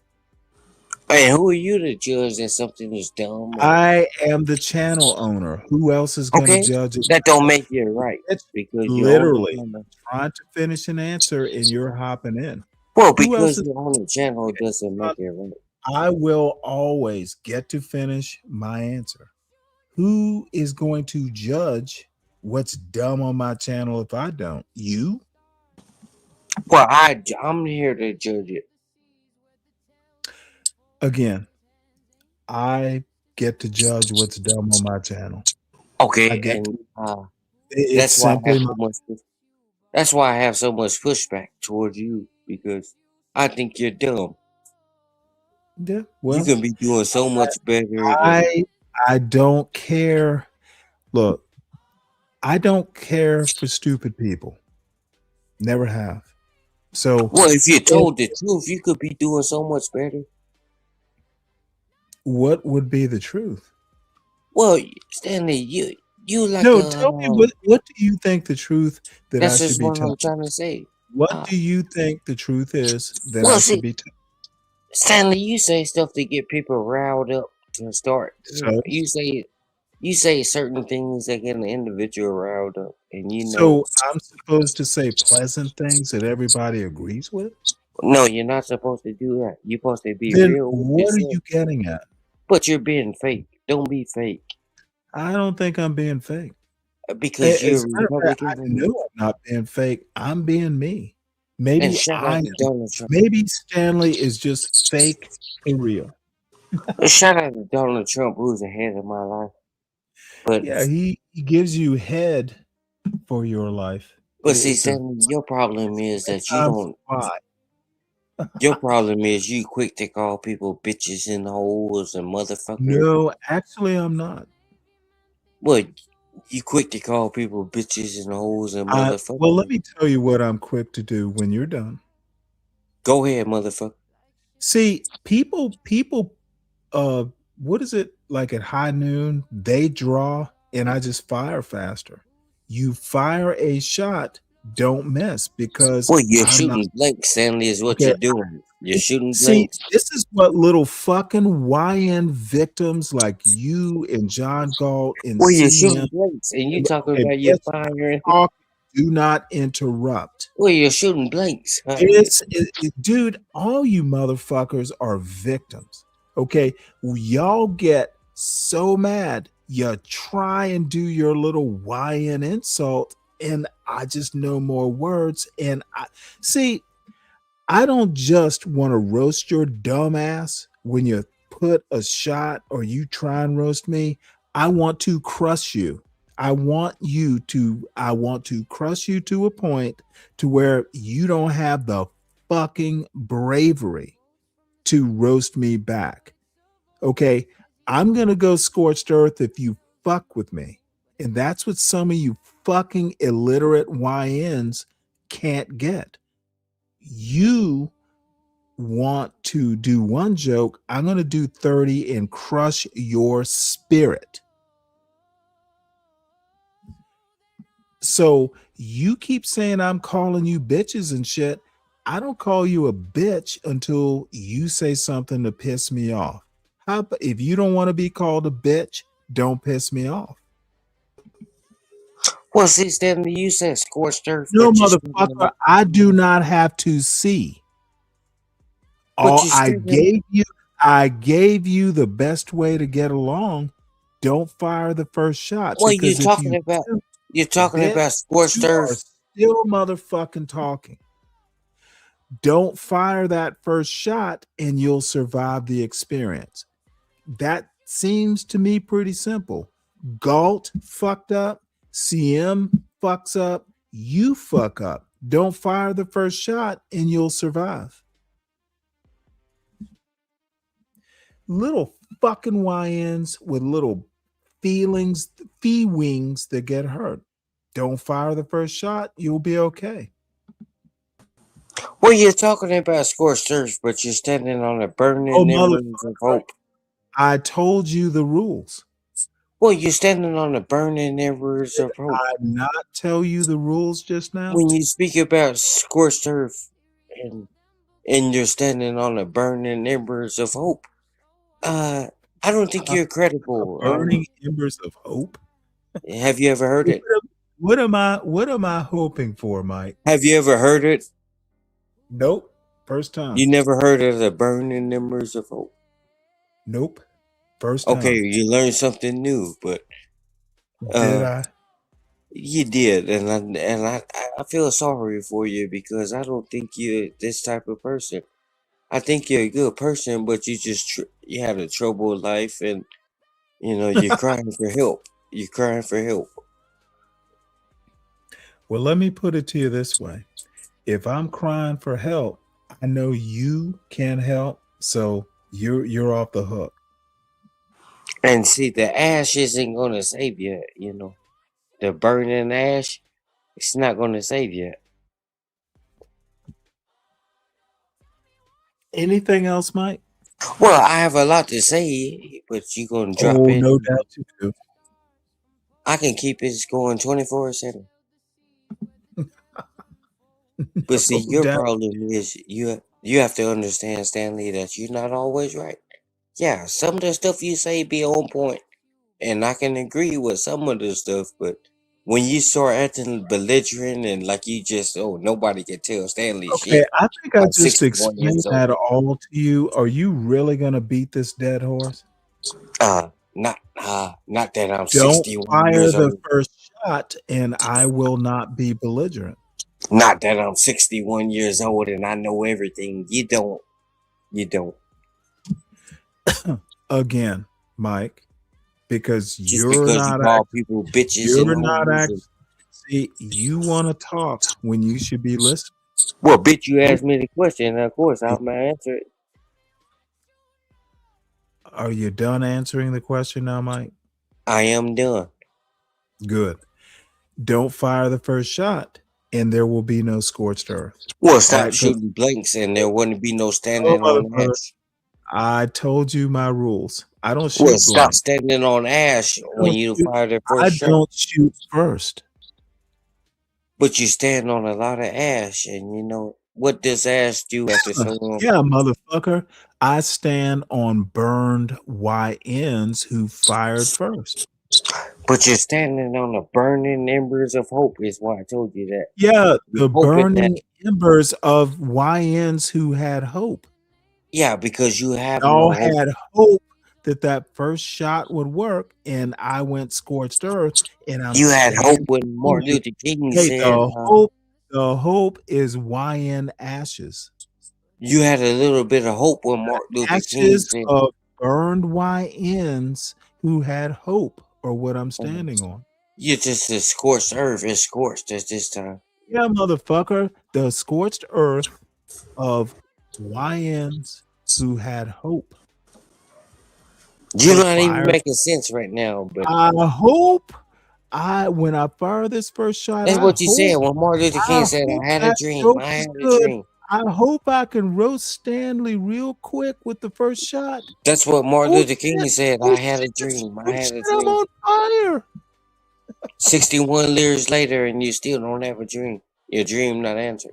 Hey, my dream is toasting and roasting YNs. Martin like Luther you. King said he had a dream, and you scorched the earth. Dude, Scorched it. Stanley dreams of a fucking marshmallow roast, but except I just burn you all. You're white and soft. Well, and this is not I just roast y'all to a crisp. this is not a slug towards John Galt or CM or anyone. I just think that you, Stanley, you pick and choose your battles wrong. Yeah, motherfucker. And let me tell you something that's actually well, you can't tell me. You can make a statement. I think you make a good point. I think John Galt is weak as fuck. I think CM is let me finish. I think CM is weaker than fuck. And you know what? You're not so strong yourself. Well, I'm not trying to be strong. I'm just here to tell the truth. Good. I'm not trying to be macho man. Accept your truth, and I just told you my truth. I think y'all YNs are fucking weak, and I enjoy crushing you. Can I ask you a question? Why do you refer to me as a YN? You're not? Why do you refer to me as that? Because I think you're a YN. So why do you think that? I don't like a YN. Well, I'm asking you, why do you think I'm a YN? Bullshit about the N-word. Dude, y'all have some weird notions. Yeah, you know everything about the black community and all black people live in the hood and we should pull together. I never said that. You never heard me say that. Bitch, you are a fan of John Galt, are you not? You are guilty by implication. But that doesn't mean I didn't. He's an old YN, and you are his biggest fan. I didn't classify you as you're a YN. You I didn't are classify you as that. You are a Galtian YN. I didn't classify you as that. Motherfucker, I classify you as a Galtian YN. Well, I didn't classify you as a every stay in the hood. We know you're proper and you didn't grow up in the hood. We know that. Okay. All I have to say, I'm talking about you. We know you had a good, successful life in the Catholic Church. A holy trinity of YNitude. Do you want me to pray for you? You want me to say a prayer for you? Yeah, please do. I close your eyes and bow your head. You are the Saint YN. Go ahead, Saint Tyrone. Close your eyes and bow your head. Lord, help this fella. Help this fella. Lord, help this fella. He needs a lot of help. Lord, meet us in a dying hour. Lord, help this fella.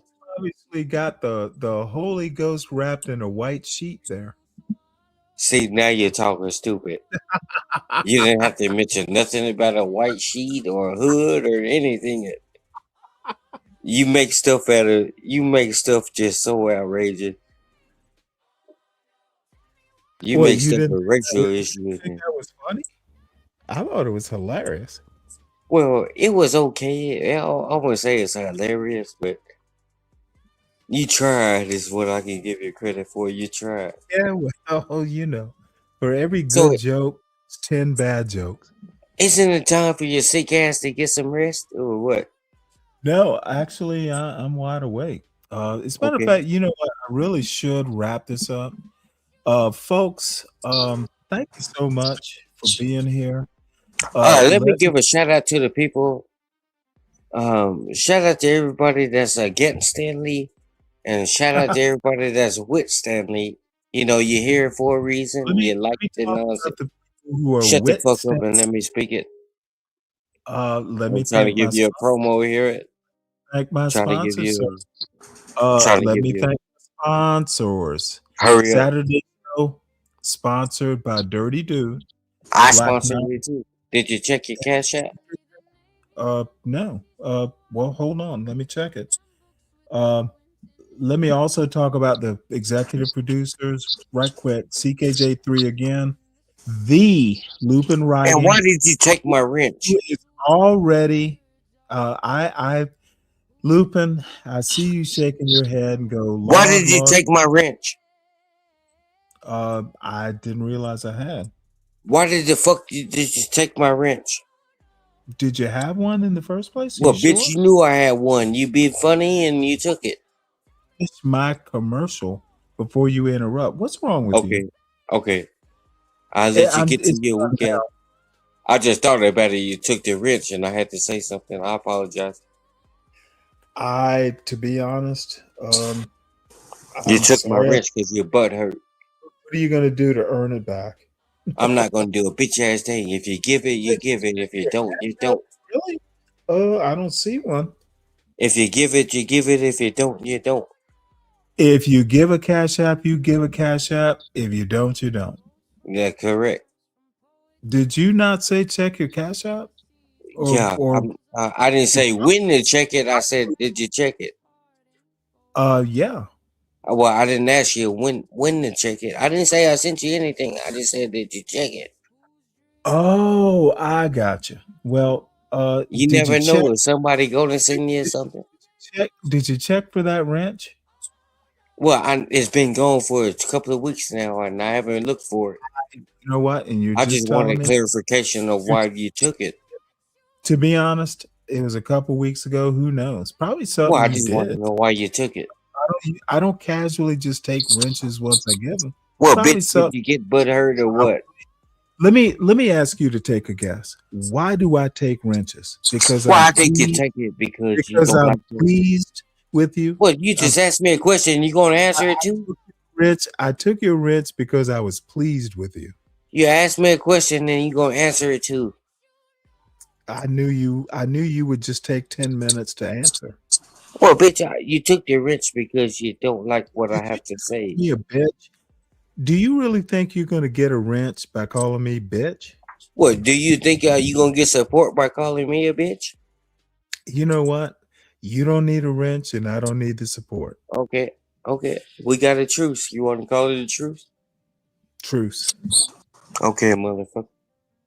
All right. Well, folks, we come to the end of the road, and I'm sorry for any individual. Well, I will be back tomorrow. There is a Saturday show. Once again, since no, I'm gonna get your cash app. You know I always do. Let me go ahead and just add you to the Saturday show. You know I always hit your cash app, people.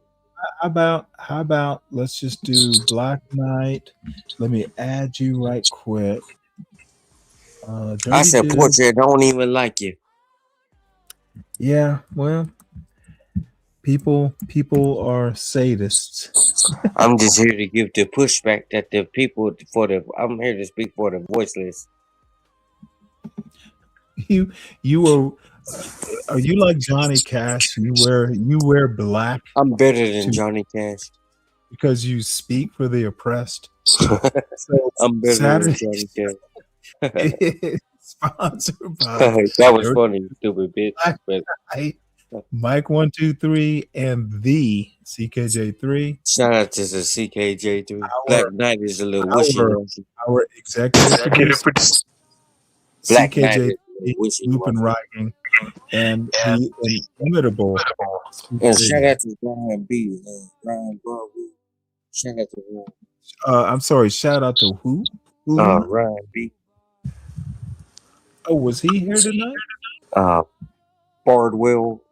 No, he's. I know who he is. Was he here tonight? I didn't. He could have been. But he could have been. But you run everybody off. Thoughts before I shut this down. Well, you need. Yeah, I have and I'm gonna be quick. So, Stanley, you run everybody off. You run the good people off, and you like the garbage. Okay, define good. I don't know. It would probably be unfair to ask you to give an example of a good person I ran off. Well, you ran me off. I'm a good person. You ran Mike off. Really? Yeah, you ran. That's why I've been coming here so scarce. It's been far between so scarce. I've been here and there.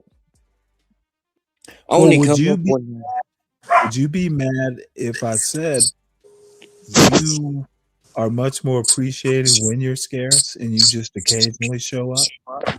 Well, I wouldn't be much better off. I would just say I'd rather come up to give you the the pushback that you so willing to deserve. Okay. Well, then when you show up, push back, it's even appreciated somewhat. Whoa, stop talking to people like they're fucking stupid and grow up. No, I'm gonna talk to people the way I think they deserve to be talked to. I'm not gonna fucking put on kids. This is not a fucking kindergarten for YNs. This is not YN-ergarten. You need to change your behavior. You know what? Wait for it. Well, we've been waiting all this time and ain't gonna change, so people know it. Wait, it's a coming. People know it. 2027. One day. See, this shit is sad, you know, whether you like it or not. I'm just here to tell you, Stanley, you got to stop talking about these other streamers and all these individuals. I will. I think I rarely talk about other streamers. Because you're not going to grow if you keep, you keep this up. What's going to happen if I don't stop talking about other streamers? Well, what's going to happen is that you won't have a channel. You'll be talking to yourself. I'm talking to myself most days. Well, that's not true because you have a link and you have a panel.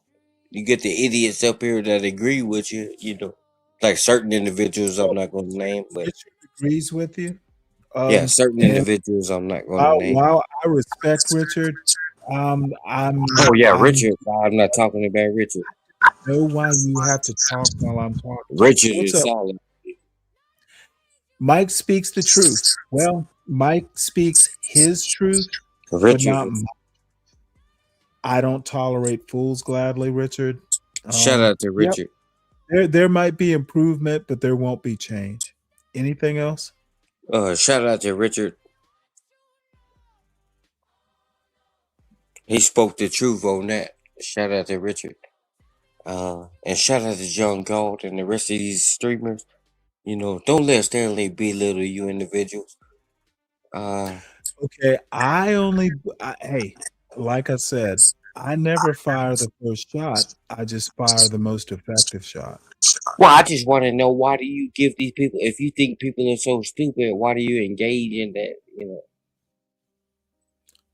I'm sorry, ask the question again because I'm not sure I understood. If you think people are so stupid, and why do you engage in it or bring these individuals? You address what I just fucking said. Well, bitch, you so many years. This is a prime example. This is literally what I'm talking. You asked me to repeat what I just said. Don't make me put you in the back because you got to do what you got to do, Pimp, but you're not going to make it seem like I'm just, but you got to understand. You asked me the question and I answered it. No, you're not addressing what I just said. Well, what's your question? I didn't ask a question. I made a statement. You just asked me a question. You said, "Can I ask you a question?" Let me make the statement. I never fire first. Sometimes I do, but most times I do not fire first. But I fire effectively. 97% and a half of the time you fire first. If you want to shoot a shot, and miss.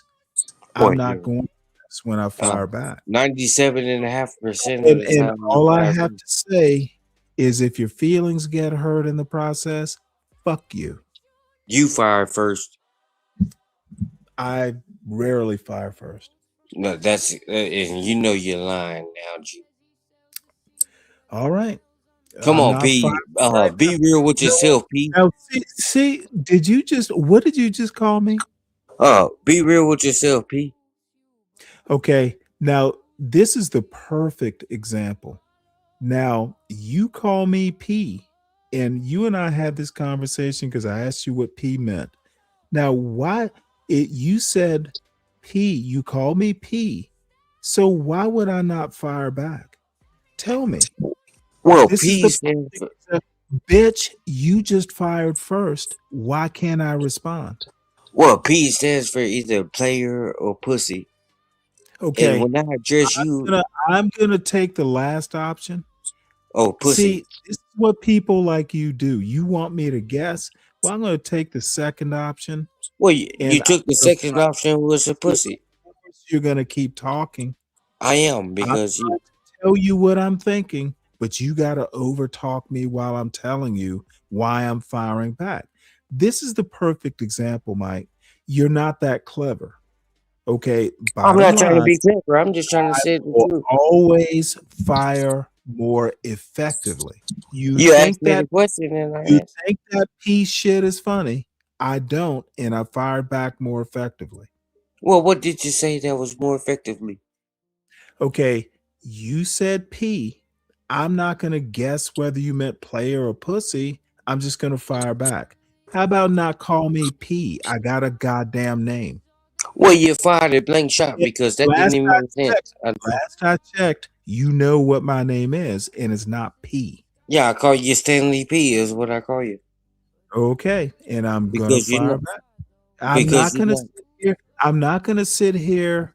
I heard a shot. I'm not gonna guess whether it was a blank or a bullet. I'm just gonna fire back, but more effectively. Well, you're not Stanley Cross because I think you're Stanley P. Is more So I'm not. suitable. Yeah. Keep thinking I'm Stanley P. Call me out my name is what you just did, and you Well, you see you want to get away you with called it. me on my motherfucking name. That's What's what the little difference? YNs like you do. You think you can be so YN level clever, but I fire back and you'll get your feelings hurt. I just want to My know why you think I'm name is not Stanley P, bitch. You know what it is, and you disrespected me. But you Well, I get just want mad. to know why you think I'm a See, YN. this is what you and CM and John Gall, y'all are YN clever. I And just want to know why you think I'm a YN. fire back, you get your little ghetto feelings hurt. Why do you think I'm a YN? Motherfucker, because you call me Stanley P. Only YNs would do that. I could be called you Stanley Player Stanley. You be calling me all, dude. I'm not gonna stand here and guess. I just told you, I'm not gonna stand here and guess whether you fired a blank or a real bullet. I'm just gonna fire back and eliminate the problem.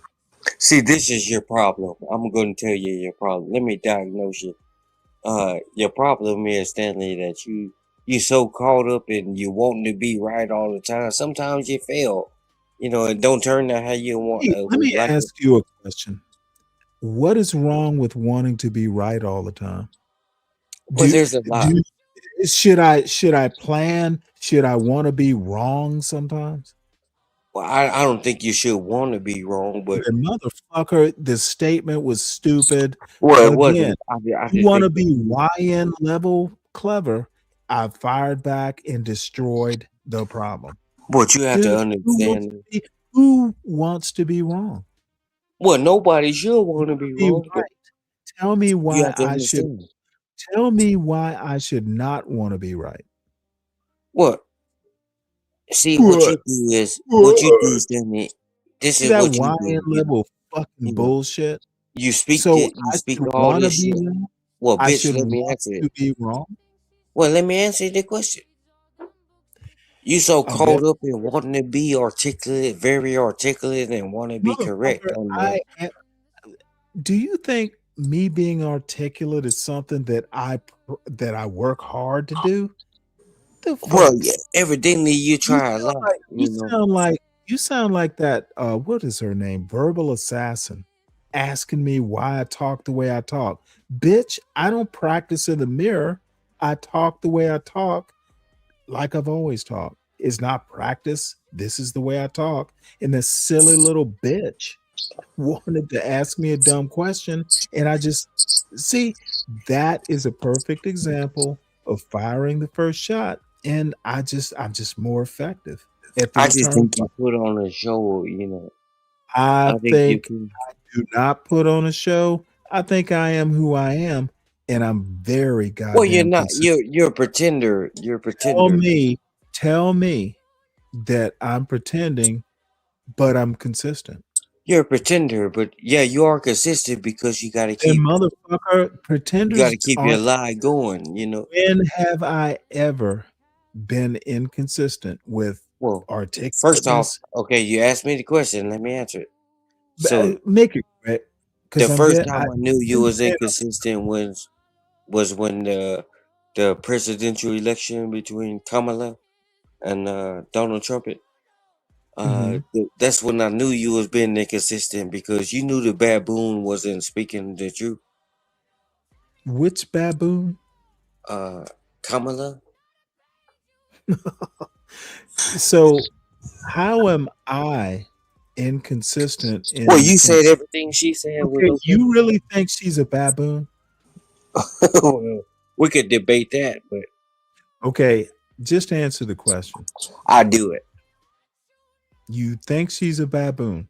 Yeah, I do. I think she's a laughing baboon. And you think that someone should just go, oh yeah, Mike, let's consider that opinion. Let's treat it like it's worthy of me accepting as a serious talking point.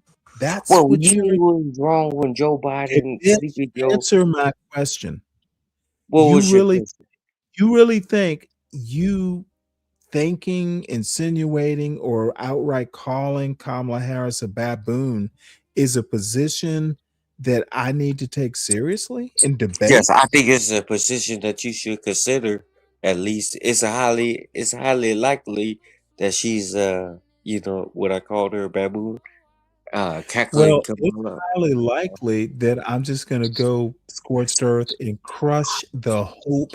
Any hope. Okay, you could go scorched earth, but you're still standing on scorched ash. You're making a comment like that. Any hope that you might have that you would get a serious conversation out of me, I'm just gonna burn it down. Well, you see, we wasn't in a landslide, so evidently I gotta be telling the truth. You didn't win in a landslide, and once again, that Hawaiian ignorance about what a landslide is just kind of sad. But the whole fucking map is red. Calling her a baboon, if you hope to get a serious conversation, I scorched earthed it and then stood on top of it. It's another. Well, you're standing on the burning embers of hope. Hawaiian hope burned to a crisp. You're standing on the burning embers of hope, and I get it. After that is crispy 1, 2, 3. You're standing on the burning embers of hope, and I get it. 1, 2, 3. Well, what you have to understand is that Stanley, Mike Crisp. y'all, the map was solid red. The map, solid red. You had a little hope. If by the map you mean the swing states, yep. You had a little hope. That's why I said you were standing on the burning embers of hope. You know what? Let's see what happens in 2028. Let's see what happens in 2026. Oh, you talk about the primaries? We got that under control. No. Midterms. They're called midterms. Coming up this November, bitch. But you see what's going Mike on. Johnson will not be Speaker of the House after. I feel sorry for you, Democrats. Up there. Hey, keep feeling sorry for me. You Mike dummy Crisp. crats. Hey, Mike Goddamn Crisp. dummy crats. Mike Crisp. Keep feeling hopeful. And shout out to Donald Trump for lowering the gas prices. Bitch, after raising them. We got the Strait of Hormuz open. No, I don't think you do. You We ended the war in Iran. Wait, hold it. Dude, you need to see. This is the other thing. You need to start reading like news. You got a phone.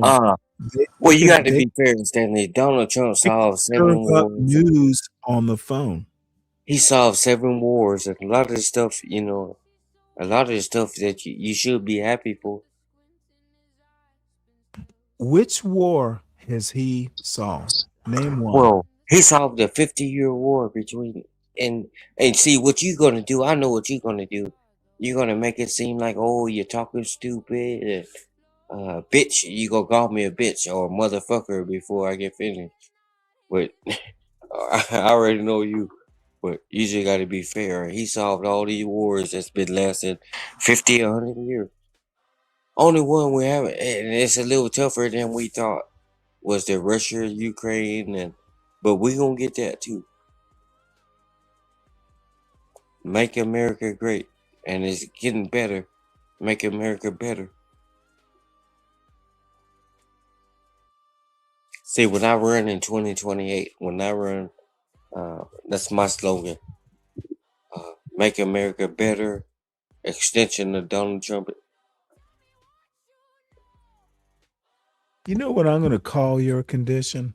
I'm going to call you MAGA drunk.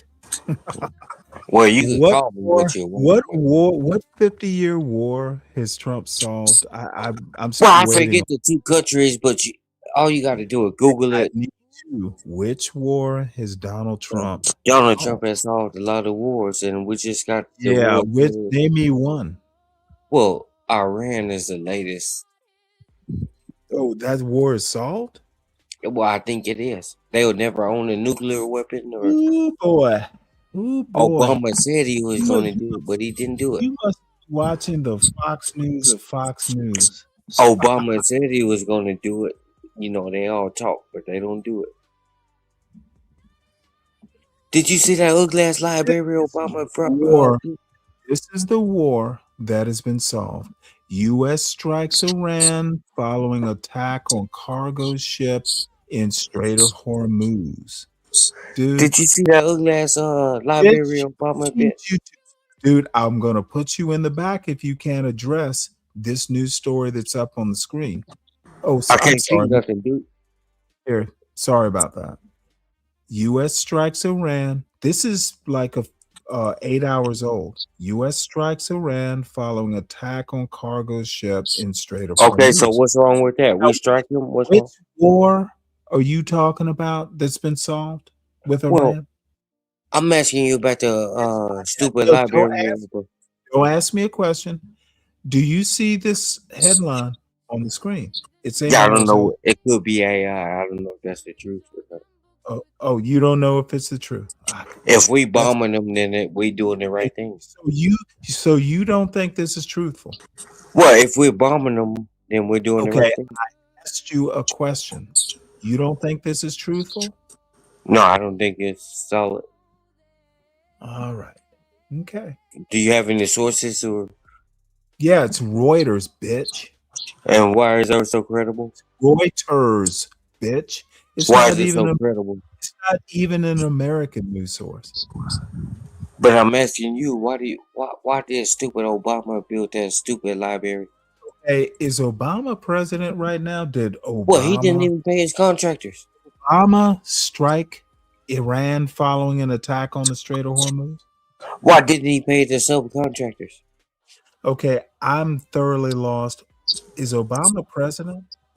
He's not, but I'm asking why didn't he pay the subcontractors? Don't ask me about someone who's not president right now. I reject the question.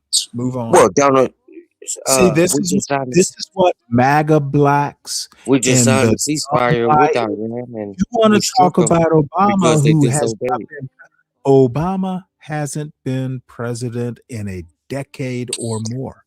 Why didn't he pay his subcontractors?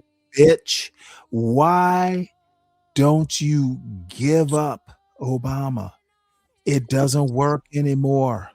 Well, I'm answering your question on this news story. Obama hasn't been president in a decade or more. I'm trying to answer your question on the news story. I wish I could blame Obama. I'm trying to answer your question on the news story. His middle name was Hussein. Are you going to let me address your question on the news story? Why is Barack Obama's middle name Hussein? Are you going to let me address your question on the news story? I mock you, CM, and John Galt. Y'all Can I just, answer your question on the news y'all story? are YNs, and apparently your baby mamas said yes too many times. That's Can I why answer your question on the news your story? your baby mama said yes. That's why they're baby mamas. Can I answer you this question on the news topic? No, don't ask me another goddamn No, I'm question. saying, can I answer your question? Well, quickly. Well, on this topic right here that you have on the screen, U.S., that means we struck it. So that's all I care about. Donald Trump struck it, you know. You know what? I just can't. It didn't say imagine. Iran struck U.S. I can't imagine a better response than that from a YN.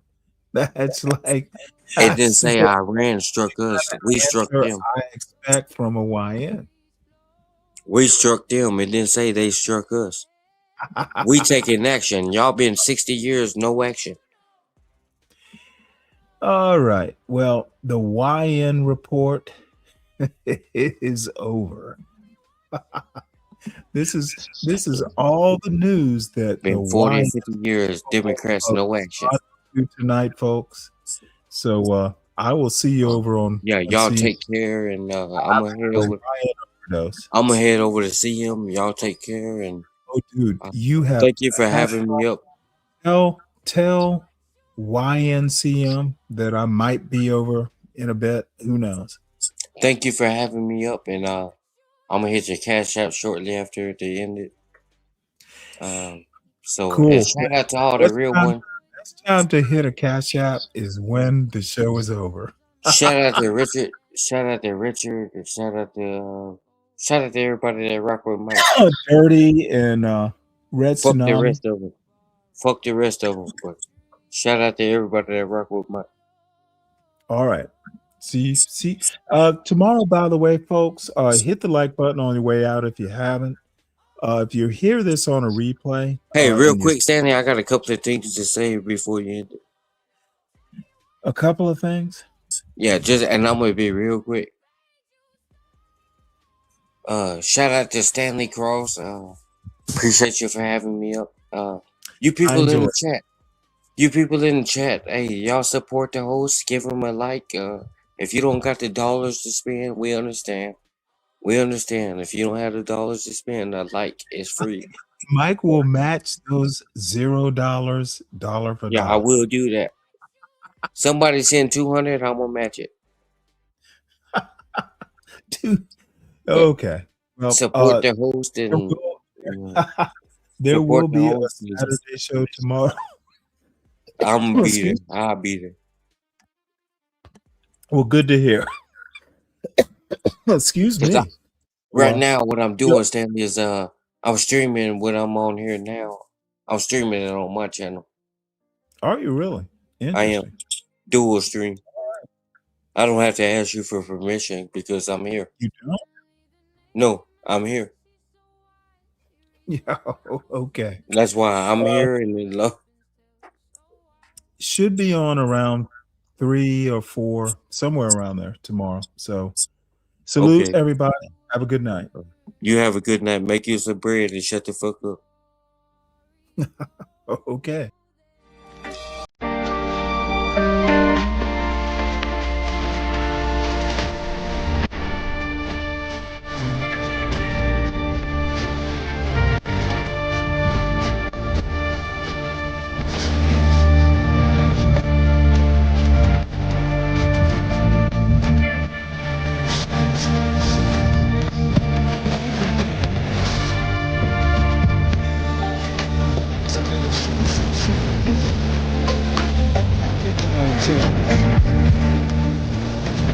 Yes.